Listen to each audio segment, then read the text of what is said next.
And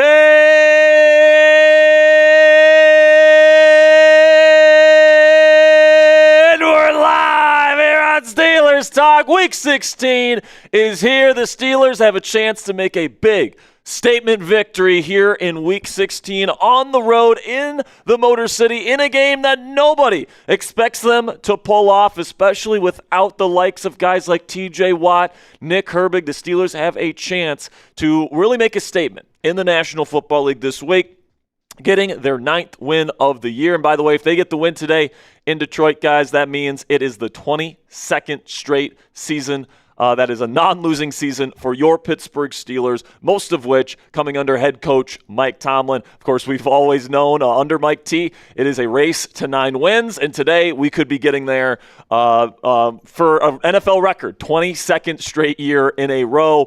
Welcome into Steelers Talk. I'm your host, Jack Sperry. Welcome into the watch party, guys. We are about an hour away from kicking things off in Detroit as we bring in our producer here, Mr. Ponzi. 2 8-6 football teams here, Ponzi. But the Steelers are a team that wins in a lot of different ways. They have some games where, they force a lot of turnovers. Some games the offense is playing well and the defense is not. This is a Lions team that I think has a very more definable style, all right? They got an excellent offense. They have over 30 points a game, the league's top scoring offense in the league, one of the best running backs in Jahmyr Gibbs, a quarterback in Jared Goff that's protecting the football at a high level. But today, man, and over the last month, this Lions defense has really struggled, and they've been like the worst defense in the league for the last month. So today, Aaron Rodgers and this Steelers offense has been a little bit on a tear here these last 2 weeks. They've looked a lot better these last 2 games, getting victories against the Ravens and then the Miami Dolphins on Monday Night Football last week. Today, I think we're going to see a lot of fireworks. I think there's going to be a lot of scoring in this ballgame, Ponzi, and I'm looking forward to sitting down and watching it with you, brother. Yeah, I mean, both these teams have been kind of plagued by injuries recently, to the defensive side of the football. Of course, Steelers going to be without T.J. Watt and Nick Herbig today, and this Lions defense has been banged up in the secondary. So, I mean, a lot of fireworks, a lot of backup replacement level players tonight. Yes, 100%. And I'm going to be interested to see how this Steelers defense plays today. This is kind of a Lions offense that not only are they good, generally speaking, when you look at their numbers, but they're like specifically built to attack the weaknesses of the Pittsburgh Steelers, right? Under center play action game. They love to throw the ball over the middle of the field. They don't turn the football over, right? They'll usually, they can run the ball great. They got 2 really good running backs that you have to account for. So I think that this is going to be a huge test for this Pittsburgh Steelers defense. If they can, at least contain Jared Goff and the Lions today, without T.J. Watt and without Nick Herbig, that's going to really prove to the NFL that this Steelers defense is playing their best football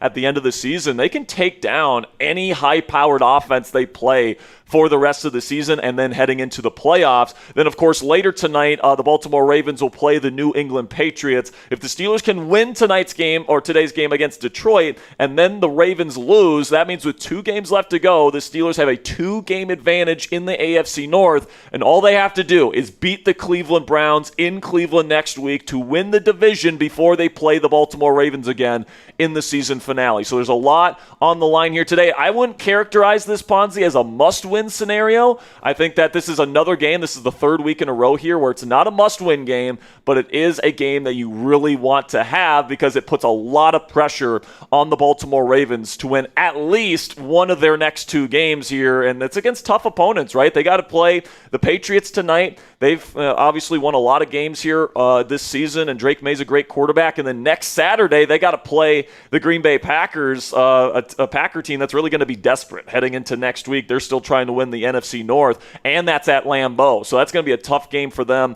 as well. So if the Steelers win tonight, that's going to be a big step in the right direction here to securing an AFC North championship and a home playoff game for your Pittsburgh Steelers. For the first time since 2020. For the first time in a long time, man. So coming up here, we got more Steelers pregame coverage. We've got keys to victory. I'm going to be going over the inactives and how those inactives affect the dynamic of this ball game before we kick things off. And we've also got got some really cool super chat items for you guys to enter into tonight's raffles. But before we get into the rest of our coverage here, before we kick things off in the Motor City here today, let's have a word from our sponsor today at Prize Picks. And it is officially the holiday season, and in my opinion, this is the best time of the year for watching sports. It's bowl games, it's basketball matchups, it's playoff pushes. It's all happening all at once. And while all that action is going on this holiday season, there's one place where it feels so good to be right. That is Prize Picks. Everyone's favorite Prize Picks holiday promotion is back. 7 days of Pixmas. Prize Picks is giving out 7 days of deals all the way through Christmas Day, including a Christmas Day max discount. Pixmas started yesterday, December 20th, and it goes all throughout this week. So download the app today and unwrap those deals before they end. Prize Picks is super simple to play, guys. You just pick more than or less than at least 2 player stat projections, and if you get your picks right, you could cash in. My favorite feature about Prize Picks is how you play is up to you. If you want a little bit more flexibility, you can choose the flex play, where you can get paid even if one of your picks misses. And if you're feeling really strong about a particular lineup and want a bigger payout, you can go for the power play. No matter how you play, though, Prize Picks is a great way to put your takes to the test, make some money. That is if you know ball. So for today's game against the Lions, Ponzi and I are taking the more on passing yards for Aaron Rodgers. We're taking the more on receiving yards for Amon-Ra St. Brown. We're taking the more on receptions for running back Jahmyr Gibbs. So you guys can download the Prize Picks app today on your phone for free and use code CLNS to get $50 in lineups after you play your first $5 lineup. That's code CLNS to get $50 in lineups after you play your first $5 lineup. Prize Picks, it's good to be right. All right. Let me see here. Okay. All right, so super chat to get your thoughts on today's pregame show. If there's a topic that you want to discuss today, if you want to talk about, TJ Watt and his situation, you guys can super chat. We'll talk about him, whatever the case may be. Also, all of your donations, guys, go to the channel here. It helps us pay rent. It helps us buy new equipment to make our show even better for you guys. New super chat, stuff like that. And today we actually have a couple really cool raffle items for you guys to consider. If we can get to $250 in donations today, we're going to be raffling off a discount double check Aaron Rodgers Steelers t-shirt. Really cool design there. So if we get to $250 in donations today, we'll lock that in. And then if we get to $500 in total donations today, we'll be giving away a Pittsburgh Steelers jersey of the winner's choosing. And then if we can get to $750 in donations today, and we really have a good day, we'll raffle off both items at the end of the show today. Okay, so, lots of cool stuff. And then also, even if you don't win the raffle today, you will also be entered to win a Joe Green signed mini helmet. All right, really cool. You got the authentication right there in the helmet there, but you got the Mean Joe Green signature right there on the helmet. And everybody that enters any of our raffles on our watch parties for the month of December is entered to win the helmet. All right, so if you guys get a raffle ticket today, that raffle ticket goes towards the mini helmet raffle as well. We'll be raffling out that signed mini helmet next week on the watch party when we play the Cleveland Browns. So $10 gets you into the raffle today. Okay, so that not only gets you into the t-shirt or the jersey raffle today, it also gets you into the mini helmet raffle that we'll be doing next week. But $20 will get you some extra raffle tickets, 3 raffle tickets, plus we'll put your name on the Steelers Talk Gong. It's pretty much all filled up with names at this point, but there is still a little bit of space. $50 we'll give you guys 10 tickets, plus we'll make it rain on the show here. $250 total. We'll hit the gong, and of course we'll lock in the t-shirt raffle for the end of the show. And then every super chat that comes in that's $20 or more, I've got my pickle juice right here, guys. We'll be drinking pickle juice shots for every super chat or Venmo or PayPal that comes in. That is over $20 or $20 or more. And we do appreciate Venmo and PayPal donations, guys. We get to keep more of the proceeds when you guys send in your donations via Venmo and PayPal. YouTube takes a 30% cut of Super Chats, and Apple takes another 10% of it. With Venmo and PayPal, we get to keep more of that money that you guys donate. So if you guys want to donate to the channel and you want more of your donation dollars to go to us instead of mega corporations like Google and Apple, you guys can Venmo me at Jack Sperry or at Captain Jackrabbit on PayPal. Also, for your trouble, if you guys use Venmo or PayPal, if you're going to help us out, we're going to help you out. We're going to double your raffle entries for our raffle items on today's show. And if you guys Venmo or PayPal a $50 donation or more, you guys will join Steelers Talk Hat Club, where we have channel hats here. We're starting to run out of them here. I think we have about maybe 6 or 7 channel hats left before our current order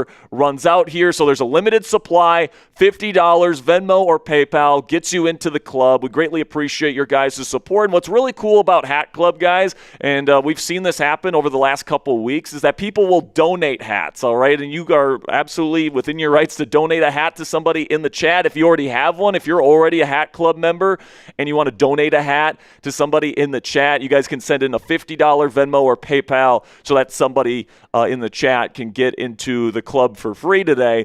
So we've certainly been seeing a lot of people getting into the Christmas spirit. We've had a couple hats get donated over the last several weeks. So if you're already in Hat Club, you want to donate a hat, that's absolutely something you can do as well. And if you guys want a free raffle entry, we perfectly understand that, not everybody can spend money on a YouTube show, especially around Christmas time when you're buying gifts for other people and all that different stuff. So if you guys want a free raffle entry today, all you have to do is give me a follow on X at Jack_Sperry. I'm going to make a note of the last person that followed me. Got it.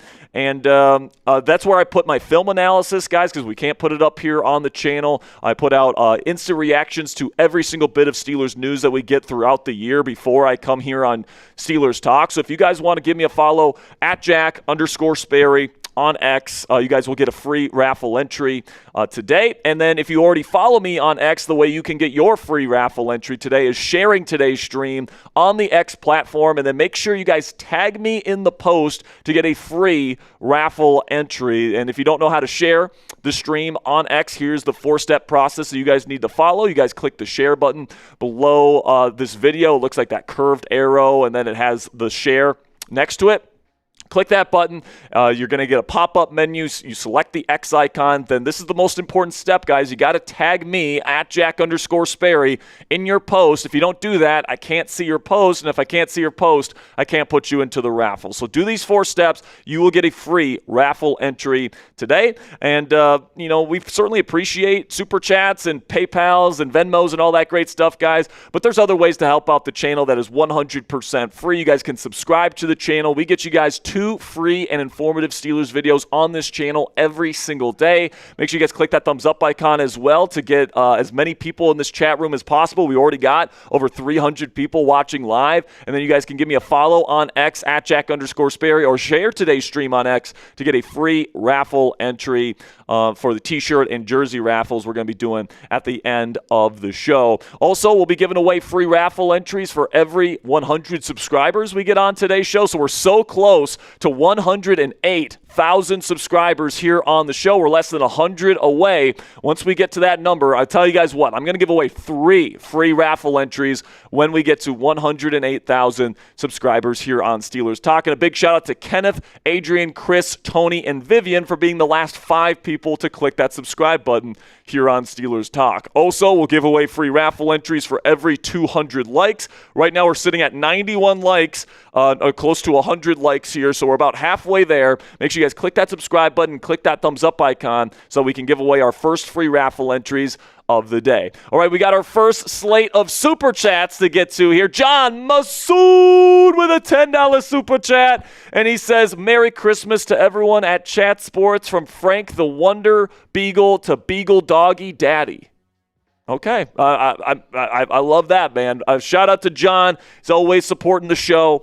So big shout out to you and Merry Christmas to you, Mr. Masood. Then we get to $2 here from Steven Oryx. His order got switched. How do I fix? Steven, I will send you an email later. Did you get the wrong hat?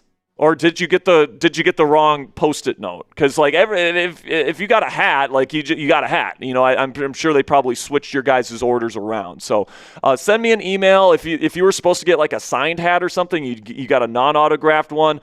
just let me know. I'll make sure to get that fixed for you. Just send me an email at sperry@chatsports.com, and we'll get that figured out for you, Steven. Appreciate you. $20 from Shannon Cassidy says, Jack, Merry Christmas to you and your family. If the Steelers lose and Ravens win, would you expect us to sit key starters against Cleveland next week? Probably. Like, unless there's a scenario where, the Ravens can clinch the division if the Steelers lose next week against Cleveland, then – but I can't see that being the case, because if the Steelers sweep the Ravens, obviously they have the tiebreaker. So, honestly, I would rest starters next week. Give Rodgers a week to rest up that wrist. I'm sure it's still bothering him a little bit, and guys that you absolutely need to have for a postseason run. Obviously, this is one of the older rosters in the National Football League, so to give Cam Hayward, a week off and a second bye week, give Aaron Rodgers a second bye week, maybe even DK Metcalf a second bye week. Of course, you give TJ Watt another week to figure out his situation. So if the Steelers lose and the Ravens win today, it would not shock me if we see Will Howard versus Shadur Sanders in Cleveland next week, because plain simply that game doesn't really matter all that much, right? Because what really matters is that Week 18 matchup, and you can't afford to have, players you can't afford to get injured in that football game. So, yeah, Shannon, I think I would be on board with sitting some starters next week if the Steelers lose today and the Ravens win. $2 from Jagger says, I hope they keep it close, not like the Bills game. And, the thing about the Lions is that when they win, they tend to win big. They tend to run away with games, and they score a lot of points. Like, they can easily score 40, especially when they're at home in a comfortable dome environment at Ford Field. They can put up a lot of points, man. So especially with TJ Watt, Nick Herbig out in today's game, that's going to be a bit of a concern of mine heading into this football game, and we'll see how the Steelers defense plays this afternoon, because this is a legitimate offense that they're playing today in the Detroit Lions. And if they can stop this group, they can stop any group in the NFL playoffs. Then we got $2 here, or really more like $3 from H2T. Says, fan from Australia here. Love the show.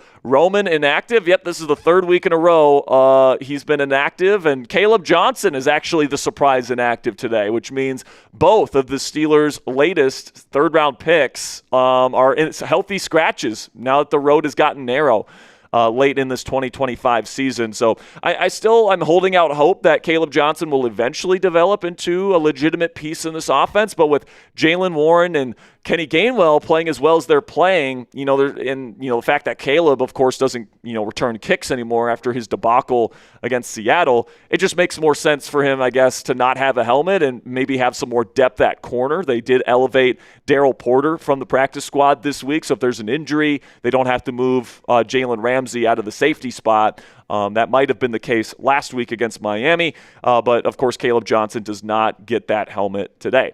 $5 from CJ Ross says, sorry for being a grumpy Gus last week. Let's go Steelers, beat the Lions. It's all good, CJ. We love you, man. We love you. We appreciate your support. The beauty of this community is, we can respectfully agree to disagree. I mean, that's why I love this community. We can talk ball.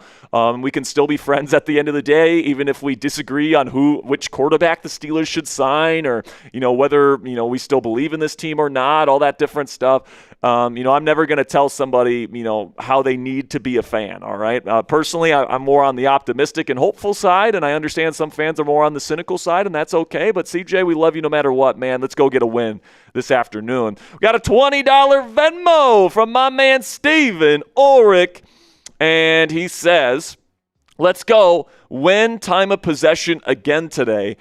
Yeah, Steven, we've been talking about it a lot on this channel here over the last several weeks, obviously. Time of possession has been a big issue for the Steelers. They ended up winning time of possession last week, and you guys saw the results. So if they can win time of possession again today, keep that Lions offense on the sideline and kind of shorten this football game, essentially, I think that would be huge for the Pittsburgh Steelers, 100%. All right, so we got another PayPal here, and I will send this your way.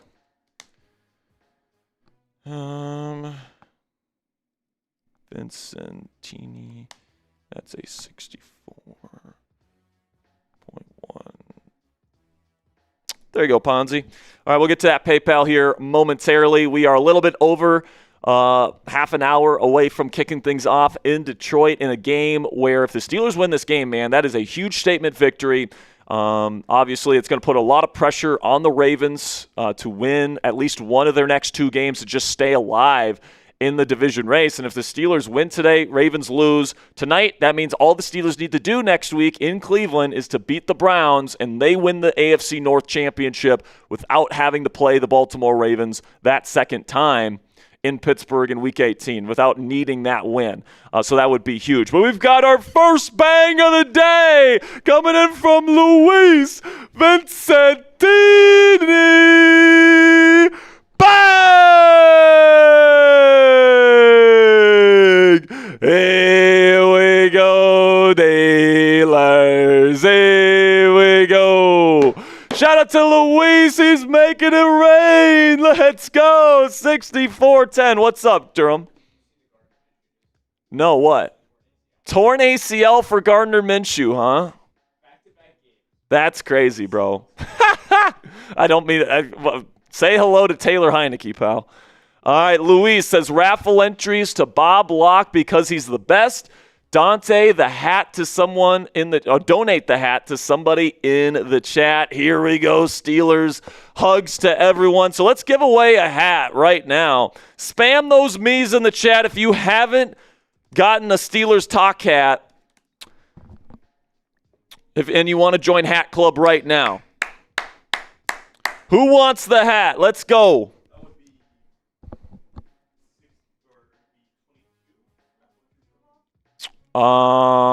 Yes, 22. 22 raffle entries for Robert Locke. He's amazing, man. And Luis donating a hat here. Who wants one? I see Kermit is my God. We got Chad. We got Terza. We've got Troy Philip Abuga. We got Gabe Edwards. We got Christopher Domingo. We got Mitch Logan. We've got Mike Hurst. We've got Isaac. We got Carl. We got Chad. We got Joshua. We got Ricky. We got Tink. We got 50. We got Steelers for life. We got Shane Boone. Doctor. Who wants it, baby? Who wants the hat?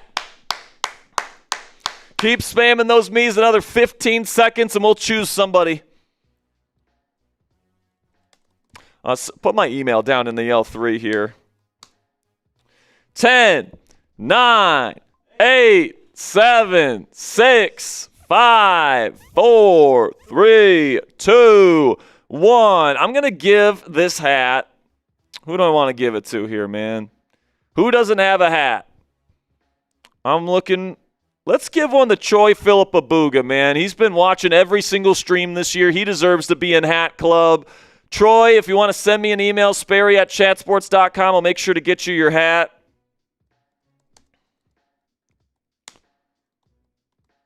There we go. Shout out to Troy. He's been a real one for multiple seasons now. So he deserves to be in Hat Club. We just got another PayPal, by the way. So I'll send this your way.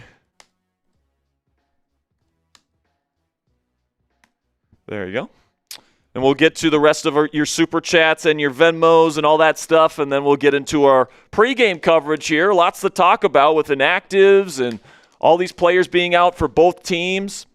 Going to talk about keys to victory, what the Steelers need to do, and then, of course, before we kick things off, Ponzi and I will share our score predictions for this ball game. David Hirsch! Bang!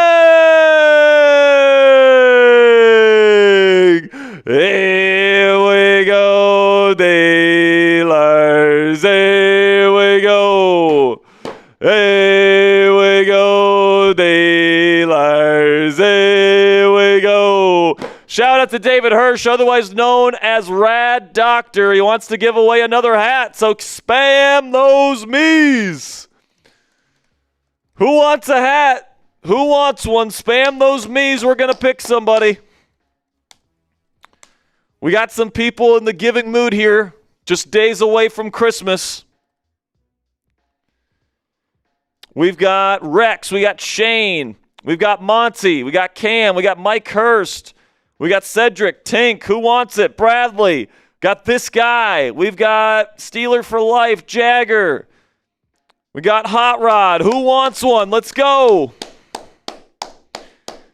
Monty, Carl, David, Solo, Sam, Robert. Who wants a hat? Let's go. 10, 9, 8, 7, 6, 5, 4, 3, 2, 1. And I'm going to give this one, who do I want to give it to here, Ponzi? I'm going to give this one, who's been here for every single show this year? Let's see.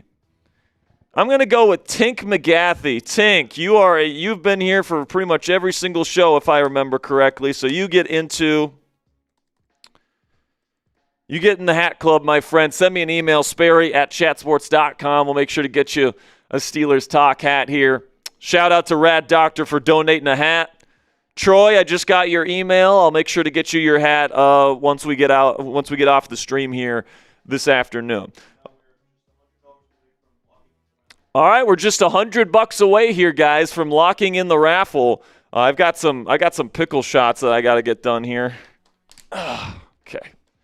Got some pickle shots I got to get going for you guys. Then we'll get into our pregame show. I'm just going to do 3 of them. I don't even know how many I owe. Oh, God, man. We bought a bunch of jars at the beginning of the season, so this might be expired. Definitely doesn't taste good. I just spilled a little bit on my desk. Now it stinks over here. All right, let's go. Nicholas with a 10 says, hey, Spare Dog. What's up, Nicholas? Good to see you, dude. Appreciate you stopping by here. Let's go get a big win today, huh? Let's go get a big win here, Nick. Let's go, man. Woo! Less than 30 minutes away from Steelers football, so let's talk about this one, man. 2 8-6 football teams. Steelers trying to continue to take over the AFC North here, trying to get up to a 1.5 game lead in the division with a win on the road, and it would be a huge statement victory. This Detroit Lions team, they're fighting for their playoff lives today.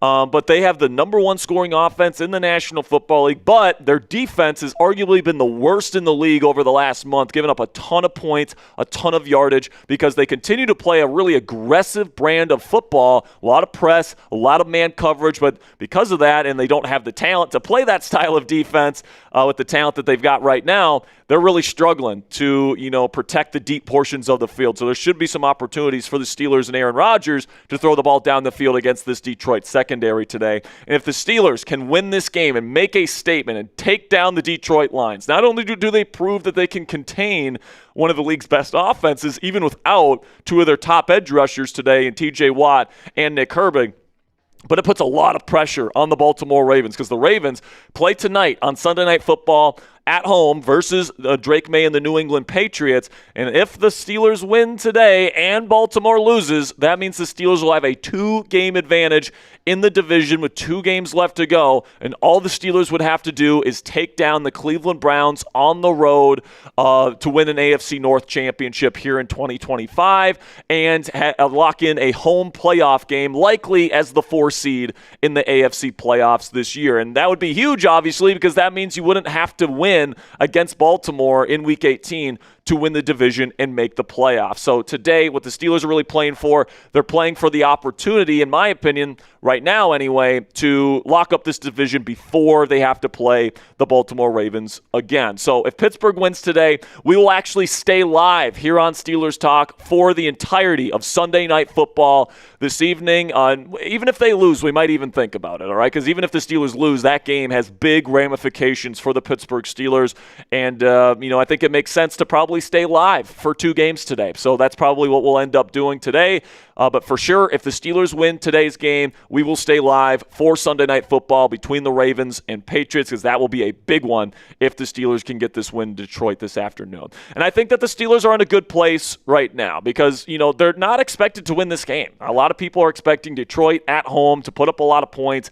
TJ Watt, Nick Herbig are out. And, it's not necessarily a must-win game. Like, the Steelers can still very easily win this division. division with a loss in this one, all right? But Pittsburgh is playing with house money, and that's a good place to be, all right? You can go out there, play free, all that different stuff. This is once again another game. I think this is the third straight week where this is a game that the Steelers don't necessarily need to win, but it is a game that you really want to win if you are a Pittsburgh Steelers fan here today, because your chances of winning the division go up exponentially if you can secure this one in Detroit. Now we get to look at some of the inactives today. A lot of big names for the Steelers are inactive.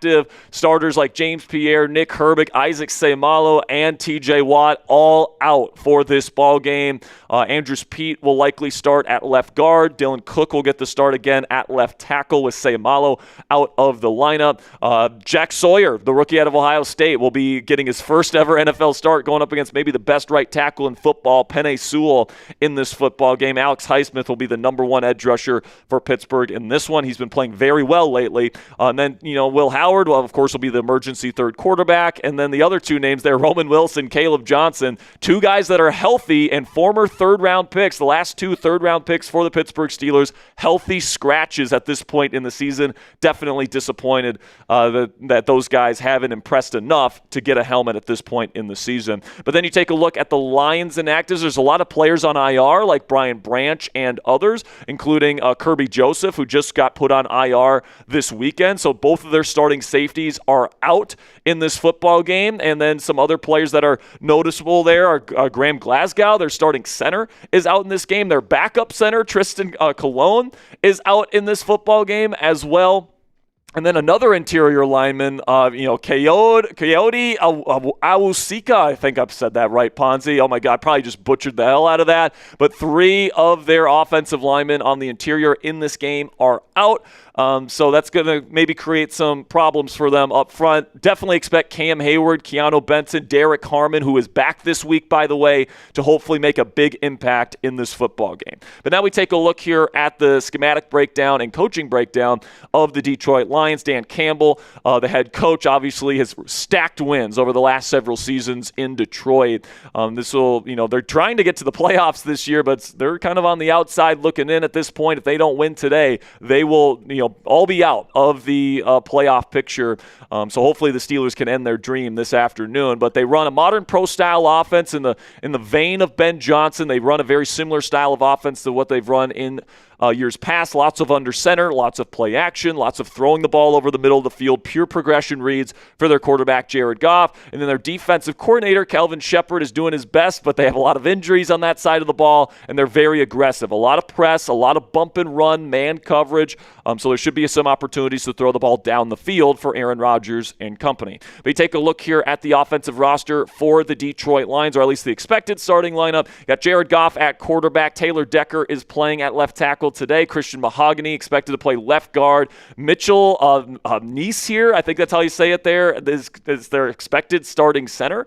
Then Tate Ratledge is expected to be their starting right guard, with Penei Sewell, one of the best tackles in all of football, expected to be lining up against Jack Sawyer. Then Amon-Ra St. Brown is their number one receiver. He is an excellent slot weapon for that Detroit Lions offense. And, of course, you got Jahmyr Gibbs, David Montgomery, Sonic and Knuckles. That is an incredible duo that they've got here in Detroit. Then you get to the defensive side of the ball. Marcus Davenport and Aiden Hutchinson are their edge duo. You probably got a double-team Hutch in this game. He is that good of a player. That is the guy on the defensive side of the ball you cannot allow to dominate. But then DJ Reader and Ali McNeil are their two interior linemen. Then at the off-ball linebacker spot, I would expect to see quite a bit of three linebacker packages for the Lions defensively in this game, with as much jumbo and heavy personnel the Steelers run. Jack Campbell and Alex Anzalone are their two main guys, but I expect Derek Barnes to rotate in as a third linebacker for much of this football game. Then you get to the secondary here, and you got DJ Reed and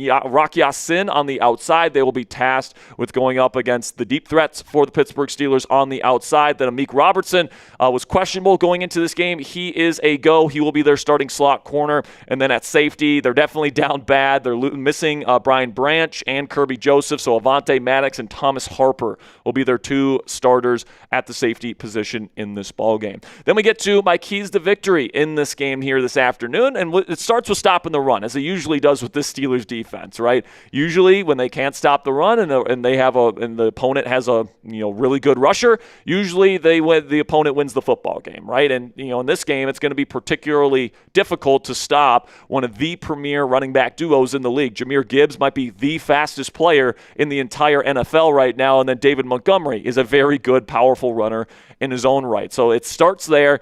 Getting Derek Harmon back this week will certainly help that, but Jack Sawyer on the edge is going to have to hold his own against Penei Sewell. The linebackers who did a really good job last week against Miami, wrapping up, tackling, filling the run fits that they were responsible for. They got to do that again this week, or Jahmyr Gibbs will have multiple explosives on them. And then when it comes to the passing game on defense, got to get to third and pass. That's how you beat Jared Goff, all right? You get pressure on him, and you take away that first read. You do those two things, you will have a shot to do that, but that's really difficult to do, especially when they're in third and short, especially when they're on schedule where they can go under center, do the play action game. It's really, really difficult to pick your poison there between the run game and the passing game when both options are available. So like last week against Miami, it's all about getting into those third and pass situations, force Jared Goff to throw it when the defense knows he has to throw it from shotgun. That's where you can have success against this Detroit Lions passing attack. Then on the offensive side of the ball, Raji's got to stay hot, all right? I'm pretty darn sure this Lions team is going to find a way to score points in this game. So you got to match whatever point total that they get in this ball game, and the way you got to do that is you got to match it with the quarterback play, in my opinion. Aaron Rodgers has played a lot better these last 2 weeks. He had a little stretch there where he wasn't playing well at all. Then these last 2 weeks, he's starting to really turn it on. He's had some really great games in his career at Ford Field. Of course, he lived in the NFC North playing for the Packers for a very long time. So this is a field and an environment that he's very familiar with. And there should be opportunities to throw the ball down the field. I think a big X factor in this game is how efficient and how accurate is Rodgers throwing the ball down the field to DK Metcalf. And then the guy you can't let beat you in this ball game is Aiden Hutchinson. All right, you can't let him dominate. So, Fautano has been a really good pass protector on the right side for the Steelers offense this year. You might even think about giving him a little bit of extra help. All right, you haven't really done that this year. You've given more help to the left tackle side. But Dylan Cook played really well last week against the Miami Dolphins. If he continues to play well this week and Hutch is starting to win that matchup versus Fautano, we could see the Steelers go against what they usually do and give some help to the right side to limit Hutch's impact down the stretch in this ball game. But then another thing the Steelers got to do today, they got to protect the football. The Steelers are 6-0 when they don't have a turnover this season. So, and you look at the record with Mike Tomlin teams, if you don't turn the football over, Mike Tomlin's teams win football games, all right? So that's just the way the Steelers roll. And Rodgers has done a really good job these last 2 weeks not turning the football over. That will need to be the case again today if they want to win. And then, I expect this to be pretty close late, and the team that's going to win is going to make the play late, whether that's a fumble recovery, whether that's a special teams play, whether that's a game-winning drive at the end of the fourth quarter. Somebody's got to make the play late to get the win. The Steelers have done a good job making those plays in the fourth quarter these last 2 games. Hopefully they can get another one here in the fourth quarter in Week 16. Okay, and coming up here, we still have me and Ponzi's score predictions, so make sure you guys stick around. We'll probably get to those right before kickoff, so make sure you guys stick around to see what Ponzi and I are picking for this week's matchup. But before we get into the rest of today's show, it is the holiday season, guys, and in my opinion, this is the best time of the year for watching sports, whether it's bowl games, basketball matchups, playoff pushes. It's all happening at once. And while all that action is going on, there's one place where it feels so good to be right, and that is Prize Picks. Everyone's favorite Prize Picks holiday promotion is back, which is 7 days of Pixmas. Prize Picks is giving out 7 days of deals all the way through Christmas Day, including a Christmas Day max discount. Pixmas started yesterday, December 20th, and it goes until the end of the week here. So download the app today and unwrap those deals before they end. Prize Picks is super simple to play. You just pick more than or less than at least 2 player stat projections, and if you get your picks right, you could cash in. My favorite feature about Prize Picks is that how you play is up to you. If you want a little bit more flexibility, you can choose the flex play, where you can get paid even if one of your picks misses. And if you're feeling really strong about a particular lineup and want a bigger payout, you can go for the power play. No matter how you play, though, Prize Picks is a great way to put your takes to the test and make some money. That is, if you know ball. Today, I'm taking the more on Aaron Rodgers passing yards, the more on Amon-Ra St. Brown receiving yards, and the more on receptions for Jahmyr Gibbs. You guys can download the Prize Picks app today for free on your phone and use code CLNS. Get $50 in lineups after you play your first $5 lineup. That's code CLNS to get $50 in lineups after you play your first $5 lineup. Prize Picks, it's good to be right. All right, man, let's catch up on some Super Chats. Oh! Oh my goodness! Kevin Biro! Bang! Bang!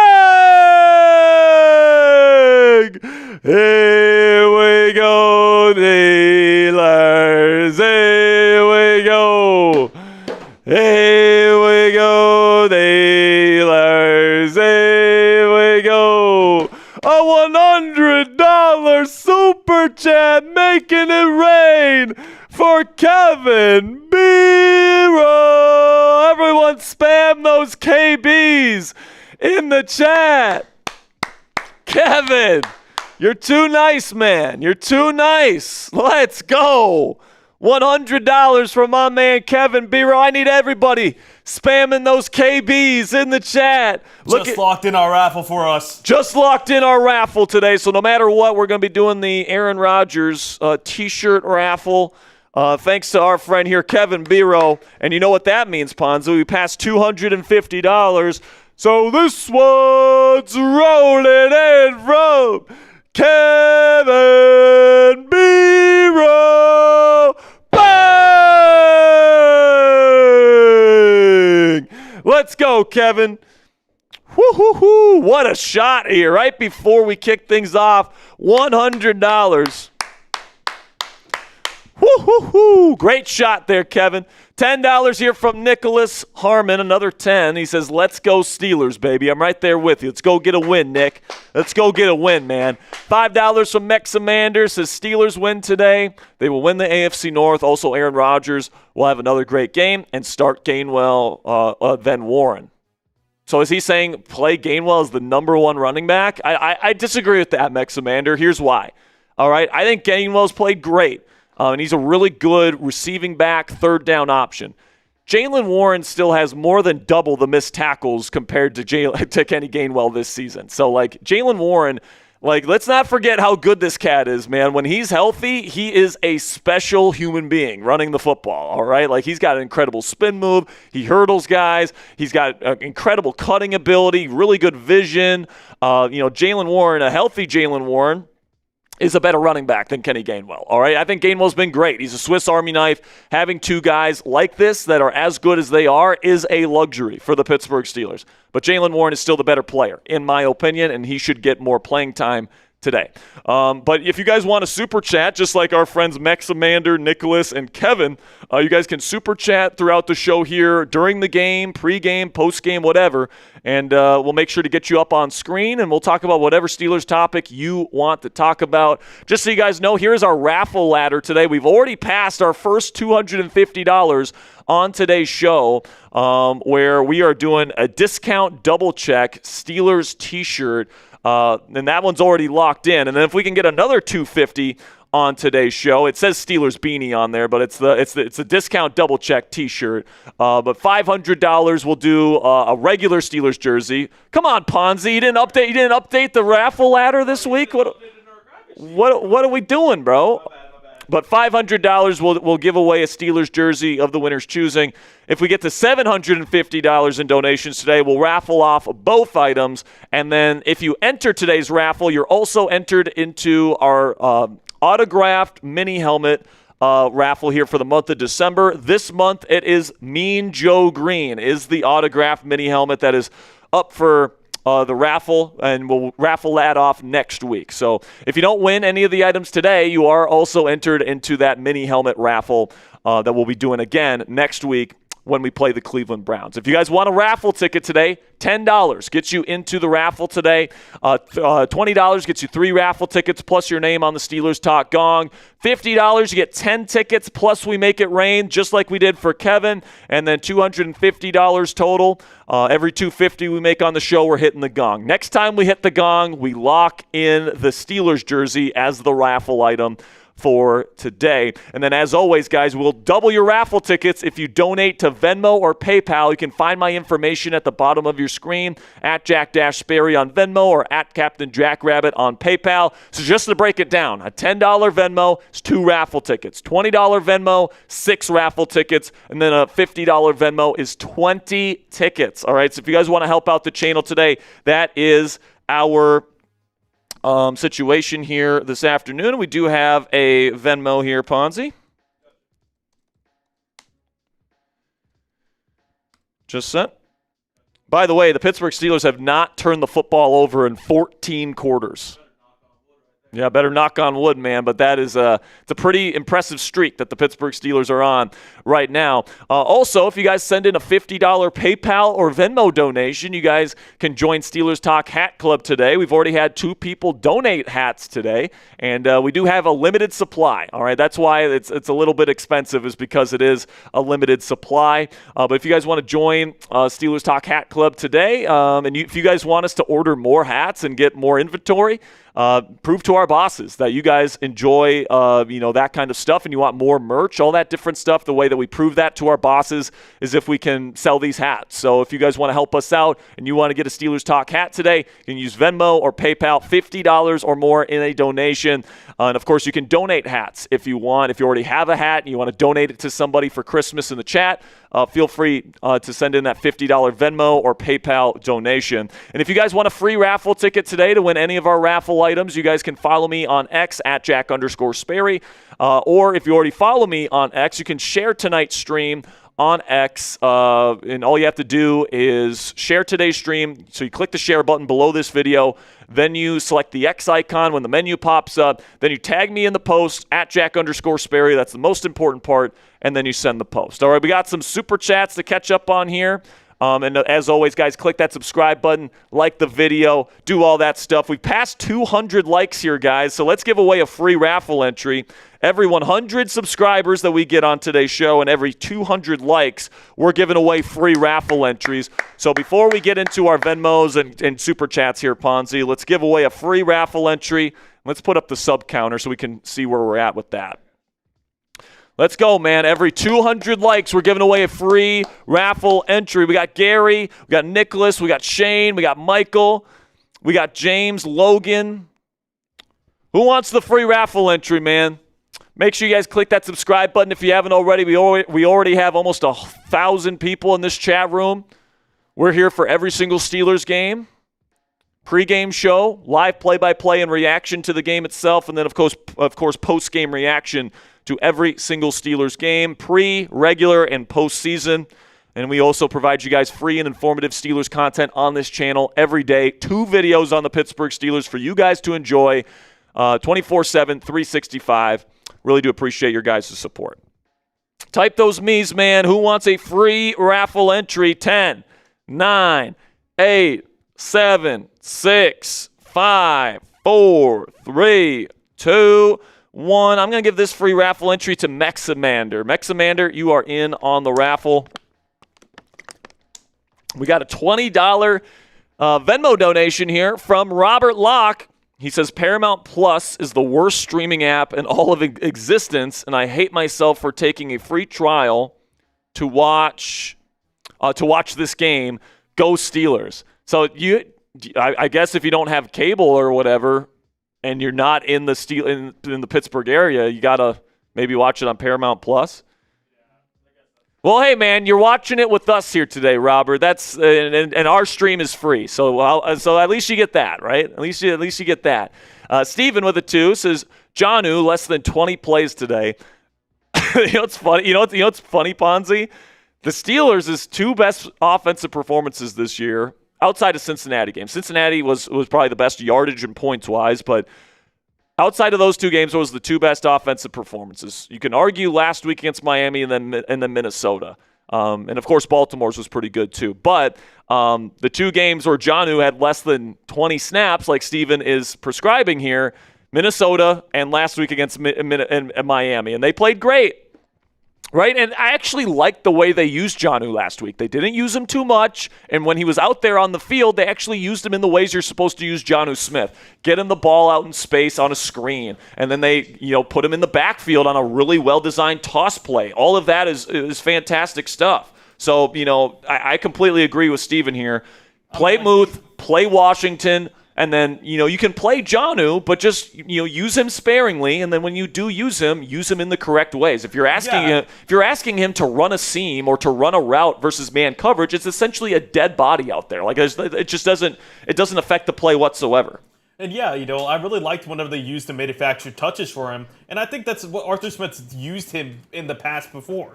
He's never been a route separator or like he's creating space, creating...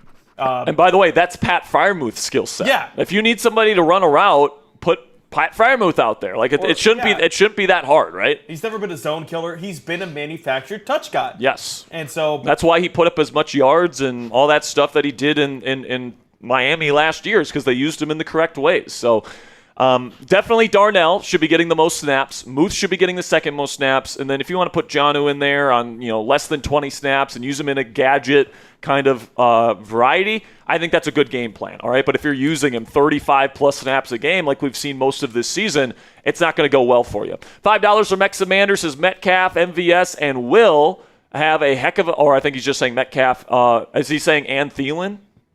The 3 receivers? I guess he's saying Thielen. Yeah, we'll have a heck of a game, and let's go Steelers, whoop the Lions. But I would love that, man. If this defense can contain the Lions' offense today, you cannot convince me this defense can't shut down any team in the National Football League if they can do it 100%. To this Lions' offense today on the road.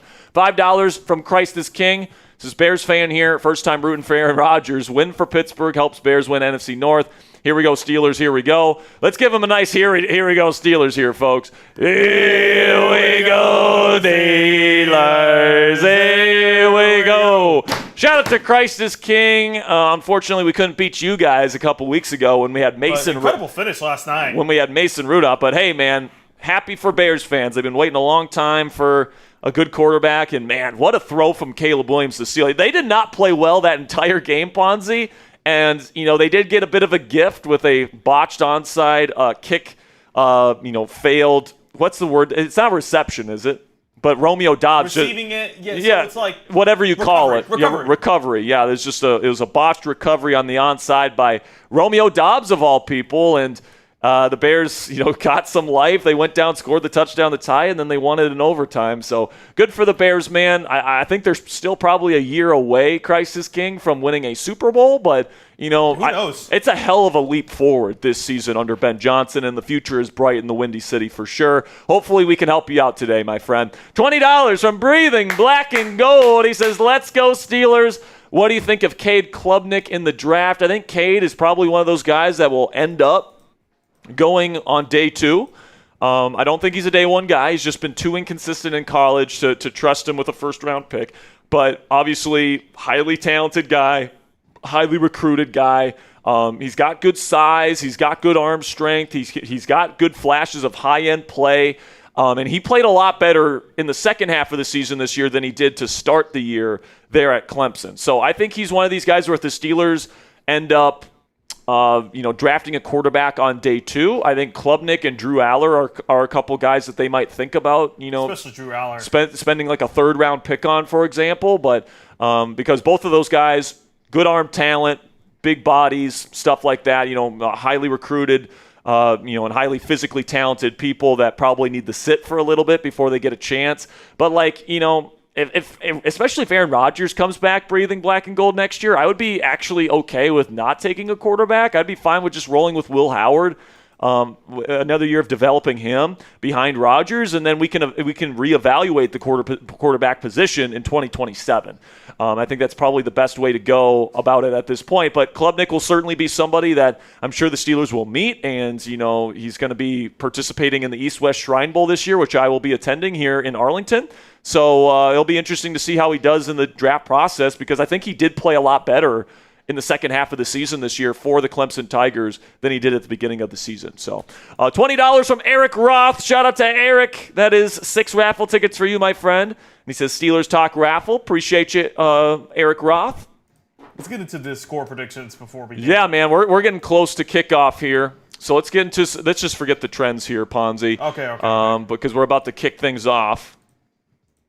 But today, guys, I've picked against the Steelers to win the last 2 weeks. I can't break the jinx. All right, I'm going to pick the Lions to win in this game. I do think that, with that offense, without TJ Watt and Nick Herbig it being out, I think they're going to score a lot of points. And I think the Steelers' offense will stay with them. It'll be a close game in the fourth quarter, but if I'm going to pick a team to win today, I'm going to go with Detroit. Hopefully this is the third week in a row that I'm wrong, all right? I can't break the streak. I'm convinced that if I pick the Steelers, they were going to lose this game. So I'll pick a close game here, but I'll go with the Lions 33-30 Detroit.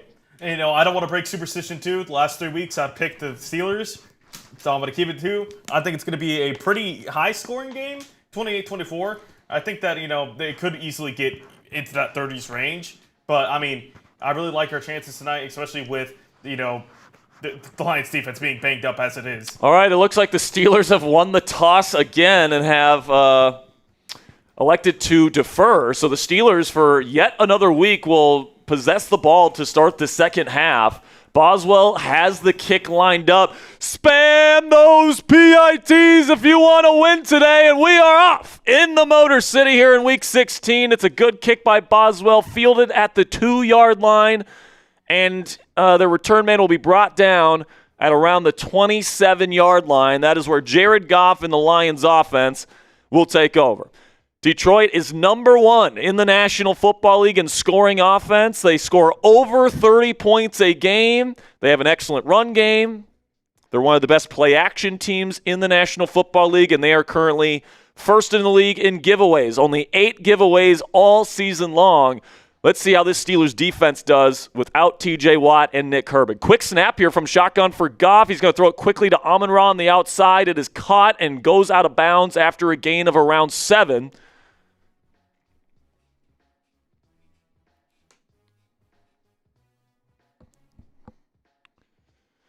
Make sure you guys click that thumbs up icon. Every 200 likes we get on the show today, we are giving away a free raffle entry for our raffle that we're doing at the end of the show today. And now Goff will be under center here for a 2nd down and 3. Takes the snap. Play action. Goff looking middle. Nothing there. He's going to be brought down. Sack. Keanu Benton brought back down at the 26-yard line. And it'll be 3rd down and long. Spam those sacks in the chat. A quick win from Keanu Benton. First read was taken away. Goff had no chance. Were you hungry, Sperry? I'm starving.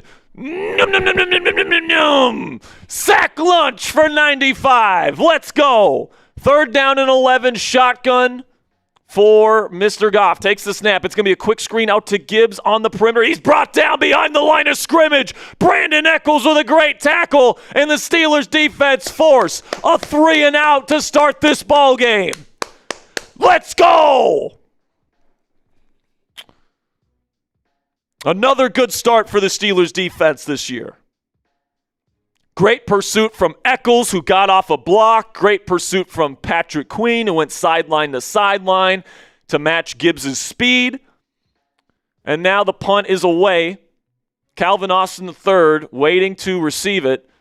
And it will be caught at around the 20. He's going to find a little crease and get close to the 30, but just short of it. And that is where Aaron Rodgers and the Steelers offense will take over for the first time today. And that is why, man, even without TJ Watt and Nick Herbig, Mike Tomlin chooses to defer in these games because he trusts his defense to get a stop early on. And they get a 3-and-out there, Ponzi, setting the tone for this ball game on that side of the football. Let's see what the Steelers got for our first play here. Let's see what Arthur Smith has for us here on the script. All right, we're over 300 likes now, guys. We're about 85 likes away from giving away a free raffle entry. Click that thumbs up icon. And and subscribe for Steelers coverage all season long. Play action, roll out to the right here on the first play for Rodgers. You'll throw on the run. It's tipped up into the air and incomplete. Thrown a little bit behind DK Metcalf. That is Rakiasin in coverage. And it was tight coverage there from the veteran corner. Yeah, ball was probably thrown just a tad behind DK Metcalf, and that allowed Rakiasin to get that arm in there. And it'll be 2nd down and 10. This is a Detroit Lions offense that is dead last in the league over the last month in points allowed and yardage allowed. Shotgun Rodgers. 11 personnel here. Takes the snap, and he's going to hand it off to Jalen Warren. He's going to make one man miss, and he's got some room. He's got blockers in front of him. It'll be 1st down and a gain of 11. 1st down, Steelers. Let's go, man.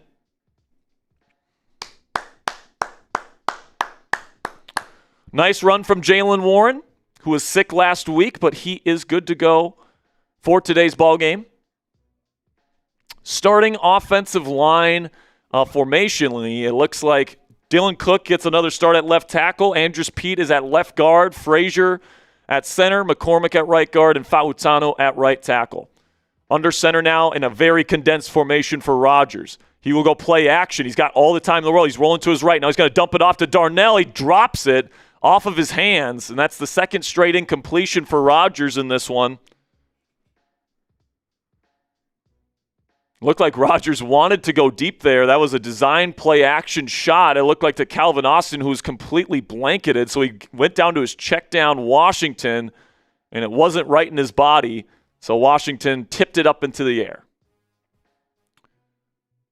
Rodgers wearing a soft cast on his fractured non-throwing wrist today. It's kind of an eyesore without the long sleeves. Rodgers will go empty here on 2nd down and 10. He'll take the snap. Quick screen to DK Metcalf. He's got blockers in front of him. Big Darnell out in front. That'll pick up at least 5. Be 3rd down and manageable coming up for Pittsburgh. So Spencer Anderson is playing left guard when they're not in jumbo, but when they go to jumbo, they put Spencer Anderson at tight end, and they bring in Andrus Peat to play left guard.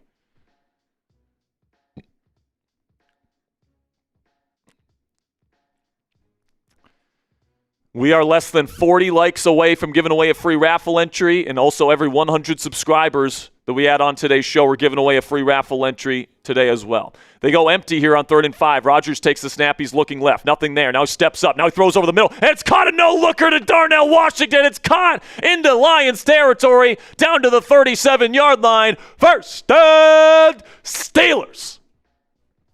I think this was a no-look, Ponzi. He was looking to his... Oh, never mind. He just goes over the middle.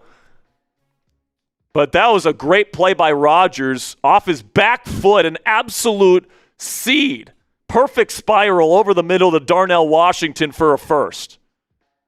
And now they're in Chris Boswell field goal range. It's a big 1st down pickup there for the Steelers. Under center here, jumbo personnel. Takes the snap, hands it off. It is Gainwell. He's going to knife through, makes a guy miss. Good contact balance from Kenny. He'll pick up 5.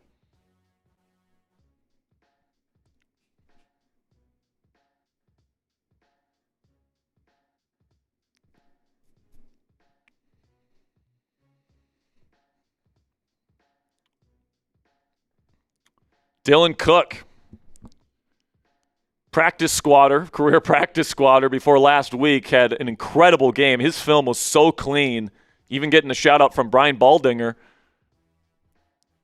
Looking to maybe secure himself a long-term position here in the starting offensive line if he can put together a good performance today. 2nd down and 5, I formation, play action rollout here. Rodgers looking, nothing there, and he's going to get sacked. Nothing there for Rodgers, and Hutchison is there for the sack. It'll be 3rd down and 14. Looked like Dylan Cook, just when I was praising him, got beat around the edge there. Kenny Gainwell was supposed to help him out, and it wasn't enough. I mean, hey, man, if you're going to lose to somebody, it's okay to lose to that guy. But it'll be 3rd down here, and I think the Steelers might be just trying to preserve a first drive field goal. Get back into field goal range because it's 3rd down and 14. Got 11 personnel, lots of pre-snap shifting here. I think Rodgers is just going to call timeout. Rodgers is pointing something out to his guys. Somebody wasn't in the right spot formationally, so the Steelers have to call timeout. Rodgers upset, people not prepared.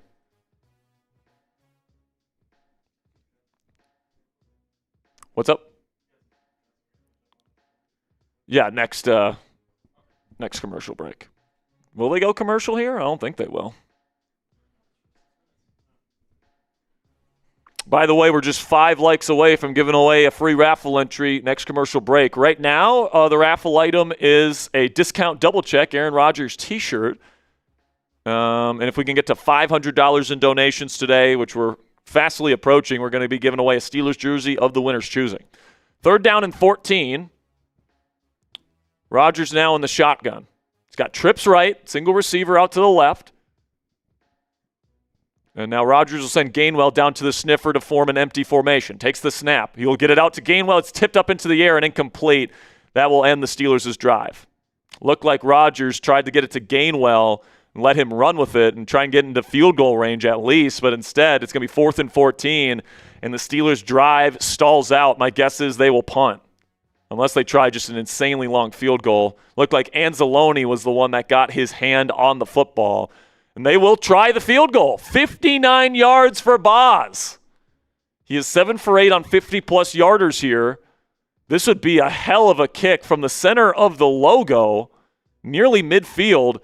Boswell puts up the kick. If it's long enough, it's looking good. And it's good! Chris Boswell, the Wizard of Boz, gives the Steelers an early lead. And the serial killer of a kicker the Steelers have on their roster hits it again. 59 yards for number 9. What a kick, man. What a kick. All right, let's give away a free raffle entry here. We just passed 400 likes. While people are typing those me's, Ponzi, let's show them what they can win. Yeah, the t-shirt. Oh, we can do the raffle ladder. That's fine. So right now, we've already passed the first rung on our raffle ladder. So if we can't get to 500 today, we'll be raffling off a discount double check Aaron Rodgers t-shirt. Let's get the bigger photo of that on screen when we get that, Ponzi, so they can see what it looks like. But if we get to $500 on today's show, we'll be raffling off a Steelers jersey of the winner's choosing. If we get to $750 in donations today, we'll raffle off both items. And then if you get a raffle ticket for today's show, you also are entered into our December raffle where we have a signed Joe Green mini helmet here. We're going to be raffling off next week during the watch party when we play Cleveland. So again, guys, this is what the t-shirt looks like. The discount double check Aaron Rodgers Steelers t-shirt is currently the raffle item, but we're just we're getting close to 500 already. So it's looking like we might be giving away a Steelers jersey by the end of the show. So type those me's if you want a free raffle entry. I see Mike, I see Ray, I see Troy, Christopher, got Electric Divergent, Patrick Davis, Robert Locke, Brian Hagan, got Fluffy, Steel Eye, Kingzilla, we got Bodie Irwin, got Otis, Hervey Dunn, good to see you, dude. Got Tyler, we got Coco, we got Lee, got Brian. Who wants it? 10, 9, 8, 7, 6, 5, 4, 3, 2, 1. I'm going to give this one to Brian Hagan.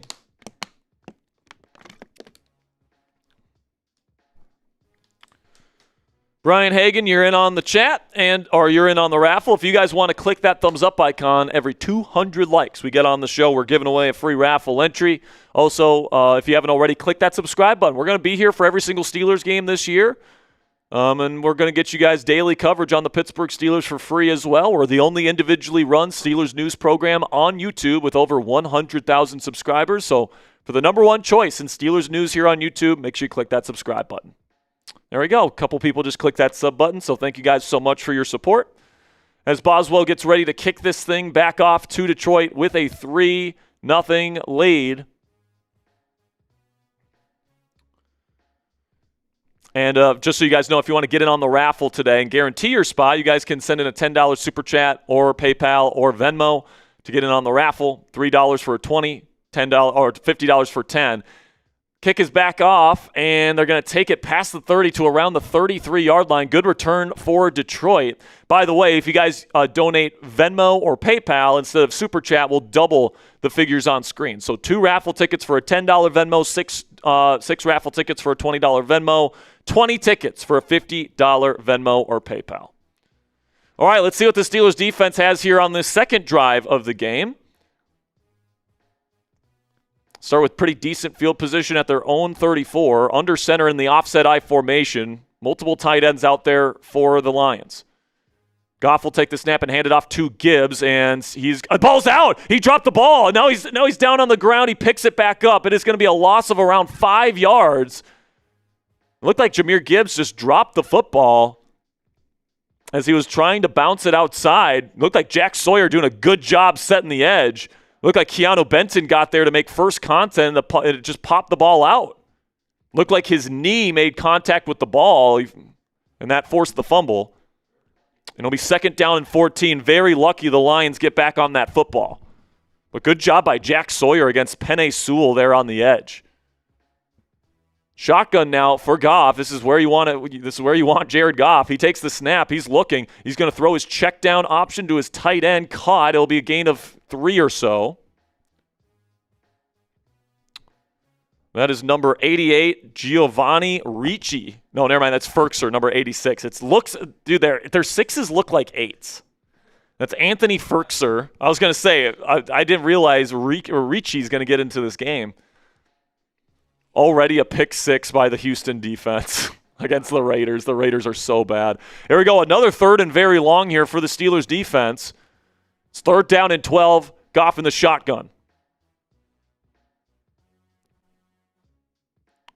Goff takes the snap. He's looking. Stepping up. Pressure there. He throws it. It's caught. Raymond trying to cut up field. He's going to pick up a 1st down. Damn it. He was at least, 7 yards behind the line to gain when he caught it.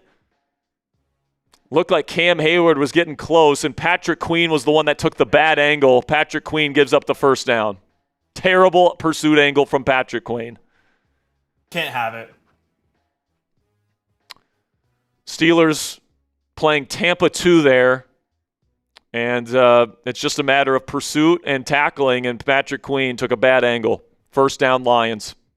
Missed opportunity. Now at the 45-yard line, under center, gives it to Gibbs. Guy in the backfield makes a man miss, and he's going to only get 3 yards.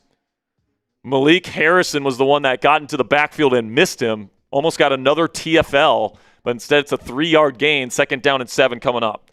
I'm really liking the defense, though, so far, Sperry. Very, very hustling to the ball, except Patrick Queen. But this is part of this is part of my concern with the Steelers, is that sometimes they run too hot. Is that they give so much energy early in the game, and then they run out of gas in the second half.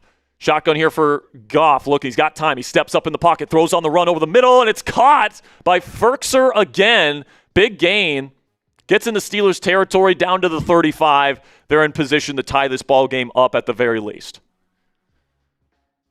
Good job by Goff stepping up in the pocket, but Steelers pass rush is getting to him. They're putting him on the ground. They're hitting him. They're not giving him a ton of time. Once again, Patrick Queen in coverage couldn't close the gap there. And now the Lions in a heavier formation here, condensed, under center at the 35. They will hand this off to Monty, and he won't get much. Great snap there by Y.A. Black, who slams him to the ground after the play. Lions looking around, trying to get a flag. They're not going to get it, but Y.A. Black, middle finger directly. Oh, my goodness, the CBS broadcast got Y.A. Black just throwing the bird at the Lions sideline. That's hilarious, dude. I'm so happy they didn't call taunting for that. That is hilarious, bro. 2nd down and 10. I love how they immediately cut away from Y.A. after he does that. Another heavier formation here for Detroit on 2nd down and 10. They'll hand it to Monty again, and now he's going to find a lane. He breaks through the initial line. He gets to around the 20-yard line, close to the Prize Picks red zone. Another Lions 1st down as they continue to drive. And Y.A. Black that time got moved off of his spot. Not great pad level. That's the thing about Y.A. Black, man. He'll have a great rep, and then he'll have a terrible rep. It's just the inconsistency from him this season. Jalen Ramsey ended up making the tackle. They're now inside the Prize Picks red zone. Download the Prize Picks app today. Use code CLNS to get $50 instantly after you play your first $5 lineup. It is Picksmas, by the way. They go empty here with Goff, looking for the quick throw option, and it's going to be incomplete. Joey Porter Jr. followed Amon-Ra St. Brown into the slot, and he knocked it away. JPJ has been so good in man coverage this year, one of the premier man corners in all of football, in my opinion. Gets that arm right in there, prevents the catch. Beautiful technique from 24. By the way, we're halfway to another free raffle entry. We just passed 500 likes. We're halfway to 1,000. Once we get to 600 likes, we'll give away a free raffle entry. Shotgun here for Goff. Takes the snap. The Steelers send a blitz. Now Goff stepping up, throws over the middle. It is caught by Ferkser, and it's going to be another first down for Detroit inside the 5. Looks like Patrick Queen a bit frustrated as Jared Goff is, this was one of my big concerns heading into this week, guys, the middle of the field passing game, and Goff just manipulated the shit out of Patrick Queen. He looks to his right. Queen completely goes to one side, opens up the window on the other side. You can't be that gullible, Patrick Queen. Under center, handoff, Gibbs trying to find a lane. He's not going to find it. He's only going to get 1 yard. Gets down to the 3. It'll be second down and goal.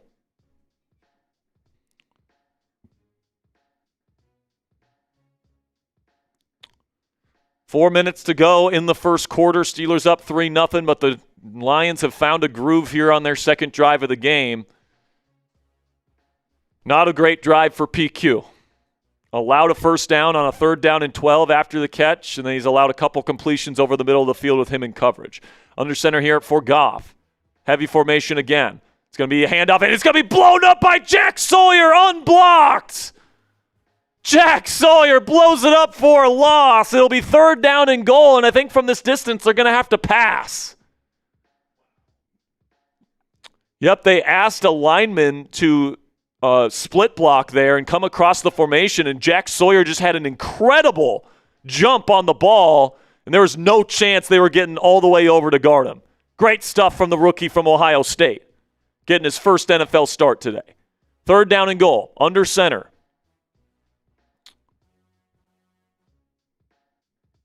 Goff will take the snap. It looks like play action. No, they're going to dump it off to Amon-Ra. He's going to make one man miss. He's only going to get down to around the 2 or 3. It'll be 4th down and goal. Could be a big play here. Knowing Dan Campbell, they're going to be going for it. Type those 4s. Let's get off the field right here. Let's get off the field right here. By the way, Jack Sawyer with a huge tackle yet again, saving the touchdown. He's having a really good start to this game. Had missed tackles from Peyton Wilson and Cam Hayward. Jack Sawyer came across the formation to make the tackle. 4th down and goal, under center is Goff. Montgomery the back. Takes the snap. Play action, roll out to the right. Goff looking, nothing open. Goff still looking. Now throws end zone, incomplete. Joey Porter Jr. in coverage on Amon-Ra St. Brown, and the Steelers take over. No points for Detroit. Let's go. Yes! Joey Porter Jr. playing his absolute ass off right now. Using those go-go gadget arms to get that hand on the football. And the Steelers defense holds at the goal line. Yes! All right, man. Now that I'm juiced up, let's have a word from our sponsor here at Prize Picks. It is officially the holiday season. And in my opinion, it's the best time of year to be a sports fan. Whether it's bowl games, basketball matchups, playoff pushes, it's all happening all at once. And while all that action is going on, there's one place where it feels good to be right, and that is Prize Picks. Everyone's favorite Prize Picks holiday promotion is back. 7 days of Pixmas. Prize Picks is giving out 7 days of deals all the way through Christmas Day, including a Christmas Day max discount. Pixmas started yesterday, December 20th, so download the app today and unwrap those deals while you still can. Prize Picks is super simple to play, guys. You just pick more than or less than on at least 2 player stat projections, and if you get your picks right, you could cash in. But my favorite feature about Prize Picks and why they're my choice for daily fantasy is how you play is up to you. I want a little more flexibility. I can choose the flex play, or if I have a really strong hankering about a specific lineup, I can go for the bigger payout and go for the power play. No matter how you play, though, Prize Picks is a great way to put your takes to the test, make some money, That is, if you know ball. Today we took the more on passing yards for Aaron Rodgers, the more on receiving yards for Amon-Ra St. Brown, and the more on receptions for Jahmyr Gibbs. If you guys want to get a lineup in, that is what me and Ponzi have for today's show. But you guys can download the Prize Picks app today. Use code CLNS. Get $50 in lineups after you play your first $5 lineup. That's code CLNS. Get $50 in lineups after you play your first $5 lineup. Prize Picks, it's good to be right. All right, Ponzi, let's catch up on some super chats here. Fatal Lava says, tough game today, but winnable. Go Steelers. Defense is holding strong when they need to, man. Patrick Queen, is certainly the liability to start this one, but, despite some of those missteps, the Steelers defense showed up. Jack Sawyer's playing his butt off. Joey Porter Jr. is playing his butt off right now. It's looking pretty good. All right, let's see. Do we have another one? I don't think so. All right, Willie Hull with a 2. Appreciate you, Willie. $5 from Beach Cricket says, here we go, Steelers. Here we go.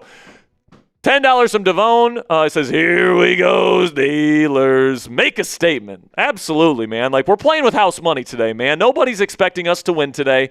Nobody's expecting the Steelers to come out with a W. And if you lose, you can still win the division. All right? So, obviously, you want to win this one badly, but you feel like you're playing with house money today. Steelers have the football here. And by the way, we still have more super chats, so if we didn't get to yours, we will eventually get to it. Jumbo personnel here for Pittsburgh, starting at their own 3. Handoff to Jalen Warren. He's blown up at the 1. Thomas Harper, the strong safety, flies in to make the tackle.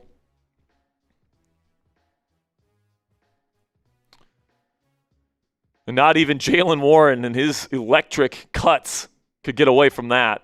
Oh, it looked like maybe they got away with a face mask too. Lopez, 51, looked like he got his fingers in the face mask. No call, of course. These refs probably came down from the Ford motor shop here, man. Probably came down from the factory. Under center now from the 1-yard line.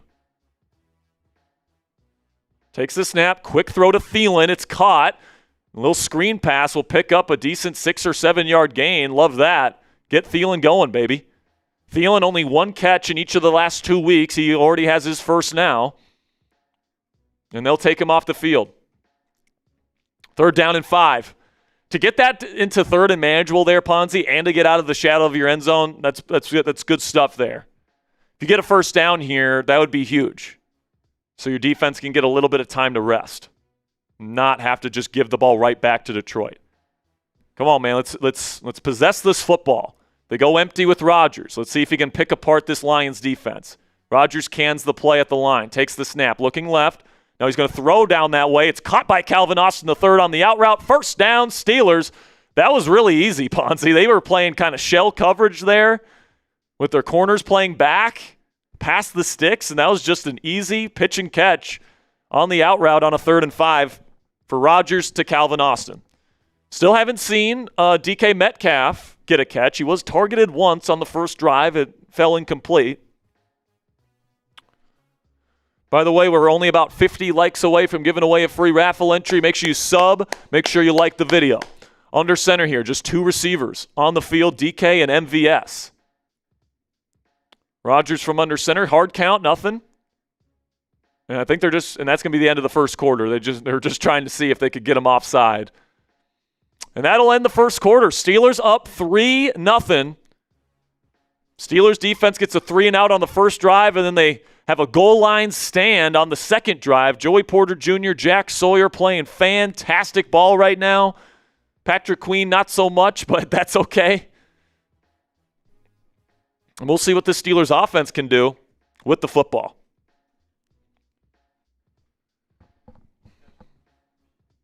Yeah, we got some more supers here that we can catch up on.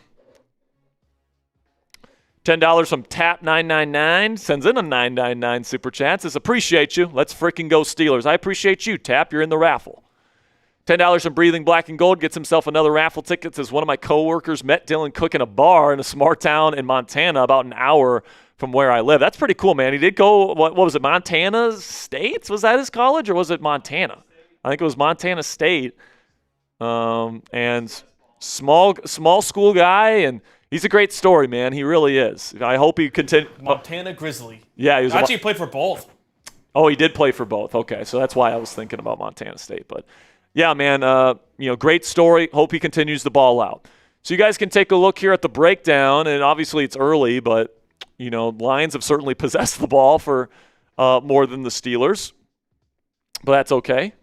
You just got to – I feel like this drive could tip the scales a little bit in that regard. It's a long field. You got to march down the field. The Steelers are capable of doing that here on this drive, and they can – even if they just get a field goal, but they make it like a nice 4 or 5 minute drive, or like a nice 6 minute drive at least, that'd be nice. It'd be nice, man. Let's see what they can do on this drive. Rodgers, I would say, is playing okay. I mean, 4 of 7. He's kind of taken what's been there. And the run game so far, on 3 carries, they have 14 yards. So not bad. All right, let's catch up on some Super Chats here. Sack Savage with a 5 says, I'm here, just waiting for my hat and jersey. Any word? No word on my end here, Sacks, but they should be getting there soon. If they haven't already. I mean, you said they aren't there already, so I'm assuming they are on their way.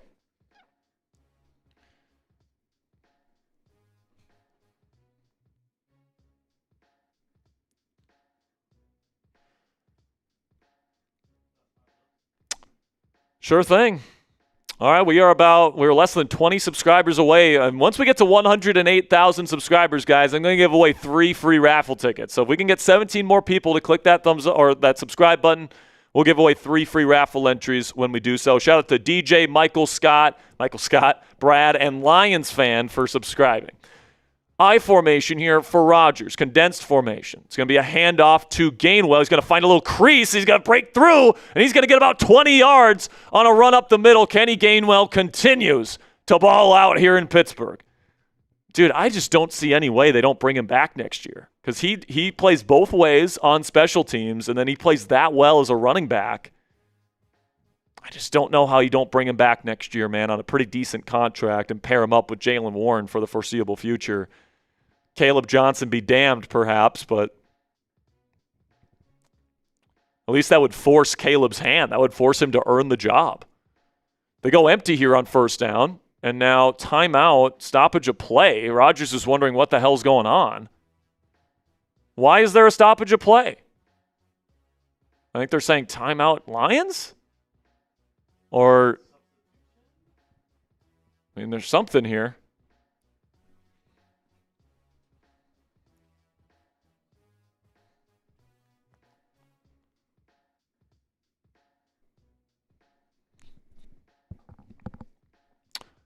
Oh, so I think they're doing the independent concussion specialist is taking, I think it's Avonte Maddox out of the game. They're already down Kirby Joseph and Brian Branch, their 2 starting safeties. So I don't think Mills is playing today either, Jalen Mills. Yeah, so I don't know what they're going to do at safety right now. But it's first down for the Steelers. Got a jumbo personnel package out there with multiple tight ends.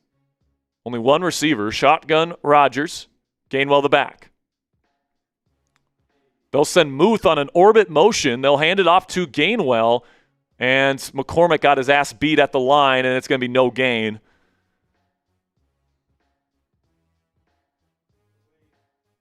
And that's Derek Barnes, their 3rd linebacker, making the tackle.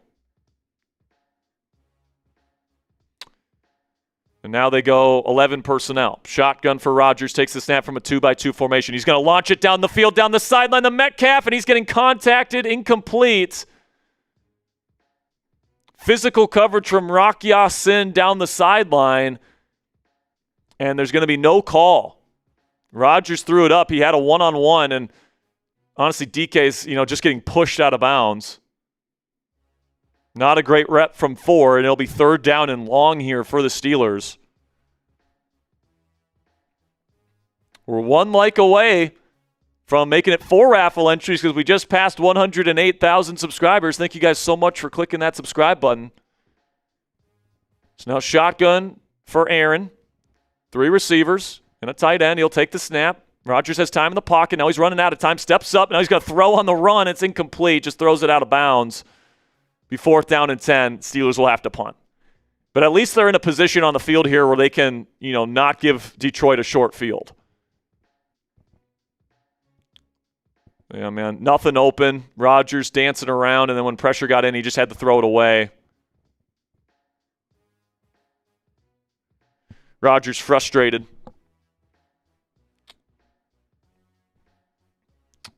Wants to help out his defense, Ponzi. His defense is playing their butt off to start this game. Wants to help them out. Waitman boots this away. It's going to be fielded at the 20. And now there's going to be a flag for a block in the back. That's going to park the Lions back even further. So this will be a long field for Detroit. And I'm assuming they'll go to commercials. So let's give away 4 free raffle entries right now. Spam those me's. Spam those me's in the chat. We got Patrick Davis. We got Eric Dexter. We got Pop Sport. We got Gregorian. DJ, Ricky, Buffalo, CCO, Buffalo Bob, Zach Goodfield, Ellis, Nike, Lee Moses, Good Guy. They're still figuring out what this is.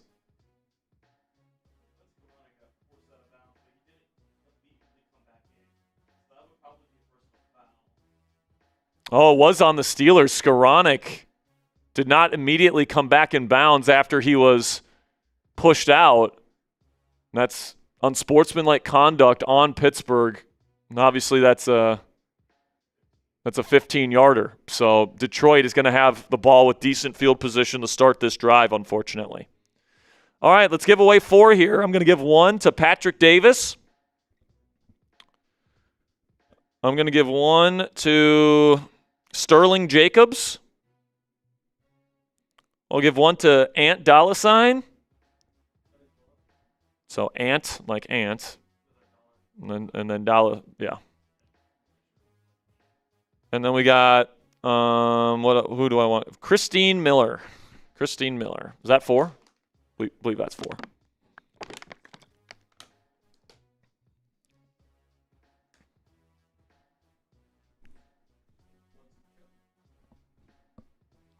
What's that? Oh, cool. Pip comes in with a 2, says, let's go Steelers. Shout out to you, man. Go Steelers. Go Steelers. Got over 2,500 people watching live around the world right now. Thank you guys for joining the Steelers Talk Watch Party. Make sure you guys click that subscribe button because we're here for every single Steelers game this season. Of course, hopefully we can get a playoff watch party or 2. And, if the Steelers can get a big statement victory today in Detroit, that will certainly help their chances. If the Steelers win today, we will stay live for Sunday Night Football for Ravens versus Patriots to see what happens in that football game. All right, so just so you guys know, we will do our normal post-game coverage after the game is over, but if the Steelers win, we will stay live for Sunday Night Football. So hopefully we have a very long night tonight, Ponzi, and hopefully we're talking about a Steelers win and a Ravens loss.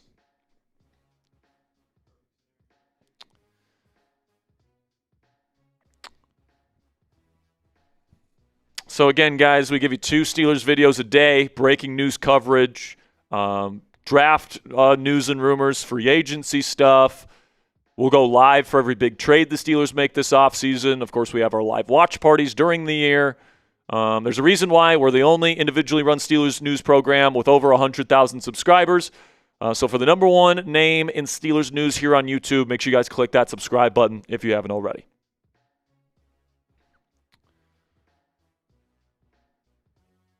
All right, man, so let's see what this Steelers defense can do. Obviously, they're keeping the door open for Detroit to swing the momentum. Touchdown drive for the Lions would give them the lead. And they'll start at their own 38-yard line, decent field position. Goff will start in shotgun, and he will go play action. Now the pressure's starting to get to him. He has to throw down the field. It's caught wide open. Jamison Williams on Joey Porter Jr. It's the first time JPJ's lost today. But it looked like Peyton Wilson was coming around the edge, and Goff is lucky he got rid of that football when he did. If he was there for a second longer, that was a strip sack. Yeah, no, that's Alex Highsmith, my mistake. Highsmith nearly got himself a strip sack. Said it's a big gain for Detroit already near midfield. Well, actually, they're past midfield, around the Steelers' 40-yard line, down to the 41. Offset I formation, only 2 receivers on the field for Detroit. That is David Montgomery is the back. Steelers corners playing off. They will hand it off to Montgomery, and Highsmith's there to bring him down behind the line. Steelers edge rushers today playing out of their minds. Highsmith playing well, good pursuit, good juice. Same thing goes for Jack Sawyer on the other side. I'm not going to say TJ and Nick who, but these guys, I mean, listen, man, the standard is the standard, and, these 2 guys are upholding the standard right now at the edge rusher position.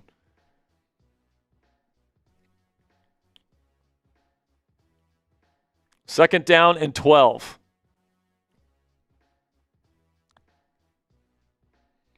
Condensed formation, shotgun for Goff. He'll can the play at the line with 4 seconds on the play clock. Takes the snap. Looking to throw quickly on the out. It's caught by J-Mo. He'll pick up about maybe 6 or so. It'll be third down and somewhat manageable. Third down and 6. This is what you wanted to do, Ponzi. Get them into third and obvious pass situation. Make Goff throw the ball when the defense knows he has to throw it. This is the situations where you can get off the field. Third down and 6. A sack would put him out of field goal range for sure. They might be on the outskirts of it already. Takes the snap. Goff looking. He's going to throw, and it's going to be caught by Amon-Ra St. Brown. The Steelers are playing off coverage. Flag on the play, though. Let's see if this is going back.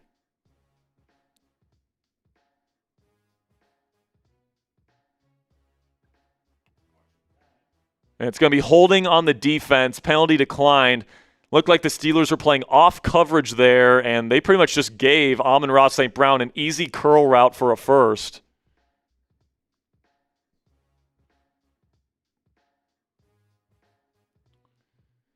Actually, that looks more like quarters.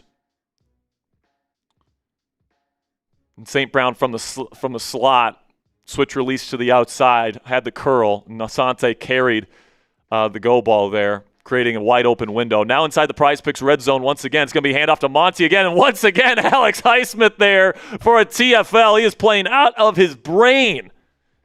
Let's go, Alex Highsmith. Stepping up big time. By the way, download the Prize Picks app today. Use code CLNS. Get $50 in lineups after you play your first $5 lineup. It is Picksmas, so you guys get great deals all throughout Christmas week on the Prize Picks app. But Alex Highsmith, man, what a freaking player, dude.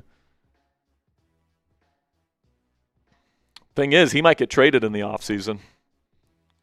It's definitely something that will be a talking point this offseason. Shotgun here for Goff looking. He's got time in the pocket. He's going to find Gibbs. No, he drops it. Jahmyr Gibbs running the Texas route, drops it. Patrick Queen was the one that laid the hit on him. It'll be third down and 11. Another third down and long situation here, Ponzi. Get off the field with a tie ball game. And that will not count as a PBU for Patrick Queen. That'll go down as a drop by Jahmyr Gibbs. Be third down and 11. This would be a great time for a turnover, but just getting a stop would be big. Shotgun here for Goff. 3 receiver set with a tight end. Steelers playing 2 high safeties. Takes the snap. He's looking. He throws. Trying to go out route. It's deflected. Incomplete. Joey Porter Jr. talking shit to Jameson Williams after the play, and he's getting a warning from the refs. Next time he does that, it very well might be a taunting penalty because he was looking right at him. Jameson Williams slipped on the play, but with Porter right there was no way they were going to pick up first down yardage. Might have gone for it, but now they'll just take the field goal attempt. And this is Jake Bates, former UFL star. It's 21 of 27 on the year, but 36 yards. This is a relative chip shot. Bates will put it up, and it is good. Tie ball game in Detroit. 3-3 is the score. Steelers defense holding strong. They're bending, but they're not breaking. No turnovers in this game yet. But yeah, man, I think, given the fact that you're $41 million per season man, and then, Nick Herbig, your other really productive edge rusher, are out in this game, I'm pleasantly surprised with the way the Steelers defense has started this game. But the offense has to get going. You guys got to get going as well with our friends at Prize Picks, man. It is officially Picksmas, so they got a whole week of deals for you guys to take advantage of.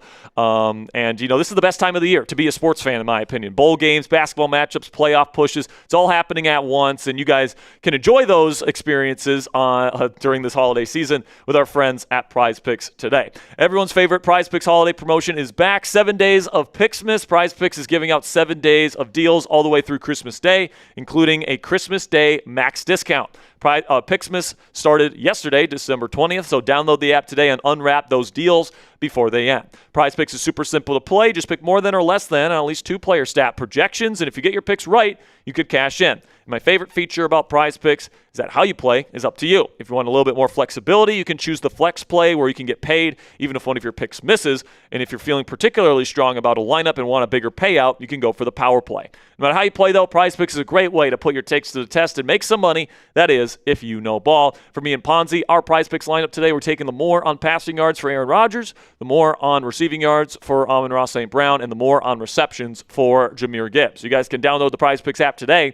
Use code CLNS to get $50 in lineups after you play your first $5 lineup. That's code CLNS to get $50 in lineups after you play your first $5 lineup. Prize Picks, it's good to be right. Sure. All right, let's talk about what you guys can do to get in on our raffles today. $10 gets you into today's raffle. $20 gets you 3 tickets and your name on the Steelers Talk Gong. $50 will make it rain for you. We'll bang for you, pause, and we'll get you 10 tickets to the raffle. And then for every $250 we make on today's show, we are hitting the gong. How far are we away from 500, Ponzi? How far are we? And we did get a PayPal, by the way, so I will send that to you.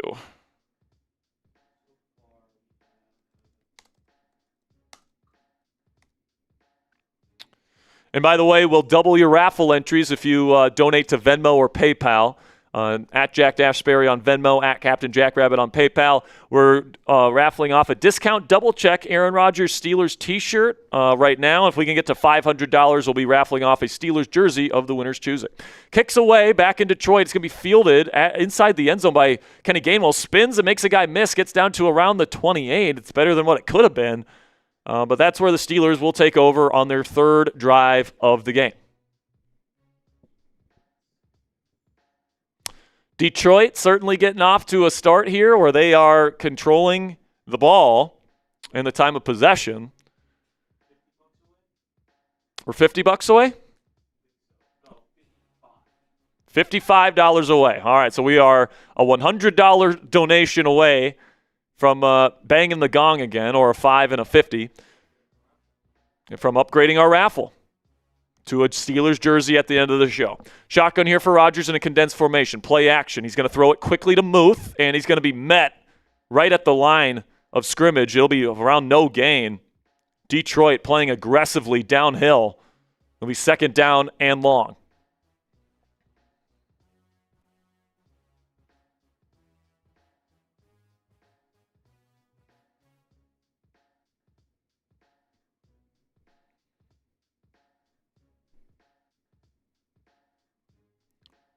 Rodgers looks a little frustrated out there right now. Second down and 10. Shotgun Rodgers, another condensed formation, but 2-by-2. Takes the snap. He'll go quick screen to Kenny Gainwell. Gets a block on the outside. He'll pick up about 5 or so. Set up third down and manageable for the Steelers offense. Their official designation is a 4-yard gain. It will be third down and 6 officially.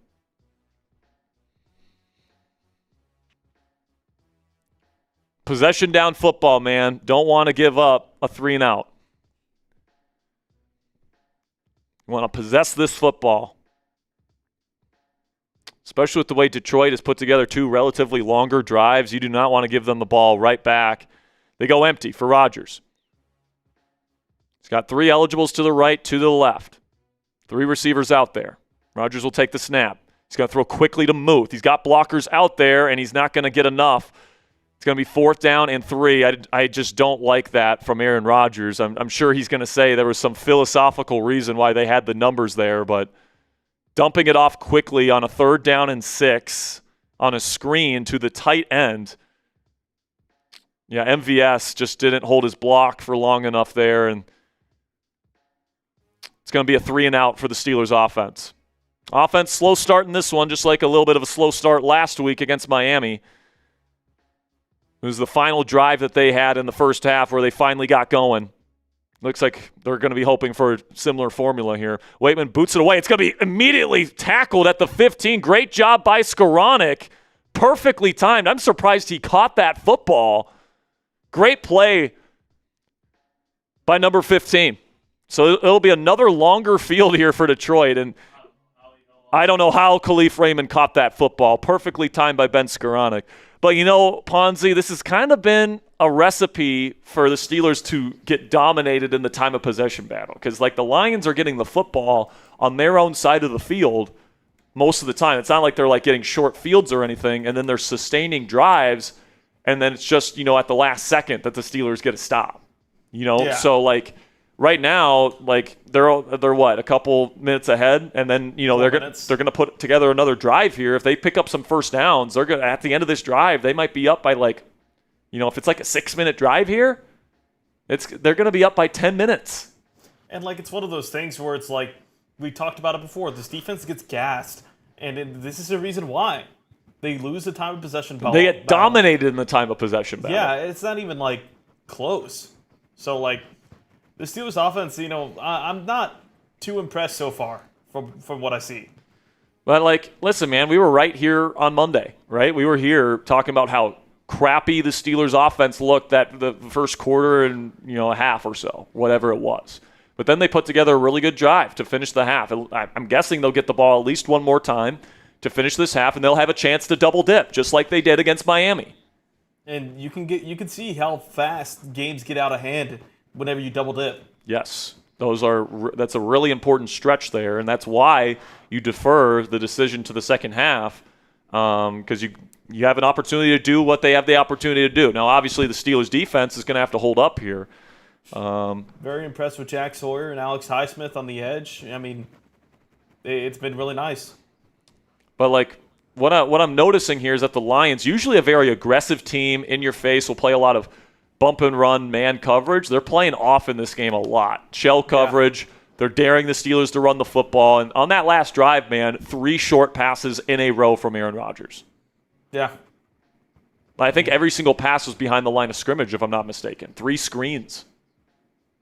Yeah, three screens. I mean, the first one was a check down, and then they had 2 screens on 2nd and 3rd down. It's dude, if you're gonna be trying to do the short game stuff, how about we mix in a run here? Yeah, especially. Right now you only have 5 carries the entire game.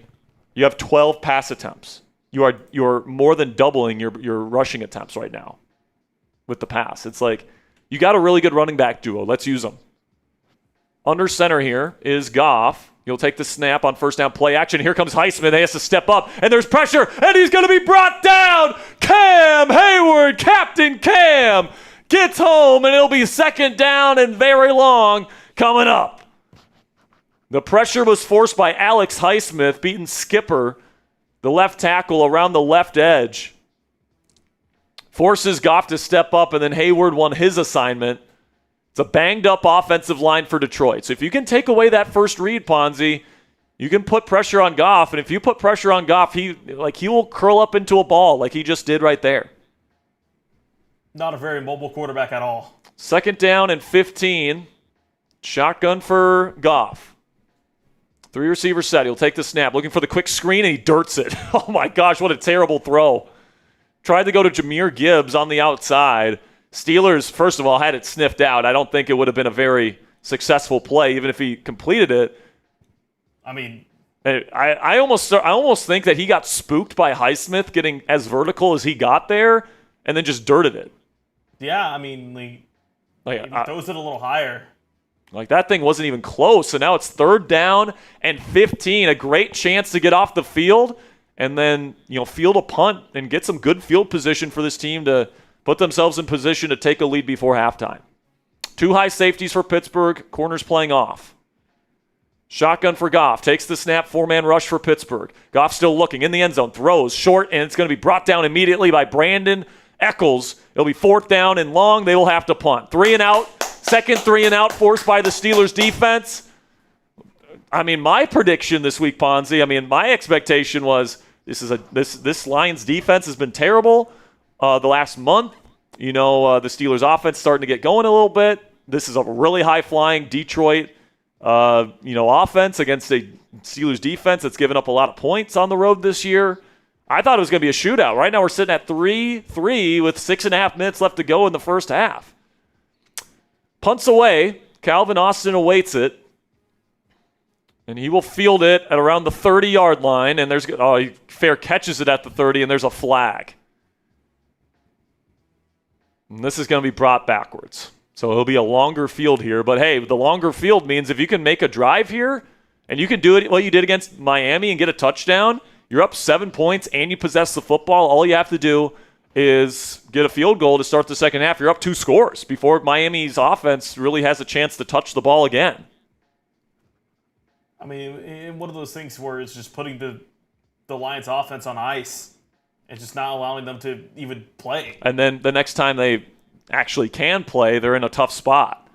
They'll be either hopefully down 2 scores. So this is exactly where we were last week, guys. Steelers offense, their first, I think it was 3 or 4 drives of the game, just not doing anything. I think they had 0 points, if I'm not mistaken, until they put up a touchdown to end the first half. And then they get the ball back. They score another touchdown. They ended up scoring 4 straight touchdowns on 4 straight drives.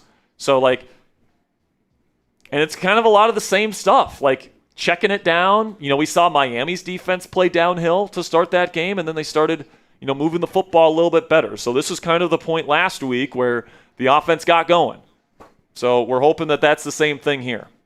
We just need Aaron Rodgers, I really like Kenny Gainwell. I just want them to run the ball more. Where's Jaylen Warren? Right now Jaylen Warren has 2 carries.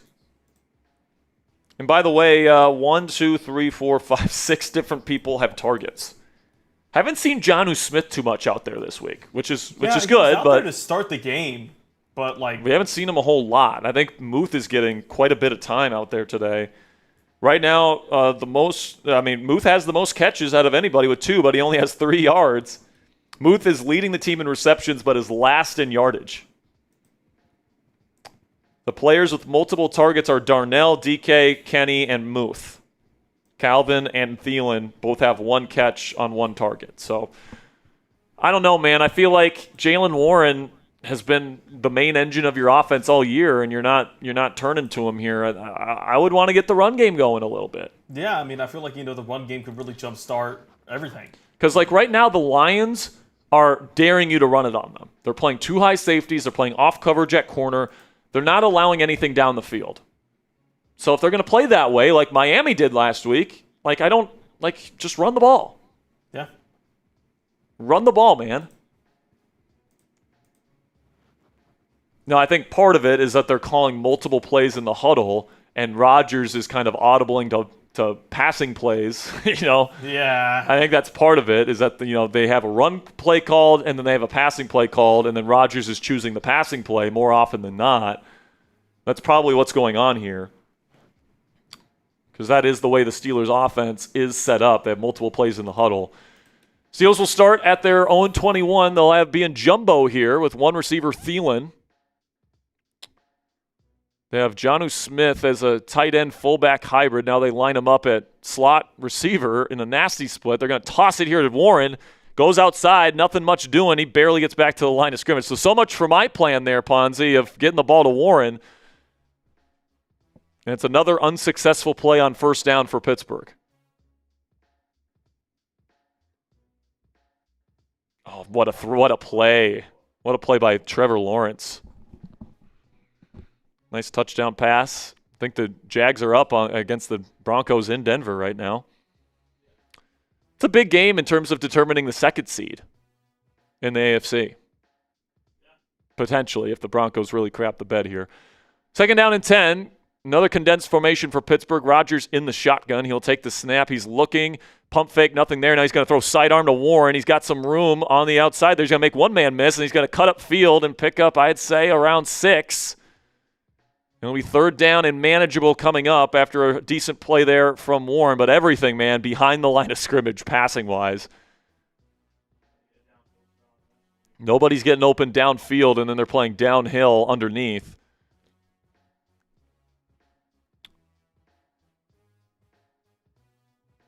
But the Steelers are just not possessing the ball for very long. They haven't had a 4+ minute drive all game as we get to 5 minutes left to go in the half. 3rd down and 4. Got to keep the drive alive. They go empty with Rodgers. 3 to the left, 2 to the right. Rodgers will take the snap, looking quickly. Nothing there. Just steps up, and he gets sacked. Another 3 and out.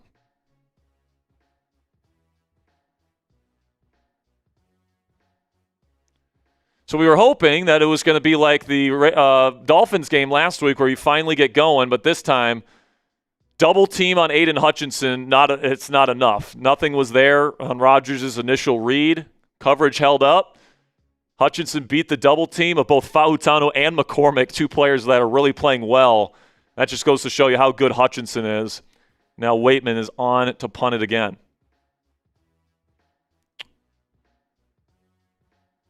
Kicks away. It's going to be fielded at the 26, and Raymond's got some room to run, and he's going to bring it out to around the 37.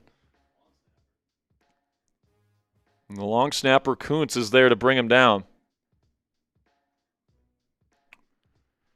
So, yeah, man, offense, anemic. I mean, that first drive, they looked okay. It's the best they've looked. They gotten a first down. Yeah, they've got 1 first down on that second drive. And it's just like as the game has gone on, they've gotten progressively worse in the first half. Like the first drive, you actually hit a downfield shot to Darnell. You know, you made some nice run. You made a nice run with Warren. Picked up a first down on your second drive. And then the last 2 drives, I mean, you got just nothing doing. 3 and outs against the defense that has given up the most points and the most yardage over the last month in the National Football League. Not great. Jeff Hardy coming in with a $20 PayPal. Says, "Marry everything, Yins. Mud Dog." So this must be Mud Dog in the chat. So I would probably put him in as Mud Dog in his raffle entries there. Shout out to Jeff with a 20. 6 raffle tickets for him. Stephen Orick says, "PQ as the green dot has to go. He is not good enough." Don't disagree, man. Like, if they wanted to keep him next year, but make maybe Peyton Wilson the green dot, the guy that's like communicating, maybe you can think about that. But PQ's been a pretty big liability in the Steelers defense this year, unfortunately. I wish I could say something different.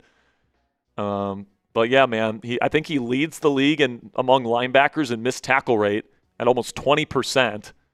And then he's not great in coverage either. So when he's allowed to work downhill, Ponzi, like when he can shoot a gap or when he's allowed to blitz, like he can make some really high-end plays, and like his highlight tape is pretty impressive year in and year out. But from like a down-to-down, stability perspective, he doesn't tackle all that well. He's not great. Fooled. He's not great in coverage. He'll get fooled pretty easily, pretty consistently. So listen, man, this defense might need a turn. This might be a great time for a turnover.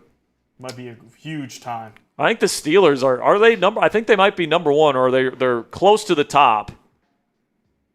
I think they're 3rd. Yeah, they're close to the top, and not just turnovers, points off of turnovers. Oh well, yeah. I don't know about points off turnovers. I think they're 1st in the league in points off of turnovers. So if the Steelers can turn the ball over here, and then get some points before half, that would be huge. Steelers have 2 timeouts and the 2-minute warning, so if they play their cards right here, they might have a chance for a 2-minute drill. But the Lions will start this drive at their own 38. Shotgun here for Goff. Takes the snap. Pressure immediately. He throws it quickly to Tesla in the slot. He's going to pick up a good gain past the 50. First down, Lions. Looked like the Steelers wanted to send a slot blitz. Goff read that, and it was wide open for Tesla for a good gain. Now they're going to be hurrying it up here. They go empty with Goff. Clock continues to tick at the Steelers' 48-yard line, close to midfield. Goff takes the snap from the logo, throws middle. Gibbs caught, spin move, and he's going to make one man miss. He's still looking for room to run. He gets to around the 35. Another big gain for Detroit. And once again, the Lions offense moving the football, and Patrick Queen got absolutely juked out of his shoes with that spin move. Now they go empty again. Steelers walk up multiple players to the line of scrimmage, leaving the middle of the field wide open. I bet that's where they go. Takes the snap. Goff looking. Pressure getting to him. Now he throws over the middle. It's caught by Jamison Williams, and it's tracked down by Brandon Echols, who immediately goes down with an injury. Echols had to make the tackle from behind. It was a pick play with Tesla running a clear. Good job by Echols to get to him in time where he did, but looks like it's his ankle or something there. They're looking at his left leg. And Echols has been so big for this team, stepping in at slot corner when Jalen Ramsey went to go play safety. They do have Daryl Porter that they brought up from the practice squad, so they could theoretically put him in the slot, or they could put Jalen Ramsey back at slot corner and then play either Jabril Peppers or Chuck Clark at safety. I'm guessing, Ponzi, they would go with Ramsey at slot. Yeah, that makes the most sense. It's going to be a question of who gets it, of Chuck Clark and Jabril Peppers. So we've seen this defense hold up for us here, Ponzi, but it's looking like the Lions might, at the very least, have a 3-point lead unless this defense can make a big impact play. Reports from Detroit say Chuck Clark entering the game. So it looks like Ramsey will take over at slot corner for the rest of this game. So that's not just a downgrade at slot corner. Well, actually, Ramsey's a pretty good nickel, but it's a clear downgrade at safety. It's a clear downgrade at safety. And just I don't know what to call it, but like to choose to put Chuck Clark over Jabril Peppers is kind of crazy to me. Like, I'm not saying Jabril Peppers is a world beater, but like he brings a lot more physicality. I think he's a little bit better in coverage, but I just don't know what Chuck Clark brings to this team over Jabril Peppers. I don't know, man. He doesn't bring more speed. Doesn't bring better tackling ability. Doesn't bring. I mean, you could theoretically say he's a better coverage player, but I don't even think that's the case.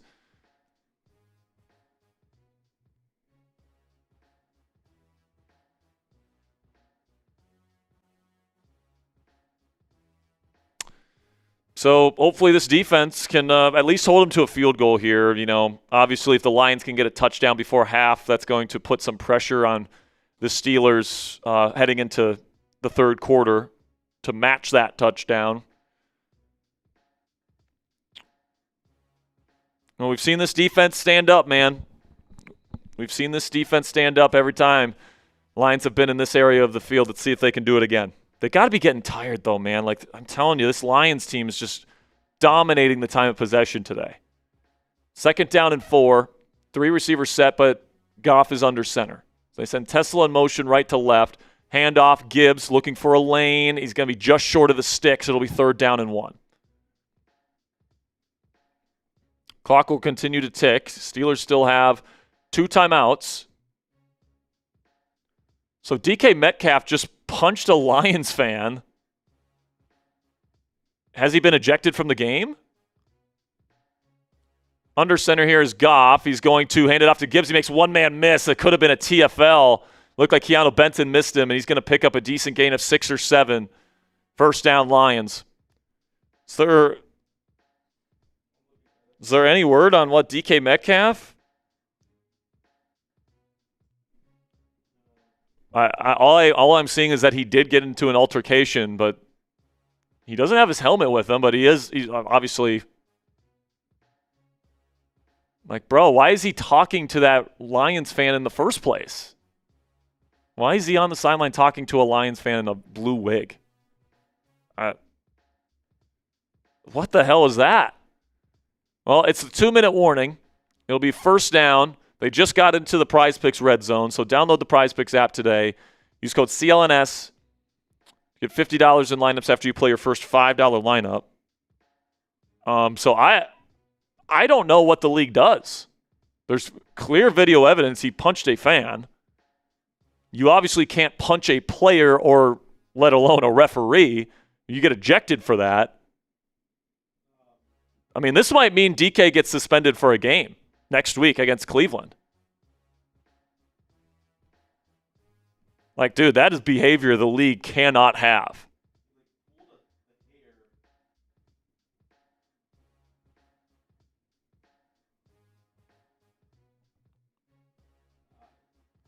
Dude, if we lose this game and we don't have DK next week against Cleveland, that could be bad news. That might be bad news.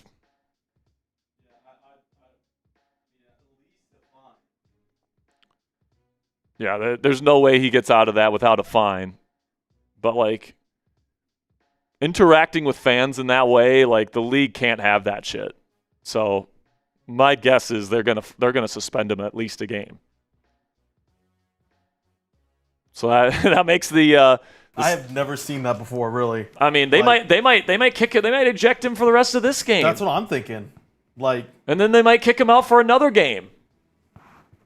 Like, dude, we can't be having that shit. Like, not even like George. Well, I mean, George Pickens, he does have some instances where he would fight fans, but. Yeah, we got rid of George Pickens for shit like that. That's unacceptable behavior from somebody making $30 million. And like, I'm sure that player was saying some nasty shit, or that fan, I should say. I'm sure he said some really nasty shit. But like, dude, why are you even interacting with him on the sideline? All right, we're back in Detroit. 2-minute warning just passed. Steelers still have 2 timeouts. And I'm guessing if they start running it here, the Steelers will start calling them. Shotgun here, to the left, one to the right here. Now Goff lines up over the middle for the end zone. Did he catch it? What a catch by Isaac Tesla. Touchdown Lions. Through a perfect seam ball, Tesla got absolutely wrecked by Kyle Duggar. Well, this looks like cover 3 to me. This looks like spot drop cover 3, and Duggar just couldn't get there in time. Goff has a gun on him, man. And then good hit from Duggar. I mean, they did everything they could to try and jar it loose. It was just a good play. You know who got beat on that play, though? Patrick Queen. Chuck Clark. Oh, yeah, Chuck Clark. And, man, but he was in zone, so kick is up and good. Detroit takes a touchdown lead. At least the Steelers have a chance here to go on a 2-minute drill and at least cut this to 4 before half and double dip.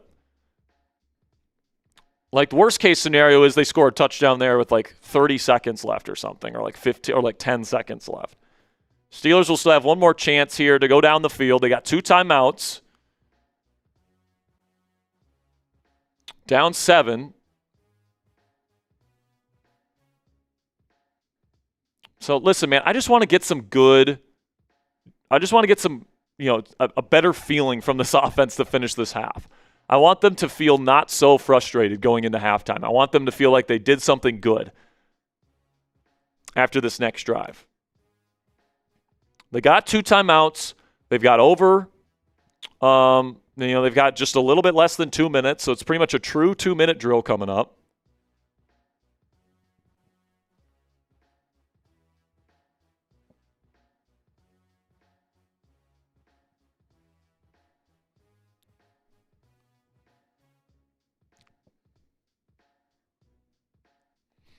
But yeah, man, that's a great catch from Tesla, and then obviously good read from Goff. Steelers were pretty obvious in what they were in, but kick is away from Bates, and they're gonna put it. Nope, it's gonna be in the end zone, and it's gonna be knee down for a touchback. But I couldn't see if it landed in the end zone or just short of it. The difference will be the 20 or the 35.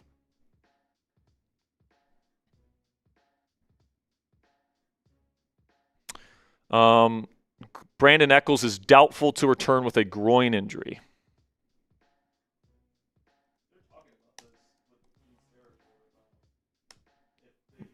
Metcalf is out there. Metcalf is out there, so it looks like at least for now there's no ramifications from the league. We'll see after halftime, and we'll see after the game. But Rodgers in the shotgun, Metcalf in the slot, and a nasty split. Keep your eye on Metcalf here. MVS and Calvin Austin, the others out there. Play action. He's going to throw it short to Metcalf, and good coverage, incomplete. Jack Campbell all over DK Metcalf on the shallow cross. It'll be 2nd down and 10. Nothing doing for the Steelers offense outside of the first drive. I mean, they only have 1 first down after their first drive of the game. They'll go empty here.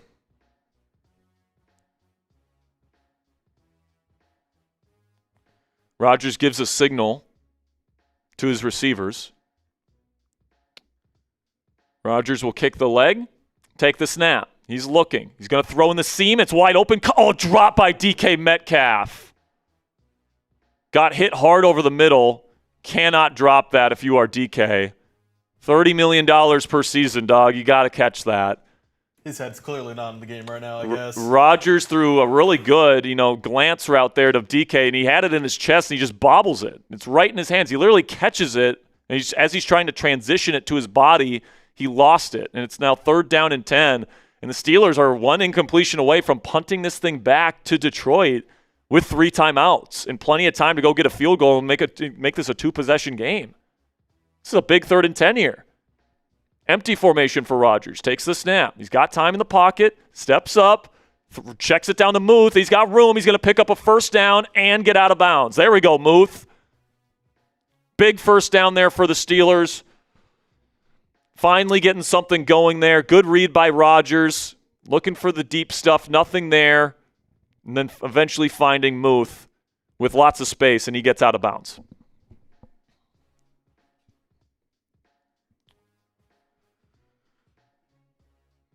Minute 37 to go, still 2 timeouts. Rodgers is in the shotgun with trips right. He takes the snap.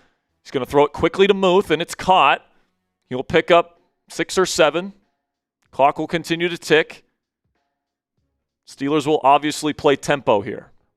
Pat Freiermuth has the most targets outside of DK Metcalf so far in this game. He has the most catches with 4.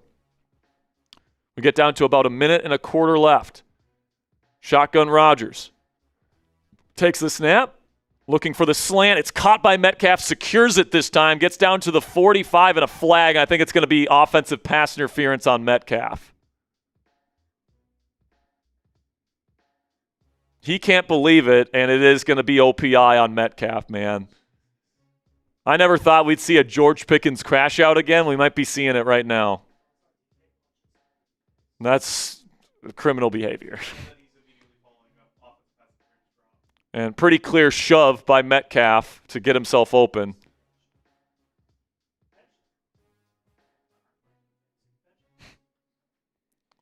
Second down and 14 after the OPI. Still 1:05 left to go. Detroit has 0 penalties in this game. Trips left. Rodgers kicks the leg, takes the shotgun snap. He's looking. He will dump it off to Gainwell. Can he get out of bounds? No. Only gets about 3 or 4 yards as we get to under a minute. Might be a good time to call timeout here and get into a good play. Rodgers on 3rd and 11, though. He's going to call a play pretty much from the huddle. I guess the Steelers, if they don't get this, they don't want to give Detroit that much time. Now, timeout. I think Detroit's going to call timeout here. And they do. They call their first timeout. DK Metcalf. What are we doing, pal?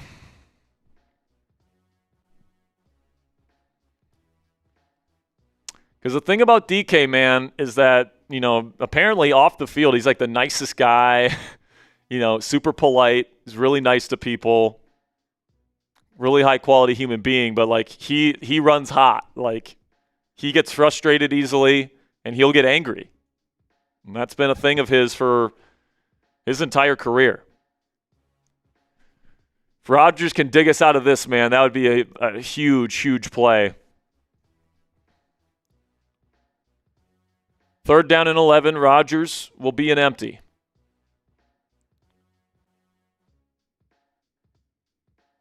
Takes the shotgun snap. They send a 5-man pressure. He's going to throw down the field over the middle. It's caught by Thielen. 1st down. Gain of 12. Timeout. Timeout. Steelers. Come on. Call timeout. No timeout being called. Now, clock is still running, and they're not. What are they doing? Really crafty route there. Physical route from Adam Thielen. Yeah, they called timeout with 27 seconds. The Steelers have 1 timeout left. So Rodgers, nice poise from the pocket, good route run by Adam Thielen. That's something that Roman Wilson and Calvin Austin III, Ponzi, really didn't bring to the table, is a level of physicality in your routes down the field. You could see Thielen. Is that Thielen's longest catch with the Steelers? Yes, it is. Right now, Thielen is your 2nd leading receiver with 19 yards. Muth has 4 catches for 20. Darnell Washington had that 1 18-yard chunk. Those are the only 3 with more than 10 yards receiving in this game. They go empty with Rodgers. He'll take the snap. He's going to throw it down the sideline to Metcalf, and he's not looking for it, incomplete. It's a bad time for DK Metcalf to have his worst game, his worst half as a Steeler. Be 2nd down and 10.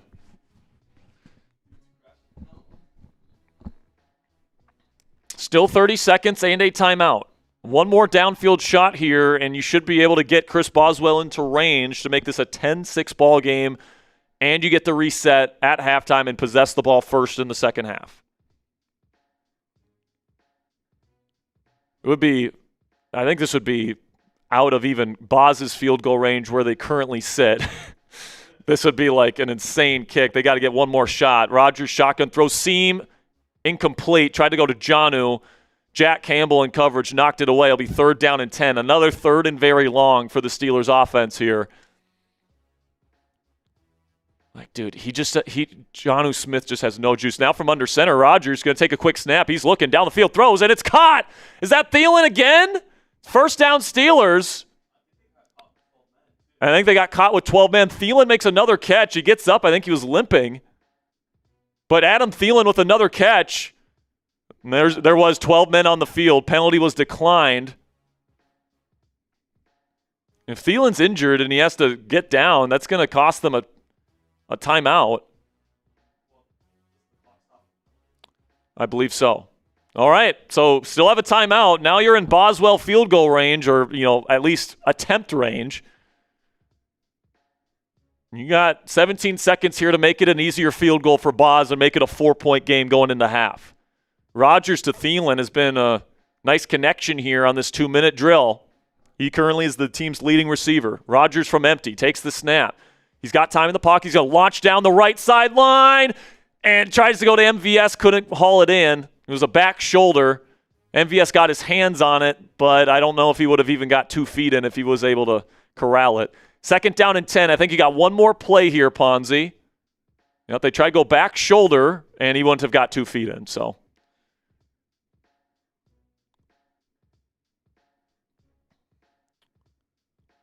got 11 seconds and a timeout. Everything's still available to you, but you got to make sure you get down before 1 second if you catch it in the field of play.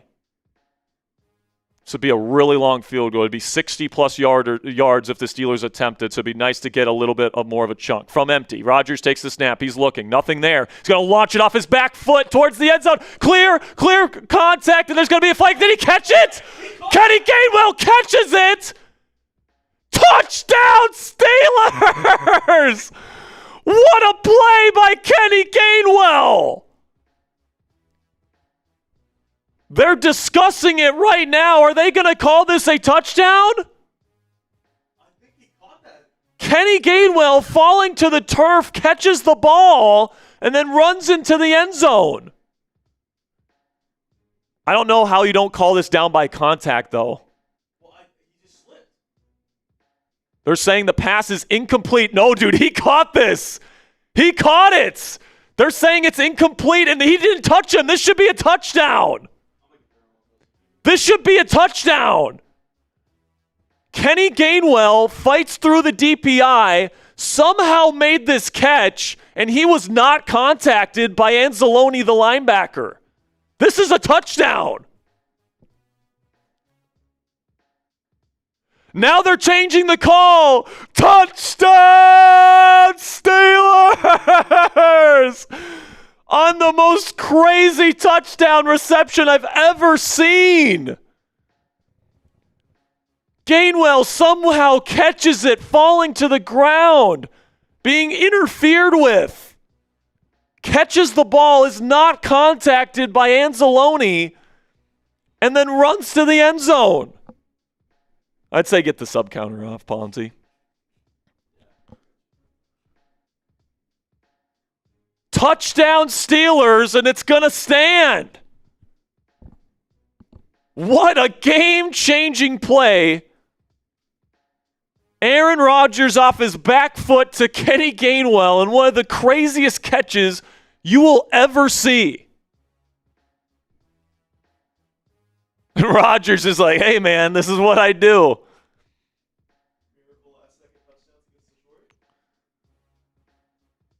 Kick is up and good from Boswell. We have a tie game in Detroit.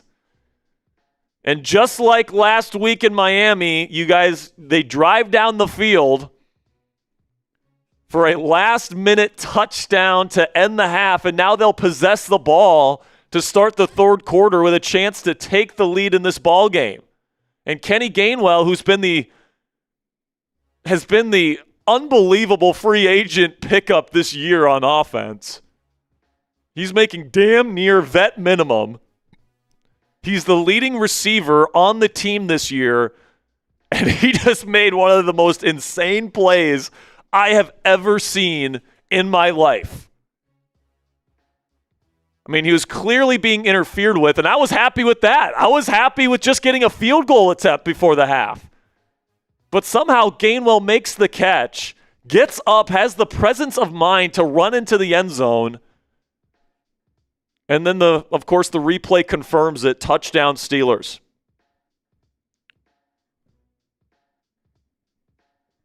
That is unbelievable, man. I'm in shock. I can't believe that was a completion.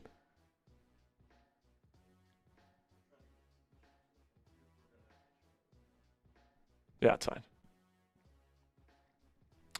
Kick is away. That's what we usually do anyway.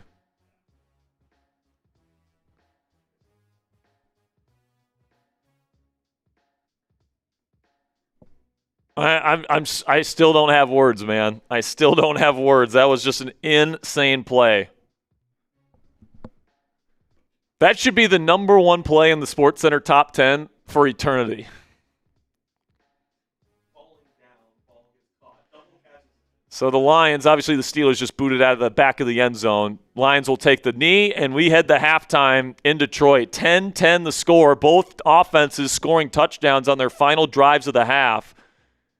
Aaron Rodgers gets hot late in the half there, getting two third and very long completions to Adam Thielen, who has 32 yards on 3 catches. That is the most in each category of his Steelers career to this point.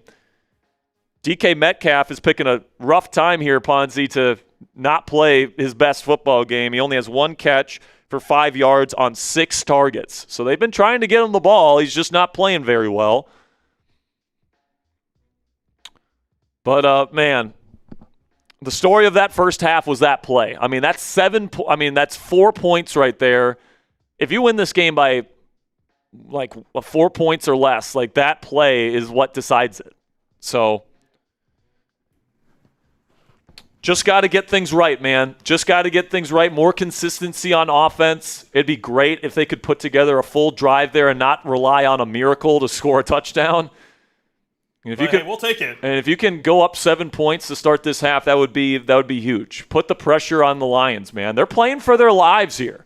So if you put them, on the hot seat here, asses are going to get tight in Detroit. All right? So let's have a great first drive of the second half, just like we had against Baltimore, just like we had against Miami. That will be absolutely huge.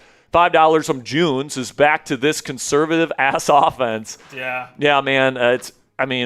This is what they do, right? When teams play what Rodgers calls shell coverage, they dump it off, and they force them to rally and tackle our yak threats. And, there's games like last week against Miami where that works. There's other games, like in the first few drives of this game, where it didn't. So at least they got that touchdown there and some real positive momentum to finish the half. $5 from Jordan says Gainwell is the back you feed on a 1st and 10. Jalen is your workhorse 3-yard back. Terrible without an open field. Gainwell is shifty, make a miss. Well, we just saw that there. Jalen Warren has more than double the missed tackles this year compared to Gainwell. So, just by the numbers, Jalen makes more guys miss. But Gainwell is certainly playing really well. So, I don't want this to turn into a conversation of, Jalen Warren sucks, let's not play him as much. But, dude, Kenny Gainwell's just playing so well, you got to find ways to get him on the field, and they are. Even since camp, they have made it a priority to get him on the field. Doesn't mean you don't, give Jalen Warren some work too, but, right now Warren has 3 carries for 9 yards. They're barely running the football at all. $5 from Shannon Cassidy says, boys, our offense needs to rally. I think this was sent before they got the touchdown there, so thank God they did, Shannon. $5 from Tony says, did we know that Metcalf was an idiot when we signed him? I didn't know.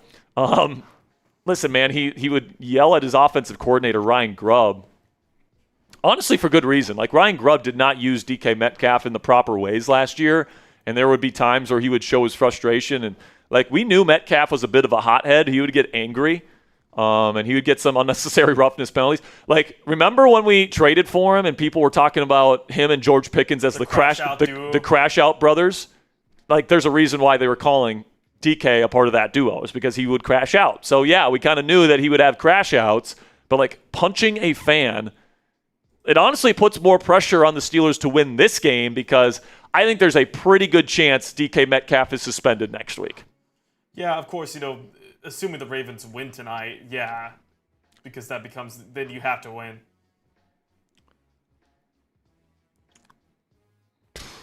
Yeah, because, if the Steelers lose and the Ravens lose tonight, and by the way, I think they do lose tonight. I do think the Patriots win, even in Baltimore.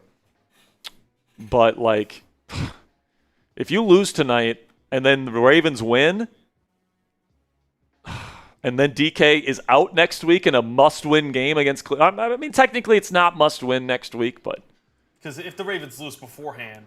Because, honestly, if the Steelers lose today and then the Ravens win, the Steelers should just rest their starters anyway. Yeah. The Steelers should give Rodgers a week of rest. They should give Cam a week of rest. They should give TJ another week to rest. They should give, maybe even you think about Ramsey, giving him a week of rest. And then Metcalf would be suspended. So give Will Howard a chance to start a game. If it's a completely irrelevant game next week against Cleveland, you don't play your starters. But what's kind of interesting, though, Ponzi, is that if the Steelers win in this game and then the Ravens lose, there's a chance that the game against Cleveland next week is irrelevant and the Steelers win the division before they step on the field again. Because the Ravens play not once, but twice before the Steelers play again. They play tonight, and then they play on Saturday next week against a pissed-off Packers team. Maybe without Jordan Love, though. So that's bad news if you're a Steelers fan, is that they might not have Jordan Love. That concussion looked pretty bad yesterday. But Malik Willis actually looked okay. It's not like... He wasn't the reason why they lost. They did not lose the game against Chicago yesterday. Yeah. $5 from Williams says, Jack, if DK is suspended, do you think the Steelers sign Lazard? Honestly, I never thought about that, William, but, that's something that I could see happen. Yeah. Honestly, I could see that be... Now, obviously, this is an offense where you got to have a full knowledge of it, right? And if you're asking Lazard to play next week, that's going to be another, crash course for a new receiver. A couple weeks ago it was Thielen. This week it would be Lazard. But honestly, man, dude, if they bring in Allen Lazard if DK gets suspended, that just means that this team is completely giving up on Roman Wilson. Like, they just don't trust him to play at all if they bring in Lazard. Because Lazard's not good. Lazard's not a good player. I mean, if you look at him, the only upside to Lazard is that he's got chemistry with Rodgers. That's it. He doesn't separate. He's a big body, but he doesn't have terrific hands, honestly. Like, the only selling point on Lazard, in my opinion, is that he's got a connection with Rodgers, which is there, but, like, I would rather give Roman Wilson a chance to play in a game. Like, give Roman a chance to play in one game before the season's over. That's what I would do. But with Rodgers and Lazard's relationship, I can't say it would surprise me if they end up signing Lazard if DK is suspended, which he probably will be, honestly. $2 from Devone says, keep the momentum. Here we go, Steelers. Here we go. 12 euro super chat says, that's what we do. Catch of the year. Let's get him in the second half, Steelers Nation. Right there with you, Dave. Appreciate you. Love from Germany. All right, we got a German definitely Steelers fan. One of the wildest touchdowns of the year. I think the wildest. I can't really think of another one. Yep. What? Just crazy, dude. Like, that's the type of catch that, like, reminds you of, like, Julian Edelman in the Super Bowl or something. Just like you're just left saying, how did you catch that, man? Someone was saying Lynn Swan. And some of Rodgers' best throws in this game, man, have come off of his back foot. I will say, good job by the refs not blowing that dead. Yeah. $10 here from Breathing Black and Gold says, wow, Kenny G, have to bring him back next year no matter the cost. Well, like, what if he wants to get paid top 5 running back money? I'm not paying him that. Yeah, I'm not paying him that. Want to take a look at some of these scores? But listen, man, I don't think Kenny G will cost that much to bring back, though. I'm right there with you, Breathing Black and Gold. Like, if it's anything close to a reasonable dollar figure to bring him back, I'm bringing him back. Because it's more than just what he does as a running back, right? He's a receiver. He's also a special teamer. Remember when he forced that fumble in Week 1 versus the Jets? That play might be why they won against the Jets that week. The defense couldn't stop anything. Having that quick turnaround, getting 2 touchdowns back-to-back because he raked that football out, it's been awesome. He's also returning kicks right now. Like, he just does so much for this team. He's such a glue guy. I think you got to bring him back next year. Maybe you think about trading Caleb Johnson. Do you think about that? You draft him? Year after year, while his value is still relatively high? Yeah, I mean, I guess. Do you think about it? I would think about it. I would think about it just because, it's got to be the right price, though. Like, I'm not giving him away for, like, a 7th-round pick, but, like, Caleb Johnson. Maybe, like, if somebody gave me, like, a 4th for him, I would think about it. Yeah. I'd think about it, dude. Let's talk about some other scores that happened around the league here today. The Panthers beat the Buccaneers at home. Sole possession of the NFC South. Sole possession of the NFC South with 2 to go. Wow, the Panthers have a chance to clinch the division next week before they play the Buccaneers in Week 18. Honestly, I think that game should be the Sunday Night Football game to decide the NFC South. Because honestly, it's going to depend on what happens in this Steelers game and then the Ravens game, because you have to set in stone who's getting the matchup. 11 days or whatever it is before they play. So this week, there's going to be a decision. I think the decision is going to be either Steelers-Ravens, Buccaneers-Panthers. What's more likely to actually, decide the division? And I think, honestly, it's going to come down to tonight. If the Ravens win, Steelers win, Ravens lose, they can't, the chances of the Steelers beating the Browns are pretty good next week, and if they just do that, they win the division. So they can't pick the Steelers and Ravens to be Sunday Night Football Week 18. So that'll be interesting to see, how that division shakes out. But the Bills barely beat the Browns. Shedeur Sanders nearly pulling off the upset there. Though. Out of that, the storyline coming out of that is Quinshon Judkins' nasty injury. Prayers go out to Quinshon Judkins. Obviously, that's going to play a factor. That's going to play a factor next. Fractured fibula. Oh, dude.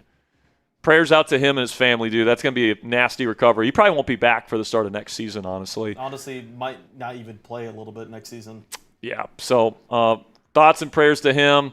And obviously, that's going to impact next week's game as well, as our Steelers are playing the Browns in Cleveland next week. Chargers made mincemeat of the Cowboys, so even if the Commanders won last night against Philly, Philly would have won the division. Well, obviously, I think that Cowboys team's very depressed and very not really wanting to play. Yeah, they're probably pretty sad. Then the Bengals killed Quinn Ewers and the Miami Dolphins today in Miami. Then you get the Saints beating the Jets 29-6. I got to say, man, Tyler Shuck looking like the best rookie quarterback in this class. Vikings beat the Giants, and one of the worst football games you'll see all year long, 16-13. Giants still in the running for the first overall pick. Titans beat the Chiefs. Dude, Gardner Minshew, back-to-back weeks the Chiefs have their quarterbacks get ACL tears. That's just brutal, man.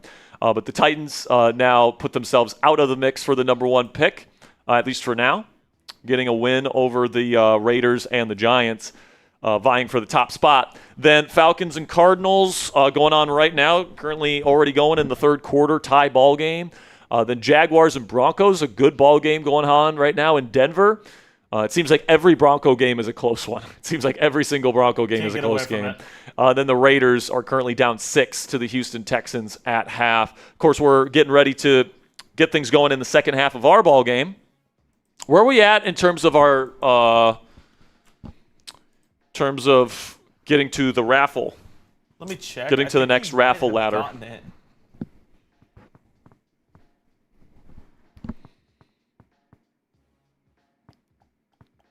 Just double check your number here. I believe we did get to it. Did we get to it? Confirmed? Yes. All right. Second half about to start. We passed $500 on today's show, which means we're going to be giving away a Steelers jersey to one lucky fan at the end of the show. Here we go, Steelers. Here we go. Come on, baby. Let's start this second half off on the right foot. Trace just sent that social version. Trace did? Yep. Perfect. Okay. Gonna put this out on Twitter.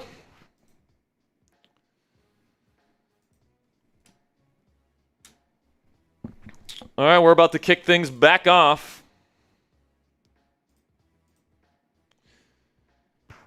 Okay, download. And, of course, the Steelers will start this half off with the ball, and Bates kicks it away. It's going to be fielded at around the 9. Not a great kick. Jaylen Warren with the ball, and he's going to get past the 30 to the 31-yard line. Good return. And that's where the Steelers will take over here in the second half.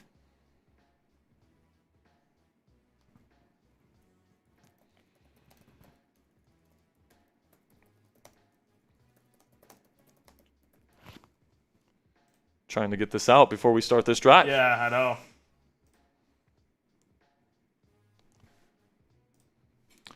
All right, Rodgers in the offense. Score a touchdown on their final drive of the first half. We've seen this movie before. Let's see if they do just what they did against Miami last week and double dip. What's up?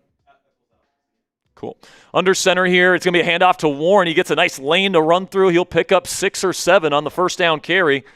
There we go. Get 30 rolling. Brandon Echols is out for the remainder of the game with a groin injury, which means we can expect Jalen Ramsey to play in the nickel for the rest of this game on defense. Second down and 5. Man, I could have swore that he got 6 on that, but I guess the refs are giving him a bad spot. Second down and 5 here.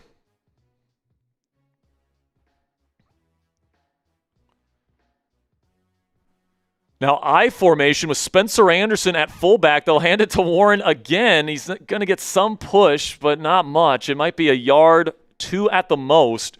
Be third down and manageable coming up. Steelers haven't been in third and manageable all that much in this game.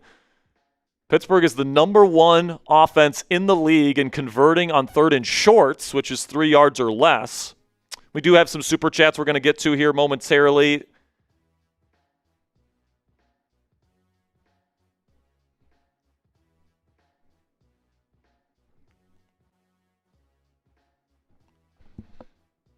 Now Rodgers in the shotgun.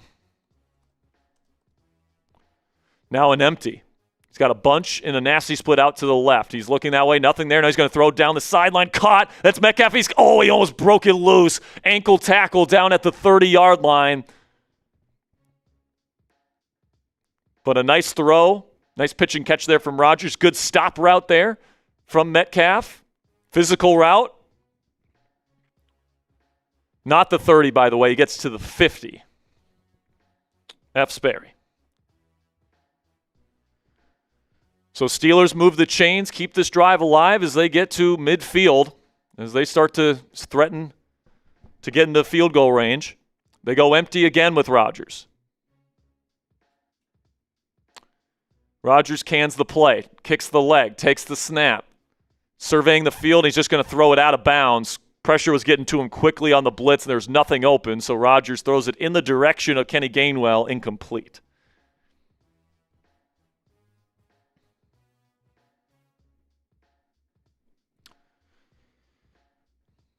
Where are we at with subs here, Ponzi?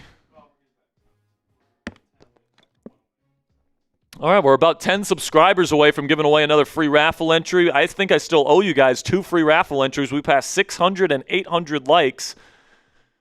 So next commercial break, we'll give away some free raffle entries, catch up on some super chats. Let's see what the Steelers do here in this drive. Back in empty is Rodgers. 2nd down and 10. Takes the snap. Looking down the sideline again on a stop route. Throws it too high for Gainwell. Incomplete. 2 straight incompletions mean that the Steelers will have to dig themselves out of a 3rd and 10 again. I will say if you can pick up 6 or 7 here, you'd put yourself in position to maybe try a Boswell field goal. It'd be a long one, but first down conversion here would be huge. Rodgers' go-to guy on 3rd down today. Adam Thielen is out there. By the way, I just posted the latest highlight, guys. I'll give a shout-out to whoever gives me a repost on X right now. Empty again, 3rd down and 10. Rodgers looking, throws middle, open again. Thielen caught another first down conversion for Adam Thielen. Gets down to the 32-yard line of Detroit. First down, Steelers. Thielen has been an absolute stud today, just running a little hank route there in the middle of the field. Zone coverage leaves it wide open. And Rodgers delivers it in another 3rd and very long conversion for Rodgers, as now the Steelers are in scoring range. Connor Hayward in at fullback now. Takes the snap, hands it off. Warren finds a lane, makes one man miss. He's still running. His arms another man. Keeps going, gets all the way down to the 11-yard line. First down, Steelers as they get inside the Prize Picks red zone. Download the Prize Picks app today. Use code CLNS to get $50 in lineups after your first $5 lineup today. Jaylen Warren making a couple men miss, showing his value to this team.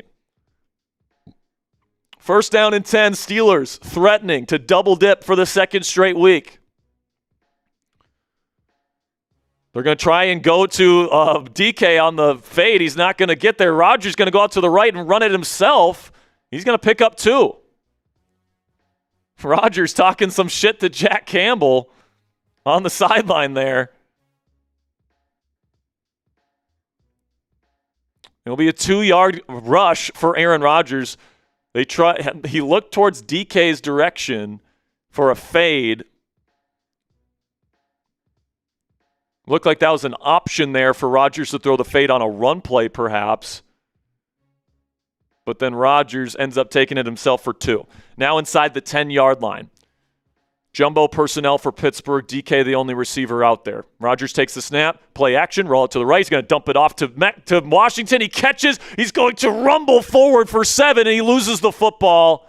They're going to say Darnell was down. This would be a game-changing turnover if this ends up being a fumble from Darnell Washington. 3rd down and 2. Rodgers getting him to the line. It looks like he was down.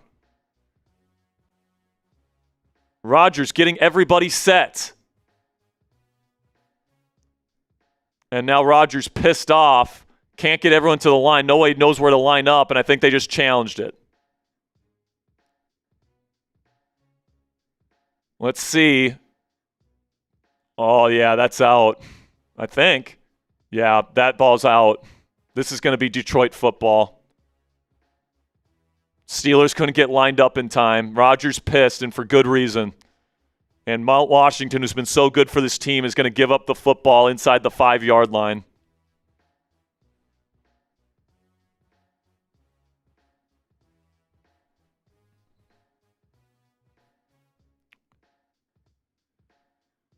Oh, man.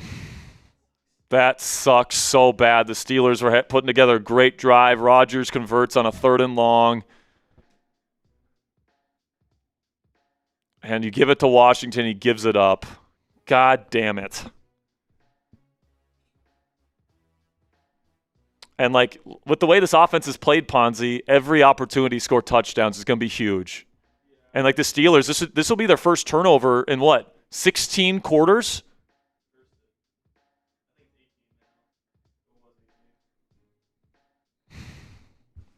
Man, and now obviously the Lions have a long field to go, but they've been driving it on the Steelers all day. $10 here from Robert Locke. We'll catch up on some Super Chats as DK stood there with fist up and thought about it before he swung. He deserves suspension. It wasn't a snap action. Yeah, man, I tend to agree. Like, if I'm the NFL commissioner, I'm suspending him. I can't have my players punching at fans during the game. It doesn't matter what they say. You just can't have that shit. My question is, why put yourself in that position? Why are you talking with a Detroit Lions fan on the sideline? Makes no sense. So hopefully the Steelers can get the win today so that, we can maybe not even need to have DK next week. But $20 here for Alex L. Says, have a blessed and wonderful Christmas Day, Steelers Talk and Channel family. God bless everyone. What's that? Call overturned. Lions football. Big play in this football game, man. Big play. Now the Steelers at some point, the Steelers need to get a turnover of some sort and then turn that thing around. $10 from Examander. Shout out to Alex L, by the way. 3 raffle tickets for him. That was ridiculous what Metcalf did. The best receiver now getting suspended. Now we need MVS, Thielen, and Austin to step up now. Yeah, but it's possible that, next week, it's not as important of a game now. But obviously, like, if next week is to clinch the division and you don't have him, that is a big, big loss. Obviously, literally. You would have Calvin, MVS, and Thielen as your 3 receivers next week. And then Emiliano wants in on the raffle. So stationed in Africa, 1 a.m. right now, but not stopping me from watching my Steelers. Shout out to you, man, and thank you for your service. Thank you, Emiliano. But Detroit will take over inside their own 5 at their own 3. Goff in the shotgun in a condensed formation. He's going to go play action, rolling out to the right in the end zone. He throws out of bounds, incomplete. 2nd down and 10 coming.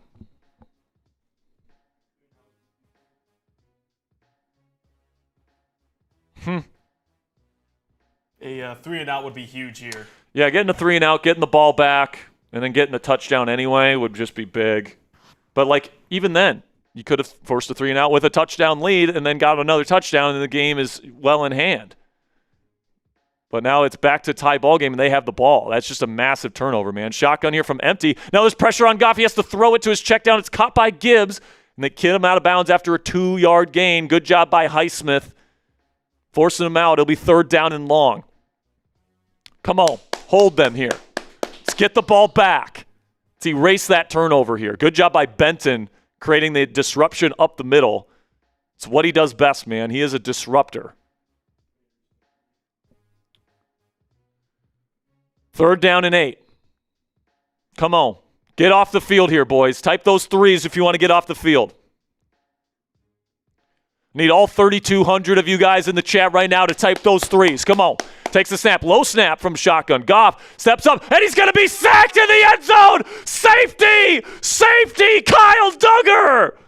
On the safety blitz, Steelers get 2 and the ball and a chance to go up 2 scores in this game.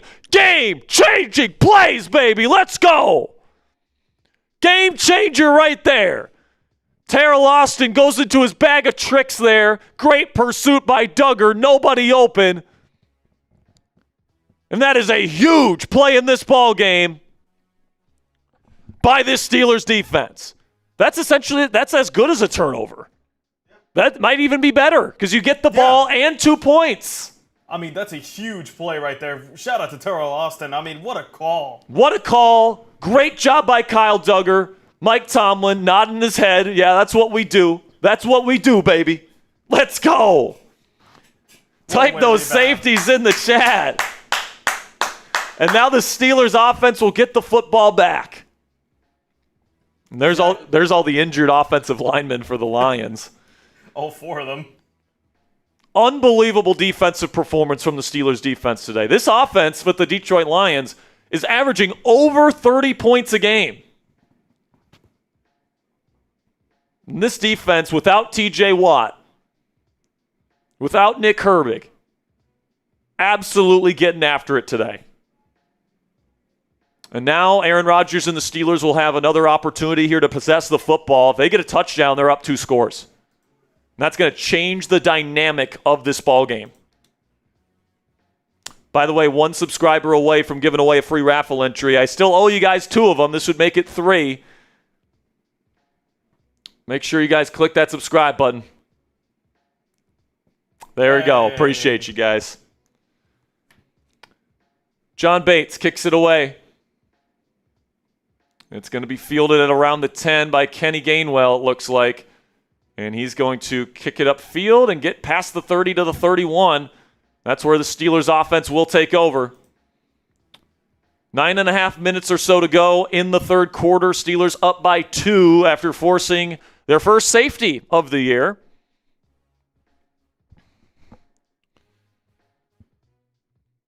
And obviously this is the second week without TJ Watt out there. This defense has played 2 very inspired performances in a row without him on the field. Not saying I don't miss TJ, not saying I'm happy he got a collapsed lung, but man, this defense has really stepped up. They deserve credit for it. All right, new drive starting at the 31. Touchdown would be huge for Pittsburgh on this drive. Under center is Rodgers. Take the snap, hands it off to Warren. No push from the O-line, but he's going to push off of it. Jaylen Warren fights to get back to the line of scrimmage. It's probably going to be about a yard behind. Be second down and 11.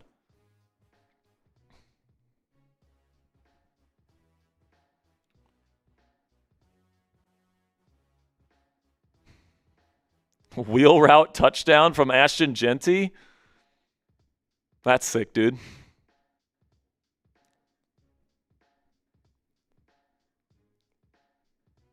Second down and 10 here. Rodgers will get back in shotgun. This offense has been at its best today throwing the football. I guess why not? Rodgers kicks the leg, takes the snap. 2 receivers on the field, or 2 running backs on the field. One of them is Gainwell's a receiver. They get it out to him on the out, and he picks up a nice 18-yard gain on an easy throw from Rodgers. And Kenny Gainwell continuing to show his value.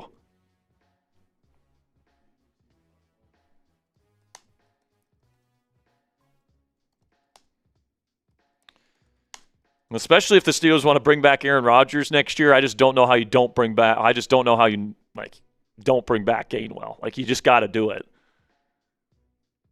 And he's probably going to make a pretty decent contract here. Under center now is Rodgers once again in a heavy formation. MVS, the lone receiver, play action, rolling right. Rodgers gearing up, going to his buddy MVS down the field. He separates. Oh, it hit him in the hands on a diving attempt, and he couldn't bring it in. Rodgers can't believe it. Neither can MVS. That would have been an unbelievable touchdown reception. Rodgers just put it out of reach of his buddy, number 11. It literally hit him in the hands on the dive, but that would have been a hell of a catch. Rodgers overthrew him just a little bit. Oh, dude. This close to a touchdown and taking a 9-point lead, pending the extra point, but... And he did hit his head pretty hard on the turf on the way down. Oh, Rodgers can't believe it. That was a hell of a throw, given the circumstances. Using his speed, Muth signaling touchdown. He couldn't believe he couldn't bring it in. And now MVS is getting looked at by trainers as he walks off the field. And he'll enter the blue medical tent. God damn it!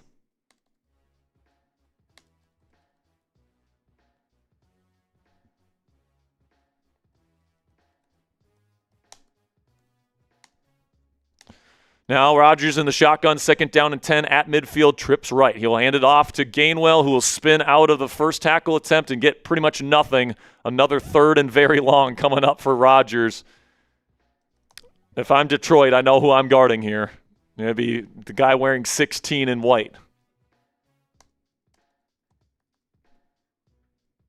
Might even have to key in on 14. Yeah, 14 as well, dude. 3rd and 9 is what they're calling it, but still another 3rd and long for Pittsburgh and Rodgers. They go empty here. Got to pick up some yardage here to give Boswell a shot at a field goal. Rodgers takes the snap. He's looking.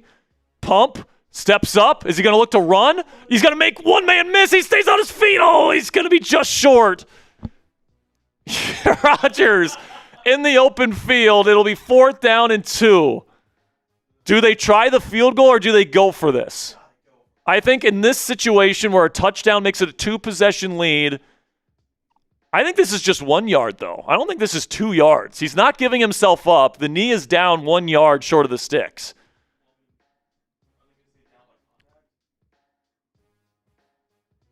So they're going to go for it here on the Lions 42, and now the Lions call timeout. They want to get organized.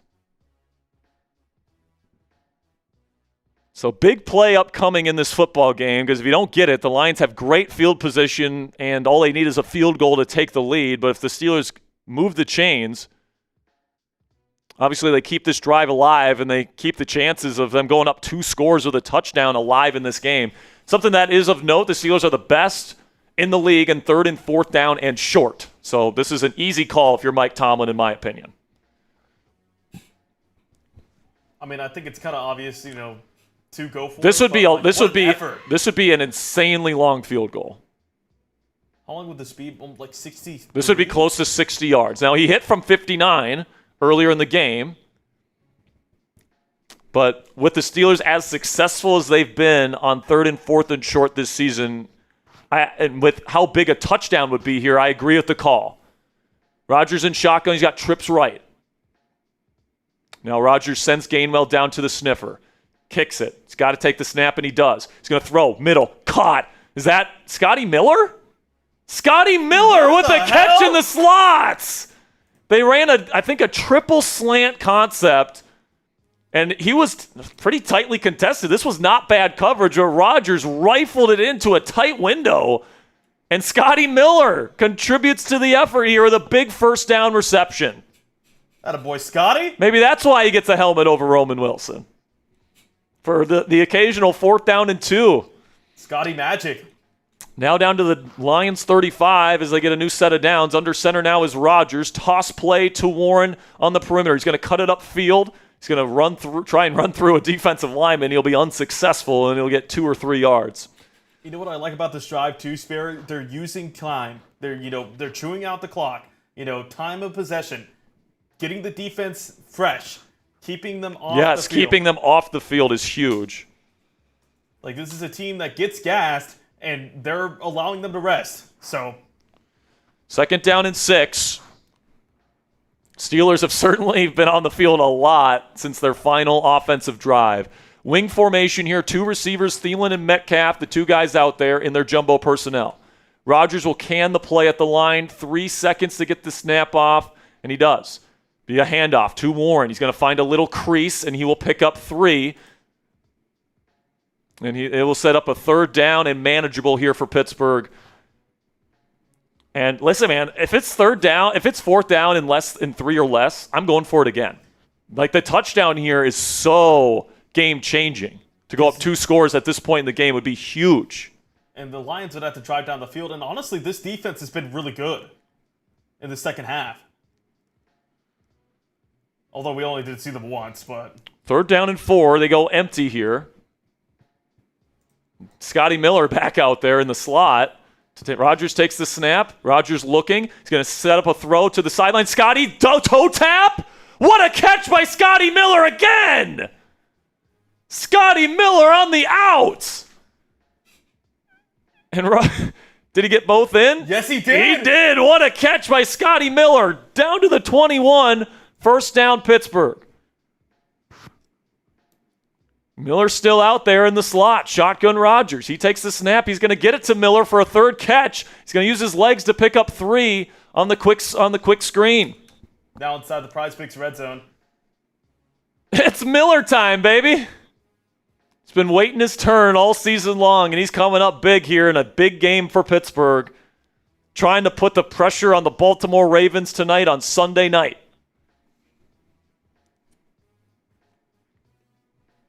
What a huge catch. That was not an easy catch to make. Not an easy catch on the sideline in a big spot. Keeping this drive alive. 2nd down and 7 now inside the Prize Picks red zone. Download the Prize Picks app today. Use code CLNS. Get $50 in lineups after your first $5 lineup. Hand off to Warren up the middle. He finds a crease, and he's going to pick up about 5 or 6. Once again, Sperry, I'm glad that they're using 3rd down. You getting the clock off. It's very methodical, matriculating down the field, converting on 3rd downs, and now it's 3rd down and 2, right in the Steelers' wheelhouse here. And this is short enough here where unless you take a sack or a tackle for loss, I think you go for it. Shotgun Rodgers. High snap, but he'll hand it off to Warren, trying to run over a man. He's not going to get it. This might be Steelers tush-push area here, though. Be 4th down and 1. I think this is Steel City shove time. What a nickname.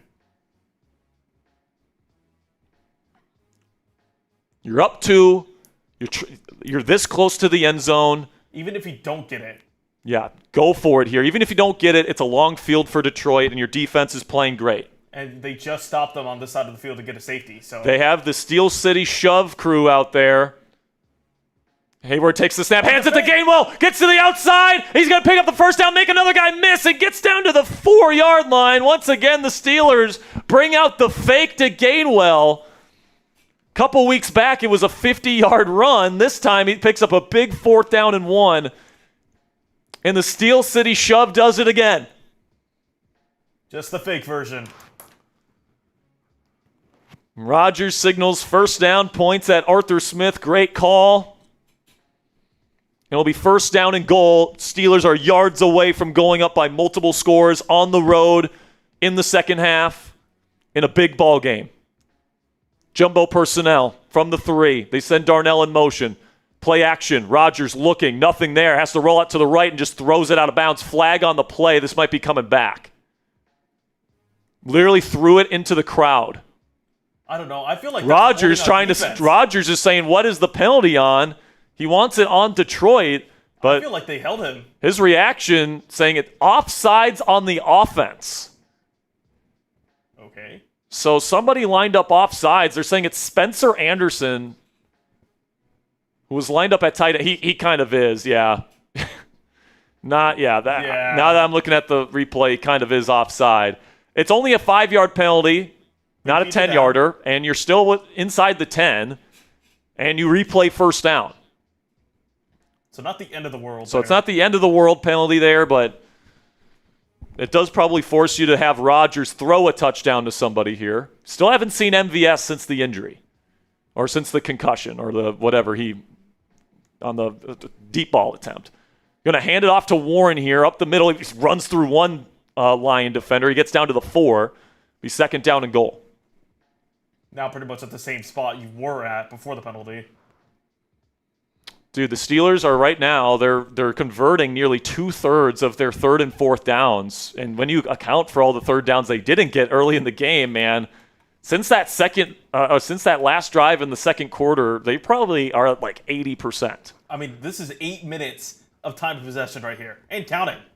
Yeah, dude, Detroit was dominating the time of possession when the Steelers got the ball. Now they're dominating it here on the offensive side of the ball. Takes the snap from shotgun. Rodgers looking end zone. Nothing there. He just has to throw it. It's a wide open DK. Touchdown, but there's a flag. This might be offensive pass interference. I think this is going to be offensive pass interference on Washington, who absolutely decked a Lions defender. I mean, I don't even think he meant to. But, I mean, I think they were probably running some sort of mesh concept there, and Washington just absolutely obliterated a Lions defender. I think is this DJ Reed? Yeah, DJ Reed. He ran right into him and it got Metcalf wide ass open. Yeah, I mean, it's hard for Washington to pivot and get away there. I mean, and Mike Tomlin's like, damn, dude. Because that's a 10-yard penalty. Think they repeat the down? Yeah, they do. Yeah, they do repeat the down. But DJ Reed, who is their number one corner, they're already pretty low on secondary help, has to come out for at least a play. I think it just knocked the wind out of him. I mean, if he got hit by Darnold. So Washington, a couple big mistakes in this game.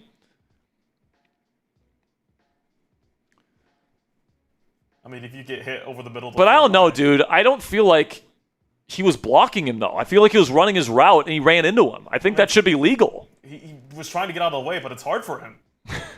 So here we go. Steelers have the ball at the 14. They go empty. Takes the snap. Rodgers looking. Rolls out to the left. Throws on the run. It's caught by Gainwell. Nice catch by Kenny. Gets down to the 7. Going to be 3rd down and goal. I think you got to get inside the 5 to go for it. You got to get inside the 5. Nice throw on the run to his left by Rodgers. Put it in the perfect spot and a tough catch made by Gainwell. Anzalone was good in coverage there. Tough slide. Come on, Raji. Another 3rd down for us. Come on, Raji. Get us in. Get us closer at least. At least get us inside the 5 so we can go for it on 4th. 30 seconds left to go in the 3rd quarter. And Rodgers will call timeout. Didn't like what he what he saw, so Steelers will waste their first time out here. I don't love that, Ponzi. I guess, you want to get into the right play, but in a close game like this, if you can't, if you give up a lead here and Detroit goes down and gets a touchdown after, say, like a field goal, or if you don't get it on 4th, you're going to want that timeout. They're not going to go to commercial here. Have we not done it at all this quarter? I guess. No. 26 seconds left to go in the 3rd quarter. A 10-minute drive for the Pittsburgh Steelers here. After the safety forced by the Steelers defense and their only defensive possession here in the 3rd quarter. This Lions defense is going to get gassed, dude, in the 4th quarter. They go empty with Rodgers. They're going to put it in his hands. 5 seconds to go on the play clock. Rodgers kicks, takes the snap, looking for the quick throw to Warren. He's going to get it. He's going to get down to the 5. Another unsuccessful kind of rub screen there on the outside. It'll be 4th down. This is an interesting call, man, because if you go for it, the reward of it is you go up 2 scores. If you go for the field goal here, you're only up 1 score, and you force them to score a touchdown to take the lead, but you still give them a chance. And that's going to be the end of the 3rd quarter, so they got time to figure it out. But while they're at commercial break here, guys, let's have a word from our sponsor today at Prize Picks. And, it's the holiday season now, guys, and in my opinion, this is the best time of the year to be a sports fan, whether it's watching bowl games, basketball matchups, playoff pushes in professional football. It's all happening all at once. And while all that action is going on, there's one place where it feels so good to be right, and that is Prize Picks. Everyone's favorite Prize Picks holiday promotion is back. 7 days of Pixmas. Prize Picks is giving out 7 days of deals all the way through Christmas Day, including a Christmas Day max discount. Pixmas started yesterday, December 20th, so download the app today and unwrap those deals before they end. Prize Picks is super simple to play. Just pick more than or less than at least 2-player stat projections, and if you get your picks right, you could cash in. My favorite feature about Prize Picks is that how you play is up to you. If you want a little bit more flexibility, you can choose the flex play, where you can get paid even if one of your picks misses. And if you're feeling particularly strong about a lineup and you want a bigger payout for getting it right, I go for the power play. No matter how you play, though, Prize Picks is a great way to put your takes to the test and make some money. That is, if you know ball. You guys can take a look here at my Prize Picks lineup here this evening. I'm taking the more on passing yards for Aaron Rodgers, the more on receiving yards for Amon-Ra St. Brown, and the more on receptions for Jahmyr Gibbs. You guys can download the Prize Picks app today. Use code CLNS, get $50 in lineups after you play your first $5 lineup. That's code CLNS, get $50 in lineups after you play your first $5 lineup. Prize Picks, it's good to be right.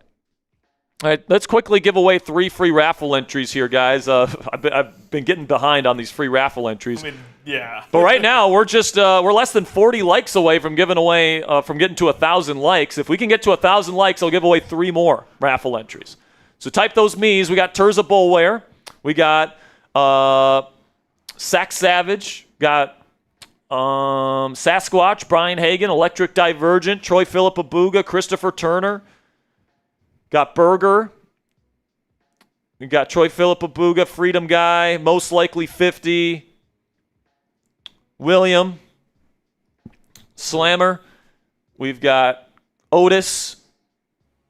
Coming so quickly, it's hard to read them. We got Alejandro.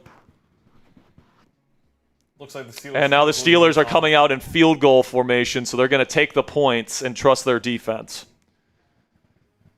Damn, dude, how close were they to getting touchdowns on both of those drives? And they're going to walk away with just 5 points when they could have maybe gotten 14. Yeah, I mean, I like taking the points here.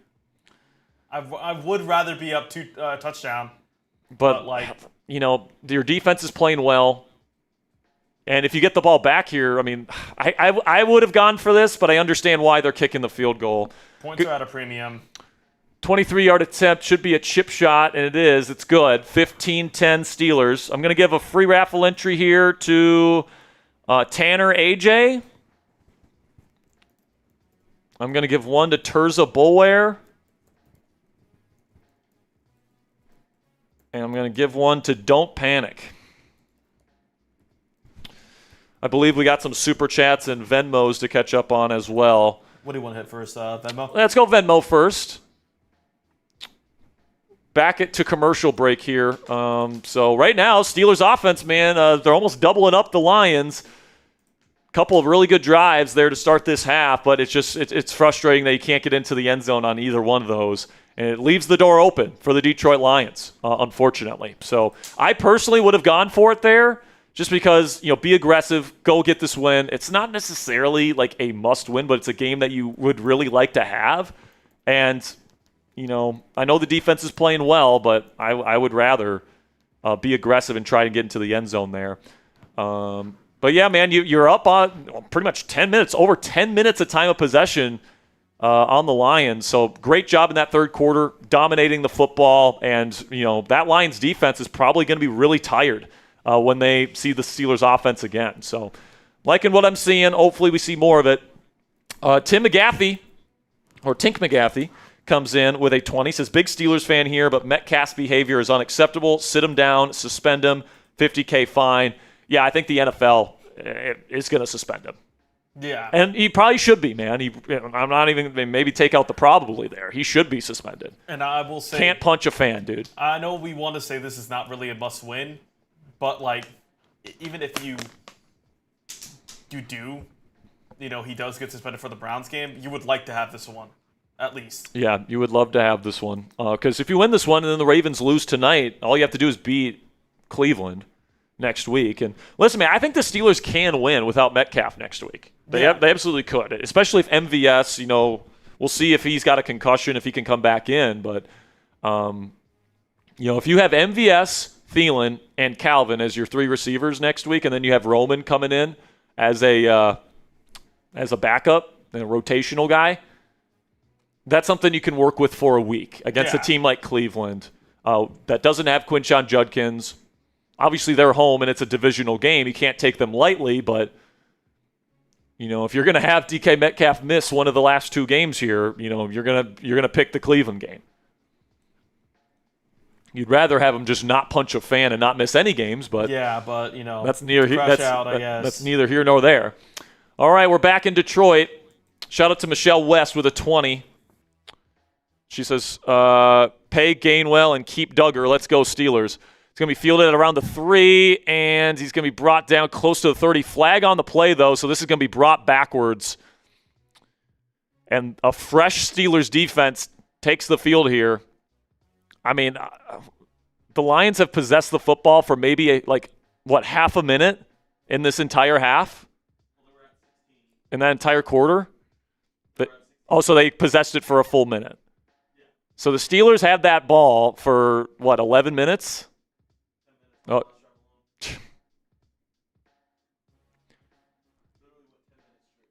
No, they had the ball for 14 minutes in that third quarter. That's insanity. Half of their time of possession came in the third quarter alone. So here we go. The Lions will start in a 3-receiver set under center. They'll go play action. Goff looking over the middle. Nothing there. Now pressure's getting to him. He has to throw it away, and it's going to be almost intercepted by Chuck Clark, but the ball did not get back to the line of scrimmage, but it was in the area of a receiver. So it's incomplete. 2nd down and 10. But the Steelers are doing a pretty good job taking away that over the middle read there off of play action. And that was pretty close to Chuck Clark making a game-changing play. But instead, it's 2nd down and 10. Under center now is Goff. Condensed formation, takes the snap, false start. Park him back. Let's go. This banged-up Lions offensive line is struggling to hold up against the Steelers' pass rush, and this is without 2 of some of the most disruptive pass rushers in the entire league, in T.J. Watt and Nick Herbig, both dealing with injuries this week. Herbig was able to practice late in the week this week, so arrows pointing up for him to play next week in Cleveland. T.J. Watt, I think the earliest we see him is probably Week 18 against Baltimore. It might be until playoffs. So here we go. 2nd down and 15, shotgun. Here comes Goff. He's got time in the pocket. He's going to find Jameson Williams. Did he catch it? No, incomplete. Just outside J-Mo's frame. It'll be 3rd down and forever again. This Steelers defense having maybe their best and most impressive performance of the entire year against the best offense they've played all year. Jahmyr Gibbs is pretty much a non-factor in this game right now. Only 5 yards rushing on 6 carries. Montgomery not much better, just 14 yards on 4 carries. And now another 3rd down and very long forced by the Steelers defense. 2 high safeties for Pittsburgh. Shotgun Goff takes the snap. He's looking, pressure trying to get to him. He's going to throw down the middle of the field. Wobbler! And incomplete. Another dropped interception by Chuck Clark. It would have been another tough diving catch, but it was a wobbler thrown by Jared Goff, and it's a 3-and-out for Detroit. And the Steelers with a field goal now. And that pass was way behind Jameson Williams. And this one probably should have been caught by Chuck Clark, and he dropped it. How many dropped interceptions does 21 have this year, dude?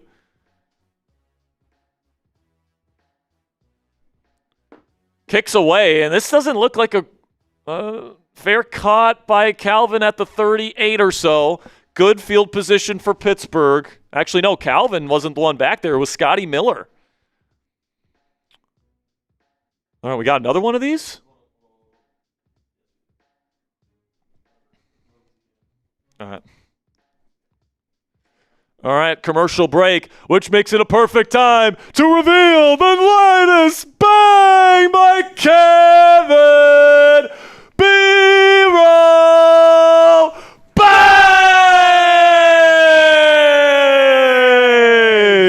Here we go, Steelers. Here we go.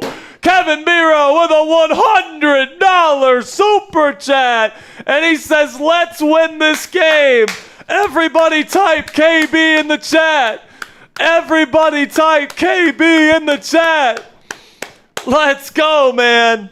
We are now $25 away from upgrading the raffle once again. All right, so if we just get, 25? Yep. All right, we're $25 away now, guys. Now 20.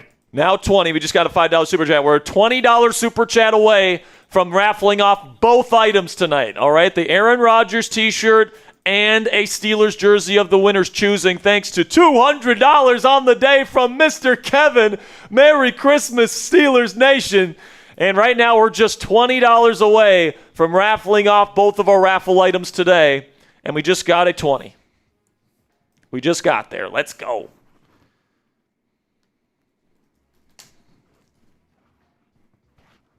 I'll get this in whenever, but while we wait for this, there we go. Donation menu up here. All right, $10 gets you into the raffle, guys. We got 2 raffle items tonight as well as a month-long raffle. So even if you don't win the raffle tonight, you get entered into a raffle. Next week, we're going to be raffling off a signed Mean Joe Green Steelers alternate helmet, mini helmet. So, of course, that means if you guys want in on the raffles tonight, at Jack Sperry Venmo, at Captain Jackrabbit PayPal. Actually, the numbers that you see on screen here, you double your raffle tickets with Venmo or PayPal. So that's 2 for a 10, 6 for a 20, 20 tickets for a $50 Venmo. And this one's rolling in from Andrew Yenchko. Here we go, dealers. Here we go. Let's go! Steelers offense back on the field with good field position. Field goal would force the Lions to get a touchdown and a 2-point conversion. The tie, a touchdown, makes it a 2-possession game in the fourth quarter, which would be huge. MVS back out there, by the way. It's going to be a handoff to Kenny Gainwell. He's going to find a crease up the middle. He'll pick up about 5. By the way, we do have some super chats that we haven't gotten to yet that we'll hit next commercial break. If you guys have sent in a super chat, we will make sure to show every single super chat. Obviously, we got to call the game, though. Shotgun here for Rodgers. 3 receiver set on 2nd down and 5. Takes the snap. He's going to throw a quick out to MVS. It's caught for a gain of 6, and it's Steelers first down. Let's go, man. 3,700 Steelers fans in the chat. Over 1,000 likes, so we're giving away a free raffle entry next commercial break. Make sure you guys click that subscribe button because we do these watch parties every single week here on Steelers Talk. If the Steelers win today, we stay live for Sunday Night Football, Ravens versus Patriots. 1st down and 10 now. Rodgers sending an audible out. Spread things out a little bit. 3 receivers. Metcalf in the slot. Takes the snap. Play action. Going to get it out quickly to Metcalf. He's going to make one man miss. And he's going to be tough to bring down. He gets down inside Detroit territory at the 45 after a gain of 5.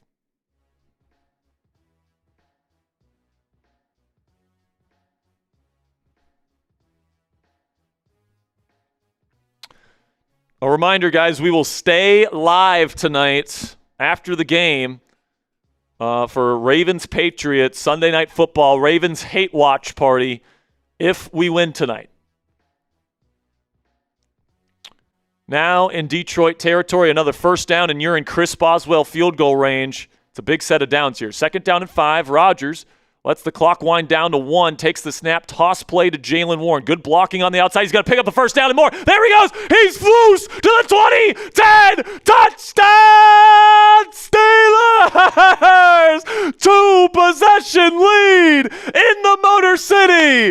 We're wearing them down. We're wearing them down, folks. Let's go. 21-10 Steelers. Let's go. Here we go, Steelers. Here we go. Here we go, Steelers. Here we go. Here we go, Steelers. Here we go. Jaylen Warren to the crib. And Boswell puts up the extra point, and it's right down the middle. 22-10 Steelers. Let's fucking go, man. It's what I'm talking about. Rodgers with the Mario fist pump.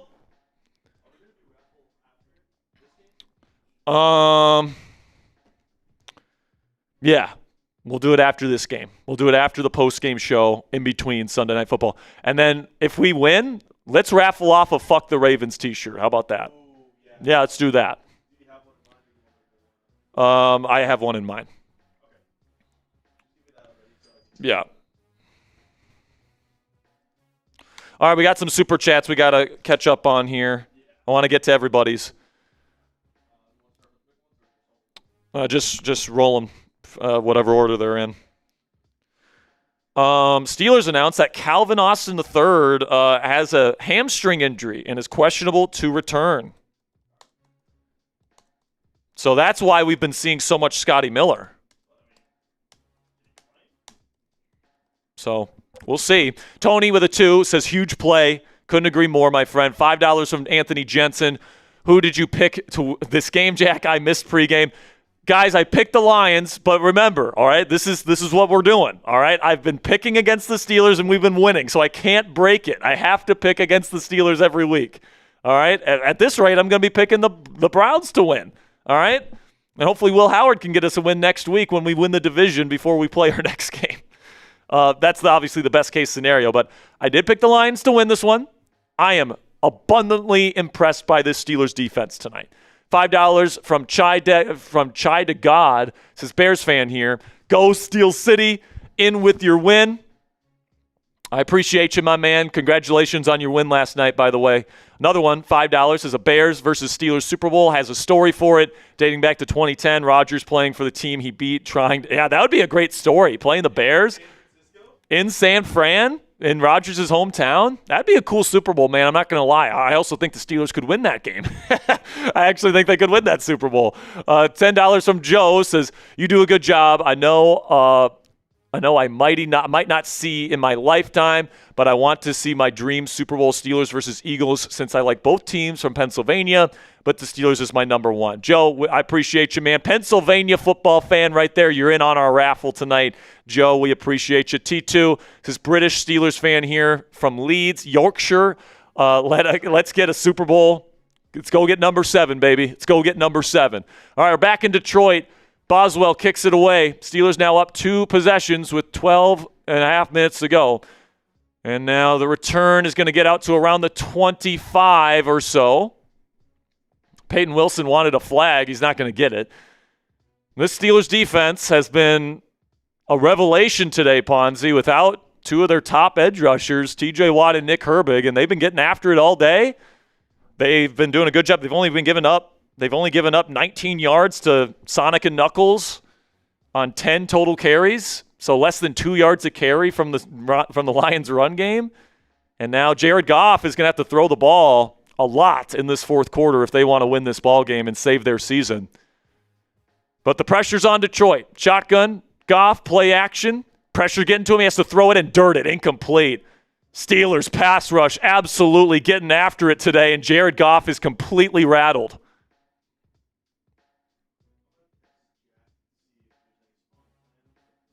It's just going to be Prize Picks because it's a continuous live stream. So, yeah. We'll just do it once a quarter and, it's like it's, yeah. Just play it safe. Shotgun here for Goff. Takes the snap, 4-man rush. He's going to throw it quickly. Slant caught by Jahmyr Gibbs, and he's going to be brought down by Joey Porter Jr. It looks like he's in some pain with his hand or wrist after the play, and they're going to go tempo here, and Joey Porter Jr. has to go down. So it'll be a 3rd and 4 coming up, but Joey Porter Jr. is in a lot of pain, and that's not a guy you want to see go down. He has been so good for this team.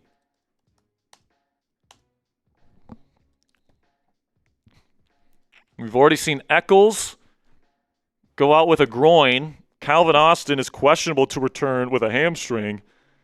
And after you release Darius Slay, you don't have a ton of cornerback depth with James Pierre and Brandon Eccles already hurt.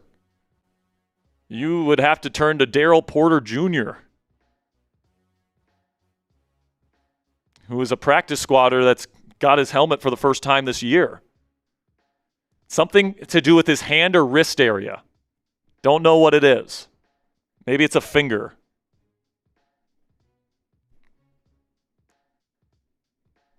So if Darryl Porter Jr. has to come into this game, that's going to be a little bit of a concern because my guess is the Lions will try and find ways to pick on him because he hasn't played an NFL game all year, at least not on defense.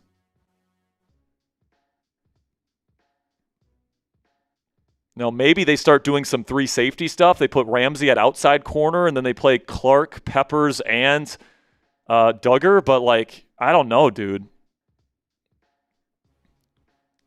I feel like that's asking kind of a little bit of a lot, switching things up because of that. I don't know. Yeah, man, that would be tough. Hopefully, it's just like a little. Do have a couple Venmos here, Ponzi. Gotcha. We also could catch up on the Super Chats as well. Yeah, let's do that. Let's keep catching up on those until we can't. Misfit Trail Riders, $5. What do you always say? If he could catch, he would be a receiver. Yeah, if he could catch, he'd be playing offense, man. It's not my line either. QB School, JT O'Sullivan says that. But great channel, by the way, if you want to learn more about quarterbacking and football in general. $2 from T2. It says, waving my towel that I got at Pitt International. Good stuff, T2. Appreciate you. Oh, baby. This one's rolling in from breathing black and gold. Bang! Here we go, dealers. Here we go. Making it rain is breathing black and gold. Appreciate you, pal. That's another 10 raffle tickets for you. Another one from T2 at 10 says, we're going to get this W. Us lads across the pond are waving the towels.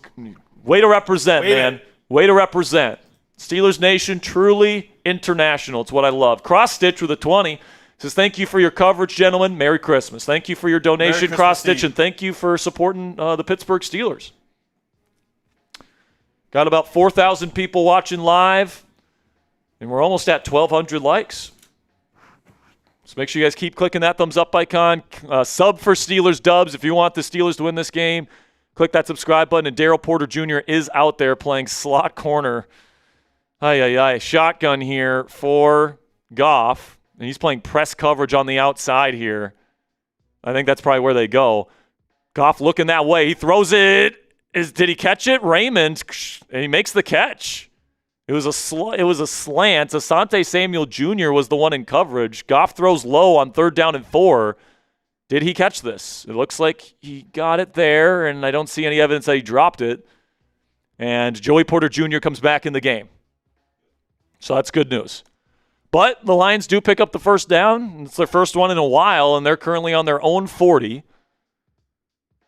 Goff in the shotgun 2-by-2 formation. Takes the snap. He looks. Throws slant, caught Tesla. Patrick Queen trying to poke that thing out. He's not going to get it. And it's going to be a gain of 5 or 6, probably closer to 6.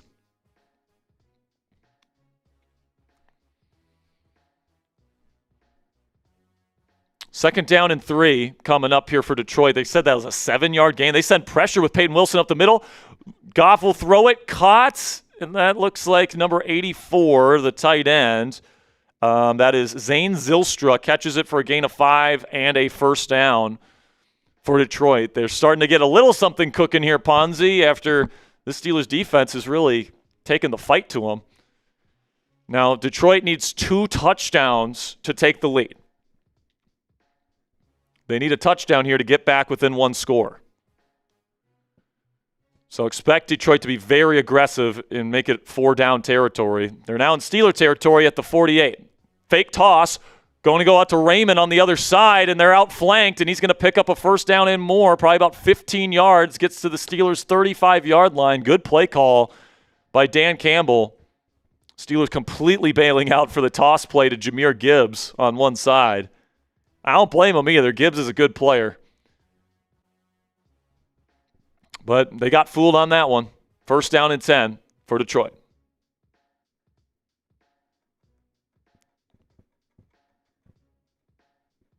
Come on. Let's get a stop here. Get a sack or a turnover. Haven't got one all day. They send pressure up the middle. Goff looking. He's got a clean pocket. Throws middle, and it's going to be dropped by Amon-Ra St. Brown through a slant. And he ends up dropping that one. That's a big drop because he would have had a little lane there for a catch and run.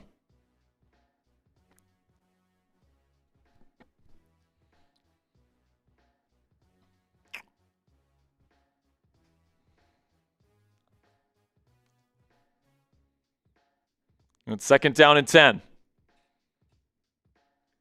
Shotgun here for Goff. Steelers threatening blitz. They're going to send PQ on a green dog. Now Goff's going to throw another slant, and it's caught by Gibbs. He sheds one tackle, makes another guy miss, and he'll pick up 8.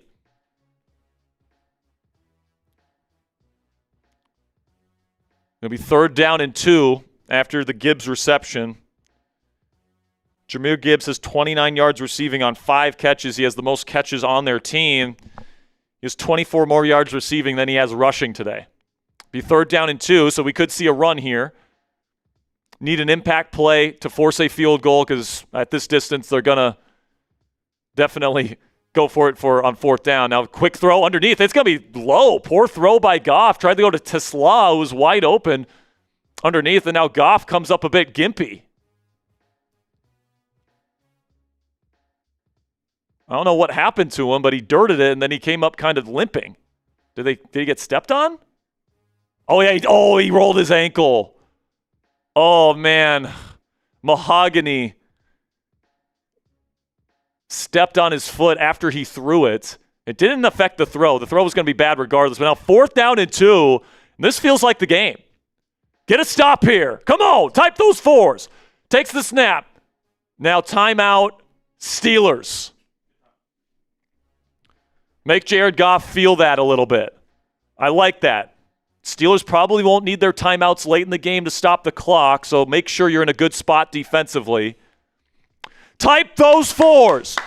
I need all 3,800 people in this chat to type those 4s if you want to get off the field. Come on, type those 4s in the chat. Come on. I'm giving away a free raffle entry right now. Whoever types the most 4s wins. Type those 4s in the chat. Wave those towels if you got them. Come on, Steelers Nation. Let's get a stop. Let's get off the field. 4th down and 2. To get the ball back with a little bit over 8.5 minutes left to go in the game, up 2 scores. Shotgun Goff. He's got trips right. Single receiver out to the left. Goff looking for the short option. He throws. It's caught. Khalif Raymond. He's got runaway speed to the end zone. Touchdown. Shallow cross. And the Lions are back in it. Damn. Fuck. They needed a touchdown on that drive. They get it. I think it was Asante Samuel Jr. in coverage on Khalif Raymond. They ran a shallow cross concept in man coverage, and Asante just couldn't keep up with him. He fell down after he got beat on the rep, and then there's no deep safety there to clean it up. Touchdown Lions, and they're going to go for the extra point here to make it a 5-point ball game. Again. Kick is up and good. We have a 5-point ball game, so plenty of time left to go in this game, but if the Steelers can put together a touchdown drive coming up against a tired Lions defense, that would probably do it. All right, before we get into this critical next drive for the black and gold, let's have a word from our sponsor today at Prize Picks, and it is holiday season, guys, and in my opinion, this is the best time of the year to be a sports fan. Bowl games in college football, basketball matchups, playoff pushes in professional football. It's all happening all at once. And while all that action is going on this holiday season, there's one place where it feels so good to be right, and that is Prize Picks. Everyone's favorite Prize Picks holiday promotion is back. 7 days of Picksmas. Prize Picks is giving out 7 days of deals all the way through Christmas Day, including a Christmas Day max discount. Picksmas started yesterday, December 20th, so download the app today for free on your phone and unwrap those deals before they end. Prize Picks is super simple to play. Just pick more than or less than at least 2 player stat projections, and if you get your picks right, you could cash in. My favorite feature about Prize Picks is that how you play is up to you. If you want a little bit more flexibility, you can choose the flex play, where you can get paid even if one of your picks misses. And if I'm feeling particularly strong about a lineup and want a bigger payout, I can go for the power play. No matter how you play, though, Prize Picks is a great way to put your takes to the test and make some money. That is, if you know ball. I took the more on passing yards for Aaron Rodgers. That's already a hit. Took the more on Amon-Ra St. Brown receiving yards. He's got quite a bit of work to do, unfortunately. We took the more on receptions for Jahmyr Gibbs. That is already hit.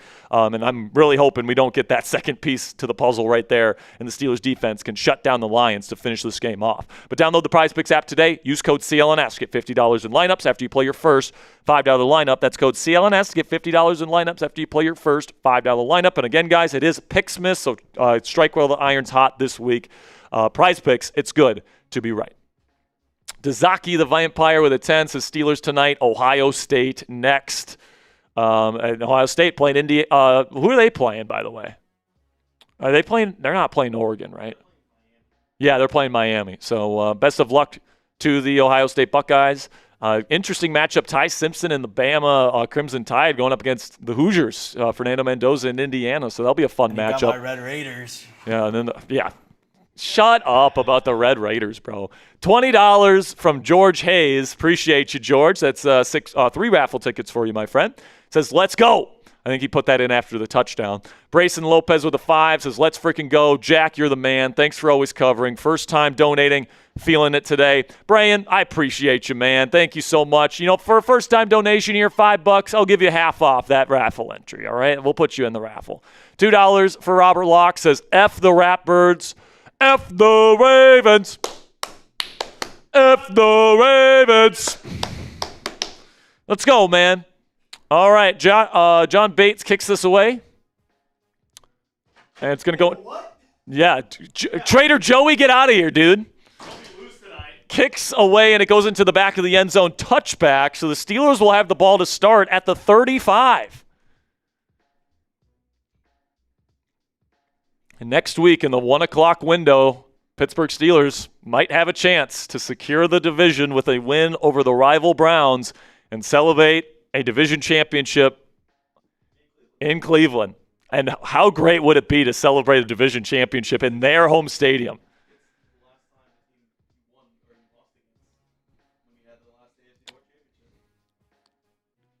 All right, here we go. They're going to switch Gainwell and Jonnu Smith in the backfield here. First down. Smith is the running back, but they're going to hand it to Gainwell. He's going to get a block from Metcalf. He's got room to run on the outside. He's going to fight forward for first down yardage. 10-yard run for Kenny Gainwell. Gets down to the 45-yard line. And I think this Lions defense is getting a little gassed here, Ponzi. Keep that clock running. And keep that clock running. Kill some clock here, go get a touchdown or at least a field goal. I feel like getting points on this drive is important. If you don't get points here, I feel like Detroit will have the momentum. And even though Goff is going to be dealing with something with his ankle, you would like to score here. Quick dump off to Kenny Gainwell here on first down and 10. He's going to get to the outside, and he's going to get about at least 5 yards, maybe 6, but there's a flag. I think this is going to be brought back. God, dude, penalties are just what kills you. I'm telling you, dude, the NFL wants the Steelers to lose because they want the Ravens Steelers in Week 18, even though this was probably a legit penalty. Illegal block in the back from who else? Jonnu Smith.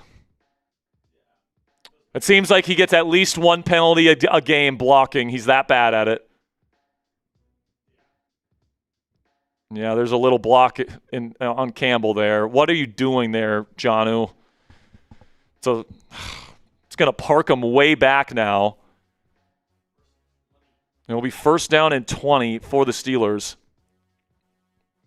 You got to take chunks out of it here. First and second, you got to take some chunks out. Oh, and the clock is still running. So Steelers definitely should let this clock run. Shotgun here, 11 personnel.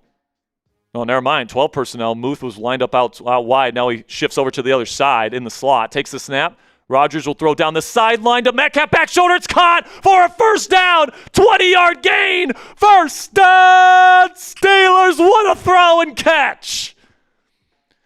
Rodgers with the first down signal. That is an absolute beauty to DK.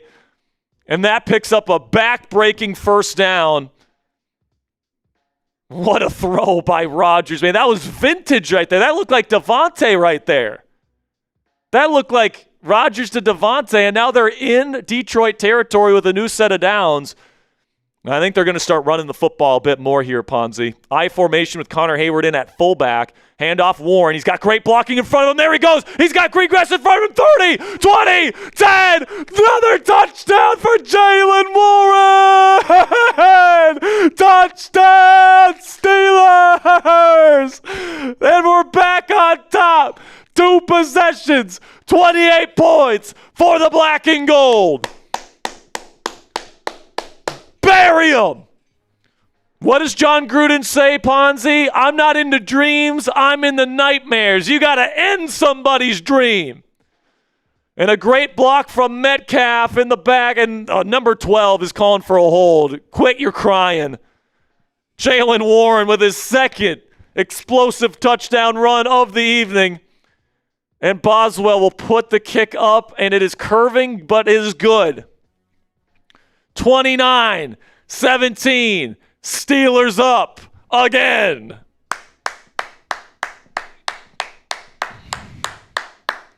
This Steelers offense, man, these last 3 weeks, I don't know what it is, Ponzi. The last 2 weeks in particular, slow start. People saying, oh, we suck, all this different shit. And then they get hot at the end of the first half, and then they just keep rolling in the second half. It's crazy the momentum that this team gets as the game goes on. And, honestly, it's so funny, Sperry, from the beginning of the season to now, where it felt like every second half they collapsed. Yes. Now to the last 3 games. Dude, this is what we say all season, Ponzi. I kept saying, despite all the losses, when we lost 5 of 7 or whatever it was, what I keep saying, this team is built to play their best football at the end of the season. And we're seeing that come to fruition today. You're taking the number 1 scoring offense on their home turf in a dome stadium, and they're only scoring 17 points right now. And you've put up 29 on, this Lions defense isn't great. But, you're still taking it to them. This offense is still continuing its hot streak. The confidence is getting high in Pittsburgh right now.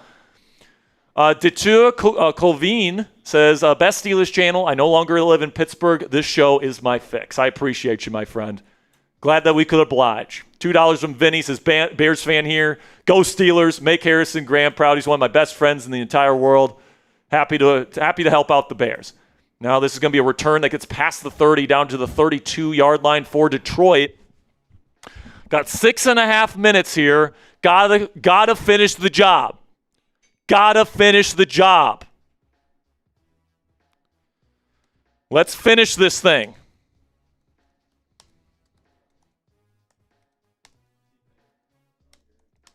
Yeah. We're probably going to need a highlight cut.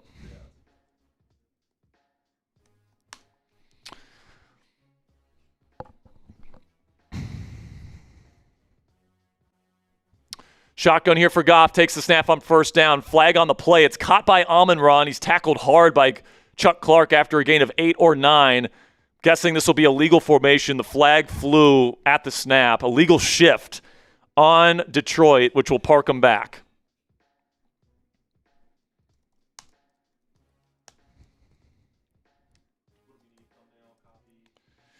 I think actually what I'll do is we'll do post-game, and I'll have you just take over for a little bit, and I'll actually push. So we'll need copy help for sure. If someone can do copy, I'll do title.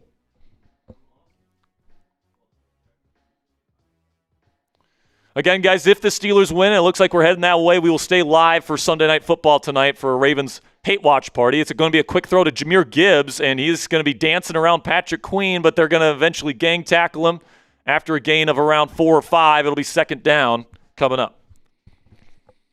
So I'll probably have you take over for a little bit in that in-between area between games, and then I'll come back before the game starts. What's that? Yes.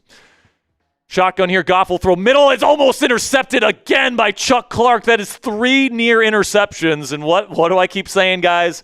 You guys know what I'm going to say before I say it. If he could catch, he'd be playing offense, but that would have been a legit tough catch. Great PBU. Good instincts there by the veteran Clark. And now it'll be 3rd down and long, and this is 4-down territory for Detroit. They got to get a touchdown on this drive. Come on.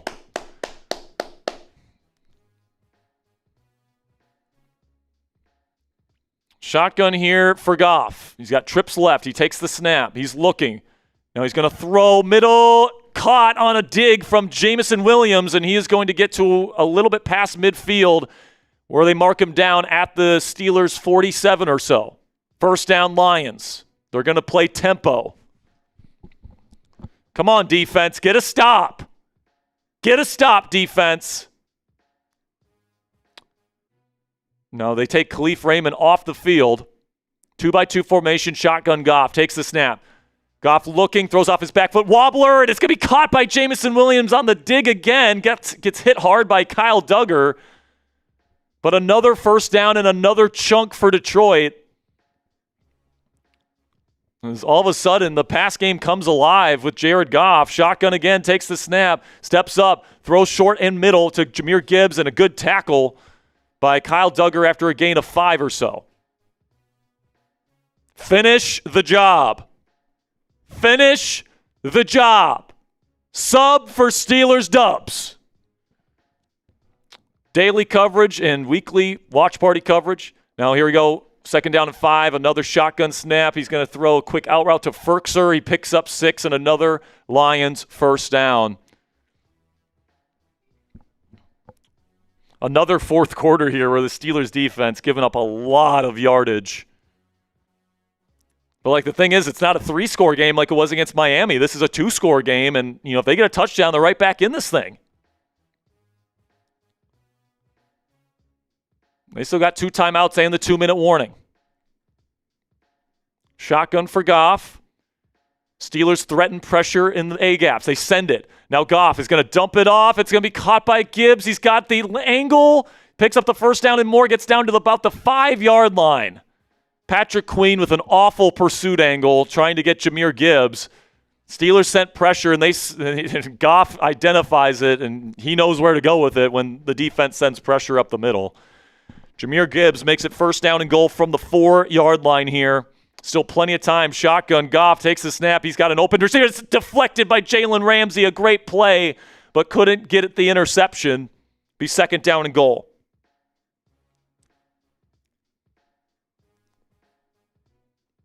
Great play by Jalen Ramsey. Just got his hand on that ball. It would have been a touchdown to Amon-Ra St. Brown. He was open.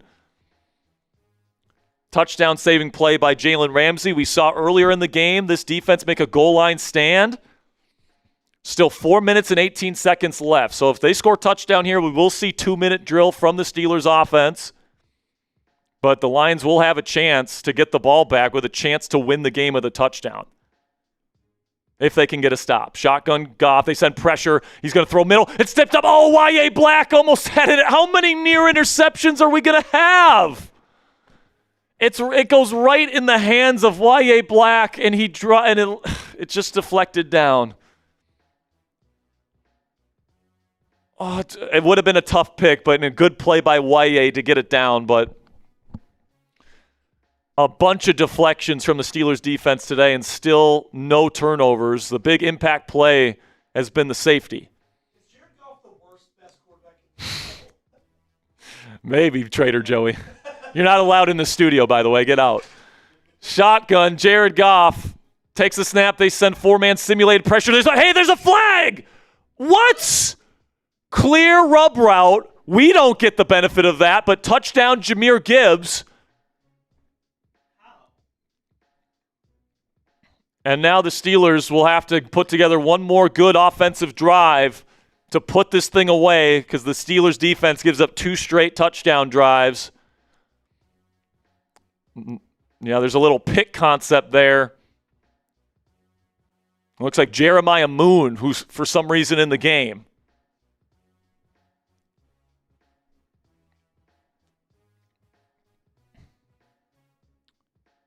Kick is up and good for Detroit. It's a 5-point ball game again. So I guess if one of our guys runs into their guy running a route, it's an offensive pass interference. When they do it to us, it's a good play. By the way, Detroit still doesn't have. I think they have 1 penalty all game, an illegal shift, if I'm not mistaken. And dude, with the way Detroit's moving the football, if you give them the ball back, I would be worried. If I'm going to be worried that the Steelers choke this one away.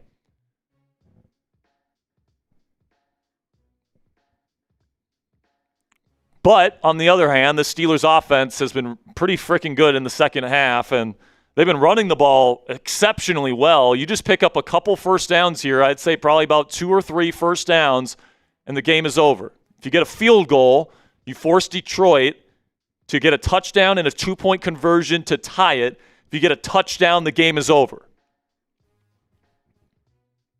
But you've got a red-hot Lions offense that has come alive here in the fourth quarter, waiting on that sideline for a chance to keep their season alive.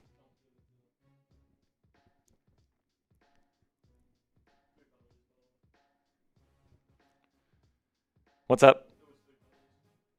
They have 3 penalties today? For what? Legal shift in what? Kick is away. It's fielded by Warren at around the 7. Can Warren get another long run? He'll get past the 30 to around the 33, 34, so decent field position here for Pittsburgh. The goal is to score points on this drive.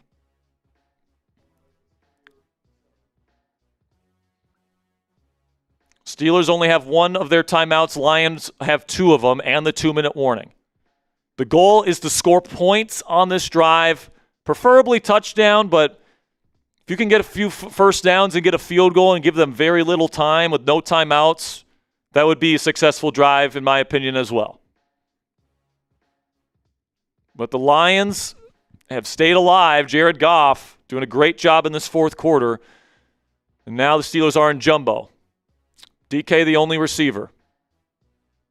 They'll send Jonnu in motion and go jet sweep to him, and he's got a blocker out there, DK, and he's going to make a man miss, and he's going to get a great gain of 20. Jonnu Smith with a gain of 20 on the first down jet sweep, the Matt Canada special. And Detroit was expecting the run up the middle. DK was out there to give him a nice block. He stiff-armed a Lion. Picks up a nice gain. First down Steelers. This Detroit defense is gassed, Ponzi. They're absolutely gassed. They're just not moving very well out there. The Steelers will let this clock run. They're now in Detroit territory already, and this was the area where Jalen Warren housed both touchdowns. Put Spencer Anderson in at fullback. Play action. Roll out to the right. Rodgers is going to try and layer it to Darnell. Hold on to the football, DW. Runs over multiple Detroit Lions, and he gets 15 yards and another Steelers. First down and Chris Boswell field goal range. Beautiful guitar fake from Rodgers. And then a great no-look. Layered football to Darnell Washington. And look at that no-look, dude. That thing is a thing of beauty. And then Darnell stiff arms one Lion, runs over DJ Reed. And now they're in Chris Boswell field goal range to the Lions' 33-yard line. Under center is Rodgers. Condensed formation. Do not fumble the football. Rodgers will call timeout. So that will be the Steelers' final timeout of the half. And I'm actually okay using that now because I don't know if the Steelers are really realistically going to have the football another time. This might be their last offensive possession. And if you get a field goal, obviously defense is going to have to make one last stop. Best case here, obviously, just run out the clock. Best case scenario is you run out the game. With 3 minutes and 12 seconds left, do they start calling timeouts here? I probably don't think so. I would, because you're outside the 2-minute warning right here. So you get one play, then maybe timeouts. Because they got to use that wisely. Got to use those timeouts wisely if you're Detroit. If you're Pittsburgh, you're at the point in the game here where you're running the football. Now they're gonna do the switch play again, where Gainwell and Jonnu switch positions, and now Smith is the running back. He's probably your power running back here. They're going to toss it to Jonnu. They got great blockers in front of him. Flag on the play, though, and he's going to pick up 9. This is probably going to park the Steelers back, though. The refs are fucking us. There's no way they're calling a holding on the defense. All right, we'll take it. I thought the refs were fucking us for a second, bro. So that's another first down.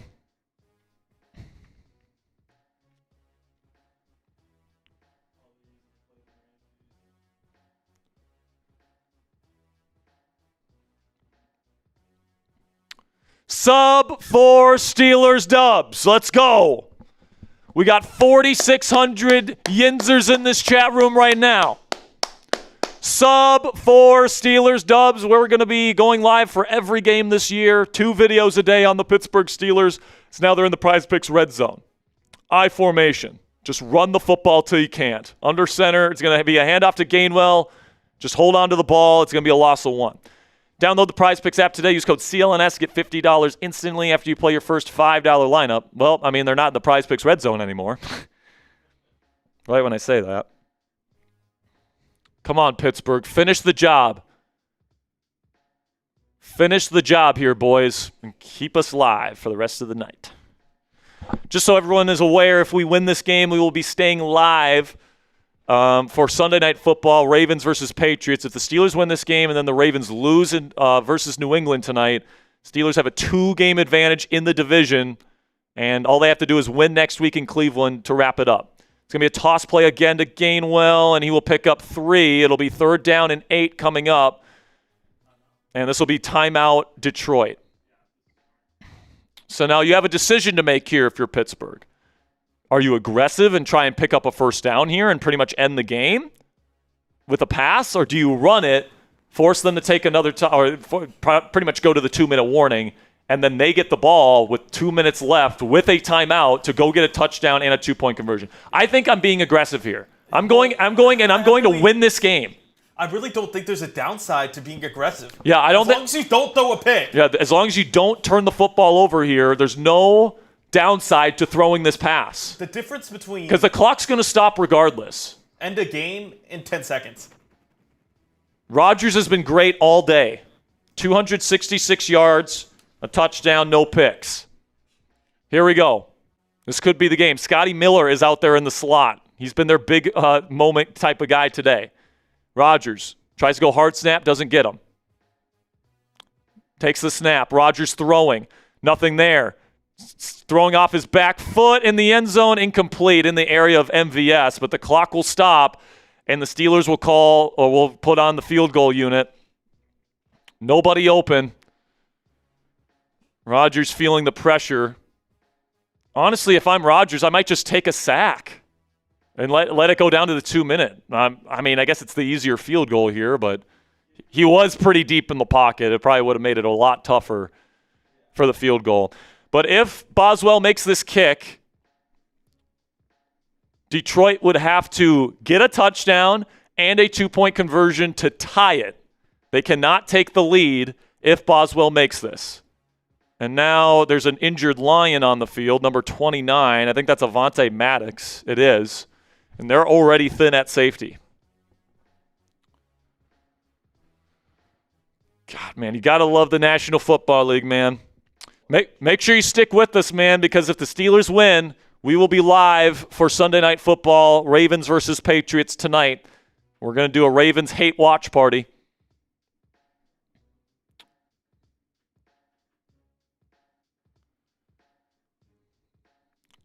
So,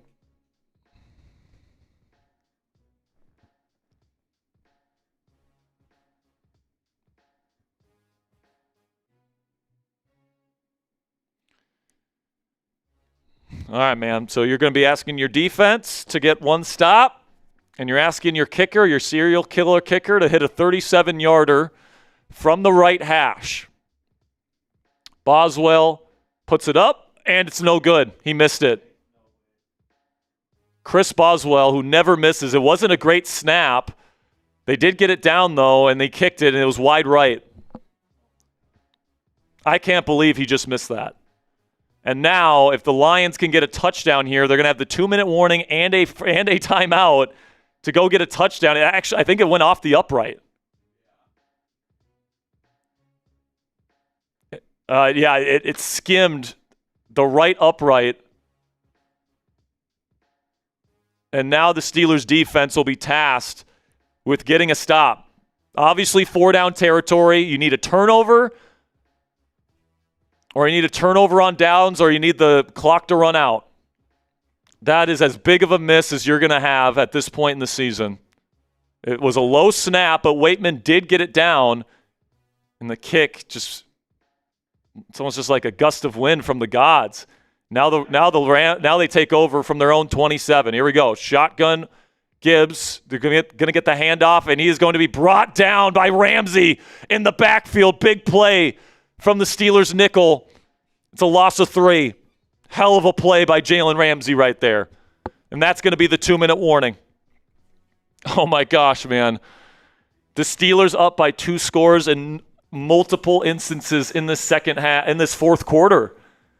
And now the Lions, who have scored 2 straight touchdown drives, have to put it together for a third time here with 1 timeout, now on the other side of the 2-minute warning. You knew it couldn't end easily for the Steelers. Jeez, it never man. does. It never ends easy for the Steelers. I mean, it kind of did last week. You were up 3 scores, so it was when they were scoring touchdowns, it was like whatever. Games like this.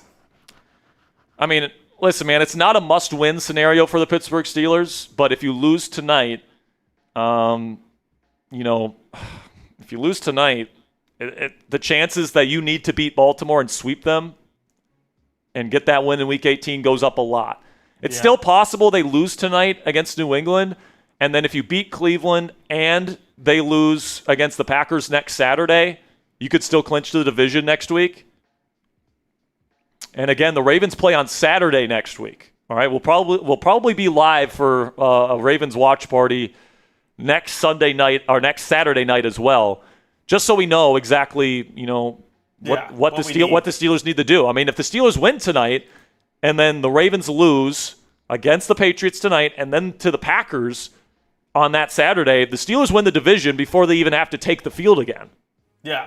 So, this Will Howard. So this is a game that you really want to win, and this would be a demoralizing loss. This would be a heartbreaker because you had this by the balls on the road in Detroit in a game that nobody thought you could win. So if you lose this game, man, it's not over, not by a long shot, but it's a game that you really want to win, especially because of the position that you've been in multiple times in the second half. 2 long touchdown runs from Jaylen Warren. He has 143 yards rushing in this game. The Steelers have 230 yards rushing in this game to Detroit's 15. But Jared Goff has 311 yards passing and 3 touchdowns and no interceptions. Steelers don't have a turnover in this game. Right now is the perfect time to close this thing out. I need every single one of you guys to click that subscribe button. Sub for Steelers Dubs. Going to be here for the rest of the season. From the 24, shotgun Goff. Steelers threatening pressure from Kyle Duggar. They're going to send it. Throws middle, incomplete. Looked like Zylstra, number 84, the tight end, stopped when Goff wanted him to keep running. It'll be 3rd and very long here, but it's 4-down territory. Keep that in mind. It's 4-down territory. So they might just take a chunk here to make it 4th and manageable. But the Steelers are 2 plays away from their 22nd consecutive non-losing season and NFL record. And firm control of the AFC North heading into Browns week next week. Steelers threatening pressure look up the middle. They're going to take the snap. They're going to send another safety blitz. He throws middle. It's caught by Zylstra. He's going to get a good chunk of it back, but it's 4th down and 2. Clock continues to tick. They got to get it together. Goff wants to huddle. He wants to make sure that this play is a good one. It's 4th down and 2. And timeout. Clock stops with 1:39. Are they reviewing this? Oh, I think it's a draw. Oh, it's close. The ball moves, but does he have firm control while it moves? I don't think so. This would be a huge reversal. I think it's a catch. I don't see any indisputable evidence it's not a catch. The best angle for the Steelers is from the back. So this is going to be a booth review. And if it is incomplete, it will be 4th down and 13. If it's complete, it'll be a 4th down and 3. This is an absolutely massive call.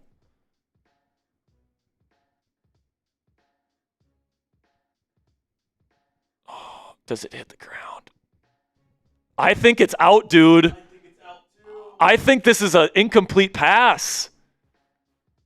The grainy look that they just showed gives it a pretty good look. There you see the ball moving on the ground. Now here's the back shot here is going to be pause. Dude, the ball's on the ground right there. But is it enough evidence to overturn it? This needs to be incomplete.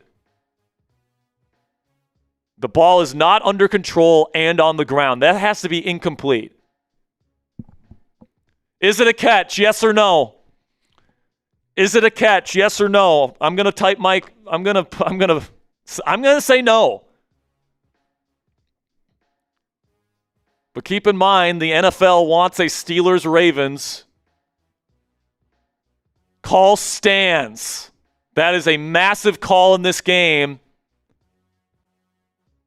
It'll be 4th down and 2. This is the ball game right here.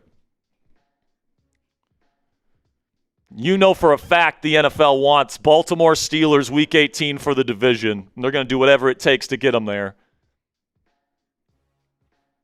Which makes me nervous about this drive, Ponzi, is that we might get a DPI on a 3rd or 4th down. 4th down and 2, shotgun Goff.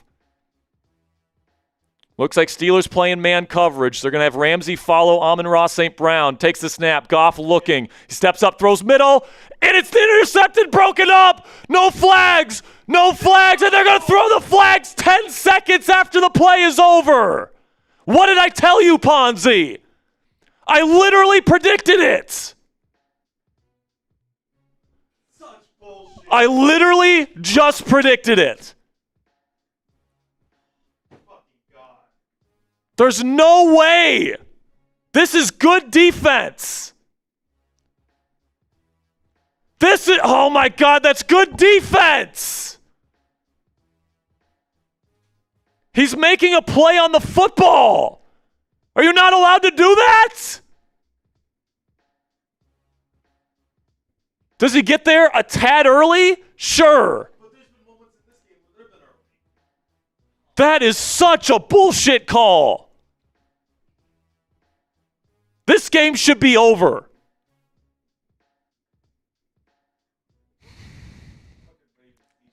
That's a terrible call, man. The NFL helps the Detroit Lions on 2 consecutive plays to give them a new set of downs.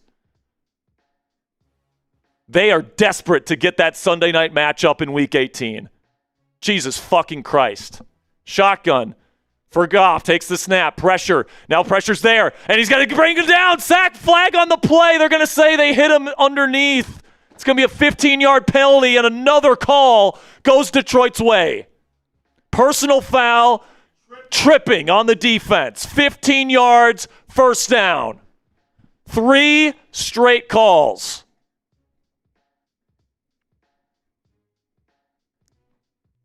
Yeah, I mean, this one is a legit tripping call. Alex Highsmith puts his leg out, and Goff trips on it. It's a boneheaded decision by Alex Highsmith. But, dude, 3 huge plays in a row, all going Detroit's way.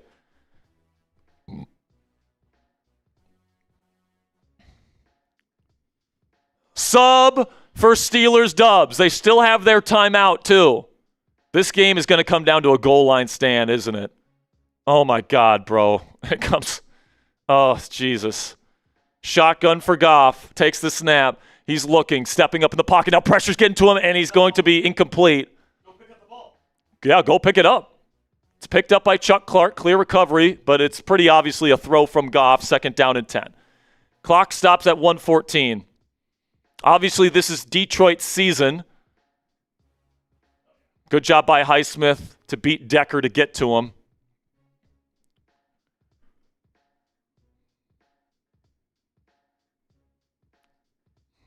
Second down and 10. They go empty with Goff. 3 to the right, 2 to the left. Now they bring Gibbs in. Takes the snap, going to throw it out to Amon-Ra. He gets a block, and he's got a blocker in front of him. He's running. He's got a convoy inside the 20, inside the 15, all the way down to the 11-yard line. They are 11 yards away from winning this football game. No timeouts for the Steelers. Clock continues to tick. We're down to 50 seconds left in the game. Goff from shotgun takes a snap. They send all-out pressure. Goff throws end zone, incomplete. Clock stops with 45 seconds left.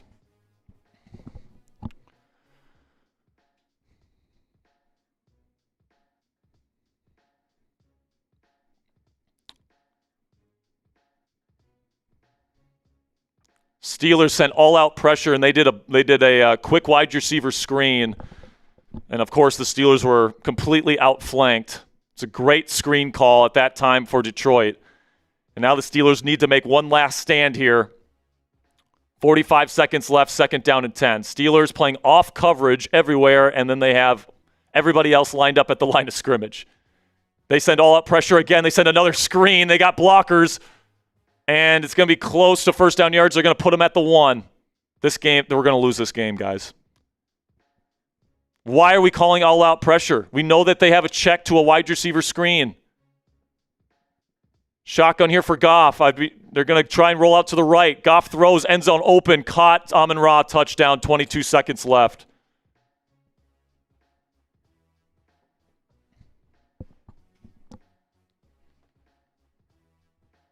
And Detroit's season stays alive. Flag on the play, though.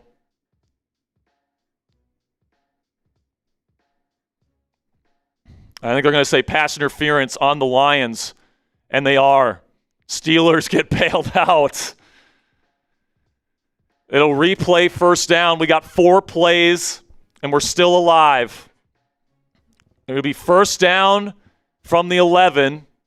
First down and goal from the 11. They said Tesla ran right into Kyle Duggar, and he did.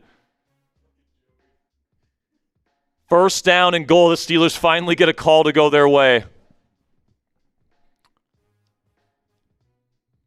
They got 22 seconds and 4 shots at the end zone. Shotgun for Goff. Steelers still showing all-out pressure at the line of scrimmage. So now there's going to be a false start. Oh my gosh, this game is crazy, dude. This game is absolutely nuts. It's going to park them back to the 16. But again, they have 4 chances with 22 seconds left to get into the end zone.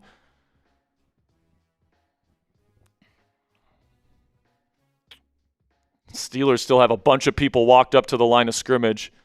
Shotgun Goff takes the snap. Let's get some pressure on him. Throws middle. It's going to be caught by Gibbs down at the 9-yard line. He's brought down. They got to call timeout. Clock still ticking. Second down and goal. They call timeout with 13 seconds left to go. And Jamison Williams fell on the ground like he was going to fake an injury. What a cheater. They should suspend him for doing that. Got 11 seconds left. Let's see what this defense has got.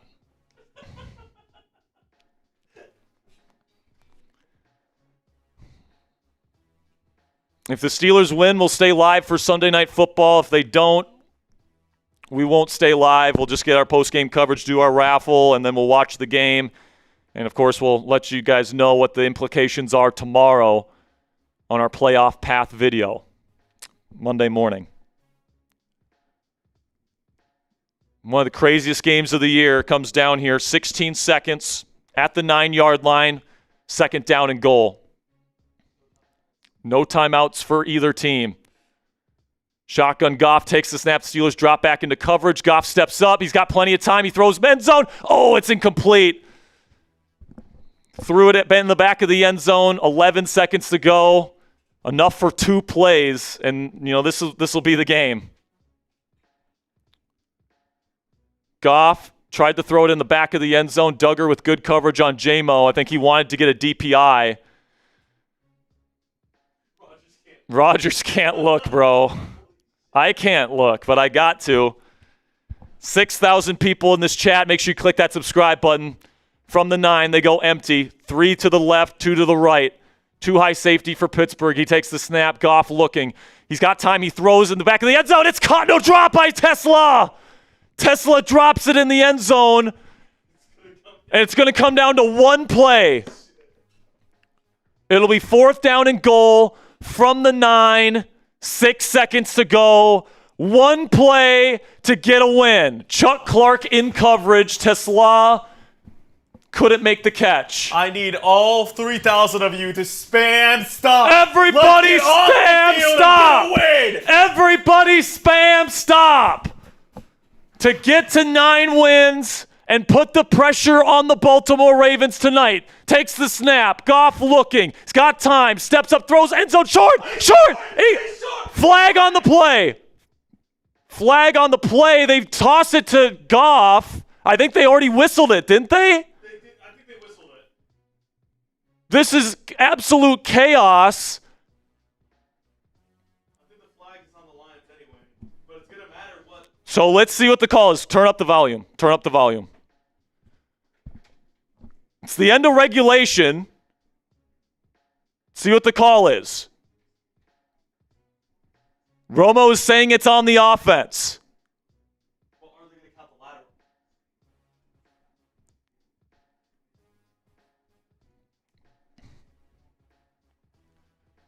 Goff doesn't look too happy.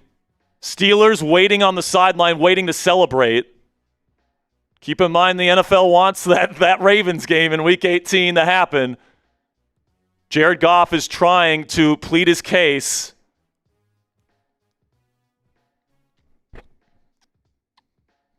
I think they're going to say pass interference on Detroit. It's just a matter of do they count the lateral. Because if they count it, the game's still on.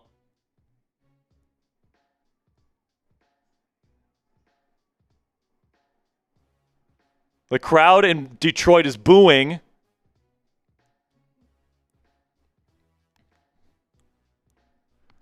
Can we get a call, please?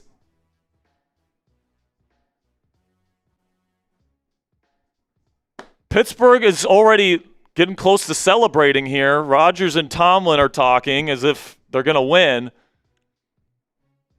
What's taking so long? How do we fuck the Steelers here?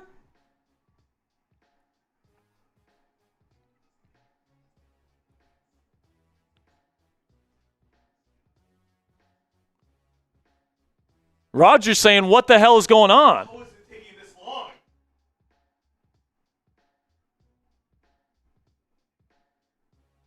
Oh my gosh, dude. This is an insane game. Come on. It's going to come down to whether or not. Here we go. They're about to make an announcement. They're saying the ruling on the field is a touchdown, but it's pass interference on the offense.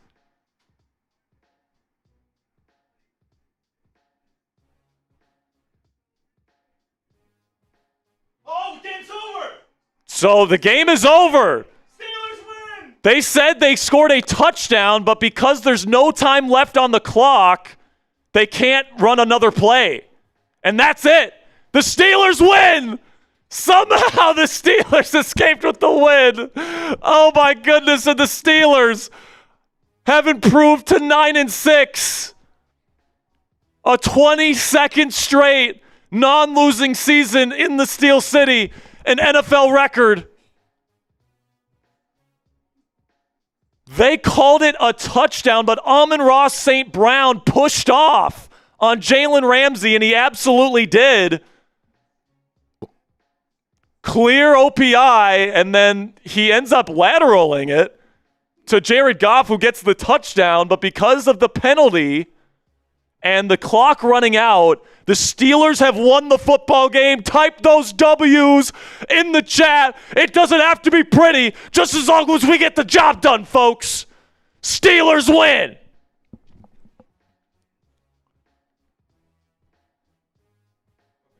Let's go, man. Oh. I am shaking, dude. Unbelievable win for Pittsburgh. They were the better team today. They deserve to win this thing. All right. I'm going to do a quick short and get this off to Durham. We will be staying live for Ravens versus Patriots tonight, ladies and gentlemen. So maybe not right now because we got postgame to do. Yeah, it's not right now. All right, here we go. I'm going to do a quick short here. And then we're going to get into our post-game coverage, and then we'll get you guys coverage of Sunday Night Football. All right, here we go. Why did the Pittsburgh Steelers win here in Week 16 against a team nobody thought they could beat in the Detroit Lions? Well, a little bit of luck there at the end, but at the end of the day, man, this Steelers offense got on a roll in the second half. Jaylen Warren with 2 house calls in the second half. Defense did a great job for about 3 quarters, and then they held up and did something there at the end. Controversial call at the end for sure, but man, it doesn't have to be pretty. A win is a win, and now the Steelers have their 22nd straight consecutive non-losing season. And if the Patriots if the Patriots beat the Ravens tonight, the Steelers just need to beat the Cleveland Browns next week in Cleveland, and they'll be wearing a hat and a T-shirt as AFC North champions. So make sure you guys join us for our hate watch party here for the Ravens. Here tonight, we're going to be watching Sunday Night Football here on Steelers Talk, so join us. Make sure you guys click that subscribe button, and we'll see you guys there. All right, I'm sending this to Durham. I'm going to get some takeaways in there. Yeah, no, because I got a bunch of Twitter stuff that I'd have to let you know about, and I don't have time. I'm going to get this to Durham. But let's just take some questions. Let's take Super Chats. We got a ton of Super Chats here, but the Steelers improved to 9-6. Their third straight win, and now if New England beats the Baltimore Ravens tonight, the Steelers will have a 2-game advantage in the division with 2 games left to go. All right, sending this to Durham right now. I'm going to get game balls in there.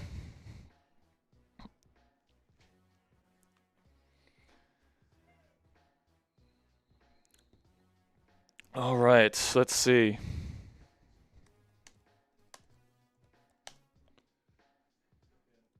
All right, I got my game balls. Now I'm going to work on takeaways. Ponzi, well, actually, I'll just take questions here in just a second once I get my takeaways in. All right, cool. He's got thumbnail and everything? Yeah, we'll need a thumbnail.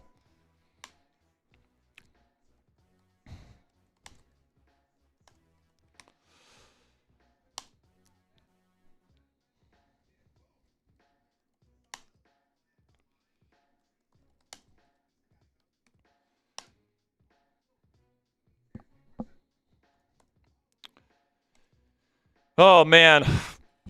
Make sure you guys stick around. We will be staying live for Sunday Night Football, Ravens versus Patriots. And if the Ravens lose tonight, the Steelers will have a 2-game advantage, and all they will need is to win against Cleveland in Cleveland next week to secure the division championship. Or the Packers could beat the Ravens next Saturday and we win the division championship. So the next time we see the Steelers, they might be division champs. Officially. If the Ravens lose these next 2 games, the Steelers win the division. I'm just going to do 3 takeaways. Yeah. Just let me cook on each side of the ball, and then the final takeaway there. All right, let's take some questions. While Ponzi's building our postgame show, Anthony Valdez says, I live in Texas, but I'm a huge Steelers fan. So do we, man. So do we. So appreciate you, Anthony. $10 from Anthony Jensen says, Sperry picked the Lions. F. Sperry in the chat. Yep. Bring it on. F. Sperry in the chat. Dude, I can't break it now. Like, now when I pick the Steelers to win, they're going to lose. So I have to pick against the Steelers every week now. It's 3 straight wins in a row. It says also we flipped the script early, so we're good in the first half, then threw it away in the second.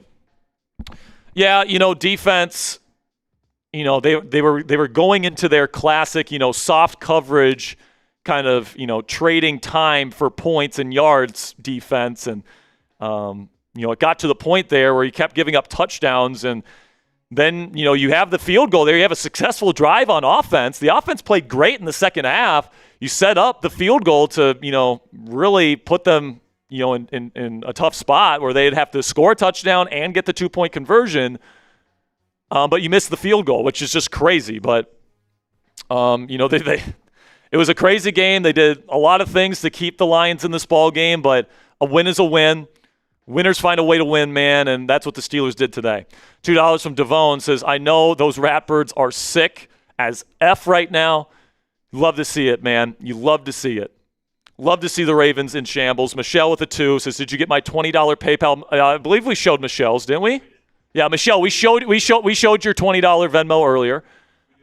It was a little bit quick. I think we had a play coming up, so I think it was pretty quick. But we did show your $20 PayPal, Michelle, and you do have your 6 raffle tickets. Just so you know. The Mikado with a 2 says, "Refs got to check with Vegas." Talking about some of those calls that went their way early in that drive, and thank God we got a couple calls at the end of that game. I think they're the correct calls, but $5 from the GOAT for real. Says, "Thank you, Rodgers, for beating the Lions one last time. We'll return the favor against Baltimore." Is that a Packer fan? Because they play Baltimore next week. Well, I mean, if you guys beat Baltimore, kudos to you guys, all right? Like, especially if the Ravens lose tonight against the Patriots, which we'll be live for, by the way, so don't go anywhere. I might have to get thumbnail? All right, well, the game starts in what? When they kick off at 7:30? All right. So we're going to get to this postgame as soon as possible, okay? You can talk about Super Chats while I'm off doing thumbnail. This one's rolling in from Devon Diaz. Bang! Here we go, Steelers. Here we go. Here we go, Steelers. Here we go. Here we go, Steelers. Here we go. Devon with a $100 super chat. He says, "Let's go on to the Ravens game. F the Lions. F the Ravens." Couldn't agree more, Devon. Couldn't agree more, my friend. Let's go. Next one, Ponzi. Okay. $5 from Star Fury. Star Fury says, "OMG, what an effing good game. Go Steelers." I almost crapped my pants at the end of that game, Star Fury, but we got through it together. The Steelers came out on top. And life is good in Steelers Nation right now. The job's not finished, obviously. You still got to... you just got to take care of business in Cleveland next week. And you might not even have to. You might not even have to next week. Depending on what happens tonight and then what happens next Saturday, Steelers could have the division locked up before they play again if the Ravens lose these next 2 games, which is great news. $10 from Robert Locke says, "Fluffy here in the States on the couch next to me. Just found out what it's like to be a Steelers fan." Yep, you definitely figured it out, man. Oh, my goodness. That is a Pittsburgh Steeler football game to a T. All right? That is a Pittsburgh Steeler football game to a T. But hey, man, just win. Just get the W. Just get the W. You just did something nobody, or not a lot of people anyway, thought you could do. Without TJ Watt, without Nick Herbig. Yeah, just 3. I'm just going to go off on each side of the ball.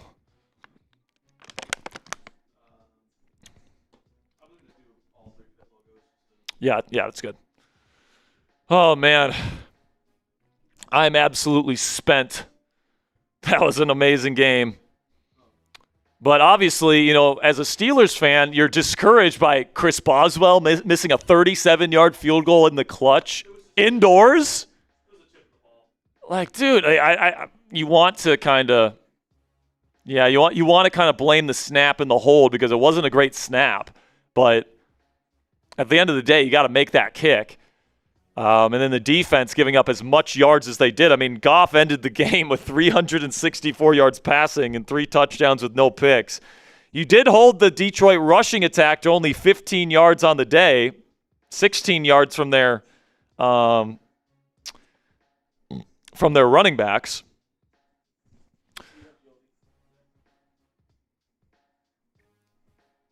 What's that? Yeah, I do. Yeah, good call. All right. All right, so here's how it's going to work, guys. We're going to get into our postgame show. Then I'm going to hop off for a second to get the postgame show out on the YouTube channel.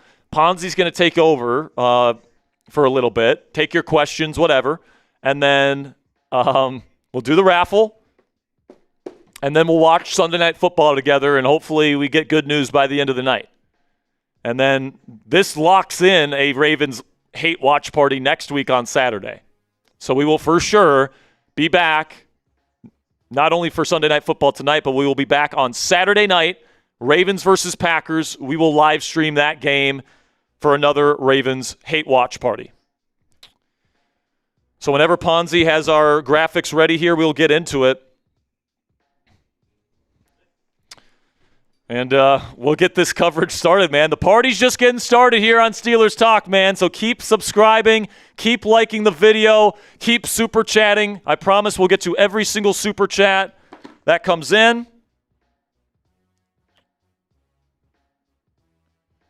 And we did get another. This is defense Waynes, right? That's correct. What's up? Defense Waynesley. Yeah. Did I spell it wrong? No, I think you spelled it right. I just want to make sure that you weren't saying like Waynes. Gotcha. All right. We do have a PayPal here that we'll get to.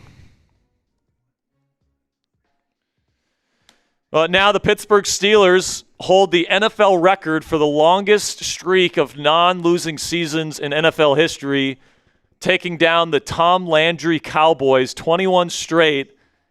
And Mike Tomlin, in his time here, man, it's an accomplishment. It's not the most important thing, getting, winning records, but it means your football team's competitive every season.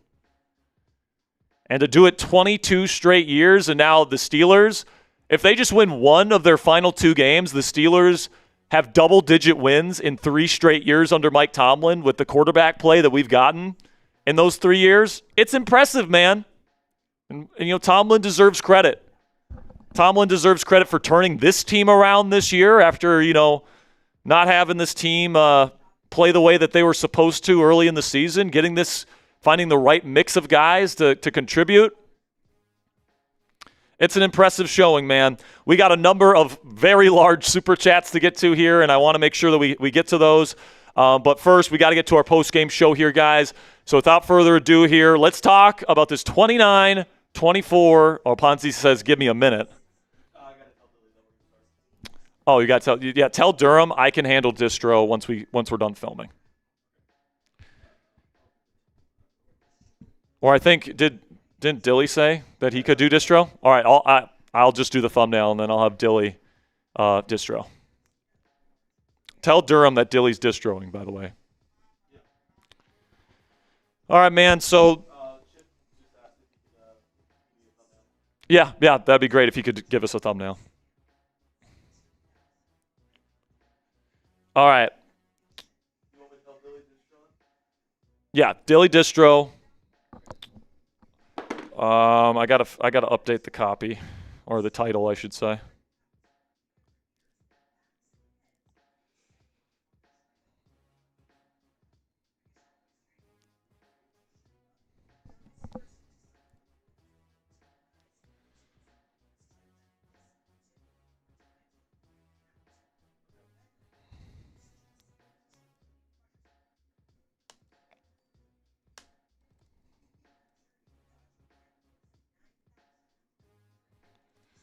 All right.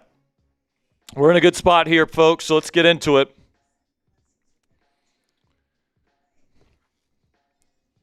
Whenever you're ready, Ponzi. Whenever you get those messages sent. We good? Yeah. All right, let's get into it right now. Miraculous finish, 29-24, Steelers win. Let's talk about it right now.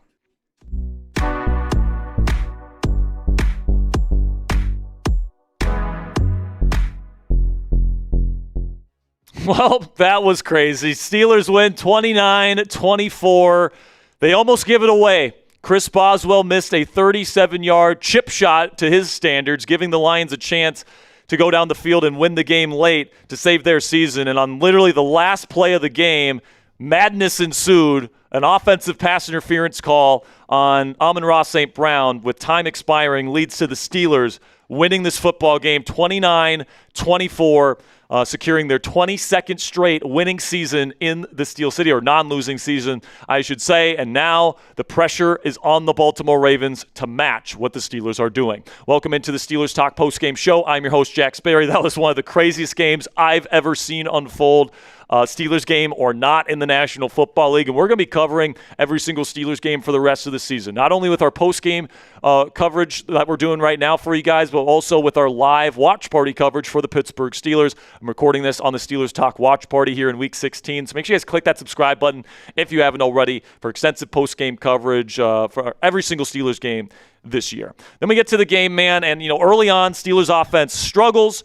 Kind of like last week against Miami, but the defense holds strong like they did against Miami. Then, you get hot at the end of the second quarter. You get a touchdown, a miraculous touchdown to Kenny Gainwell, and you tie the game going into halftime, 10-10. Then you get a couple really good drives. You dominate the time of possession in the third quarter. You had the ball for 14 minutes of the 15-minute third quarter. That's how much you dominated the time of possession there. Multiple long drives, and then you get a couple really long touchdown runs, getting up by multiple scores versus Detroit multiple times. But in the fourth quarter, man, Jared Goff just came alive, and there was nothing the Steelers did to slow down the Lions' passing game.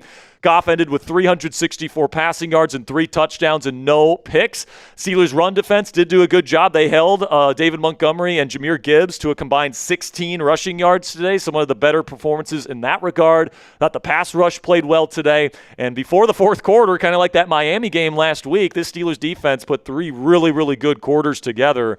And then they made the play that they needed to make at the end of the game, or maybe the Lions gave you the play that you needed at the end of the game. But a win is a win, Steelers Nation, and now the Steelers get this win that nobody thought that they could get. Everybody in the national media saying Steelers defense can't stop the Lions, all this different stuff, and I guess at the end of the game they couldn't. But this Steelers offense puts up 29 points and another good performance for the black and gold. Do have some injury updates here for you guys. Brandon Echols left this game in the first half with a groin injury. He's been so good in the slot for the Steelers. Jalen Ramsey had to finish the game as the slot corner. Groin injuries can be tough, man. I would say there's a pretty low chance Brandon Echols plays next week against Cleveland. It'll be interesting to see what their plan is at slot corner next week in Cleveland. I'm guessing Ramsey will play that position with Chuck Clark getting the start at safety. Then another injury, Calvin Austin III left this game with a hamstring injury, did not return. Scotty Miller came in and made some nice plays. We'll talk about him later in the show here, but definitely keep your eye on the hamstring injury for CA3. My guess is he probably doesn't play next week, and Roman Wilson might be in line to get a helmet for the first time in the last in this month, essentially, the last month of football. So let's give out some game balls here, and we'll start with Kenny Gainwell. I mean, this guy, absolutely incredible. 50 yards receiving, 78 yards on the ground. Once again, a 100-plus yard performance from Kenny Gainwell, and he made one of the craziest catches I have ever seen in my life to tie the football game with seconds left on the clock in the first half. I mean, he was interfered with. He's falling to the ground. He catches it with one arm. He gets up, and he has the presence of mind to run into the end zone, get the touchdown, and, that was a 4-point swing at the end of the first half. You end up winning this game by 5, but Gainwell continues to play very well and catch the ball well out of the backfield, run good routes, all that different stuff. Really, really lucky that he is a Pittsburgh Steeler, and at this point, I don't see any way that he is not back on this football team in 2026. Then Jaylen Warren, both running backs get a game ball today because Warren had 2 massive touchdowns, almost like 45-yard touchdowns there. I don't know what the exact yardage was on his 2 house calls in the second half, but he ends the game with 143 yards rushing and 2 touchdowns. So much for the Steelers not having any run game, right, Colin Cowherd? What an absolute clown that guy is, dude. The Steelers put up 230 yards rushing today. 143 of that came via Jaylen Warren. Also, Warren put up 8 yards on 2 catches in the receiving game. He averaged over a first down per rush today. The Steelers running back duo is, a special group. It really is, and it gives this team its X factor, and I'm looking forward to seeing what this group and this duo is capable of doing down the stretch. Then Scotty Miller, man, he hasn't played really all season, let alone got targeted. Today, he did. He got targeted 3 times, caught all 3 times he was targeted for 19 yards, picked up multiple big first downs on, weighty downs, 4th down and 2, 3rd down and whatever. Scotty Miller came in, and he was a contributor today. even though Roman Wilson might get a helmet next week because of the injury to Calvin Austin III, I would still expect Scotty Miller to maybe get playing time over him because, he showed off a little bit of a connection with Aaron Rodgers. And for somebody that's been so patient, such a team guy, to come in and get those big-time reps and those big-time catches, I feel good for Scotty Miller today, man. He gets a game ball. Then Jack Sawyer, man. Couldn't forget Jack Sawyer. Played a really good game today, had a TFL. He was really good setting the edge in the run game, and he was a big reason why Jahmyr Gibbs and David Montgomery weren't able to run all over you. Had 5 tackles, 1 for a loss, hit the quarterback twice. Not the most dynamic pass rusher in the world, all right? But, we kind of knew that about Jack Sawyer. We just expected him to hold up. That was the expectation in the standard, is that he would hold up, and Alex Highsmith and the interior guys were going to win. And they did quite a bit in this football game before they got tired there in the fourth. But Sawyer certainly played well. It's looking like Nick Herbig could be returning to action next week. We'll have to see what his status is going into next week against Cleveland, but really good job. Hats off to Jack Sawyer. Then the final game ball here goes to the head coach here in Pittsburgh, Mike Tomlin, where he has set this team up now with 3 straight wins late in the season to, lock up the division next week. We'll see what happens with Patriots versus Ravens later tonight. But if the Ravens lose versus the Patriots tonight, the Steelers, all they have to do is beat the Cleveland Browns with Shadur Sanders at quarterback and no Quinshon Judkins, and they win the division before they even have to play the Ravens again in Week 18. So, great job by Mike Tomlin. Obviously, he has been here for the large majority of the seasons during this long run of non-losing seasons here in Pittsburgh. And he deserves credit for that. Now, obviously, that's not everything. You want to not be the team known for non-losing seasons. You want to be the team that's known for winning Super Bowls, and this team hasn't been in contention for Super Bowls in quite a while. But with this team playing its best football down the stretch, winning against teams that most people thought they couldn't win against, most people thought Miami was going to win, most people thought Detroit was going to win, most people thought they were going to lose to Baltimore as well. The Steelers keep just exceeding expectations under Mike Tomlin this year, especially late in the year. And it's looking, like a pretty decent chance that this team's going to have a home playoff game this year. And with this roster, I've been saying it all season, I think they have the best chance to win a playoff game with this roster than any team since the Killer Bee era. So who's your MVP? Let me know down there in the comments section. Who is today's MVP for the Steelers? Who are you going to give it to? Was it Aaron Rodgers? He had a good game today. 27 for 41 with a touchdown, no picks. Would you give it to Jaylen Warren? That's probably who I'm giving it to. 2 house calls and 143 yards. Kenny Gainwell for that crazy catch for the touchdown at the end of the first half. Let me know what you guys think down there in the comment section for today's pin question. Just a second here, I'm going to tell you about our sponsor today at GLD. Well, I'll tell you about our sponsor today. I'll answer today's MVP question down there in the comments. With that, let's have a word from our sponsor at GLD. And let's be real, guys. Buying men's jewelry can be an absolute nightmare. Most of the time, it's low-quality junk that snapped after a week, or it was insanely overpriced with ridiculous markups. That's why I rock with GLD. Use code CHAT to get 50% off at GLD.com. GLD has completely changed the game in men's jewelry. You're getting quality pieces that are built to last without breaking the bank, and unlike a lot of other companies, GLD only uses real gold. None of that cheap stuff. Every single stone is meticulously hand set, plus their proprietary production process makes sure you're getting the highest quality jewelry possible. You can literally see and feel the difference. And guys, I actually have my GLD pendant with me here today. Give you guys a little bit of a look at this piece.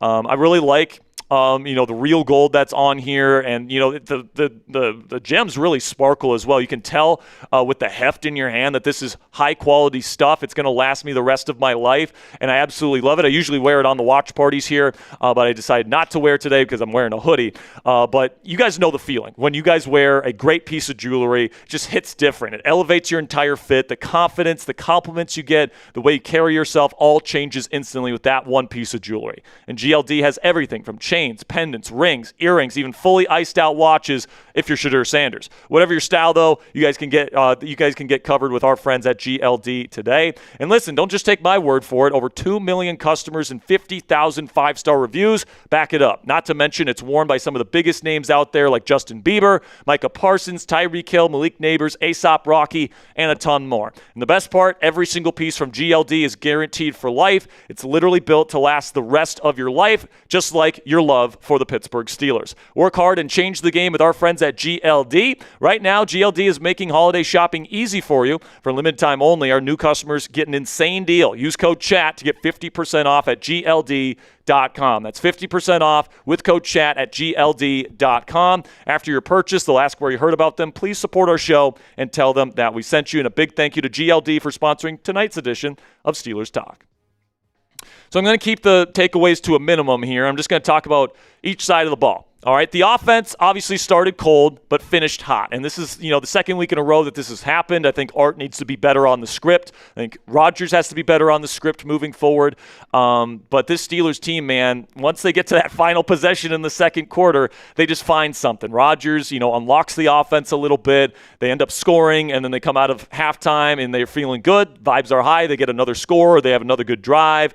And, the offense really had successful drives, I think maybe on every single drive in the second half in this game. You had over 480 yards of total offense today. You split it pretty much right down the middle, so really good stuff there for the Steelers. And you dominated the time of possession battle in this game as well.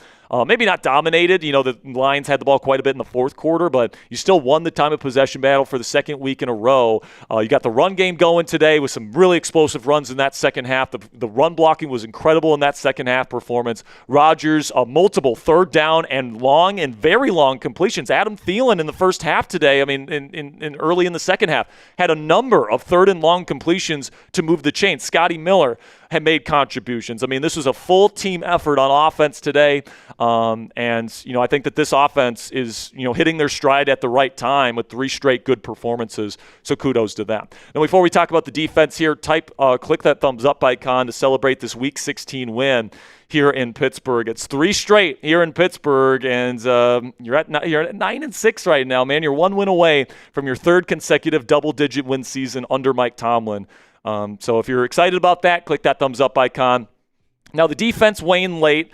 They started out really hot. First 3 quarters, unbelievable stuff. Got that safety to start the second half in their first defensive drive. Kyle Duggar with the sack. That was really the only true impact play. They didn't turn the football over today. So the Lions, a team that has only turned the ball over 8 times this year, they definitely were true to form in that regard today. But the defense, I thought, in the first 3 quarters, pass rush was definitely getting home. The pass coverage was really good. They did a really good job. But then when they opened things up in the passing game in the second half, the Lions really got going. Jared Goff was a revelation today in the fourth quarter, and they scored 2 of those touchdowns, and they had another successful drive. They had a number of successful downfield chunk plays. That's something the Steelers can certainly clean up here. Their fourth quarter defense has not been great this year.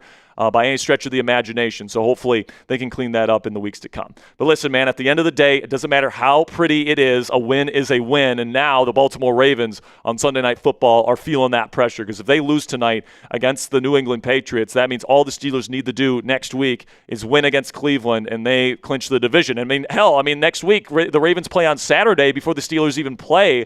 The next time the Steelers play a football game, they might already be division champs. They might be wearing a hat and T-shirt in the hotel in Cleveland if Baltimore loses next Saturday night. So, listen, man, a win is a win. Good teams find ways to win, and this team certainly played well enough today, in my opinion, to win the football game.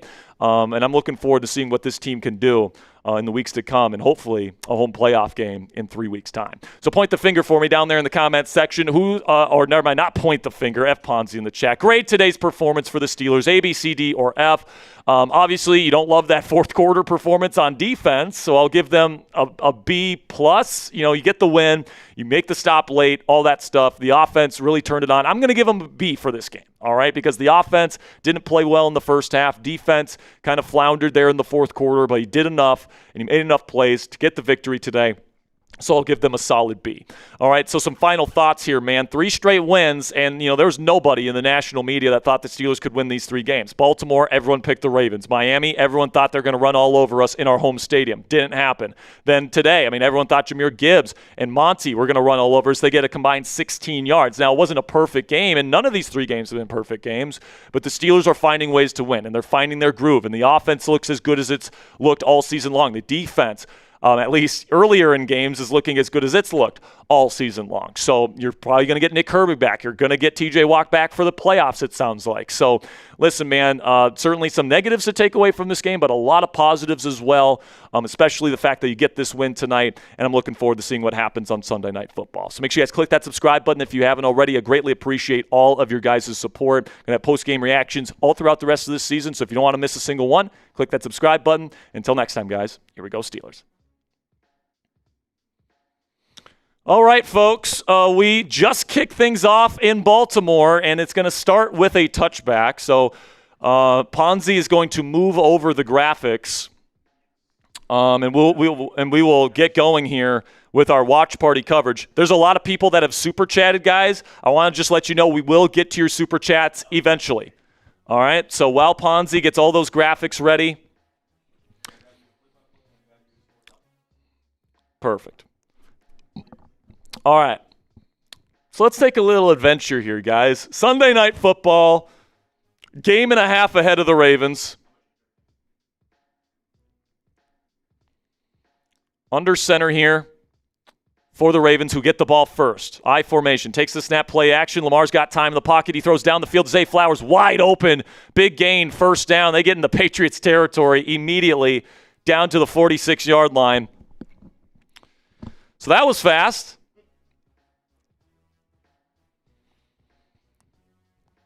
Come on, Patriots. F the Ravens.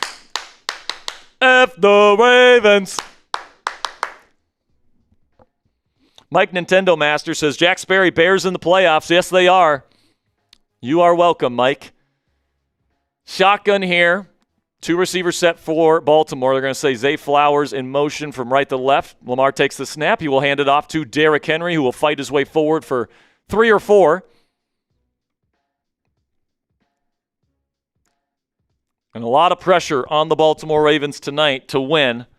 And there will be a lot of pressure to win against the Packers as well, because even if the Ravens win tonight and then lose against Green Bay, the Steelers can win the division with a win over Cleveland. It's going to be a handoff outside to Derrick Henry, makes a man miss, cuts up field. He'll pick up another 3 or 4, be third down and manageable coming up. Did you switch the thumbnail on the live? Great. And the copy? Perfect. Yeah, it is.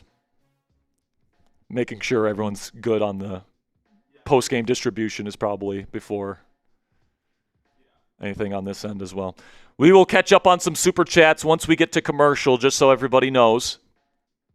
We still have to do our raffle for the game, so we'll get to that eventually. Maybe we'll do that at halftime. It's going to be shotgun here for Lamar. Nothing there. He's dancing in the pocket here on 3rd and 3, looking to run somewhere. Not going to go anywhere. Now he throws wide open. Caught Zay Flowers. Lamar Jackson had that ball for at least 8 seconds. Eventually finds Zay Flowers over the middle for a big gain. First down, Ravens.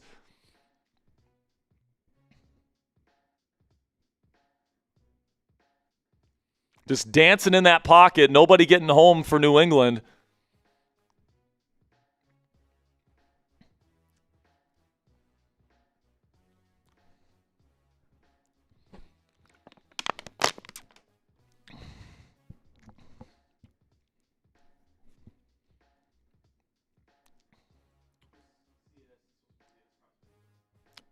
GLD. Or for this one, yeah, it's Prize Picks. Now there's going to be a handoff to Derrick Henry. There's a huge gap, huge hole. Goes right through it. Touchdown, Ravens. Ravens playing like their season is on the line, and it might be tonight, as that was a quick touchdown drive on the script for Baltimore. They will start this game on top in their home stadium.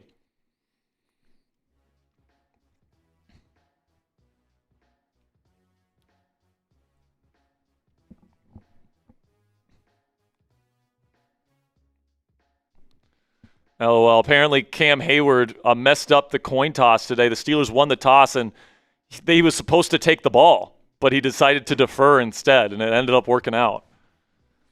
The kick is up and good. 7-0 Baltimore to start this game off, and we'll see what Drake May can do coming up here. You are watching the Steelers Talk Ravens Hate Watch Party as the Steelers secured the Week 16 win over Detroit this afternoon forcing the Ravens to win their next 2 football games in order to even have a shot at the division title next week or in Week 18. The Ravens will have to match the Steelers blow for blow the rest of the way if they want to have a chance to win the division in Week 18 in Pittsburgh.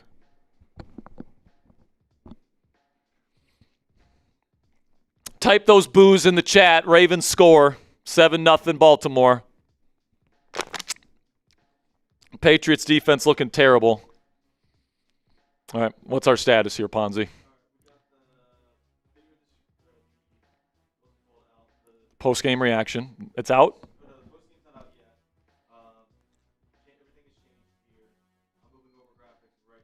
Great.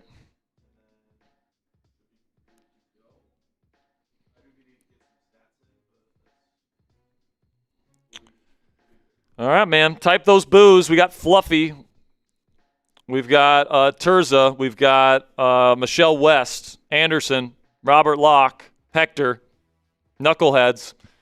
If you have raffle tickets, don't go anywhere. We're going to be giving away both raffles here in a second. Once Ponzi figures out our graphics situation, we'll make sure everybody has their raffle tickets in. We'll do the raffle, and yeah, let's do it at half. Why not? So you guys still have a chance to get your super chats in, get more raffle tickets for both of our raffles. We're going to be giving away an Aaron Rodgers discount double check t-shirt as well as a Steelers jersey of the winner's choosing. So coming up at halftime, we will do those raffles. And I still got to have dinner. So still got over 1,200 people watching live. These are the real ones right here, by the way. The people that are still here watching this game with us, those are the real ones. Back in Baltimore, Hector says, Jack, you really going to watch this Ravens game? Yep, I am. He says, who you got winning? I got the Patriots winning. Give me the Pats. That would put a lot of pressure on Baltimore next week, ladies and gentlemen. Tyler Loop kicks it away. It's going to be fielded at around the goal line. And New England will take this thing. Decent return. Bounces off a tackle. Gets to, I think, the 35 or so. It was the end zone angle, so I couldn't see where exactly on the field he was, but I think he got to the 35.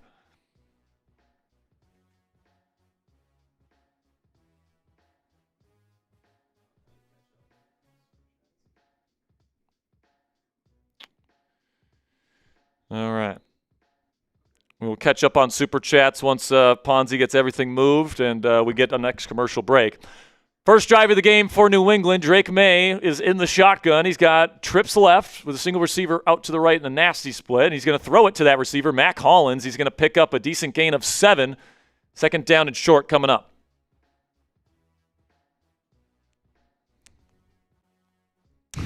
DK Metcalf chose to leave the locker room and not talk to the media post-game.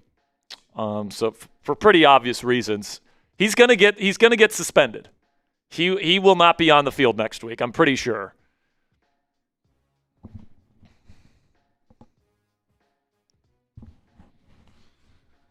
So here we go. Kind of a weird formation, like an offset I formation, but they've got an extra offensive lineman in the sniffer position with a fullback. Going to hand it off to Ramondre Stevenson. He'll pick up a first down and a gain of 6, getting to midfield. Patriots driving early. Mike Nintendo Master says, where should I watch the game? Steelers talk or Patriots today or Ravens rundown? It's up to you, my friend. I think we got the best commentary, but that's just me, though. Humbly. If you want to have some fun with some Yinzers, man, it's gonna get fun here in Steelers talk. But it's up to you, my friend. Shotgun here for Drake May, 3 receivers on a new set of downs on his own 49. Takes the snap, takes his drop. He's got all day to throw. Steps up. He's gonna launch down the field. It's gonna be. Did he catch this? What a catch by Stefon Diggs. He was absolutely manhandled while making the catch. Twisting him was the defender, but a big downfield shot puts New England in position to score. Let's see, where did he get down to? All the way down to the 26-yard line.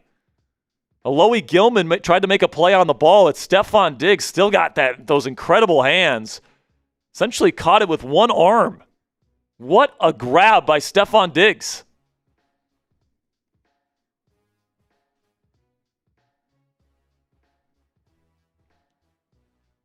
Now Vrabel's making sure Diggs is okay.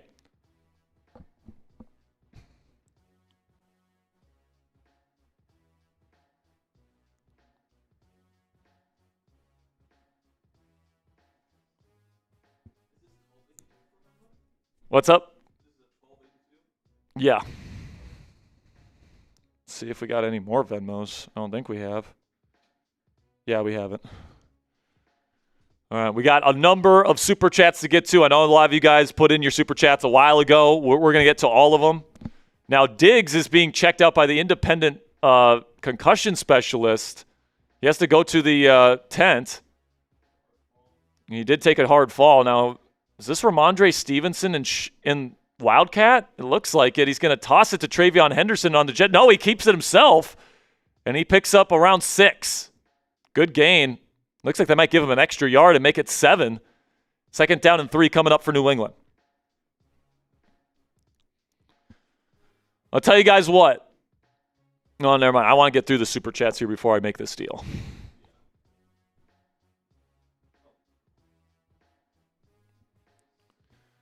Second down and 3. Next commercial break, Ponzi. Will we be good to do some Super Chats? All right, great. So next commercial break, we'll catch up on all your Super Chats. So we'll stay live for the rest of this Sunday night football game between the Ravens and Patriots. It's a handoff to Travion Henderson, and he will pick up 1 or 2, depending on where the spot is. Looks like they give him 2. Be 3rd and 1 coming up.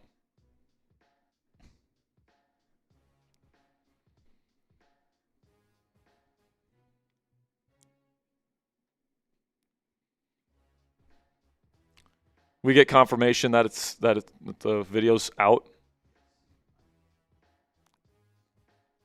When you get a second, no, actually, can you send me the link? Yeah. So I can put it up on Twitter on one of these commercial breaks.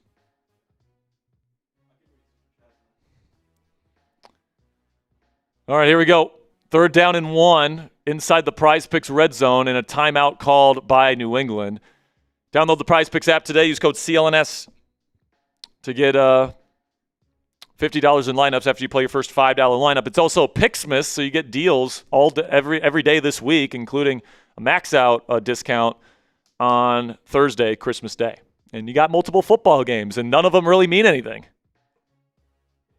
because the Lions lost today. So none of the games mean anything on Christmas this year. Literally none of them. Okay, cool. Just have him send me the link so I can put it up on Twitter when he's done.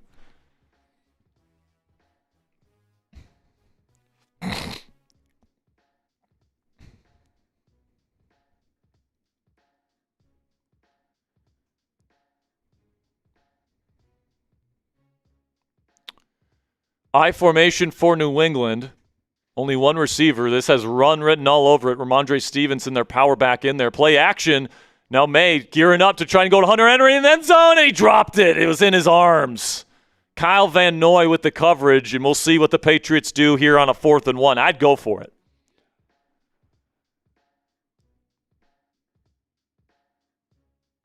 Yep, Mike Vrabel says stay out there. They're going for it here.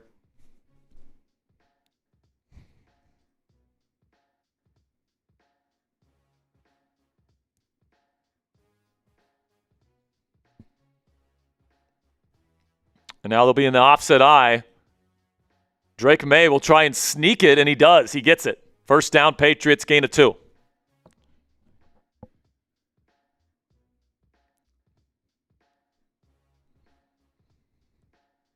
LOL. When Rodgers was asked post-game if he threw a no-look to Darnell Washington, he said yes. It wasn't the first time. It wasn't the last time.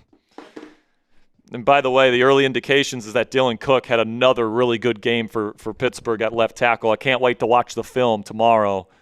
By the way, make sure you guys click that subscribe button. We'll have full film breakdown of the Pittsburgh Steelers in Week 16 against the Lions tomorrow on the show. It'll be tomorrow evening's show. Pony formation here, and then a toss out to Travion Henderson. He's going to be brought down 3 yards behind the line of scrimmage. And that is Trenton Simpson, the young linebacker out of Clemson.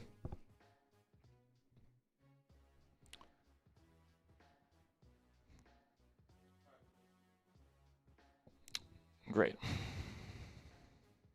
Did he send me the link though? I don't see it. Oh, okay, cool. Now inside the Prize Picks Red Zone. Again, download the Prize Picks app. Use code CLNS. Get $50 in lineups after you play your first $5 lineup from shotgun. May takes the snap with poise. Rolls out to the right now, and he's just going to run out of bounds. An Elvis sack there, but no gain or no loss. It's going to be 3rd down and 13 coming up. Tough hole for Drake May to dig himself out of here.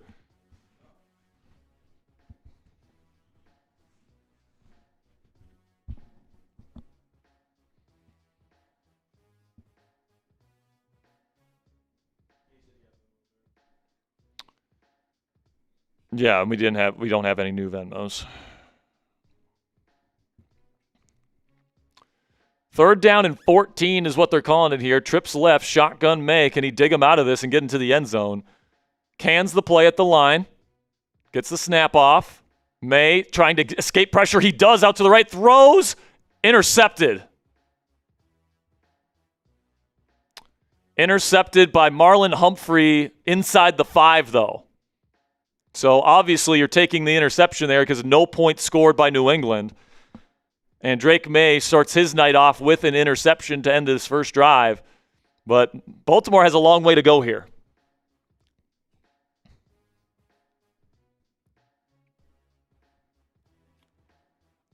All right, let's get to some super chats. $10 from 304 Ghost. He's in on the raffle. Says Merry Christmas, Steelers Nation. Hope everyone has a great holiday. You too, 304 Ghost. $2 from Michael. Says thanks for clinching us a playoff spot. Bear down. So another Bears fan in here. Much obliged, Bears Nation. $5 from Riles. Says how do you feel about the calls from the refs? Any calls in particular that you wanted or thought were bad? Yeah, I disagreed with the call stands on the throw to Zylstra at the start of the final drive. Thought I saw pretty clearly the ball move and hit the ground, no control of the ball. But, that one's a tough one. And then there was a bad DPI on a 4th down that would have ended the game in a little bit less dramatic fashion, but they end up calling the flag and that stuff. But then the Steelers, they get 2 good calls. I think the refs did their job at the end of the game. They called the OPI, pretty clear OPI in my opinion. And then, they call the OPI on Amon-Ra St. Brown at the end of the game. I think that was the correct call. So those are probably the calls, I would say, Riles, that I probably would have wanted. But, hey, man, at the end of the day, we won. Next one here. $10 from my man Dylan Lewandowski. Black Diamond here. Says, go Steelers. F the Ratbirds tonight. F the Ravens. Shout out to Dylan. Next one here from Junior L. Says, Boz owes me a championship. Just lost a year of life due to 3 minutes and 30 seconds of stress. Here we go, Steelers. Let's go. Fire who? Laugh my ass off. Yeah, man. After 3 straight wins here, and the division race isn't over. You got to take care of business, and maybe the Ravens will take care of the business for you. But it's just getting started here, man. We're just getting started. $2 here from Dan Flaherty. Says, just sweat my effing balls off, but here we fucking go. 3 straight wins, baby. 3 times in a row. Nobody believed in this team to win the ball game, and they pull it off, man. Good teams find a way to win, baby. Better believe it. And this one's rolling in from breathing black and gold. Bang! Here we go, Steelers. Here we go. Breathing Winning black and gold says, let's go Steelers. This is the opposite of last year. It is, man. It's exactly why they constructed this team the way they did, because they specifically wanted them to play their best ball at the end of the season. And with so many new players, it was to be expected that there was going to be some hiccups earlier on in the season. They got to learn how to play with each other, build that chemistry throughout the year. And now it seems like they've hit their stride down the stretch, which is awesome. It just feels so great, man. Hopefully they can keep it going. By the way, a run here on first down for the Ravens. He picks up 5.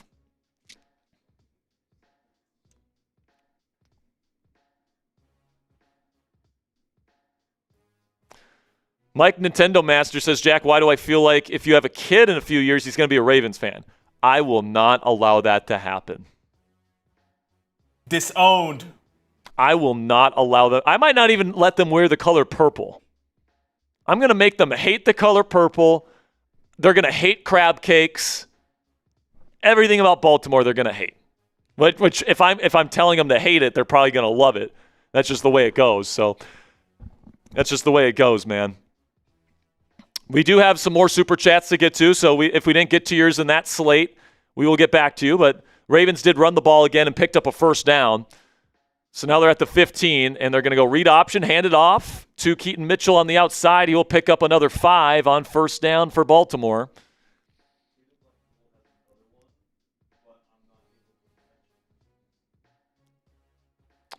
Okay, well, hopefully it eventually gets there.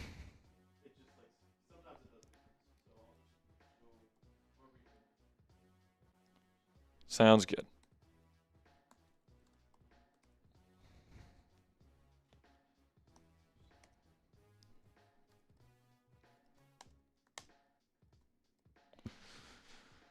Second down and 5 here. Shotgun for Lamar. 3 receiver set. He's going to overload it to the left side, and they'll hand it off to Mitchell, and he will pick up about 3 yards or so. It'll be 3rd down and 2 coming up.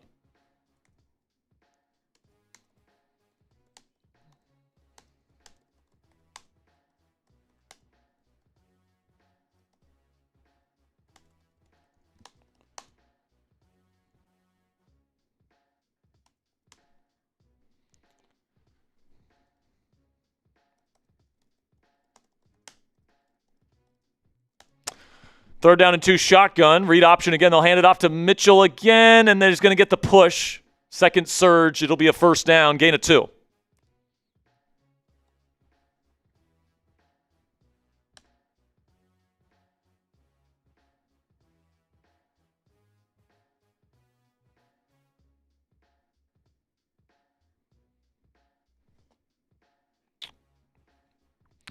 By the way, I just posted our postgame show on X. I'll give a shout out to everyone that retweets it.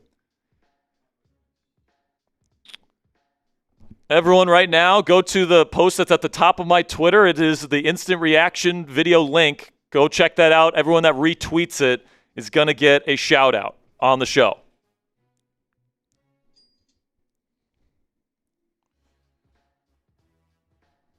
Just got a Venmo, Ponsley. I'll send it your way.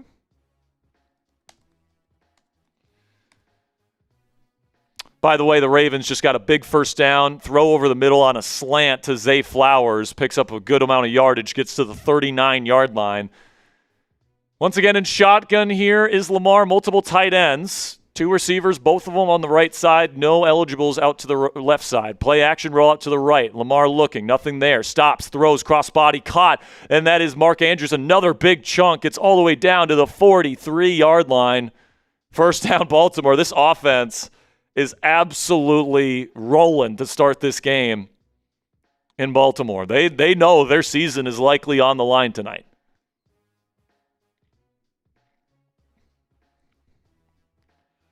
All right.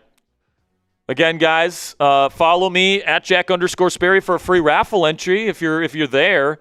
Everyone that retweets and likes my instant reaction video, it's the top post on my X account right now, gets a shout out. And everyone that follows me on Twitter gets a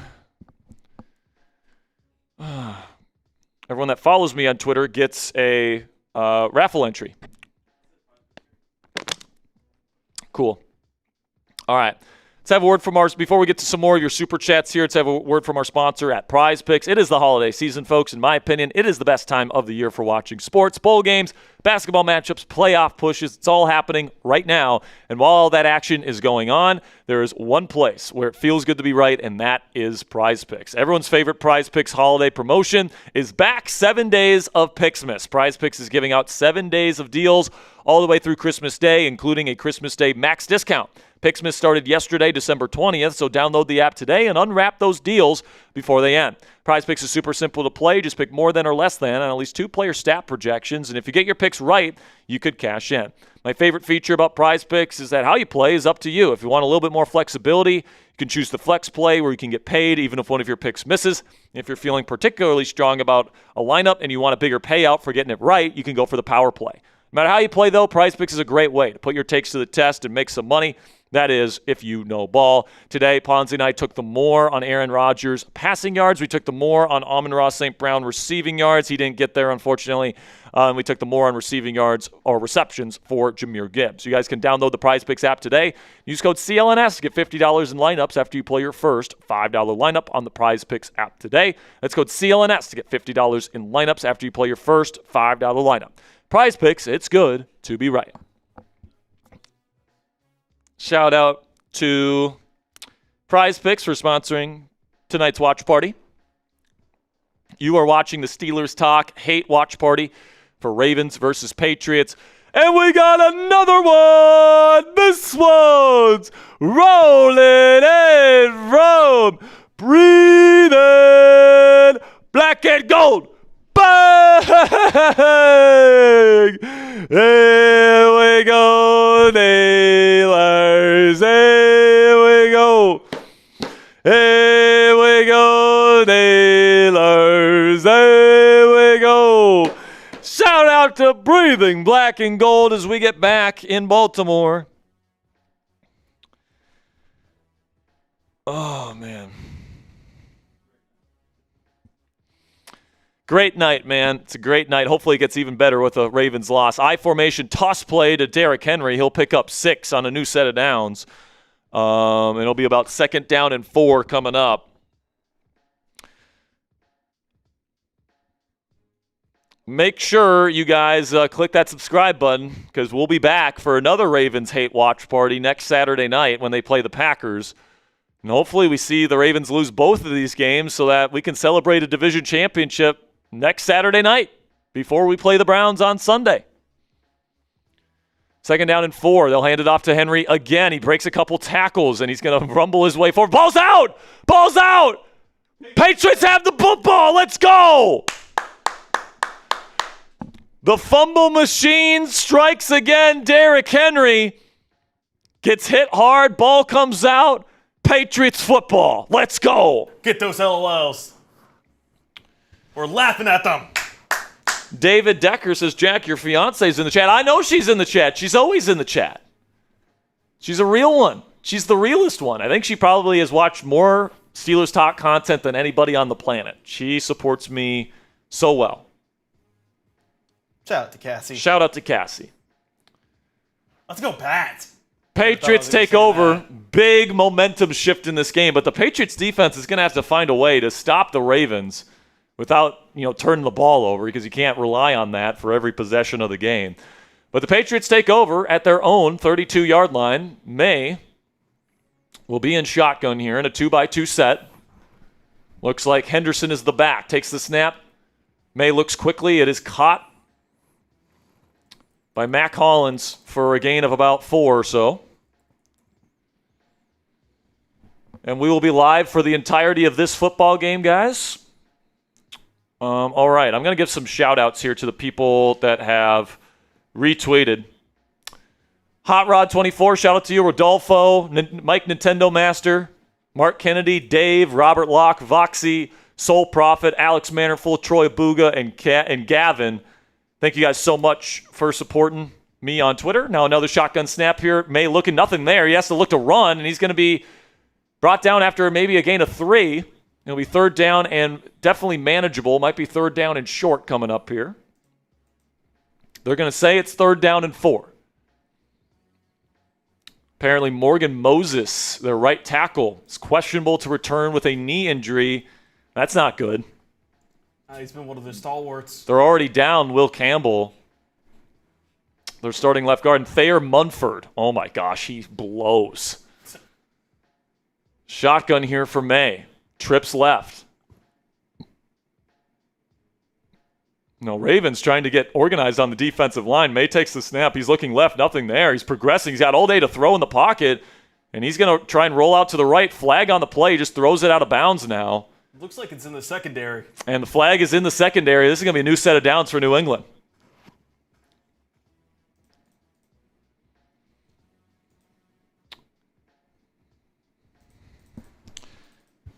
If we haven't gotten to your Super Chat or your Venmo yet, we will make sure to get to it. We got a lot to catch up on. Halfway there.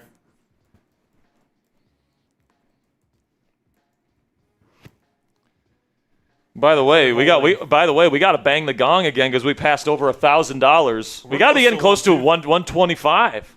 Yeah. Here we go, Steelers. Here we go. How far are we away from 125? It's going to be a handoff. It's going to be a handoff here to Hendrickson, and he'll pick up about, I'd say, 6.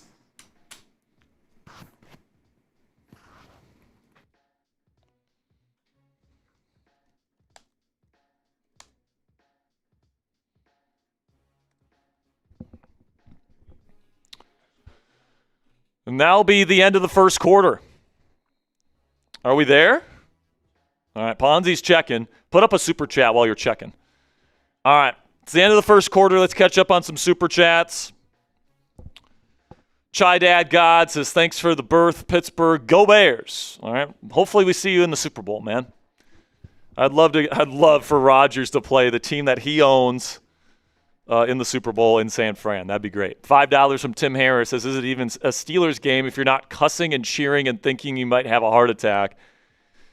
I'll say this, man. It definitely is entertaining to be a fan of this team. It's never boring. I'll say that. Shout out to Tim for the 5. $3 from Breathing Black and Gold and a little, is that a twerking emoji there? Little thing? With a little lemon twerk? What's up? Perfect. $5 from Trumper. Says, do you think the refs called on us the last drive were false? Yeah, I would disagree with them. I understand why they, kept it call stands on the one where Zylstra was, kind of losing control. But I can see why they said there was no undisputable evidence. And then the DPI I thought was complete bullshit. That would have ended the game. So those were the two that I took issue with. $10 here from 304 Ghosts is Garrett can break the sack record next week, and DK most likely suspended. Got to have everyone next week. It's no easy game. It's a game the Steelers should win. All right, Cleveland's offense is terrible. Now, it doesn't mean you take them lightly, but Shadur Sanders is a rookie quarterback. Do you understand Mike Tomlin's record against rookie quarterbacks in his career? It's staggering. And then the fact that they don't have Quinshon Judkins. I'm not saying take them lightly. Everyone in that Steelers building should absolutely try and win. But, listen, man, if the Ravens lose these next 2 games, and I think the Ravens are more likely to lose both of these 2 games, the Patriots and then the Packers game next Saturday, than they are to win both of these games. So there's a legitimate possibility where it doesn't matter what happens in Cleveland. We win the division, and Will Howard might be getting 2 starts at the end of this season. $5 from Shannon Cassidy says, is Kenny G the greatest free agency signing in the last decade? What a game. Yeah, man, and the thing is, he didn't even – did he get more? No, Jaylen Warren got more yards than him today. Yeah, Gainwell was your leading receiver today with 78 yards. We're back in Baltimore. It's a handoff to Henderson here on a 2nd down and 4, and Henderson will pick up close to first down yardage. They're going to be just short, but a flag on the play. I'm guessing this will be parking New England back.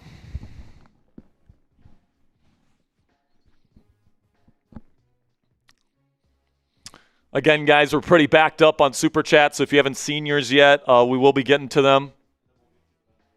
and we'll get to the Venmos, and we'll get to everybody's donations. You guys have been absolutely fantastic. By the way, we did pass 1250 on today's show. Here we go, Steelers. Here we go. Every $250 we make on the show, we're banging the gong. Can we get to 2,000 by the end of the show? I wouldn't count this group out, man. I would not count this group out. Can you ask if somebody can bring me a water if somebody's out there, Ponzi?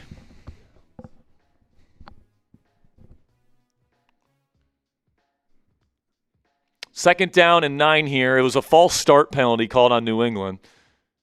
May will throw quickly. It's caught by Mac Hollins. He will get probably around 6 of that yardage back. It'll be third down and short coming up for New England.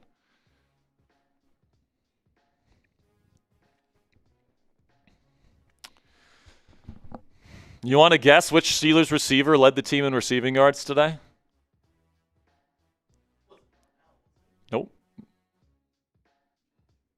Well, Kenny Gainwell's number 1 technically, but Val Ponzi thinks third down and 2 from empty. May will take the snap, looking for the quick option. He will find Hunter Henry, caught, first down Patriots, down to the Ravens' 44-yard line. Nope. Jonnu had 0 catches today. Adam Thielen, 49 yards receiving on 4 catches.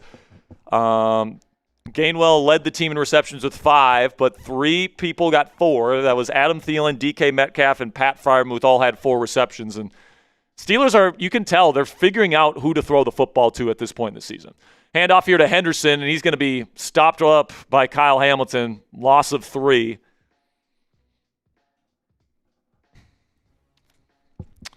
Again, make sure you guys click that subscribe button. Not only are we going to be live for the rest of this Sunday night football game, hate watching the Ravens, but we will also be live, hate watching the Ravens next Saturday, and we'll be live, of course, for the Steelers game on Sunday versus the Browns. What a play by Hamilton, getting off that block, shooting the gap. I mean, whoever that left guard is, dude, he just got destroyed by a safety. Shotgun here, roll out to the right for May. He's looking downfield, and he just throws it out of bounds. It'll be 3rd and 13 coming up for New England.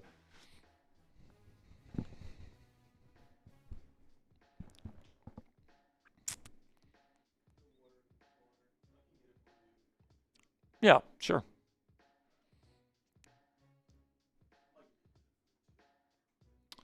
Okay. Yeah, just leave me up here for a little bit. 3rd and 13. No. I'll probably get some food at halftime. Oh.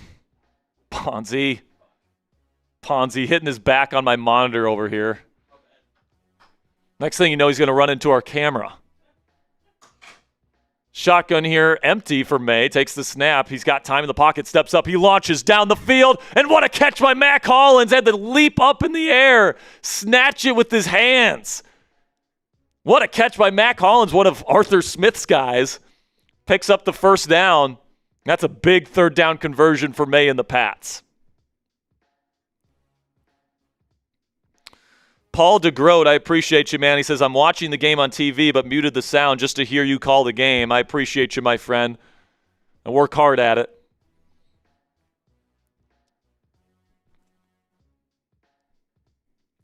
Under center here. Multiple tight ends.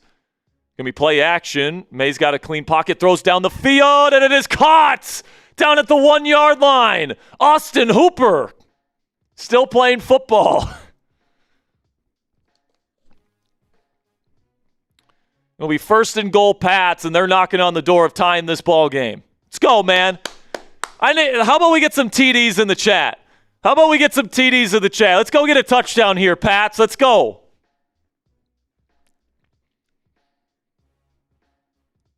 Let's go get a touchdown here.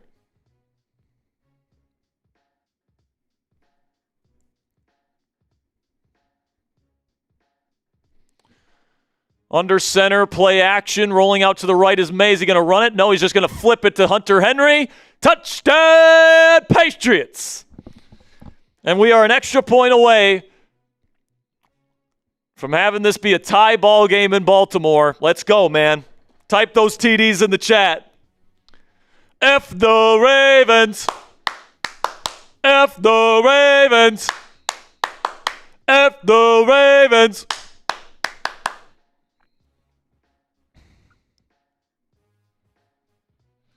Mike Nintendo Master, I'll let them know, all right? I'll let them know. Appreciate you, man. All right, extra point is up, and it is good. 7-7 in Baltimore. And Ponzi's still not here, so we can't get to any of your super chats. But I promise you, we will get to everybody's super chats. Today, we'll also do the raffle at halftime. So if you guys have raffle tickets to win either the Aaron Rodgers T-shirt or the Steelers jersey, it's gone? Are you joking, bro? Yeah, but we don't have anyone to go get it. I mean, you could just go get it. Yeah, let's go half on a pizza. Let's see if Jeremy can order one, maybe. Yeah, text Chug, see if it's possible for him to order a pizza for us. Yeah, they probably got food for themselves, so.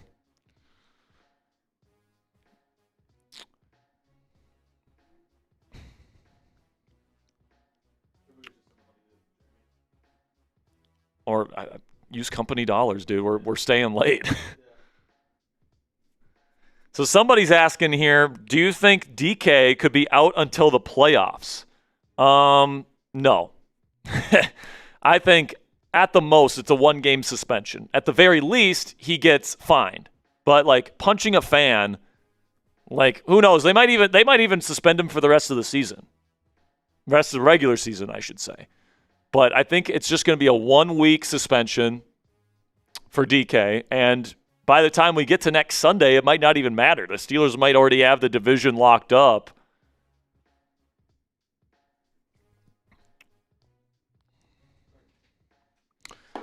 While we're at this commercial break here, how did the rest of the 3 p.m. games finish up?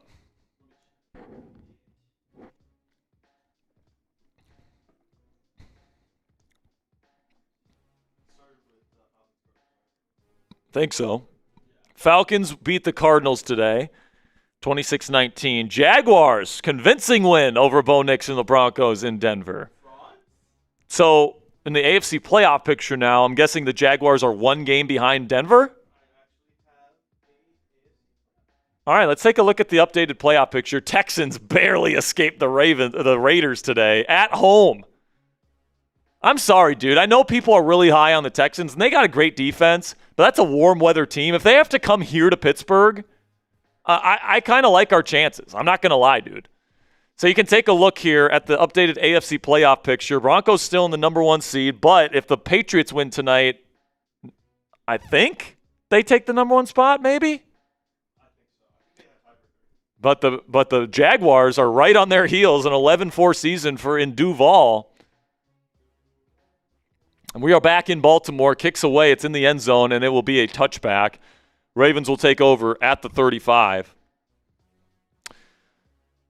Somebody's asking, who do I want to play in the playoffs? I want to play a warm weather team. All right, so whether that's Jacksonville, whether that's LA, whether that's Houston. One of those 3. I want to play a warm weather team. Cold weather here in Pittsburgh. By the way, most of those quarterbacks are inexperienced in the postseason. Most experienced playoff quarterback in that group is C.J. Stroud with 4 playoff games. If you get a warm weather team here in Pittsburgh for a home playoff game, I think you'll have a shot. The team I'm afraid of is Buffalo. Shotgun here, Lamar is going to throw a quick out route, and it's dropped by DeAndre Hopkins. Usually known as very sure-handed. He's got giant mitts. Couldn't bring it down. It'll be 2nd down and 10. Dude, Houston almost lost to the Raiders at home today. Like we didn't talk about that. What are we talking about, bro? That offense is so hit or miss. I know their defense is great, but, like, people are so afraid of Houston. And listen, man, if, like, C.J. Stroud gets hot, then they're dangerous. But, like, C.J. Stroud has just not been very good this year. Until C.J. Stroud proves to me that he can actually get hot, I'm not that afraid. I'm more afraid of Buffalo than Houston. Because I might be more afraid of the Chargers. Yeah, but it's still a warm weather team without their starting tackle duo. Second down and 10 run is just a 1-yard gain here. So third down and 9, great chance for the Patriots to get off the field and get the ball back. Type those threes. Type those threes. Third down and 9, shotgun Lamar.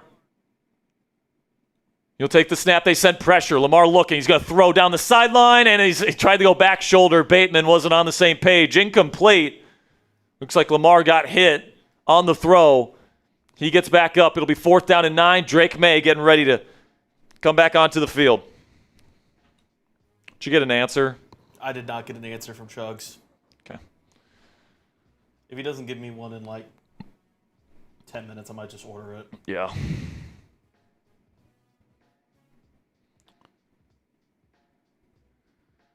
So here we go. On to punt are the Ravens. And the kick's away.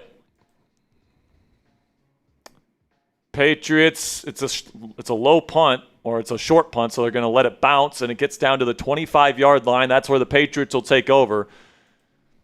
10 minutes and 20 seconds left to go in the half. It's 7-7 in Baltimore. Patriots with a chance to take control here. Who scored for the Patriots? That would be Hunter Henry. $2 here from Bernard says, what do you think about Rodgers so far? Last 3 weeks, man, he's been playing good ball. 27 of 41 today. What is that for the completion percentage? 65%, definitely good enough. 266 yards and a touchdown, no picks. He did take 2 sacks, but I thought Rodgers played another good game today.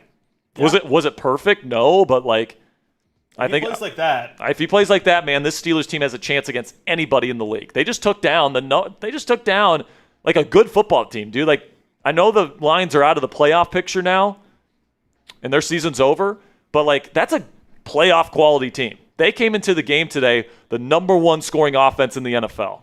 Yeah. And in one season, Detroit loses Ben Johnson and Aaron Glenn. They go from the number 1 seed in the NFC to out of the playoffs.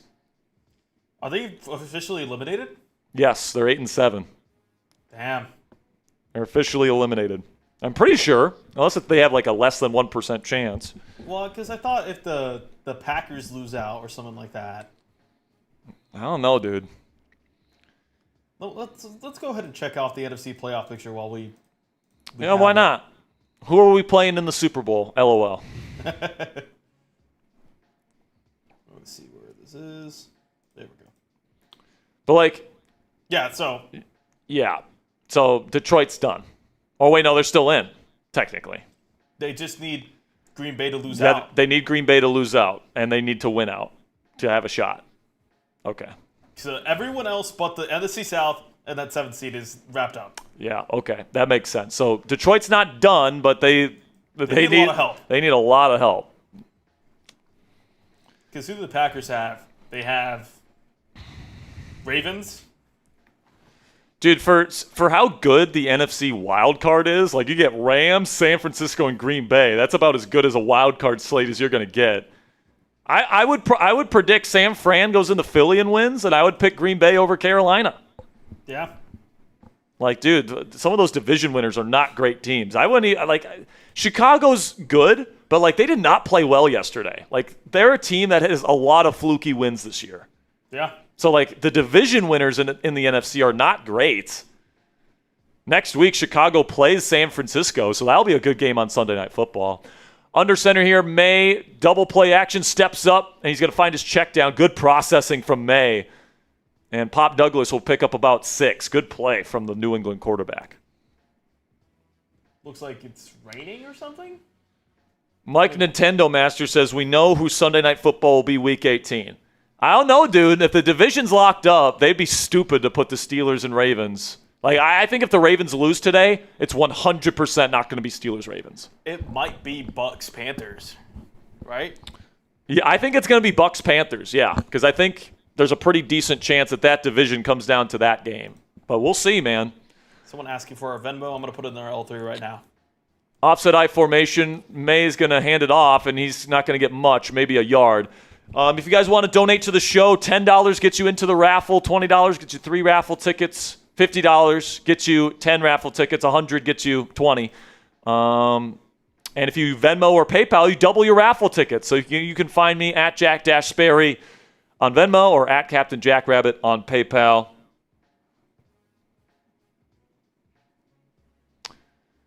But even the Bills, man, like in that game, you're going to have TJ Watt back, Nick Herbig, and Derek Harmon, who didn't play in that Bills game, would be playing. So that could completely change the dynamic.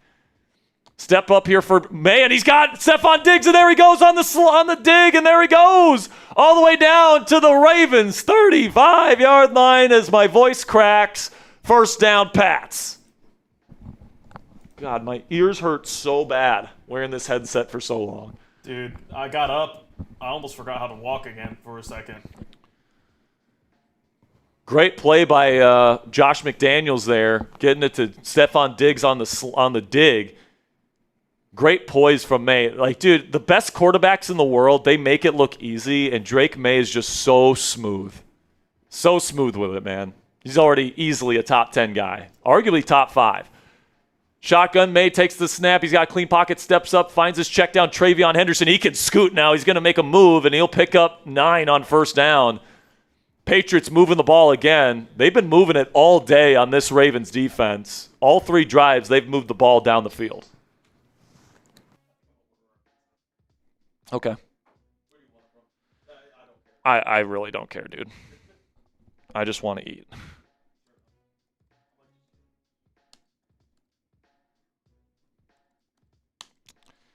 Maybe try and get it reimbursed. But did get a Venmo, so just sent that to you whenever you have a second. Second down and 1, they go QB sneak. It looks like they got it. First down, Pats at the Ravens 25.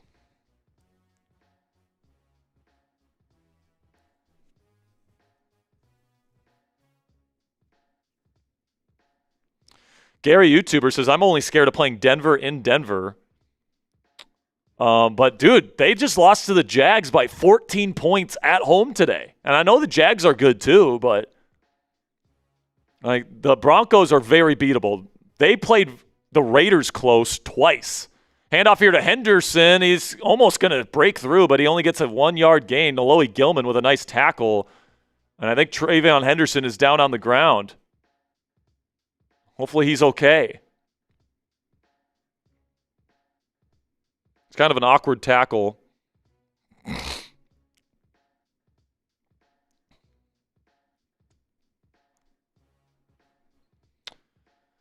Man, all the real ones are here. Over 800 people in the chat right now.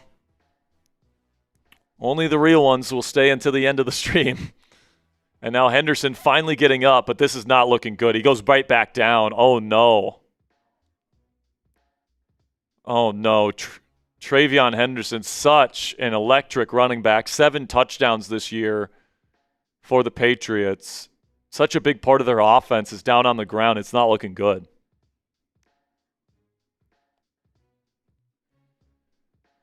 We still got more super chats to catch up on, I think. Right, Ponzi? All right. Well, we're at commercial, so let's knock some of these out. $2 from Shannon Cassidy says, have a good night, Chat Sports. F the Ravens. Shout out to Shannon. $5 from Andrew Longoria says, what a hell of a win. Fart the boys tonight. What does that mean? He says, here we go. Big hell of a win for the boys tonight? That's the best I can draw up there, Andrew. We appreciate you, Andrew. $2 from the Forgotten Pittsburgher says, Gibbs free energy was no match for the Steelers. Yeah, man, you did a great job today. The Steelers defense did of stopping the run. Only gave up 16 yards to one of the best rushing teams in the league. Second straight week where they've completely shut down one of the best rushing attacks in the game. So, you know, with this run defense here in Pittsburgh has been streaky this year. They'll have a couple games where they look terrible, and then a couple games where they shut down Josh Jacobs and Jonathan Taylor and Devon Achane and Jahmyr Gibbs.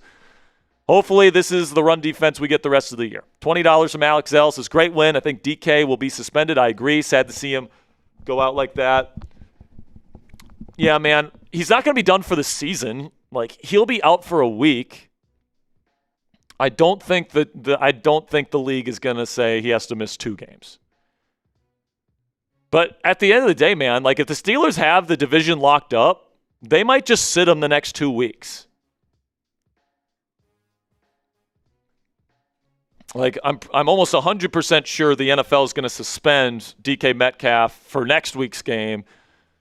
But if the Steelers have the division locked up by the Week 18 game, the Steelers might just not play him, along with Rodgers and Cam and TJ and some of these other guys. Anthony James says it doesn't feel right to cheer for the Patriots. No, it doesn't, man. But here we are. F the Ravens. Got another one, Ponzi? $10 here for Robert Locke says, thank you, Jack, Ponzi, and Cass for pulling overtime duty. Big shout out to Cassie, man. Cassie does a lot for us, killing the bots in the chat. And, man, we do it for you guys. We do it because we love Steelers Nation. Shotgun for May here. 2nd down and 9. He's going to try to escape to his right. He gets tripped up. It'll be a loss of 3 or 4 on the sack, and it'll be 3rd down and long coming up for New England. So hopefully Travion Henderson's okay.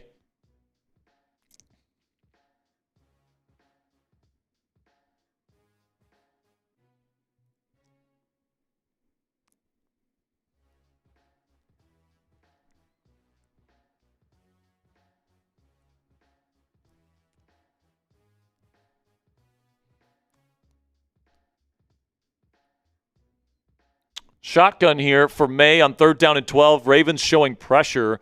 We've seen May dig himself out of this before, and he's going to call timeout. Doesn't like his look. Less than 6 minutes to go in the half here. It's 7-7. Patriots are in field goal range.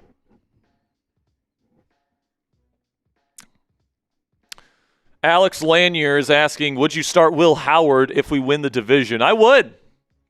Now, next week it's a little weird because like you have to prepare next week as if you need to win the game. So you're going to be giving all the starting reps to all the starters and stuff.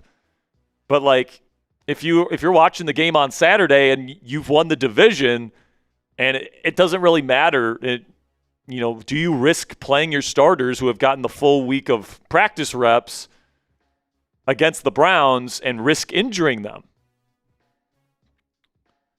I don't know if I would. Like, I would probably, but do you want to split practice reps in a game that you might have to win?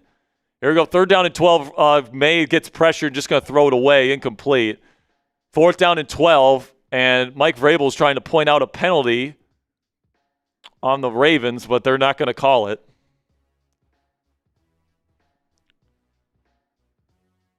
So, kind of a weird situation here for Mike Tomlin. I think the way that I would do it is I would give a normal amount. Oh, no. Now, Thayer Munford is down injured. And the Patriots are so down bad on the offensive line right now, dude, in terms of their health. They're already down Will Campbell.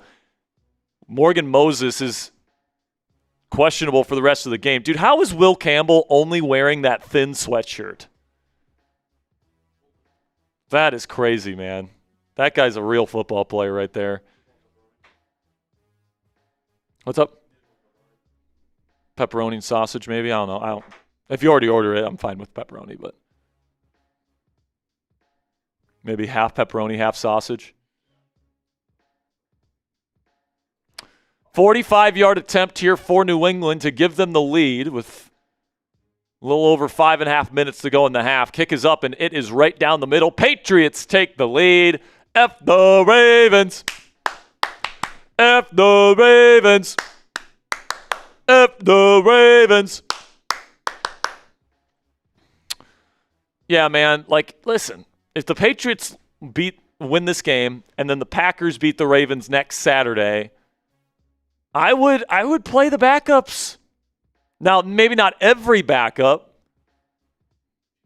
Oh, Jeremy just came in the clutch, dude. Let's go. Did we get a Venmo here? Oh, no. That's the same one that I send you. Yeah. All right, let's catch up on some Super Chats here. Reminder that at halftime, we're going to be doing the raffle for both items, the Aaron Rodgers discount double check T-shirt and the Steelers jersey of the winner's choosing. All right, this one's rolling in from Make It Rain, Kevin Biro Bang! Here we go, Steelers. Here we go. Kevin says, great win today. Everyone in Steeler Nation should subscribe to your channel. Go black and gold. F the Ravens. Shout out to you, Kevin. $50 gets you another 10 raffle tickets. $2 from Bernard. Says Chris Mueller and Mark Madden are the most negative people. Yeah, man, they're pretty negative, dude. I'm sure Mark Madden is saying if you think this team's winning a playoff game, you're crazy. But it's like, dude, you've beaten playoff caliber teams these last 2 weeks. You've ended the dreams of like Ravens and in Detroit. Those are two teams that aren't going to make the playoffs this year likely because of the Steelers. And it's like if the Steelers are so bad, why did everyone pick them to lose these last 3 weeks and they've won? Like, could the Steelers lose in round one this year? Absolutely. It's absolutely a possibility. But like, they have their best chance to win a playoff game this year than they have played in any game this year. Bernard says DK was bad today.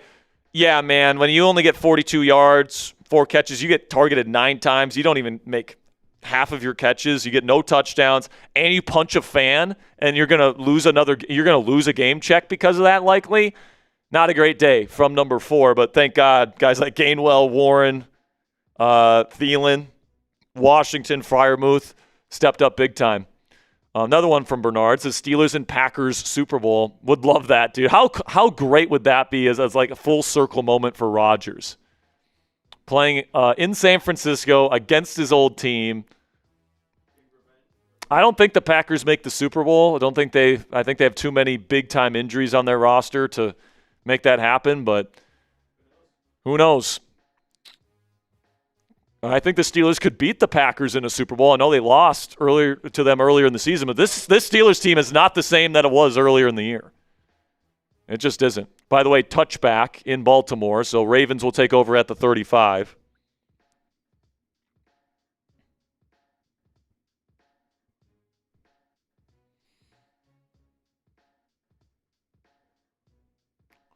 Bernard says, do you know Ty Dunn? He's a big A-Rod hater. I don't really listen. I don't even know who that is, honestly. He says, don't count out the Steelers yet. I'm certainly not.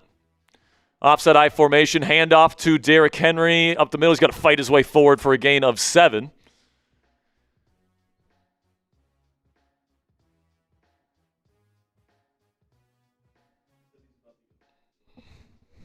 What's that?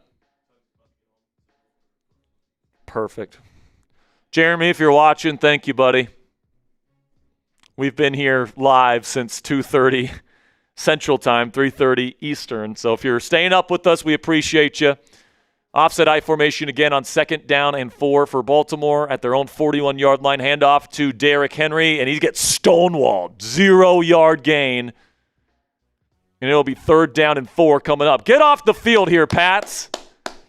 Get off the field here, Patriots. By the way, the Patriots do get the ball to start the second half.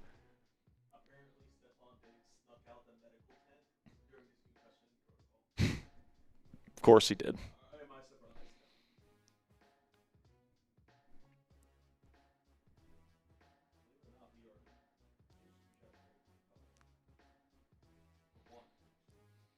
Third down and 4 here. 2-by-2 formation spread out. Lamar will take the snap. He's looking. He's going to throw to the sideline. It is caught by Zay Flowers. 1st down, gain of 6.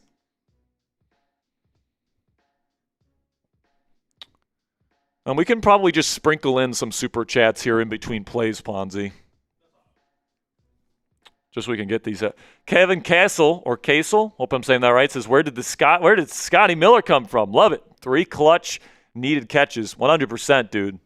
When Calvin went down and MVS went down at some point in this game, they needed him to step up, and he did in a big way, man. And you can tell Rodgers trusts him more than he trusts Roman at this point. Now, 1st down 10, Lamar holding it for a while, scrambling out to his left, now throws down the sideline, incomplete, tried to go to Mark Andrews, be 2nd down and 10. Trumper with a 10 says, F the Ravens. Next one here.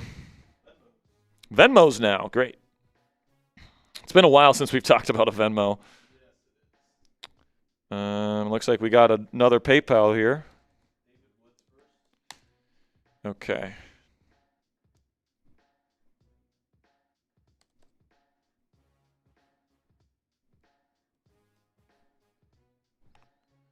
Second down and 10. I'll get to your message here in a second here, David.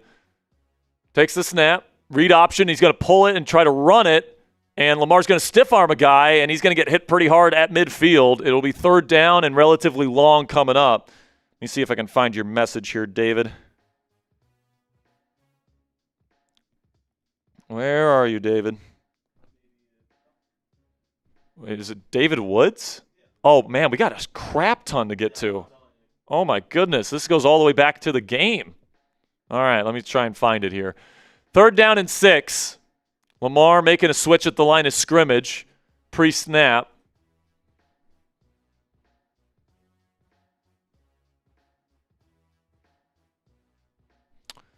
Lamar will throw short of the sticks. D-Hop makes the catch, and he gets first down yardage. It's Marcus Jones in coverage. First down, Baltimore after a gain of 8 or so. So David Wood sent in a $10 PayPal. He says, Steel curtain time. Shout out David. He's in on the raffle.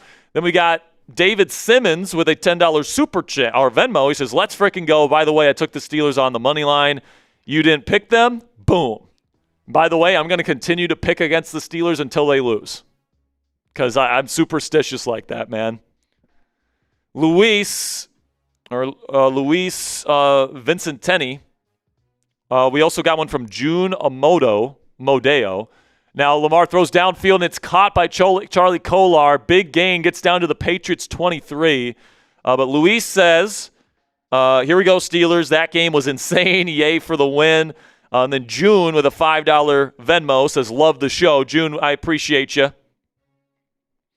Then James Smith coming in with a $20 Venmo. He just says, Steelers, love the hate watch. Appreciate you, James. And then we got one from Timothy Milkaric. I hope I'm saying that right. I'm probably butchering that. $5 says Rodgers has been playing very good ball ever since the Ravens game. Completely agree. If we get this version of Rodgers, we can beat anybody in the NFL. Anybody. And then Bradley Takash comes in with a $10 PayPal. And he says it took 14 weeks for the island of misfit players to figure out how to play together, but they are on a roll. Go Steelers and Merry Christmas from a real one since 1973. Shout out to Bradley. He's a real one, and he's right. You know, this team catching fire at the right point. And I think this team bringing in all these new players was always built to play their best football at the end of the season. Young offensive line was always going to play better at the end of the season than at the beginning of the season. New quarterback was always going to play better towards the end of the season than at the beginning of the season when he's still learning how to play with these guys. Same thing goes for the rest of the offense, right? And then on defense, these guys had to learn to play with each other as well. And, they've brought in some nice additions, Asante Samuel Jr., James Pierre, Kyle Duggar, and these guys have fit really beautifully. And you're catching fire at the right time if you are the Pittsburgh Steelers, which is a really good thing. You know what else is a really good thing? Our friends at Prize Picks. It is holiday season, and in my opinion, this is the best time of the year for watching sports. Bowl games, basketball matchups, playoff pushes. It's all happening all at once on the Prize Picks app. And while all that action is going on, there's one place where it feels so good to be right, and that is Prize Picks. Everyone's favorite Prize Picks holiday promotion is back. 7 days of Pixmas. Prize Picks is giving out 7 days of deals all the way through Christmas Day, including a Christmas Day max discount. Pixmas started yesterday, December 20th, so download the app today to unwrap those deals before they end. Prize Picks is super simple to play. Just pick more than or less than on at least 2-player stat projections, and if you get your picks right, you could cash in. My favorite feature about Prize Picks is that how you play is up to you. If you want a little bit more flexibility, you can choose the flex play, where you can get paid even if one of your picks misses. And if I'm feeling particularly strong about a lineup and I want a bigger payout, I can go for the power play, and so can you. No matter how you play, though, Prize Picks is a great way to put your takes to the test. Make some money, that is, if you know ball. Fortunately, we came up one leg short here today. We took the more on passing yards for Aaron Rodgers, the more on receiving yards for Amon-Ra St. Brown. Unfortunately, that one did not hit, and we took the more on Jahmyr Gibbs receptions. So if you guys want to get a lineup in for Monday Night Football tomorrow, or the Ravens game on Saturday, or any of the college football playoff games that are coming up this week, download the Prize Picks app today and use code CLNS. Get $50 in lineups after you play your first $5 lineup. That's code CLNS. Get $50 in lineups after you play your first $5 lineup. Prize Picks, it's good to be right. We're back in Baltimore, and the Ravens have a fresh set of downs. They're going to run read option, and Lamar's going to pull it, and he's going to take it to the 19. Now they're going to mark him down at the 20, and the clock will continue to run. New England only has one timeout left, and they are in the Prize Picks red zone. Again, guys, download the Prize Picks app today for free. Use code CLNS to get $50 when you play your first $5 lineup. Let the Ravens get inside the Prize Picks red zone here. Electric diversion saying, I honestly don't think anyone wants us in the playoffs. Yeah, man, especially at home. Shotgun, it's going to be handoff, and now Keaton Mitchell's running backwards, and he's going to go down for like a loss of 7. It's going to be a big loss right there. It's going to be third down and very long, and it stops the clock because he runs out of bounds. The Patriots still have their timeout. If the Ravens want to run this, or if the clock will continue to run, Patriots can stop the clock and get the ball back with about a minute left to go to try and get a last-second field goal. All right, we got Israel Armley with a $10 Venmo here, Ponzi. Israel, Armally. So Israel, or Israel, however you say it, my friend, you are in on the raffle. Is Israel spelled like the country? Yes. And he said the last name was N. Was A-R-M, ARM, A-L-Y. So Israel, you're in on the raffle, my friend. We'll put you up on screen when Ponzi gets a chance to make that graphic. Now Lamar Jackson is on the sideline, and he's injured, and oh my goodness, Tyler Huntley has taken over. What happened? This is breaking news. Lamar Jackson is not on the field right now.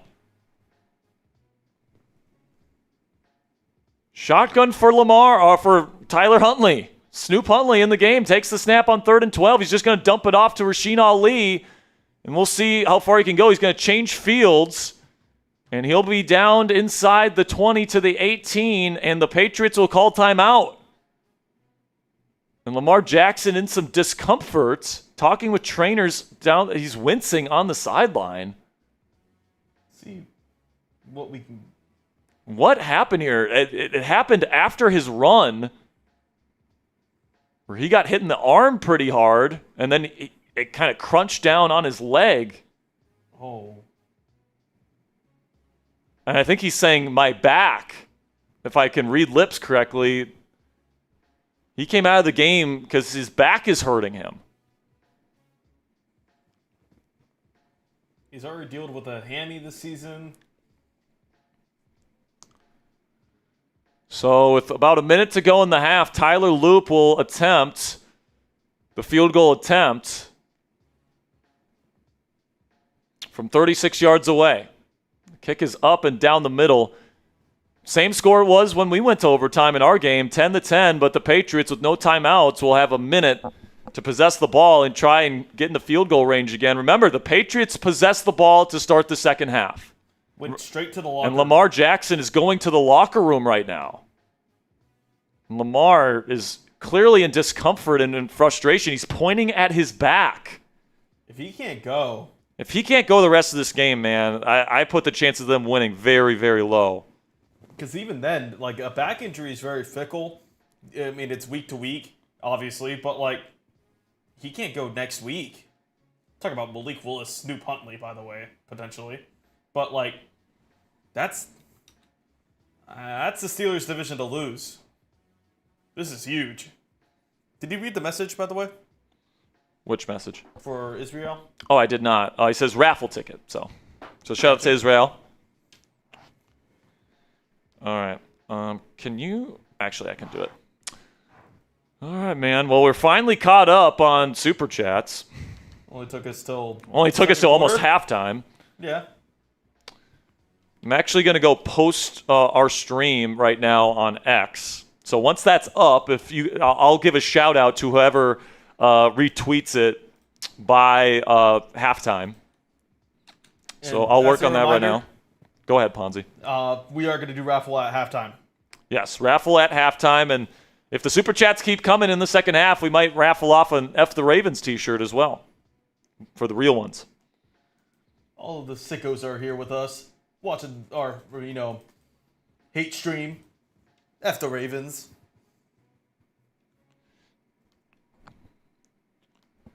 All right. Why is this taking so long?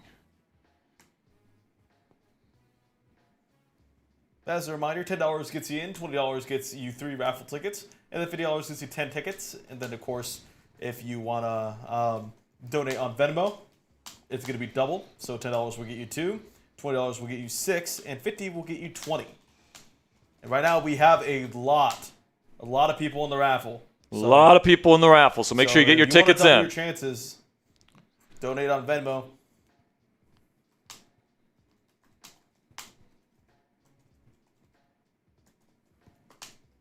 So they're replaying the injury again. It's a back injury.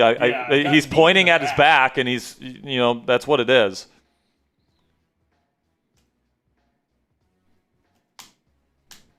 I mean, you really hate to see it, though.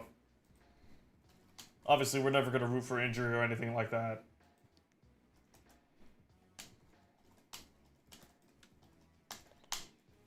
Going to be a touchback here, so they'll start at the 35-yard line.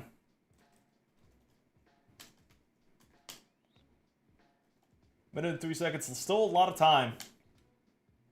Just no timeouts. But a chance to double dip here before halftime. Reverend Lee saying that Lions game was so rigged. Definitely felt like a scripted finish there. Automatic kicker. It was crazy, man. It was crazy. An OPI on the offense with no time left in regulation, ending the game. That would have been a touchdown. Shotgun for May, takes the snap. Now he's getting pressured, rolling out to the right. Stiff arms the guy, now throws on the run. Almost intercepted. Alohi Gilman almost jumped that thing in front of Pop Douglas. It'll be second down and 10. And that would have been disastrous. All right, I just posted it. So everybody that retweets my latest tweet is going to get a shout out at halftime. Ponzi just put my X down there in the L3 at Jack_Sperry. Already there. Check me out. Make sure you guys put in those retweets. Now Drake May has plenty of time to throw. Throws sideline. Is this caught? It looks like it is. That looks like Keyshawn Boutte with a catch around midfield with 50 seconds to go. Obviously, the Patriots don't have any timeouts. What a drag. And that is an incredible toe drag. It was almost so good of a toe drag, his ankle was almost on the ground. And now they're in Raven territory around midfield at the 49. They go empty with May. Another first down. They could take a shot at the field goal. Takes the snap. They send a slot corner blitz. He's going to throw it outside. Caught by Diggs. Makes one man miss. And gets the first down and gets out of bounds with 11 yards. This Ravens defense can't stop them. And he honestly got pushed out of bounds by the Ravens defender there. Like, if you're the Ravens defender, stand him up. Dude, I know the meme with the Steelers, Ponzi, is that the Steelers only go 9-8, but I think they've only gone 9-8 once in their entire history, and they're one win away from getting double-digit wins in 3 straight years with the quarterback play that they've had. Quick throw from Drake May to Diggs again, this time for about a 4-yard gain, short gain there. And I always say this: when was winning a bad thing? When was having a winning season a bad thing? I understand they haven't had the playoff success. I would say it's a bad thing if you're constantly getting just destroyed in the playoffs and you're not moving forward as an organization. But there are listen, man, people don't want to criticize Tomlin. I get it, man. I do. There's valid criticisms. There are, because I think some things that Tomlin has done has held this team back in the post-Killer B era. But, the dude can coach. He just can. Quick throw from May. It's caught by Hunter Henry at the 30. 30 seconds left. It's brought down in bounds. Going to try and run another play here. May takes the snap. They send pressure. May pressured, and the ball's out. No way. It's picked up by Baltimore. One thing you can't do there. It's the one thing that you can't do in that area of the field, in that situation. And that's going to be big, man, because if the Patriots would have got a field goal there, they would have had the chance to go up 2 scores with a touchdown if they got a touchdown to start the second half. Oh, he kind of flicked the wrist a little bit. He kind of flicked it a little bit. He kind of flicked it a little bit. Let's see if they review this. Flick of the wrist. No, that's a fumble. That's out.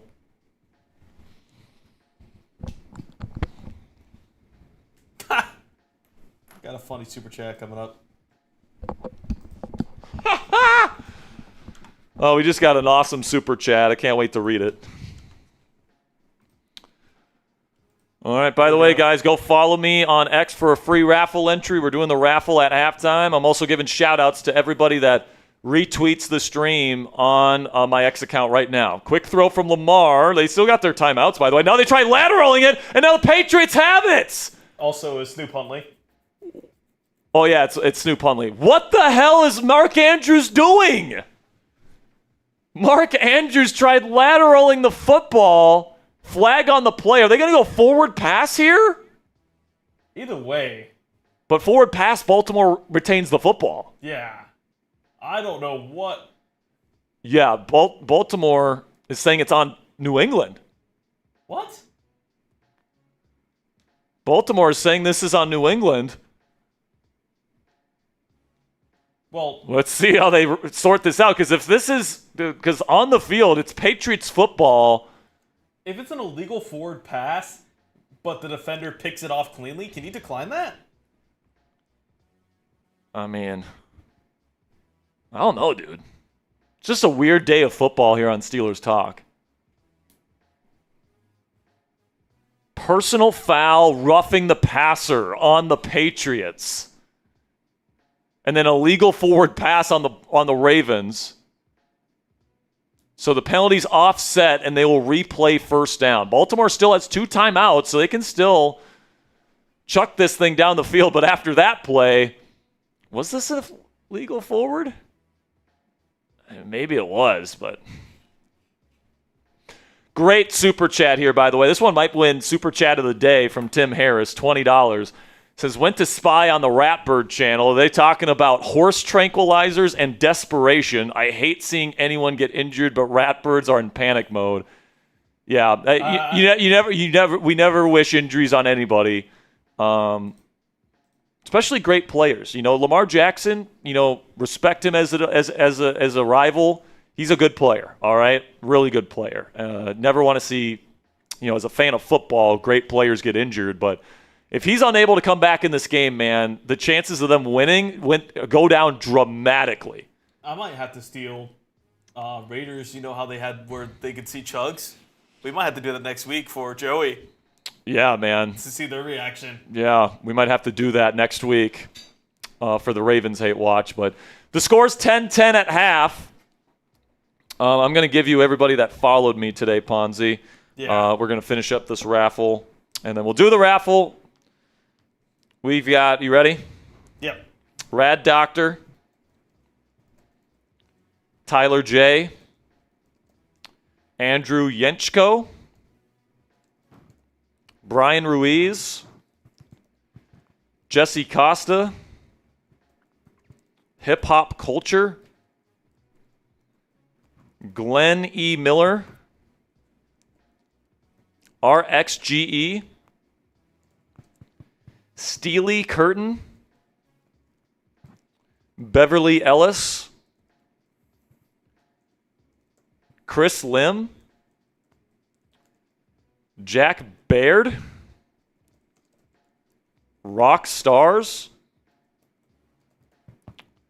L. Matthews, P, Brian Scott, Mark Jeffrey. God, there's a lot of followers. Thank you guys so much for following this week. Ryan Conrad, Taylor, Wayne Carter, Joe, Steelers on site, Andrew, or let's go Bourbon Guy. That's probably more identifiable. Logan Plumley,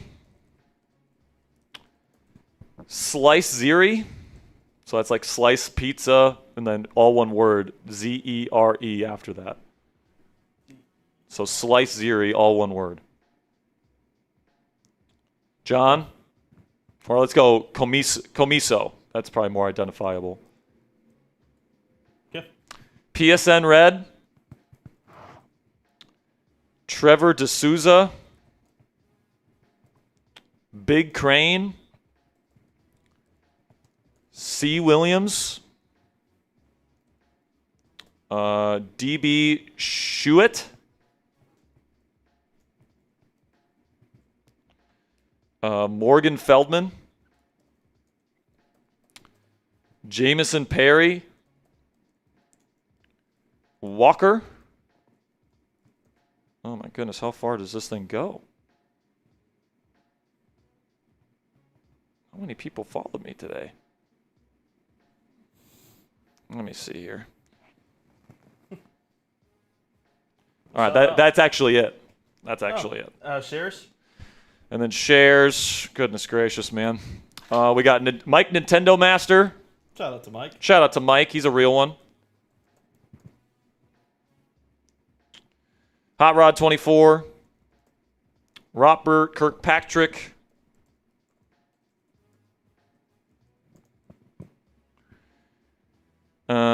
Then we got New York Stiegel. Troy Philippabuga. Glenn E. Miller.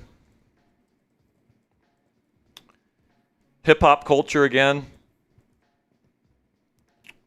Kevin Reed. Robert Locke.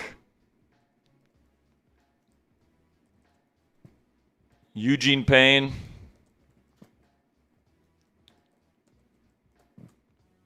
And that looks like it's it. All right, let me get this raffle ready. All right, man. So our two items today. First item we'll raffle off is the Steelers jersey of the winner's choosing. All right, whoever wins, make sure you guys send me an email at sperry@chatsports.com. And then once we do the jersey raffle, we will also raffle off the discount double check Aaron Rodgers t-shirt.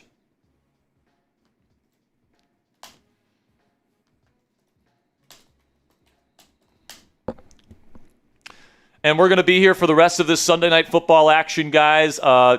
Developing story, Lamar Jackson currently dealing with a back injury. I'll get that player card here in a bit after we get this. Okay.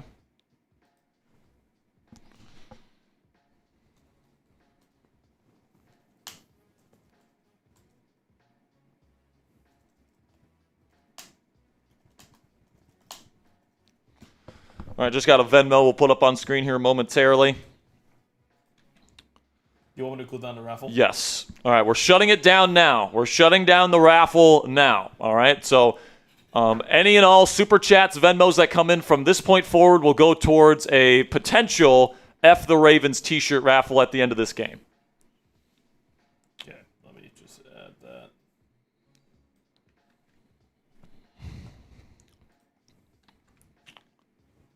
Oh my god. I put it in the raffle and all of them just lagged.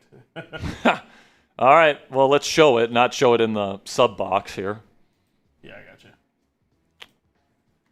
All right, let's do these raffles, man, and then we'll catch up on some Super Chats, catch up on some Venmos. Hopefully our pizza gets here soon because we haven't eaten anything all day. And you guys are going to have to excuse me in the second half here. I'm going to have to take some bites of pizza while I watch the game. But hey, man, we're just hanging out here, you know? We're just hanging out here. 633 sickos still live with us here on Steelers Talk. And I did also add that Venmo you just sent. Great. All right. So everybody's name is in there. Everyone's accounted for. First one is for the Steelers jersey of the winner's choosing. Again, the winner needs to email me at sperry@chatsports.com. Ponzi, spin that wheel. The long-awaited wheel. I believe we have 300 names in here. I believe it. Who we got? Kevin Miro! Kevin, are you still here? Kevin, make sure you send me an email. Let's spin it again. Okay. I mean, Kevin's put in a bunch of money. What's up? What Andrews doing? What's that? Yeah, what was I don't know. doing? Trader Joey, you guys are done. He thought there was a second left on the book. Yeah. That was unbelievable. Trader Joey, Mark Andrews just wants to find a way to ruin the Ravens season every year. He blows. Thank God we extended. Yeah, thank God you guys extended him. That is a great move. Great move, Ravens. All right, let's spin the wheel again. Kevin is our winner for the jersey. Let's see who wins the T-shirt. Okay, this looks like... And that's going to be Devone. All right. Two people that put in over $100 in Super Chats today. Definitely deserving of the win. So, Devone, make sure you send me an email with your shipping address and the size T-shirt that you want. And then, Kevin, make sure you let me know which jersey you want, black or white, and which player. And then let me know what size jersey and then your shipping address. So, congratulations to you guys. We did get another 10 from Israel Marley. And by the way, Israel, we did get your entries into that raffle. So thank you so much. Let's see if you had any message attached to that. Just said raffle ticket. All right. Okay. So appreciate you, Israel. Congrats to Devin and Kevin. All right. So here's what we're going to do, guys. Okay. I'm actually going to send you the link for. Send it to TV. Okay. So if we can get $200 more in donations tonight, guys, we will do another raffle at the end of the game for an F the Ravens T-shirt. Are we going to include pass raffle?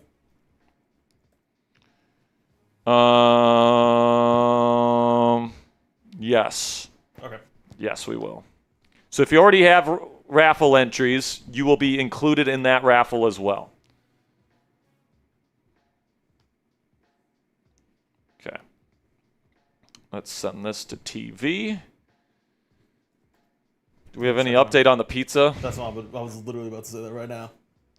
Let's see. All right. It said 8:59 to 9:14. Oh, geez. So we still have to wait another 20 minutes?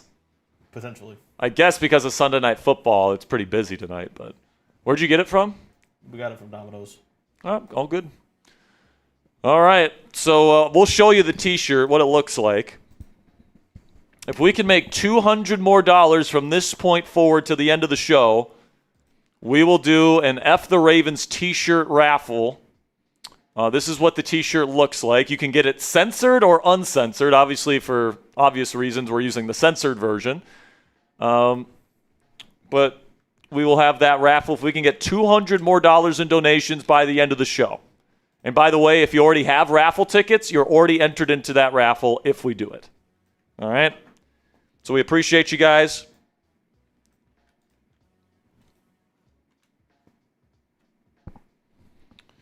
Another thing, too, Ponzi, about the impressiveness of the Steelers' win this week is that it was on a short week. Yeah, it was. Short week on the road against a team that, is probably worthy of making the playoffs, honestly. Like that's a pretty decent Detroit Lions team. Number one offense in the National Football League is not going to be in the postseason this year. It goes to show you how important defense is. Yeah. But Robert Locke with it too says, will Ye catch the fine for the middle finger? Probably. Yeah, he'll catch a fine, definitely. Yeah. Especially because it made it on a national telecast. Which is kind of funny or not funny, but like he did not get penalized at all, which is crazy. Yeah. But, I mean, we got a couple more, I think, don't we? No, that was the only one. I see at least like 3 more. What? These 5s? Are these old? I mean, maybe it's just being slow for me. That's certainly possible. who is it from? Well, one of those is from. Chai, whatever, the Yoshi guy. Yeah, Those look old. I think I'm on. I think my chat is just being a little weird. It's being super slow. We need to get another 5 just now. Oh, okay. All right. Whenever it loads.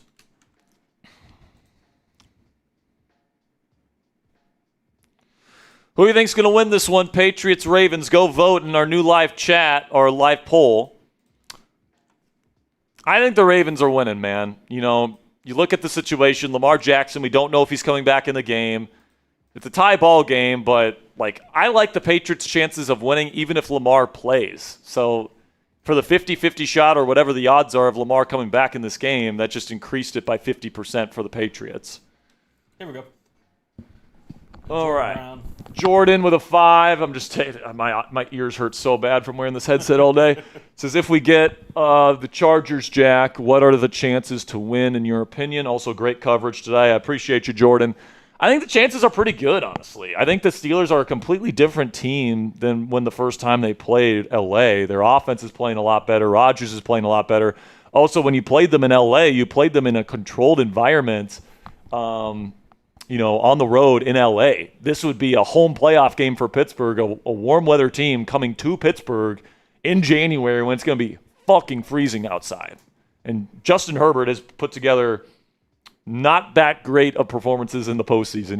He doesn't have a single win in his playoff career. He's only played in 2 games, and he's played awful in both of them. So I actually kind of want to play the Chargers. Out of the teams that we could play, I think the Chargers would be the most favorable matchup for Pittsburgh. Buffalo would be tough. Their defense isn't playing too well, but obviously the Steelers already lost to them. They play in cold weather, so the cold in Pittsburgh wouldn't affect them too much. They can run the ball, and Josh Allen's Josh Allen. Even though I think he got banged up today, didn't he, Ponzi? He did. His ankle. Well, that's not ideal. But listen, man, I don't think there's a team in the AFC the Steelers can't beat. I think they can beat Buffalo at home, but they'd have to play better than they did the last time they played them. The kick is away. We're back in Baltimore. Patriots get the ball to start. They're going to field the ball at the 1-yard line and go to this 30. It's a pretty good return for the Patriots. And now Drake May and the Pats will have first crack at it here in the second half. Can't take a 2-possession lead or anything like that, but they can certainly put the onus on Tyler Huntley and Lamar Jackson. No matter whoever they bring in here.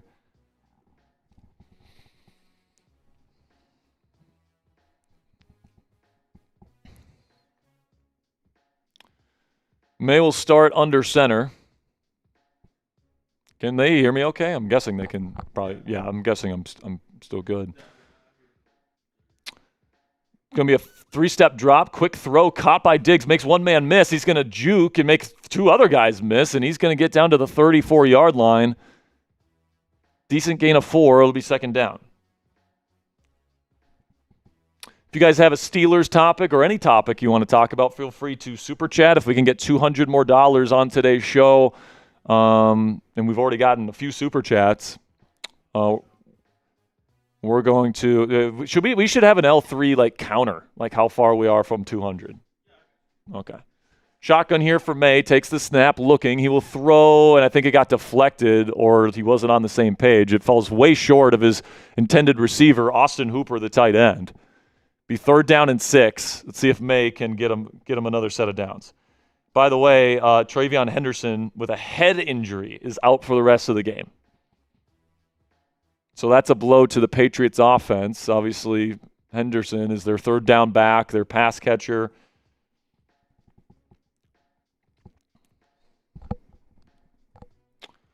Be 3rd down and 6. Shotgun May takes the snap.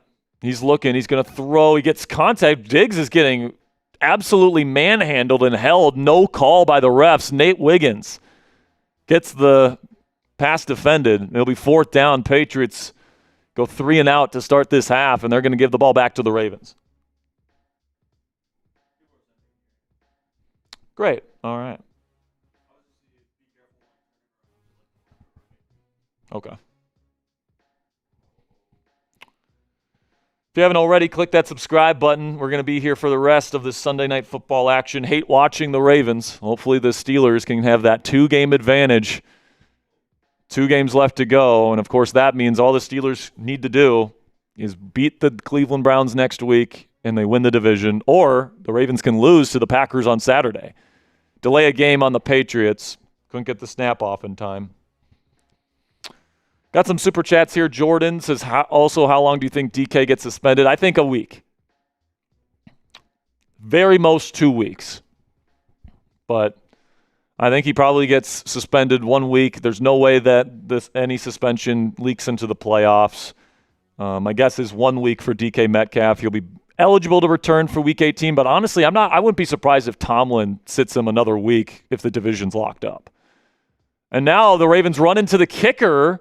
We'll see if that gets flagged. The punt's away. It's going to be fielded by LeJohntay Webster. He's going to make some guys miss and get down to the 34-yard line. Did they throw a flag? Doesn't look like it. As the Ravens take the field with Snoop Huntley, not Lamar Jackson.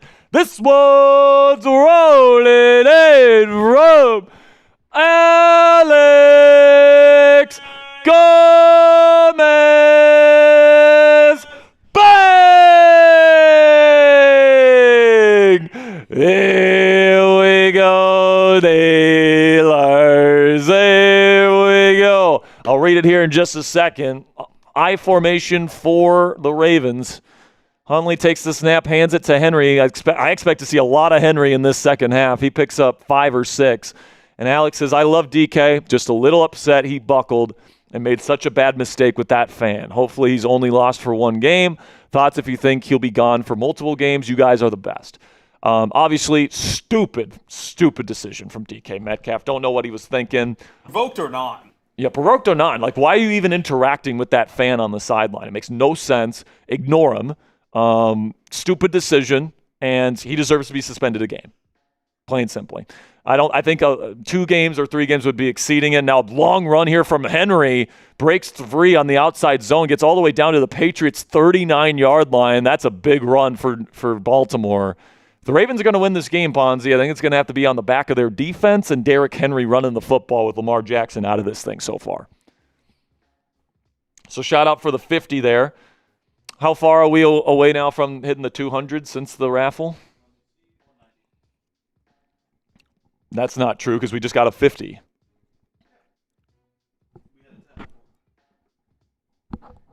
Right, so minus 50 is 140. And now there's going to be a... What? No, 200. If we get to 200, yeah. So we're 140 away now. 140 away from locking in that raffle. And I think we had a 5-2, Ponzi. You got to keep track of this thing, man.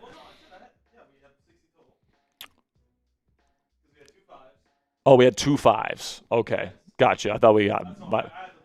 My bad. All right. 2nd down and 11 after a TFL on 1st down. Tried to get it to Keaton Mitchell. Now they go offset pistol formation. Looks like Ali is the running back here. And now they get them to jump off sides potentially, and Huntley stepping up in the pocket. He's going to be sacked.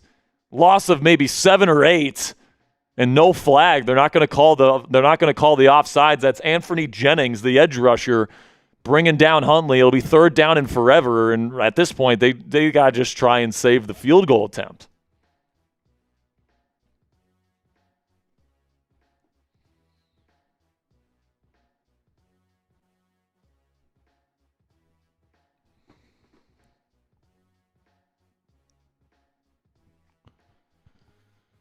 By the way, today was the 5th time the Steelers' defense closed out a game on the defensive side of the ball. So when they've had to make plays this year, they've made plays.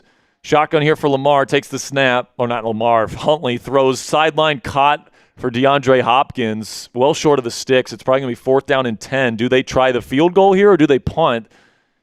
Honestly, man, if you think Tyler Luke can make it from this distance, you go. You kick this thing, man. I honestly don't know if Baltimore will be back in this position to score points, and points will be a premium. So they will send out Tyler Loop. I think it's the right call. Everyone type miss in the chat. Give Drake May the ball close to midfield here. Come on. Type miss in the chat. It's a long 56-yarder. Snap, hold, it's up, it's curving to the right, and it's going to sneak in. But short. It's short. He didn't have the leg. No good. I know. Not enough leg. Wasn't close. Tyler Loop, not enough leg to make it from 56. And it's still 10-10. Type those LOLs in the chat.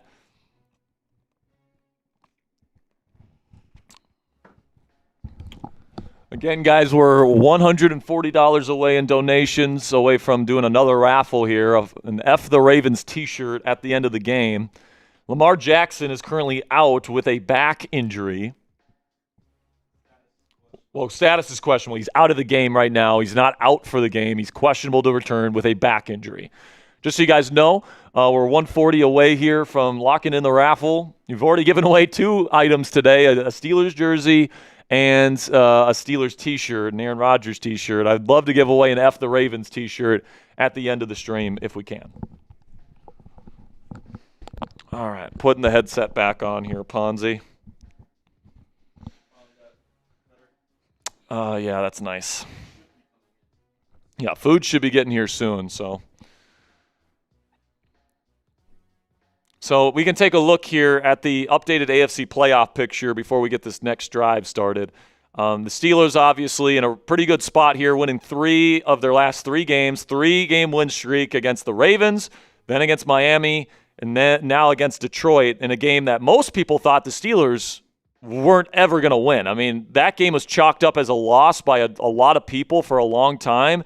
And on a short week, this Steelers team went into Detroit and they kicked some ass. Now, obviously, in the fourth quarter, the defense needs to play better. I mean, how many times have teams had a chance at the end of the game because the Steelers are playing soft in the fourth quarter? Minnesota did it. Detroit did it today. Miami scored a ton of points in the fourth quarter last week.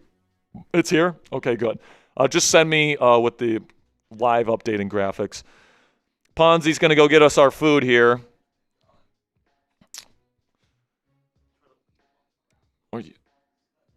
Don't hit my monitor again, kid. So nothing will be changing on screen here for a little bit, guys, just so you know. But if you guys are watching, we are hate watching the Baltimore Ravens here. We've been live since 3:30 p.m. Eastern for the Steelers game against the Lions. Nail biter, man. Literally came down to the last play, and then the last play was complete chaos. But hey, the W is a W. And if the Ravens lose tonight, all they need to do is either have the Ravens lose next Saturday or the Steelers win versus the Browns next Sunday to win the division and not even have to worry about Week 18, worrying about, all that stuff. Handoff for Drake May. He's going to get 1 yard. Ramondre Stevenson on the carry will be 2nd down and 9. Let's get some F the Ravens in the chat, man. F the Ravens. F the Ravens. Under center here is Drake May. Takes the snap, play action. He's stepping up. Now he dumps it off to Ramondre, and he's going to make a nice move. He's going to pick up 1st down yards. He's still in bounds. He's going to keep going to the 30-yard line. Tightrope the sideline, then kicked it back inside. Good play by Ramondre Stevenson. And now they'll get down to the Ravens' 30-yard line. Good play from the Patriots running back with Travion Henderson out for the rest of this game with a head injury.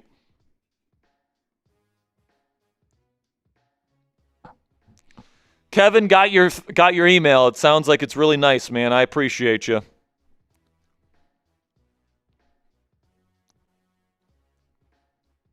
Three receiver set. Shotgun May on the Ravens 30. Once again, the Patriots are driving. He's got a clean pocket now. He's rolling out to his left, out of structure. He's going to make a guy jump, and he's going to pick up 7 or 8 yards on the ground himself.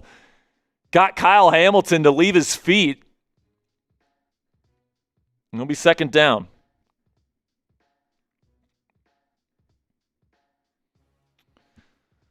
But, for those of you wondering, I do probably expect DK Metcalf to get suspended a week, which probably means MVS Adam Thielen and maybe Roman Wilson or Scotty Miller starts next week, depending on Calvin Austin III. He left today's game with a hamstring injury. Handoff to Ramondre Stevenson going nowhere. Be a loss of 1, 3rd down and 3 coming up for New England. And I think there's an injured offensive lineman for the Pats out there. I mean, they have just they've gotten a lot of injuries up front. It's one of the reasons why I don't really believe in the Patriots as a playoff team. Not only do they have a first-time playoff quarterback, and first-time playoff quarterbacks don't win Super Bowls, guys. That's why I'm not in favor of starting a rookie quarterback next year, because it's Cam Hayward's final year here in Pittsburgh. You'd have no chance at a Super Bowl if you start a rookie next year. So, and then you add on the offensive line injuries. I just don't see this Patriots team as a legit threat in the AFC. Takes the snap. He's got a clean pocket, throws towards the end zone. He's got a guy, and he overthrew Ramondre Stevenson on the wheel. Hit him in the hand on an outstretched hand, but would have been a tough catch. 4th down and 2. If I'm Vrabel, I'm taking the points. Because obviously with Lamar Jackson out, and frankly, with the way this Patriots team has moved the ball all day, I mean, they've gotten a ton of yardage in this game. I think they've been in Ravens territory on every single drive in this ball game. And they will attempt the field goal here on 4th down and 2. It is a 41-yard attempt. And the kick is up, and it looks like it's good. It is. Patriots will take the lead 13-10.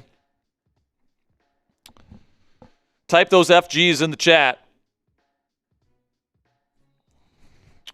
Fernando Martin in the chat. What's up, Fernando? He says, congrats to Tomlin for another above 500 season. Listen, man, obviously the goal is to be better than just 9-8, 10-7, and losing the first round of the playoffs. And the Steelers have bigger goals than just getting to 9 wins, right? We got a little, I want a plate. All right. Oh man, we got little dough bites here. No free sponsors here, but this one's mine. Great. All right. Got a medium cheese pizza all to myself. Just kidding. I didn't get cheese pizza for those wondering, but yeah, I'd love a plate. Thanks, buddy. If you can give me a Coke too, that'd be good. What? No Cokes? It's all right. I'll stick with water, dude. No, it's almost full already. All right, man. Excuse my poor manners here, but I haven't eaten since breakfast.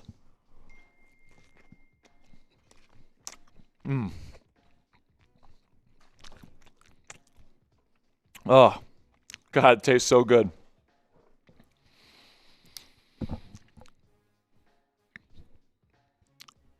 We got a super chat here. He says, BNY Pod, Black and Yellow Podcast. We'll put you up on screen when Ponzi gets back here, my friend. He says, when will we find out about DK, Will TJ play this season? I think TJ will come back this season. There's a report today by Jerry Dulac that he's going to be ready to practice this week. But I think they're going to keep it slow with him until they need him to play. So either against the Ravens in Week 18, if the playoffs are on the line Week 18, I think that Watt will play. Other than that, I think he probably sits out the rest of the regular season and gets as healthy as he possibly can for a playoff push.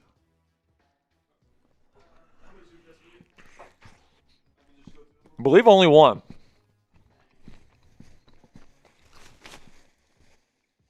LOL. Kate says Jack is so cute when he eats. Chill out, Kate. Chill out, Kate. Yeah, I got my fiance in the chat.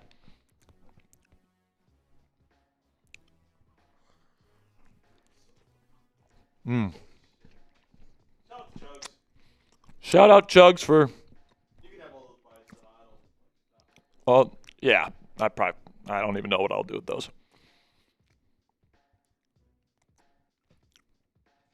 All right, we're back in Baltimore. About to kick it off to Baltimore again. It's 13-10 New England. And the kick is away. It's going to be fielded in the end zone, touchback. Ravens will get the ball at the 35.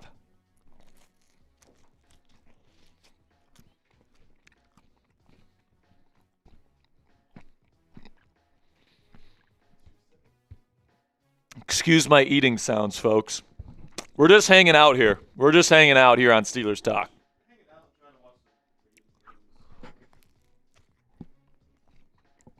By the way, we'll have another hate watch party next Saturday when the Ravens play the Packers. Might be a division-clinching game for the Steelers. Handoff to Derrick Henry to the 40. He'll pick up about 5. Joey thought that field goal was good too. Trey sent us a video of it. That's funny, dude. 2nd down and 5 here for the Ravens.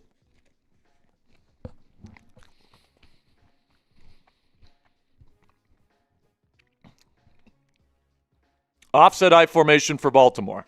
Henry the back. Snoop Huntley under center. Resets. Now takes the snap. We'll hand it off to Derrick Henry. Outside zone. He's going to find a crease. He'll be 1 yard short. It'll be 3rd down and 1 coming up.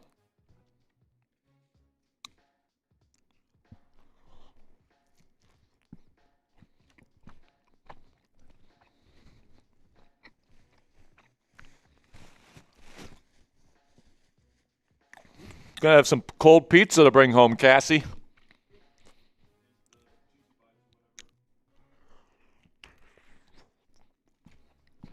Might have dinner tomorrow figured out, too.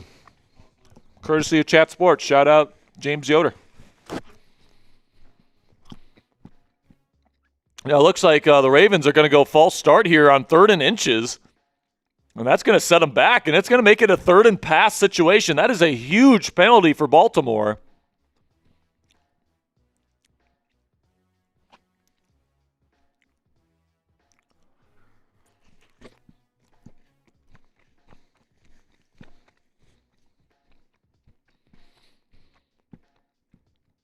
And Isaiah Likely was the one that jumped a little early there.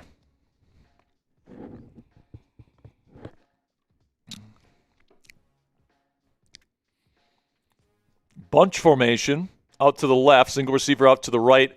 Snoop Huntley in shotgun. He sends Flowers in motion, takes the snap. New England sends pressure, throws to Hopkins down the sideline. Did he make that catch? Did he get 2 feet in? And they're saying he bobbled it, incomplete. And DeAndre's trying to say he held me. Did he get 2 feet in or did he bobble it? Yeah. That's good defense there. Dude, he got 2 feet in. I don't know, man. This might be a catch. So there's the bobble. Where does he get possession? There. Nope, then another bobble, yeah. Gets possession there. And he got, oh, dude, this might be a catch. I don't know. Does he get that second foot down? This would be an interesting challenge by John Harbaugh. Where does he get possession? Right there. I think his foot's out of bounds by the time he gets possession.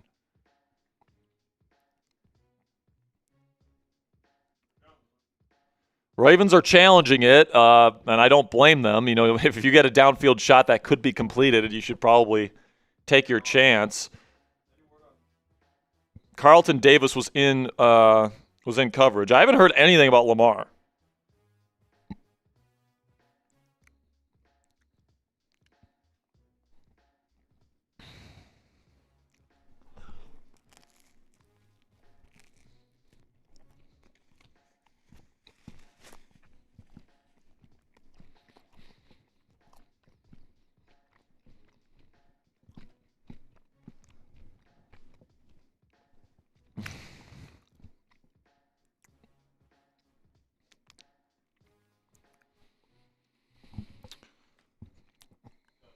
We got over 640 sickos still watching with us here on Steelers Talk. We peaked at over 5 or 6,000 in the fourth quarter today.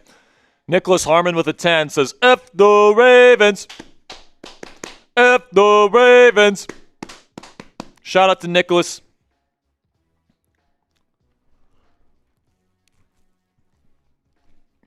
Nick's been watching since the beginning. He's been here for a while.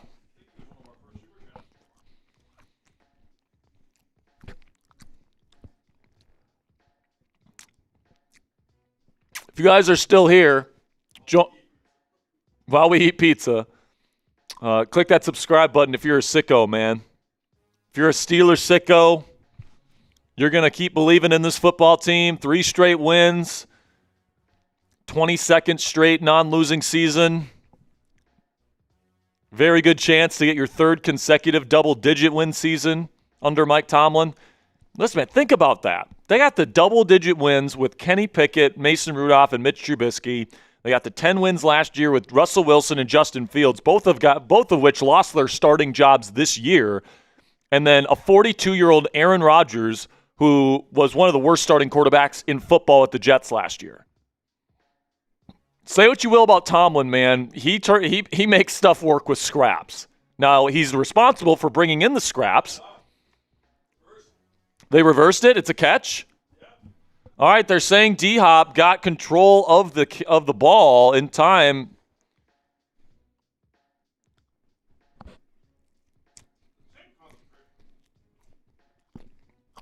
It's an insane catch by D-Hop.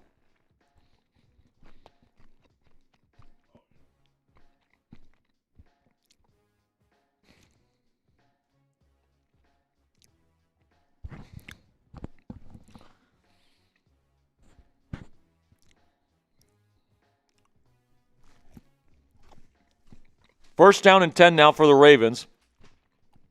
On the Patriots' 44-yard line. Snoop going to look to throw quickly. It's caught by Zay Flowers. He'll pick up 7 or 8, and then an additional 15 for a face mask coming.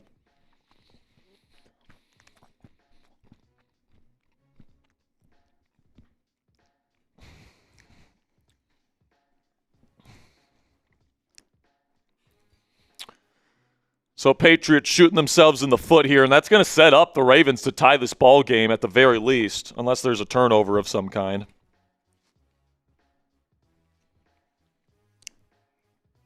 And it's a very clear face mask. I think that's on Christian Ellis, the linebacker.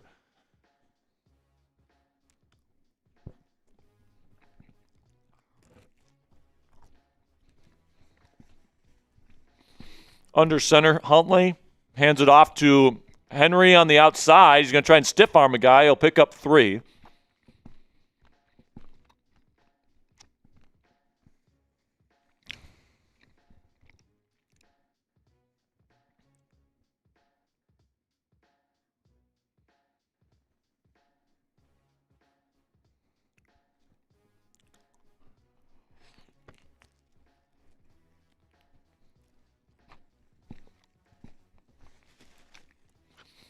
Offset I formation.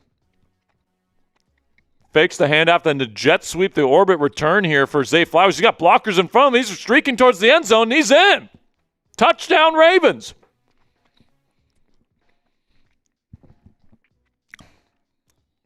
Touchdown, Ravens. Zay Flowers on a fucking orbit jet sweep.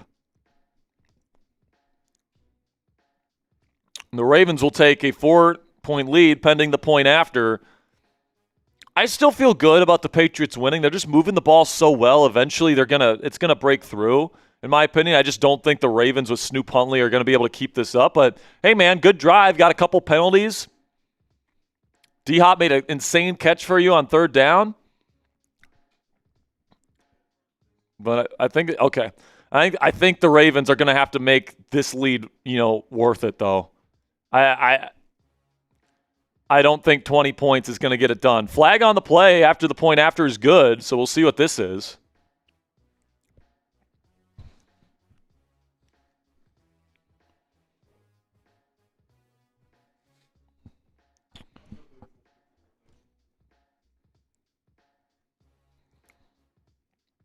And we'll see what the call is here.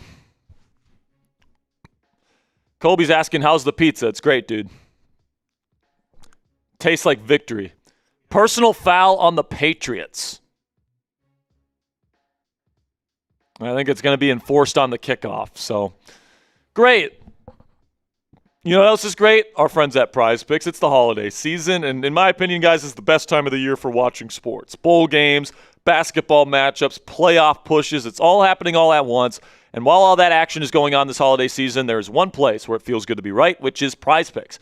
Everyone's favorite Prize Picks holiday promotion is back, 7 days of Picksmas. Prize Picks is giving out 7 days of deals all the way through Christmas Day, including a Christmas Day max discount. Picksmas started yesterday, December 20th, so download the app today and unwrap those deals before they end. Prize Picks is super simple to play. Just pick more than or less than on at least 2 player stat projections. And if you get your picks right, you could cash in. My favorite feature about Prize Picks is that how you play is up to you. If you want a little bit more flexibility, you can go with the flex play, where you can get paid even if one of your picks misses. And if you're feeling really strong about a particular lineup and want a bigger payout, you can go for the power play. No matter how you play, though, Prize Picks is a great way to put your takes to the test and make some money. That is, if you know ball. And actually, Ponzi and I did make some money today because we did the flex play on Prize Picks, where even though we didn't hit on the Amon-Ra St. Brown receiving yards, we did get Aaron Rodgers passing yards and receptions for Jahmyr Gibbs. So Ponzi and I, not walking away with a ton of money, but we are walking away with a little bit here today. So download the Prize Picks app today. Use code CLNS to get $50 in lineups after you play your first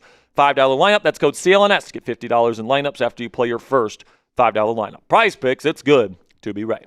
All right, so Ravens on top. Could they find a way to get a miracle win here?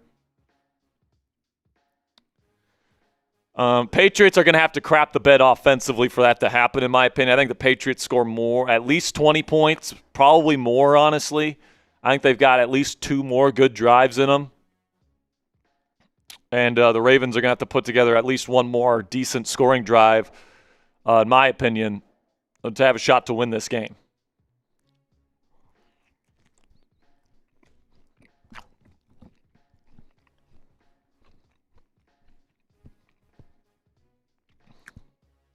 And listen, man, Ravens have won games with Snoop Huntley this year. It's not impossible. Obviously, it's a. They killed them. They killed the play. They killed the Bears. I think in Chicago, if I'm not mistaken. So they will set up the kick at the 50.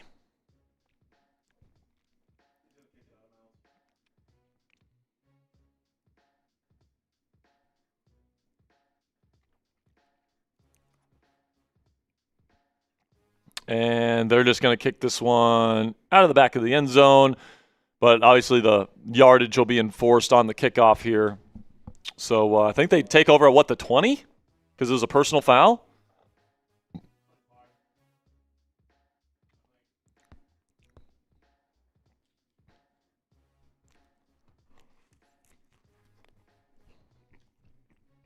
If the Patriots or Broncos get the first seed in the AFC, is that maybe the weakest 1 seed we've had in the AFC in a long time? Oh, I guess the Titans. Yeah, the Titans got 1 year.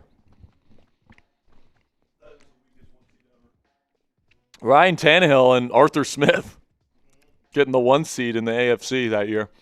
I formation here for May, and he's going to drop the football, gets on top of it, and he's down immediately. Loss of 8. They started at the 25. He's down at the 18, so loss of 7. Just poor ball handling there. The ball falls out of his hand as he's getting ready to hand it off to Ramondre Stevenson. That's just all of Drake May.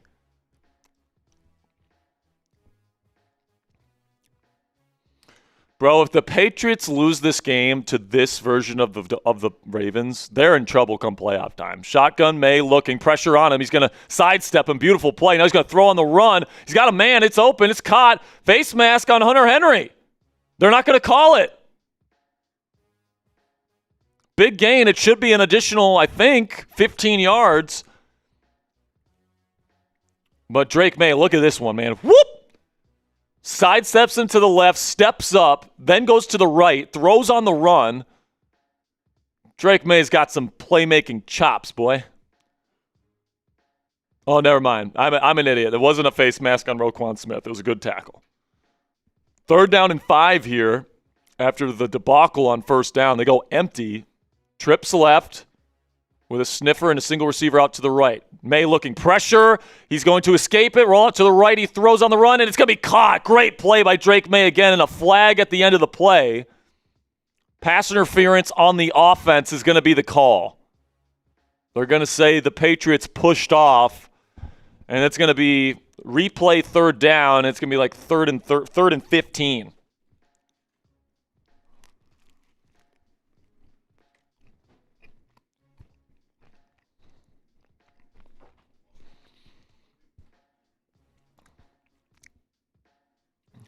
Don't hit my monitor, Ponzi.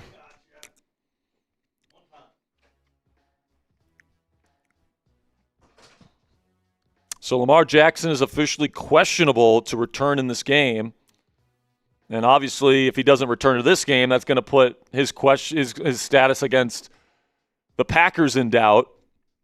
If the Ravens lose both of these next two games tonight and then Saturday night next week versus the Packers, the Steelers lock in as division champions before they play the Browns. Now, May steps up in the pocket on 3rd and 15, throws on the run. What a seed. It's caught. What a play, getting all the way down to the 45-yard line. That is Stephon Diggs. An incredible play by Drake May. First down, Patriots. What an incredible play by May. On 3rd and 15, evades the rush around the edge, then on the run, throws a beautiful low football to Stephon Diggs.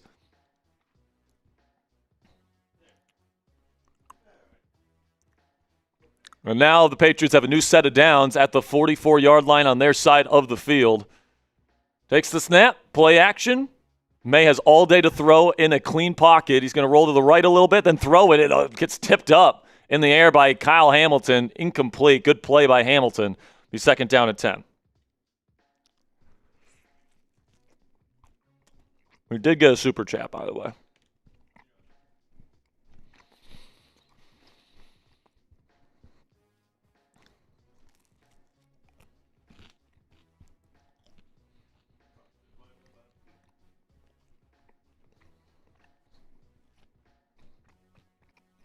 Second down and 10. Shotgun May.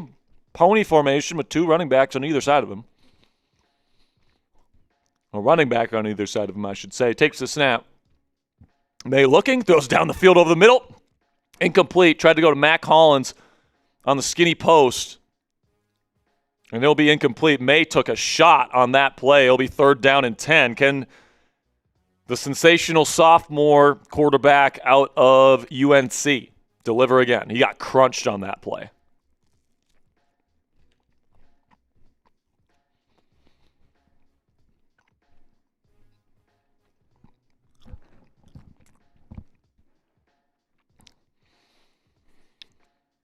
Third down and 10.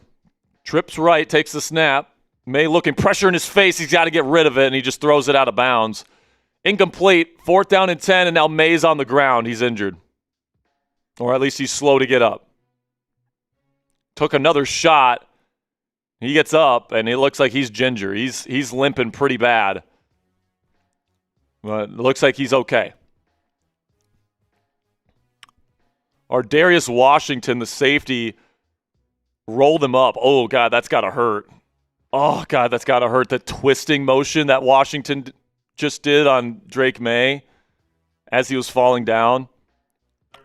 Hopefully he's okay. Now it's a fake, and they're going to direct snap it, and the ball is out. Either way, it's going to be It's going to be Baltimore football on the Patriots side of the ball. What a stupid call. Stupidest fake punt ever. Why are we... They have their backup quarterback in. Punt the goddamn ball. Why are we faking it? What the fuck? What are they doing?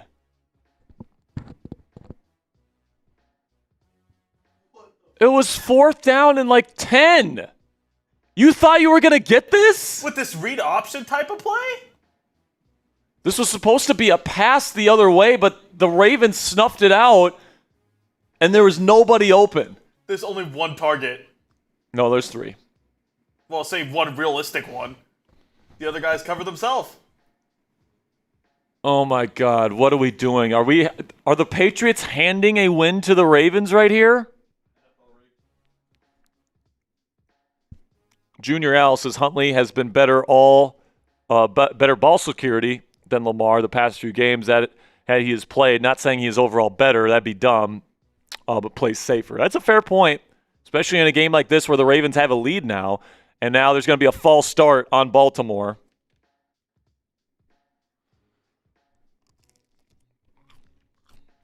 Listen, man, they get a field goal here. Put some pressure on New England, that's for sure. New England taking the revolver and shooting themselves in the foot.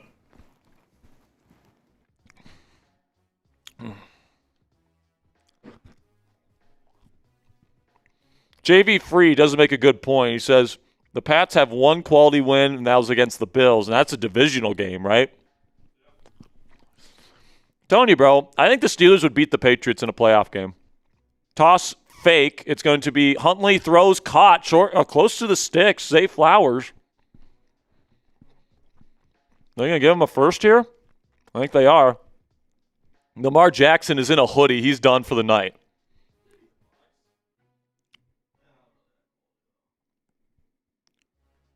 So it looks like Lamar, officially the Ravens have designated Lamar Jackson out for the rest of this game, which obviously puts his status next week on a short week, Saturday game against the Packers in question. Will certainly affect his practice reps during the week. And then another false start. They didn't give him the first down, by the way. It's 2nd down and 1. Now it's 2nd down and 6.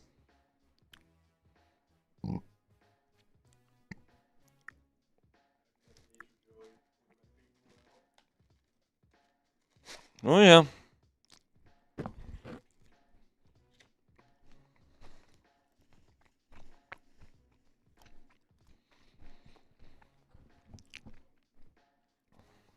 Second down and 5. Handoff outside zone for Keaton Mitchell. They get the perimeter, and he'll pick up close to first down yardage. It'll be 3rd down and 1 coming up.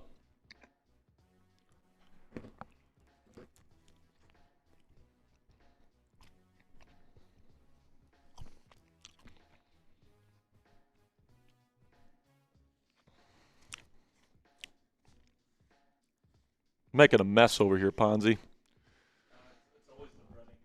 Oh, yeah. So there's an injury for the Ravens, number 72, offensive lineman.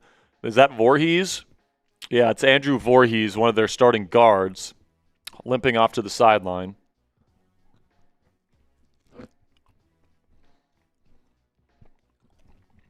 Man, the Ravens season might come down to Snoop Huntley again. It may. 5 for 5, 54 yards for Huntley. Yeah, Huntley's played pretty well. I'm not going to lie, dude. They're not putting too much on his plate. They're running it a lot. Like, he's come in off the bench, and he has played very well. And now they're going to go tush-push alignment here. It's kind of the Steelers shove alignment. They're stealing from us. And now they hike it, and they pick up the first down. Well, I think they've also had that play before.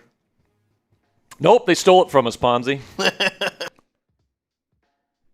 They stole it from us, dude.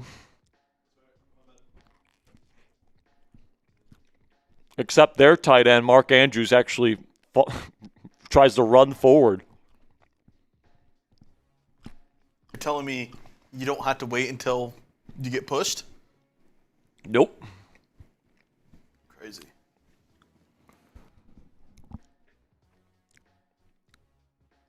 All right. That's the end of the third quarter. Ravens back in field goal range. Patriots defense needs to get a stop here. Obviously, a field goal makes it a touchdown lead for Baltimore. It puts the pressure on the Patriots to at least score a touchdown in the fourth quarter and score more than that if they want to win this thing in regulation. So, first step of the process for the Patriots is to get a stop here, force a field goal, or get a sack and maybe get a punt from them. And then, in the fourth quarter here, got to get a touchdown of some variety.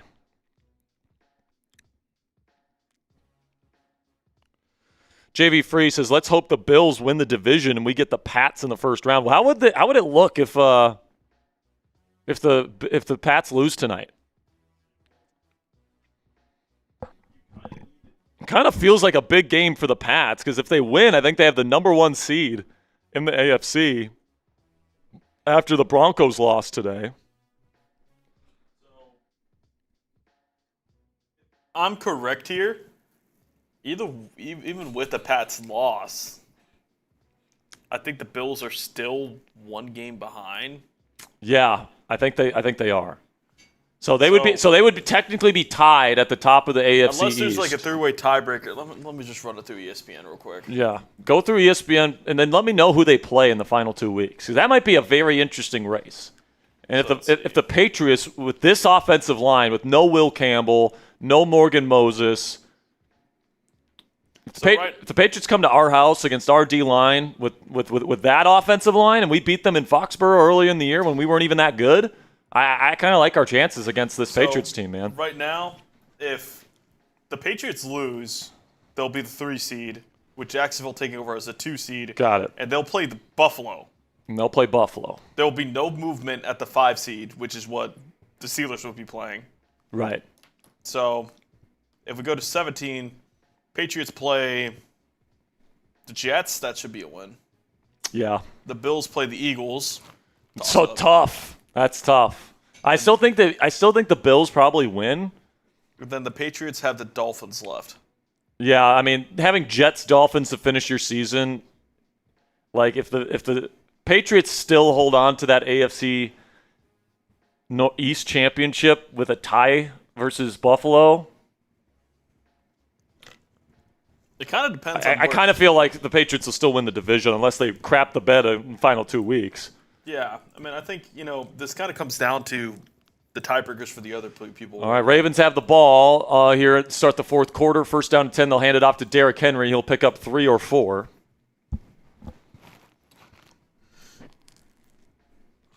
The Patriots need to force a field goal. Yeah, man. You give up a touchdown here, it's going to be tough sledding. Yeah. I mean, not saying it's impossible. They've kind of had some comebacks before. And Drake May is the type of guy that can throw it when the defense knows he has to throw it. Yeah. Excuse me? But, you don't want to be in that situation. No, you do not. I formation again. Toss play to Henry on the outside. He's got a lane. He's going to make some men miss. He's running towards the end zone. He gets down to the 5-yard line in the Prize Picks red zone. Big gain. 1st down and goal. The Patriots defense starting to wear down here in the second half. Download the Prize Picks app today. Use code CLNS to get $50 in lineups after you play your first $5 lineup. This is how everything breaks down so far. Honestly, this is an embarrassing performance from the Patriots. Yeah. This is pretty embarrassing. Offset I. You better believe the Ravens want to run this ball in if they can. They will hand it to Henry up the middle. He's going to try and fight forward. He's going to get down to the 1.5 yard line here.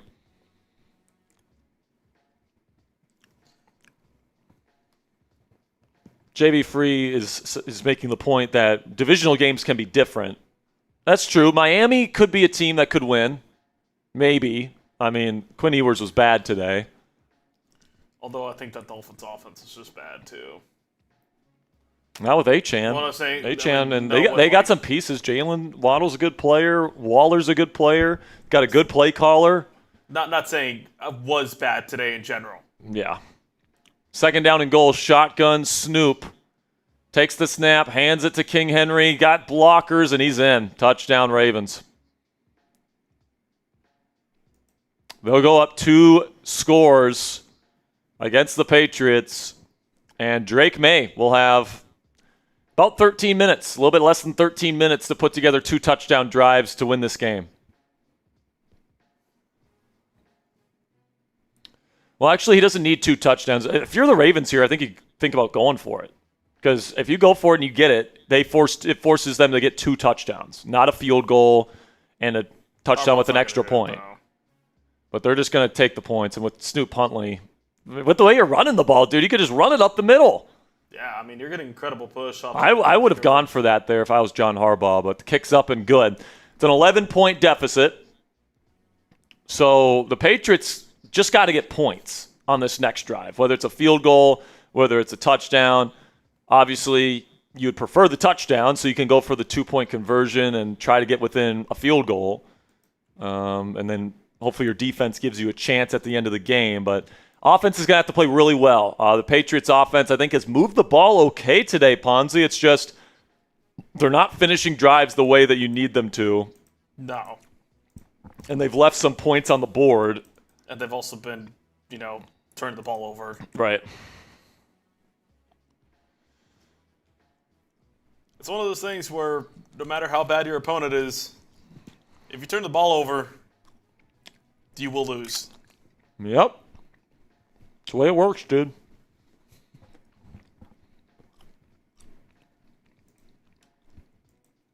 Turnovers are the great equalizer. I mean, I think we saw that in that first game against the Patriots with the Steelers. I mean, they gave the ball away like 6 times.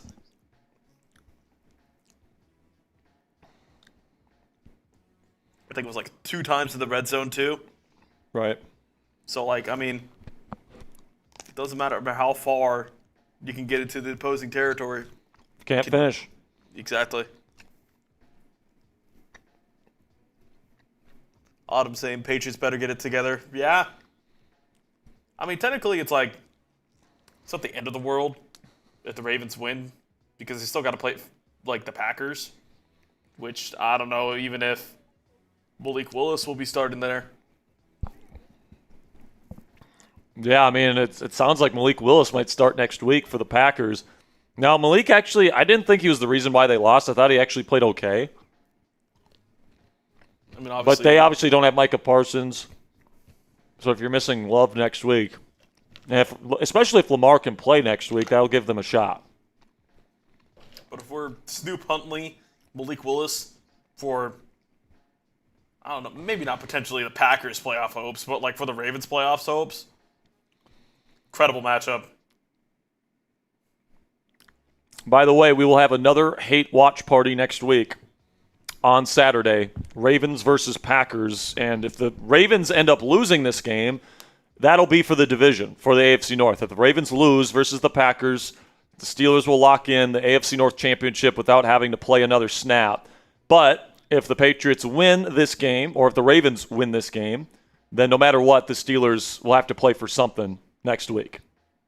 Yeah. Well, honestly, that's not even the case. If they beat the Patriots and then they beat the Packers, it locks in. Week 18. Week 18. Yep. So, really, the Ravens are really going to drive the bus here. They're going to dictate what this shit means when we get to next Sunday. Kicks away. It's going to be fielded at around the 4 or 3 yard line. And the Patriots will take this not to the 30, to around the 27. I got to say, man, not having Travion Henderson's pretty big for this Patriots team. He's just such a nice, easy check down option. Now, Ramondre actually hasn't played that bad for the Pats today, but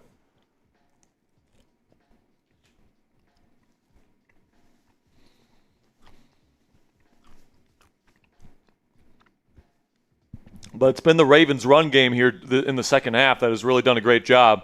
Play action here from May. Steps up. And he's going to get contacted as he throws. He still throws an accurate ball underneath to Hunter Henry for a gain of around 6. So you can still, he's a little bit gimpy still.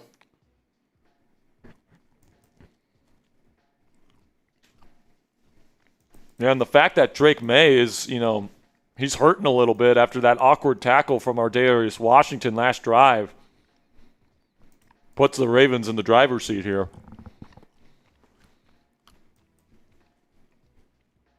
Shotgun for May, 3 receiver set, play action. He's got time in the pocket. It's running out, though, and he has to throw it, and it's caught once again. It looks like the same exact play. Hunter Henry, another 5 or 6 yard gain and a first down for New England.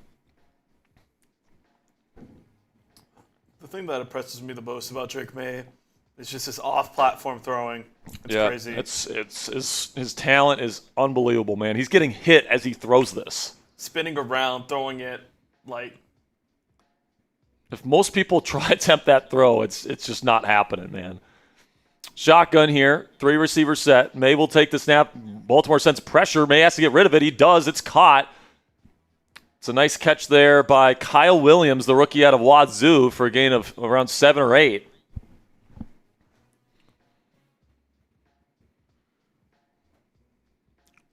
So once again, this Patriots offense and Drake May, getting some completions, matriculating the ball down the field, but can they finish a drive is the question. Got to score at least 3. Got to score 3 on this drive to, put some pressure on Snoop and the Ravens. Under center is May. Takes the snap, 5-step drop. He will throw a quick out route caught by Mac Williams. First down after a gain of 5 or so. Hollins is one of those receivers where it's like, he may not create a lot of separation, but you need him on those out routes. He's so money.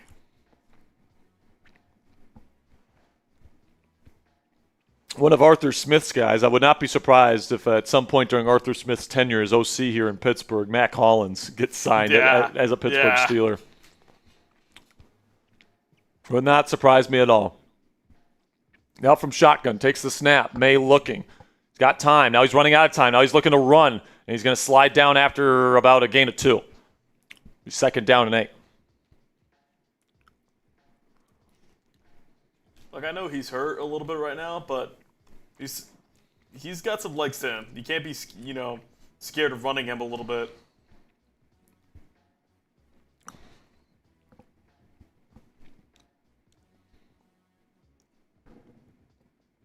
Someone's asking how many points is New England down. They are down by 11. So 2 possessions. Takes the snap. They show pressure, but they're going to back out of it. May's got time in the pocket. He's just going to dump it off. And this is Stephon Diggs. He's going to make one man miss, and he's going to get a nice 9-yard gain, first down Pats. And now I would say you're in field goal attempt territory.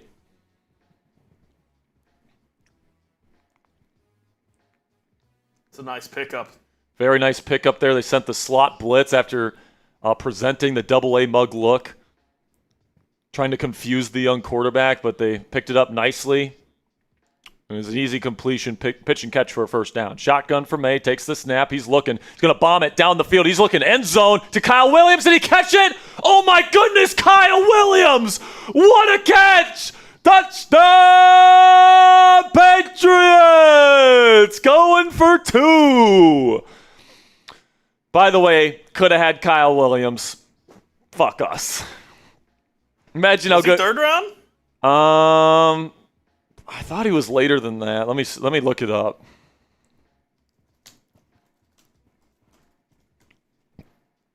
Oh, never mind. We would have had to take him in the 1st round. That's what I thought. He was the 69th overall pick. Very nice. Nice.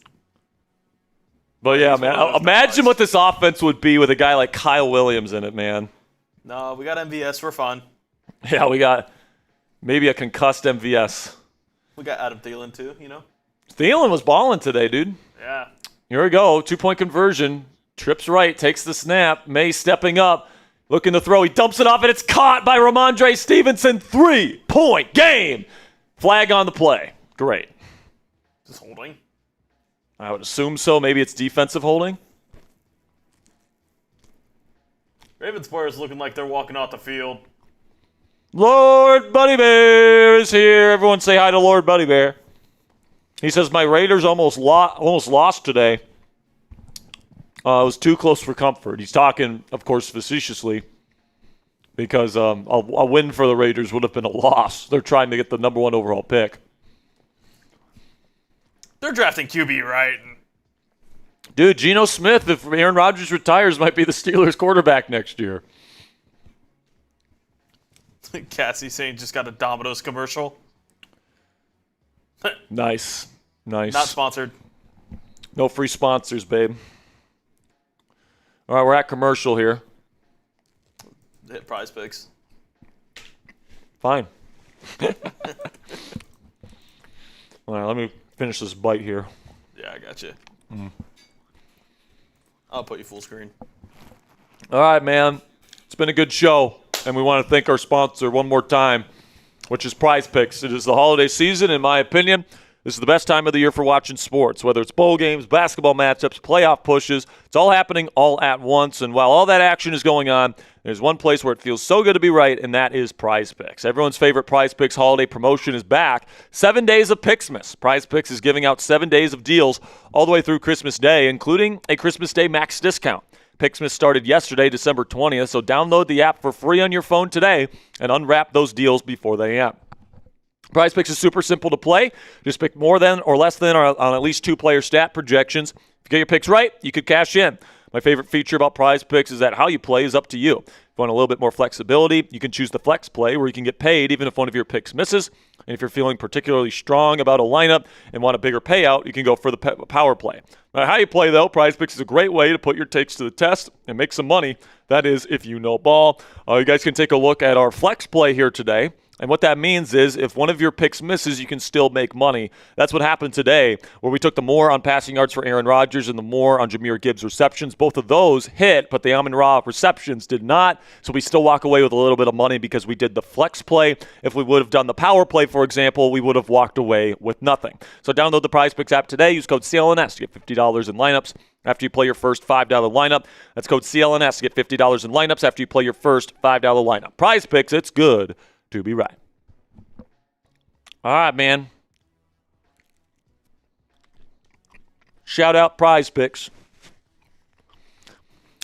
And now, after that drive, and by the way, the penalty was on. Holding. It was holding.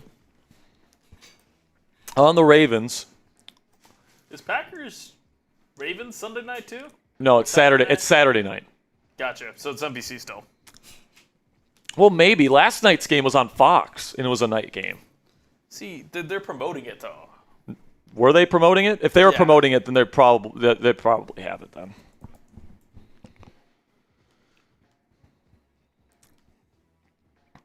All right, we're back in Baltimore. Patriots kick it away after the touchdown drive. Lots of asses getting tight in Baltimore right now. You better believe that.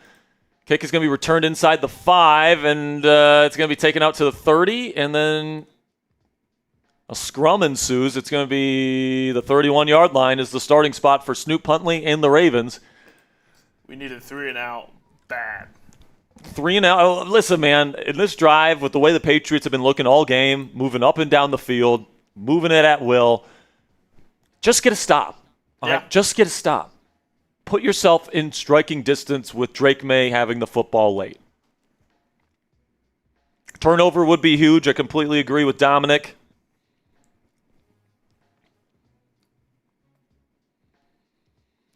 Shotgun here for Snoop Huntley. Right, Patriots kind of threatening blitz here. Now Huntley will take the snap. He's looking to his left. He throws, and it's incomplete. Good play by Christian Gonzalez. Gonzo's one of the best corners in football, man. He is so freaking good.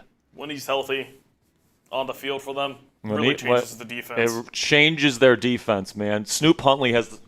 I think Snoop Huntley might have the longest throwing motion in the league, even longer than Shadur Sanders, who we'll see next week in Cleveland. That's saying something, man. Shadur's throwing motion is a long one. Yeah. They got the full wind-up.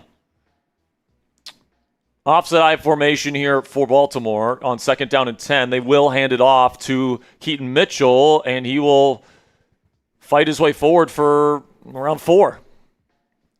Know what that means, though. It's 3rd down. 3rd down. Come on, man. Come on, Patriots defense. Derrick Henry is not in the game right now. He's been really their workhorse all half. I think they might be saving him for their next drive. Which we all thought that during the Steelers game. But Yeah. He sat out, I think, a couple drives in a row, and then he played all second half. Yeah. So I think they might be saving King Henry for the latter portion of this 4th quarter. Snoop Huntley on a 3rd and pass situation from shotgun takes the snap. They send pressure. He throws it. It's going to be caught. D-Hop on a quick short route. Quick stop route. D-Hop, 7-yard gain, 1st down, Baltimore. Fuck. Carlton Davis has to do a better job there, man. He's playing off coverage, and he just lets him sit down at the sticks. Like, you just can't let that happen if you're Carlton Davis. Especially against a savvy route runner, veteran route runner like DeAndre Hopkins. Can't do that.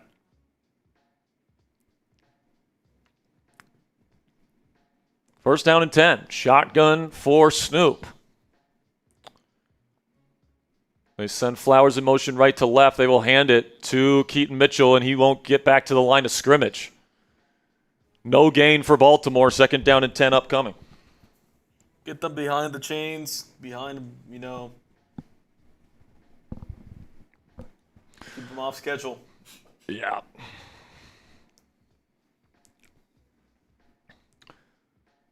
Still plenty of time. Yeah. Still plenty of time for the Patriots, man. Plenty of time. If Drake May and the Patriots have another shot at this, I feel pretty good that they're at least going to tie this ball game. Snoop Huntley in the eye. Will take the snap. Play action. Pressure getting to him. Now he's rolling to his left. Gets a block. He's going to look to run. He's going to give himself up after a gain of 3 or 4. It's third down. Couldn't get off the field last time on third and pass. Can they do it? I mean, Snoop Huntley's been okay in this game, man. He hasn't had a lot of incompletions. Let's see what he can do here. It's a big one with about 6 minutes left to go in the fourth quarter. We've got Ali out there as the running back. Takes the snap. They send pressure. Huntley will throw quickly. A really ugly throw. Terrible mechanics. It's going to be caught by Andrews, but short of the sticks. Fourth down. Close to the 50-yard line. Be interesting if they go for this. I think they're going to go. It's fourth down and 4. But if they don't get this, the Patriots... I mean, listen, man. The Patriots... I feel like the game's over if they don't get it. Yeah, dude. This game might be over if they don't get it. Because Patriots will have great field position. They might just be trying to get him off sides, though. I don't trust Snoop Huntley to complete this, bro. Are they going to snap it? Shotgun Huntley. Hard count. Nothing. 5 seconds. They send Flowers in motion right to left. Huntley tries the hard count again, and the Ravens jump. Yeah. False stop. Come on. They're trying to say the Patriots jumped. They might have flinched, but they did not go into the neutral zone. Let's see what the call is here. I'm guessing false start, and it is. False start on Baltimore. They will have to punt. They're going to call it on Mark Andrews. So, yeah, there's an edge player that was playing kind of back. It was a safety. He did not cross the neutral zone. He's allowed to do that, and the offensive line of the Ravens thought that he crossed the line because he was faking a blitz. But that's not the case. That's a false start. Good call. Ravens fans can cry about it if they want to, just like they did in the Steelers game a couple weeks ago. That's okay. That's what they love to do, bro. They love Trader Joey was crying today to us. Yeah, Trader Joey was crying about the calls at the end of the game. But, I don't want to hear any Lions or Ravens fans crying about that. There was a 4th and 2, great pass breakup by Kyle Duggar to end the game, and they called it bullshit pass interference. Which you predicted that, by the way. The Steelers deserve to win that game. The Steelers deserve to win today, just like they deserve to win against Baltimore. Kicks away from Stout, and they're just going to let it bounce, and it's going to be marked down at the 11. So the Patriots have a little ways to go, but they got 5 minutes and all 3 timeouts. Patriots get a field goal here. The Ravens will probably have a little bit of time to try and get a field goal to win it. If the Patriots get a touchdown, that will force the Ravens to get a touchdown to win this football game. So that would be massive if this Patriots team can drive down the field 90 yards for a touchdown on this drive. We need a Drake May legacy drive. Drake May legacy drive right here. Come on, Drake May. Come on, Drake. Drake May. Czar Craig in the chat. What's up, Czar? It's his birthday. He says if the Pats pull this out, this might be my best birthday ever. Yeah. Czar Craig, I met him actually in Latrobe. He's a good guy, man. Watches the show every day. You guys are the best. Let's sing a happy birthday for Mr. Czar Craig, man. Happy birthday. You can't say no. You're not singing it, Ponzi. You're off tune. Happy birthday to you. Happy birthday to you. Happy birthday, dear Craig and F. Ponzi. Happy birthday to you. Happy birthday, Craig. Sorry, Ponzi almost ruined your song, but Not bad. I thought we were going Yins. no, dude. We're not going Yins. All right, man. Well, we're going to have a bunch of great content for you guys this week. We'll be live on Tuesday. We won't be live on Thursday because it's Christmas. So we'll be live on Tuesday, and then we'll be live again on Saturday for the Ravens Hate Watch. If the Ravens win this game, then that game matters, because if the Ravens lose to the Packers, the Steelers would clinch the division with a win over the Browns. But if the Ravens win this game and win against the Packers next Saturday, it doesn't matter what the Steelers do. The division will come down to the final game of the year against the Ravens in Pittsburgh. Really hoping for a Drake May legacy drive. 100%. Just because that would mean... A lot on the line next week, though, in Lambeau. A lot on the line for the Ravens mean and the Steelers. If the Ravens lose... This game or that game? Lose today.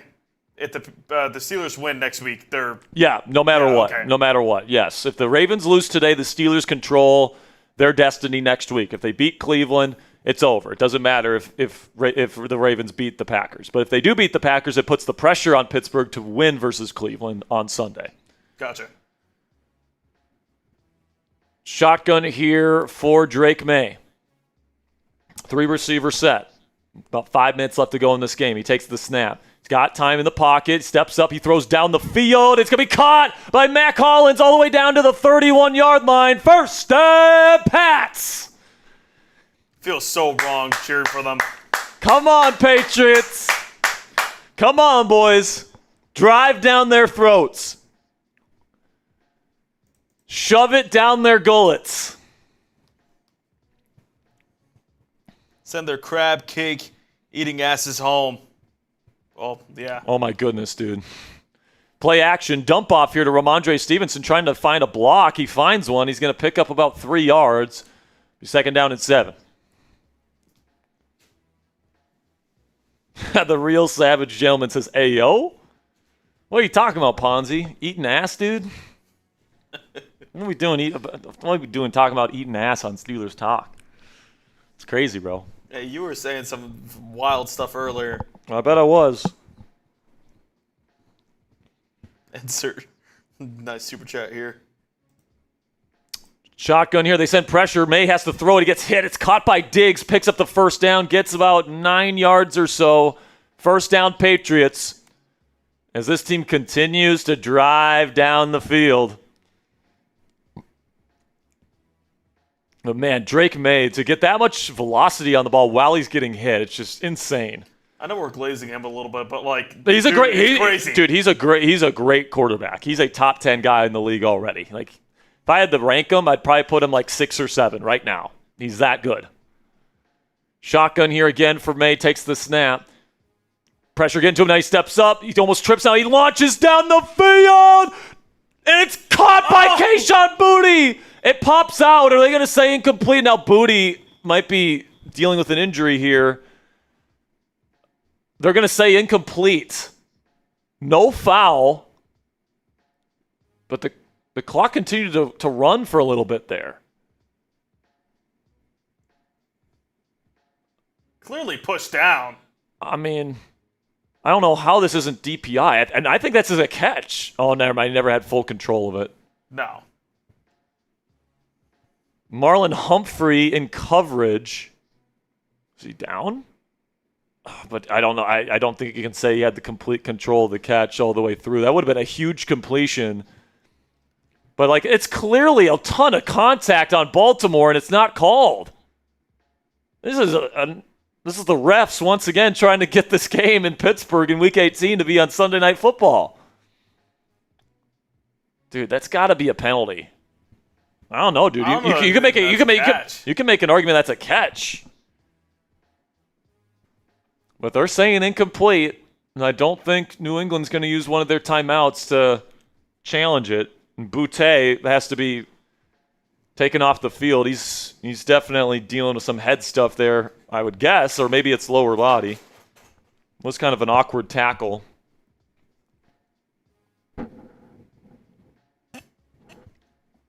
Mike Vrabel is chewing out the official right now. I mean, if flag. Collinsworth and Tirico are even calling it out for no flag. That's a joke, man. 2nd down and 10. Ravens catch a break. Don't want to hear any Ravens fans crying about the refs. Trips left, single receivers, a tight end out to the right. Takes the snap, they send pressure. May will throw quickly to Hunter Henry, and he will make it 3rd down and short after a gain of 7. Well, actually, they're going to give him 8. Actually, that's Austin Hooper. Couple actuallys there. Also, if that 4th and 2 was PI, how is that not PI? Yeah, no shit. 3rd down and 2. 3 minutes left to go in the game. They are in Raven territory. It'd be interesting to see if they go for it if they don't get this. They're going to send pressure. Mabel throw quickly on the slant. Almost intercepted. Wiggins with his 4.2 speed broke it up. It's 4th down and 2. Patriots have a decision. I think I'd go for it, Ponzi. Yeah. I mean, 3:08 left. Even if you punt, you got to get a stop. It's 4th down and 2, man. I trust Drake May to get this 1st down. Great close by Nate Wiggins there. Saw it coming a mile away, and they will go for it. Big play here, folks. 4th down and 2, shotgun May. They've been sending a lot of pressure lately. They'll only send 3 here. May will throw, out route. Caught, somehow snuck it into Stephon Diggs, and he's running down to the 30, inside the 30-yard line. 1st down, Patriots, game-changing play. Inside field goal range now. How did he sneak this in, Ponzi? Stiggs is in the slot. It's man coverage, and they're just trusting Diggs to win on the man. I thought this was going to be picked off. Ardarius Washington tried to break on the ball and pick it. Couldn't get there. He's too tiny, and then Diggs catches it, and he's got open field in front of him. Now they're in field goal range to tie this ball game at the very least. Trips right for Drake May. He'll take the snap. He's looking. Nothing there. Now he's rolling out to his right. He throws on the run. Finds an open receiver. Caught for a gain of 6. Clock will continue to tick. If I'm New England, I'm chewing clock here. Yeah. If I'm New England, I'm letting this clock wind down. Because you're going to put the ball to Tyler Huntley's hand with a minute 30 left. Yeah, man. Huntley, I don't think Huntley's getting you in a touchdown with no timeouts in a minute 30.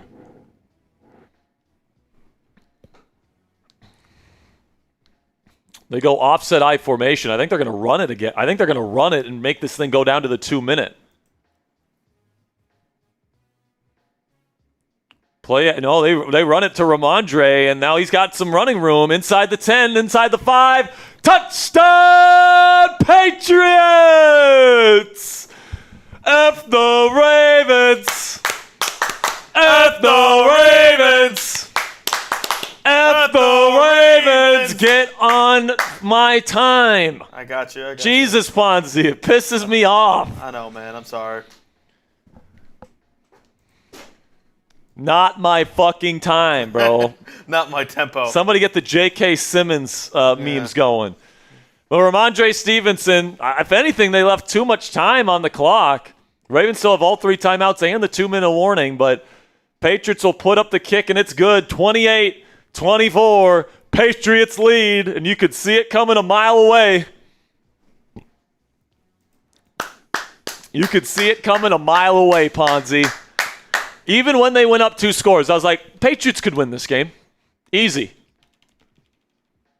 And it honestly looks like the Ravens are just gassed. It looked like Marlon Humphrey wasn't even trying to tackle him. Maybe they were. Maybe they were, yeah, man. Maybe they were like, we need a touch, But, dude, with them being down 4 with Snoop Huntley at quarterback, there's no way they tried to give him the touchdown. They just got to be tired. I like this comment. Rushing or dragging Ponzi? Definitely dragging. The dude is a fucking dragger. Yeah. I got to start slapping him. And maybe Pause. maybe no, not pause. Slap you in the face. Maybe throw a cymbal at his head or something. Oh, really? Okay, the seat height. It's the seat height. All right, so now you're good, Ponzi. So now you're good. Where's my seat? Yeah. Oh, the seat height. We got some super chats here. Nick with a 10. Appreciate you. Says, fun fact, Kyle Duggar, Steelers safety and line safety, Brian Branch, went to rival high school. So that is a fun fact, man. Kicks away. It's not a great kick. It's fielded at like the 12. And LeJohntay Webster will take it to the 31. Gets a big hit. And the Ravens have 2 minutes and 3 seconds. They have 3 timeouts and the 2-minute warning with Snoop Huntley at quarterback to save their season. They need a touchdown. It's a four down situation here. God, this game feels like it has just flown by, dude. Yeah. This game has gone so fast. Tim Harris, insert Pat chants here. Appreciate you, Tim. You've had some really good super chats today. They go empty with Huntley. He's going to throw it out, and it's going to be a loss of maybe 6, maybe 5. And now Carlton Davis is injured on the ground. He's got his face to the dirt. He's got his helmet on the grass. I don't know what happened, and I think it might be something with his arm.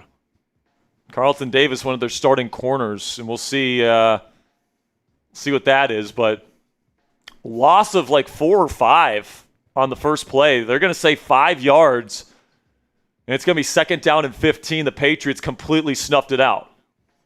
EB with a good comment. Where's the Ravens TV guy at? Yeah, Gage. Where you at, Gage? Yeah. Where are you at, Gage? Where you at, dude? He's probably watching women's volleyball for all the wrong reasons. If you know what I'm saying. He actually filled out a bracket. Yeah, dude. He watches women's college volleyball religiously. I can understand the FCS and D2 because I do. I watch that. But come on, man. Listen, man, if the Steelers clinch before Week 18, we could see Will Howard get a start against the Ravens Week 18. And honestly, I would want to do that. I would sit Aaron. I would sit DK. I would sit even Rudolph. Well, yeah, you'd be the backup. But I would sit Cam. I would sit TJ for another week. Might even sit JPJ, Ramsey. Well, here we go. 2nd down and 15. Huntley looking for somewhere. Nothing there. He's just going to throw it to Zay Flowers, and he's going to make one-man miss. Ball's out! Ball's out! Patriots football! Oh, it's glorious in Baltimore tonight, ladies and gentlemen. F the Ravens! F the Ravens! F the Ravens! One more time, just so they can hear us in the Ravens studio. F the Ravens! F the Ravens! F the Ravens! Suck it, Trader Joey! I gotta go, troll them a little bit. Ooh, baby. Kaylavon Chason ripped it out, punched it out. And the Patriots recover.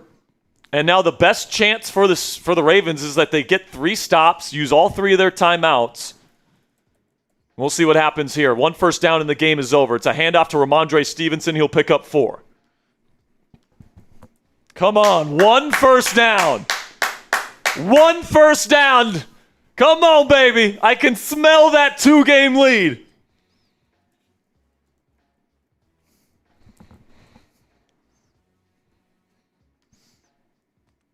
Oh, well, Lord Buddy Bear, I don't get it. What's the right reason for watching women's volleyball? Good question, dude.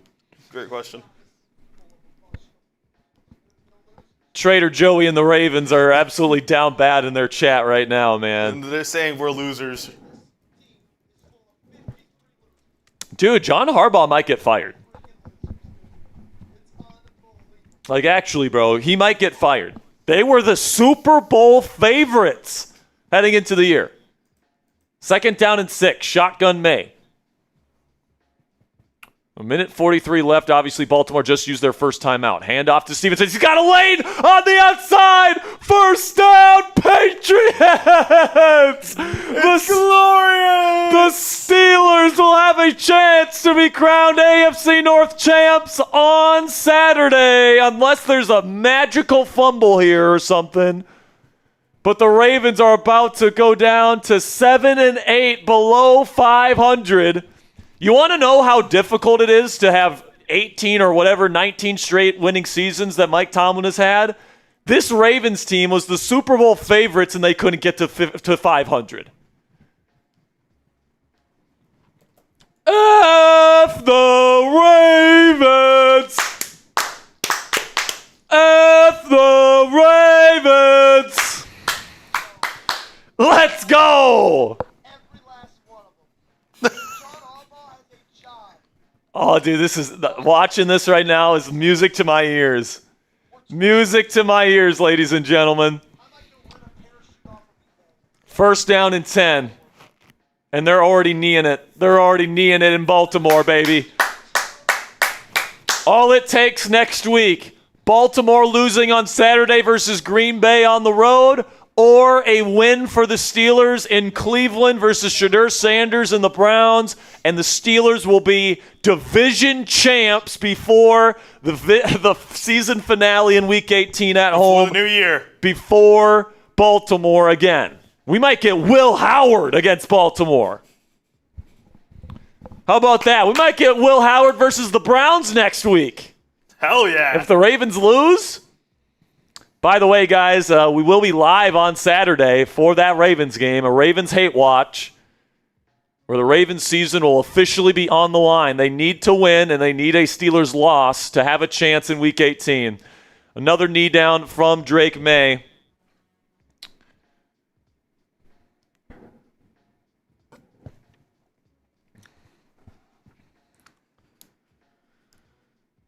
Patriots called timeout. Interesting. Well, I mean, they need to kill off 12 seconds. Yeah, man. So they still got, 2 more plays where they can kill clock. Then they kick a field goal. And then Baltimore has no timeouts with 30 seconds left, not even, to score a If I'm touchdown. the Patriots, I'm running backwards, going a negative 50-yard loss, kill 14 seconds, then you're good. Man, what a day it's been here on Steelers Talk. Dramatic. Staved off a multiple score deficit comeback from the Lions on the road today. And then the Patriots. Oh, there we go. And now Drake May, read option, keeps it, first down, and he nails it down, and that's going to be the ball game. They just got to knee it a couple times. The Patriots will win. The Ravens will lose. The Steelers will have a 2-game lead in the division with 2 games left to go. It's still possible for the Ravens to win the division, but 2 very unlikely things have to happen next week for them to even have a chance in Week 18. They need to beat the Packers. They're probably not going to be favored in that game, especially if Lamar Jackson can't play. And then the Steelers would have to lose to Cleveland, a team that doesn't have Quinshon Judkins. They've got a rookie quarterback. Mike Tomlin's win percentage against rookies is 90%, including against Dylan Gabriel, the other rookie quarterback in Cleveland, back in Pittsburgh earlier this season. So listen, man, we didn't get to that $200 mark that we needed for the extra raffle, but I appreciate each and every one of the sickos that are still watching. Over 800 people watching live as Drake May is going to knee this thing out. 28-24, Patriots win, and the Steelers, all they have to do, they control their destiny. If they just win next week in Cleveland, it doesn't matter what Baltimore does on Saturday, but obviously we're going to be watching what the Ravens do on a short week against the Green Bay Packers. And if the Ravens lose next week, it's all over for the Baltimore Ravens, the Super Bowl favorites heading into the year, the odds-on favorites, Mina Kimes' favorite team. A lot of people's favorite team. We're going to end today's stream with 2 things. First thing is an F the Ravens chant. F the Ravens! F the Ravens! F the Ravens! Actually, I think we have some super chats, do we not? I think we do have a kip. Oh, my phone ran out of battery. Maybe I have some Venmos.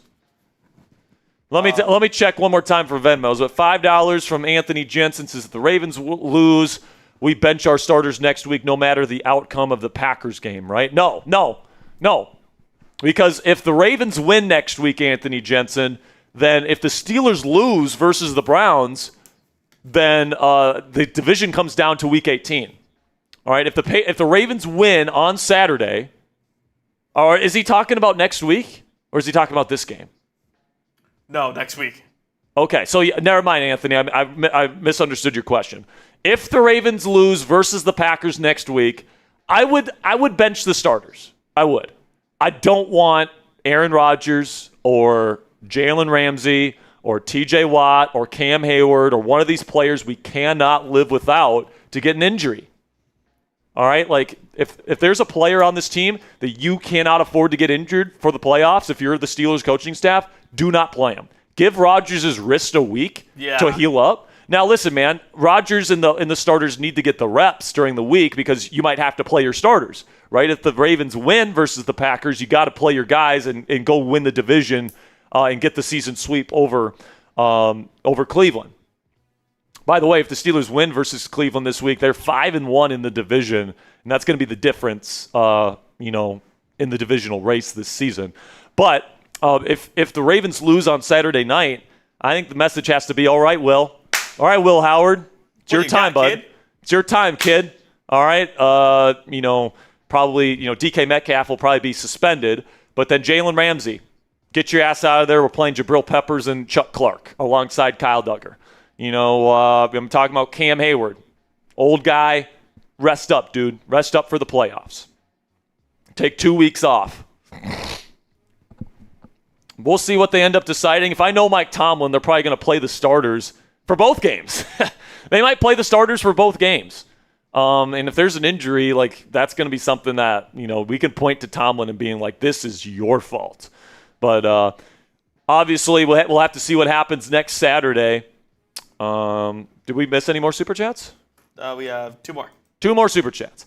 The comedic genius of the 5 says, F the Ravens. Says, let's get this motherfucking division wrapped up. Good way to end the day. Honestly, these last 2 weeks couldn't have finished really much better. I know the Ravens won last week, but so did the Steelers.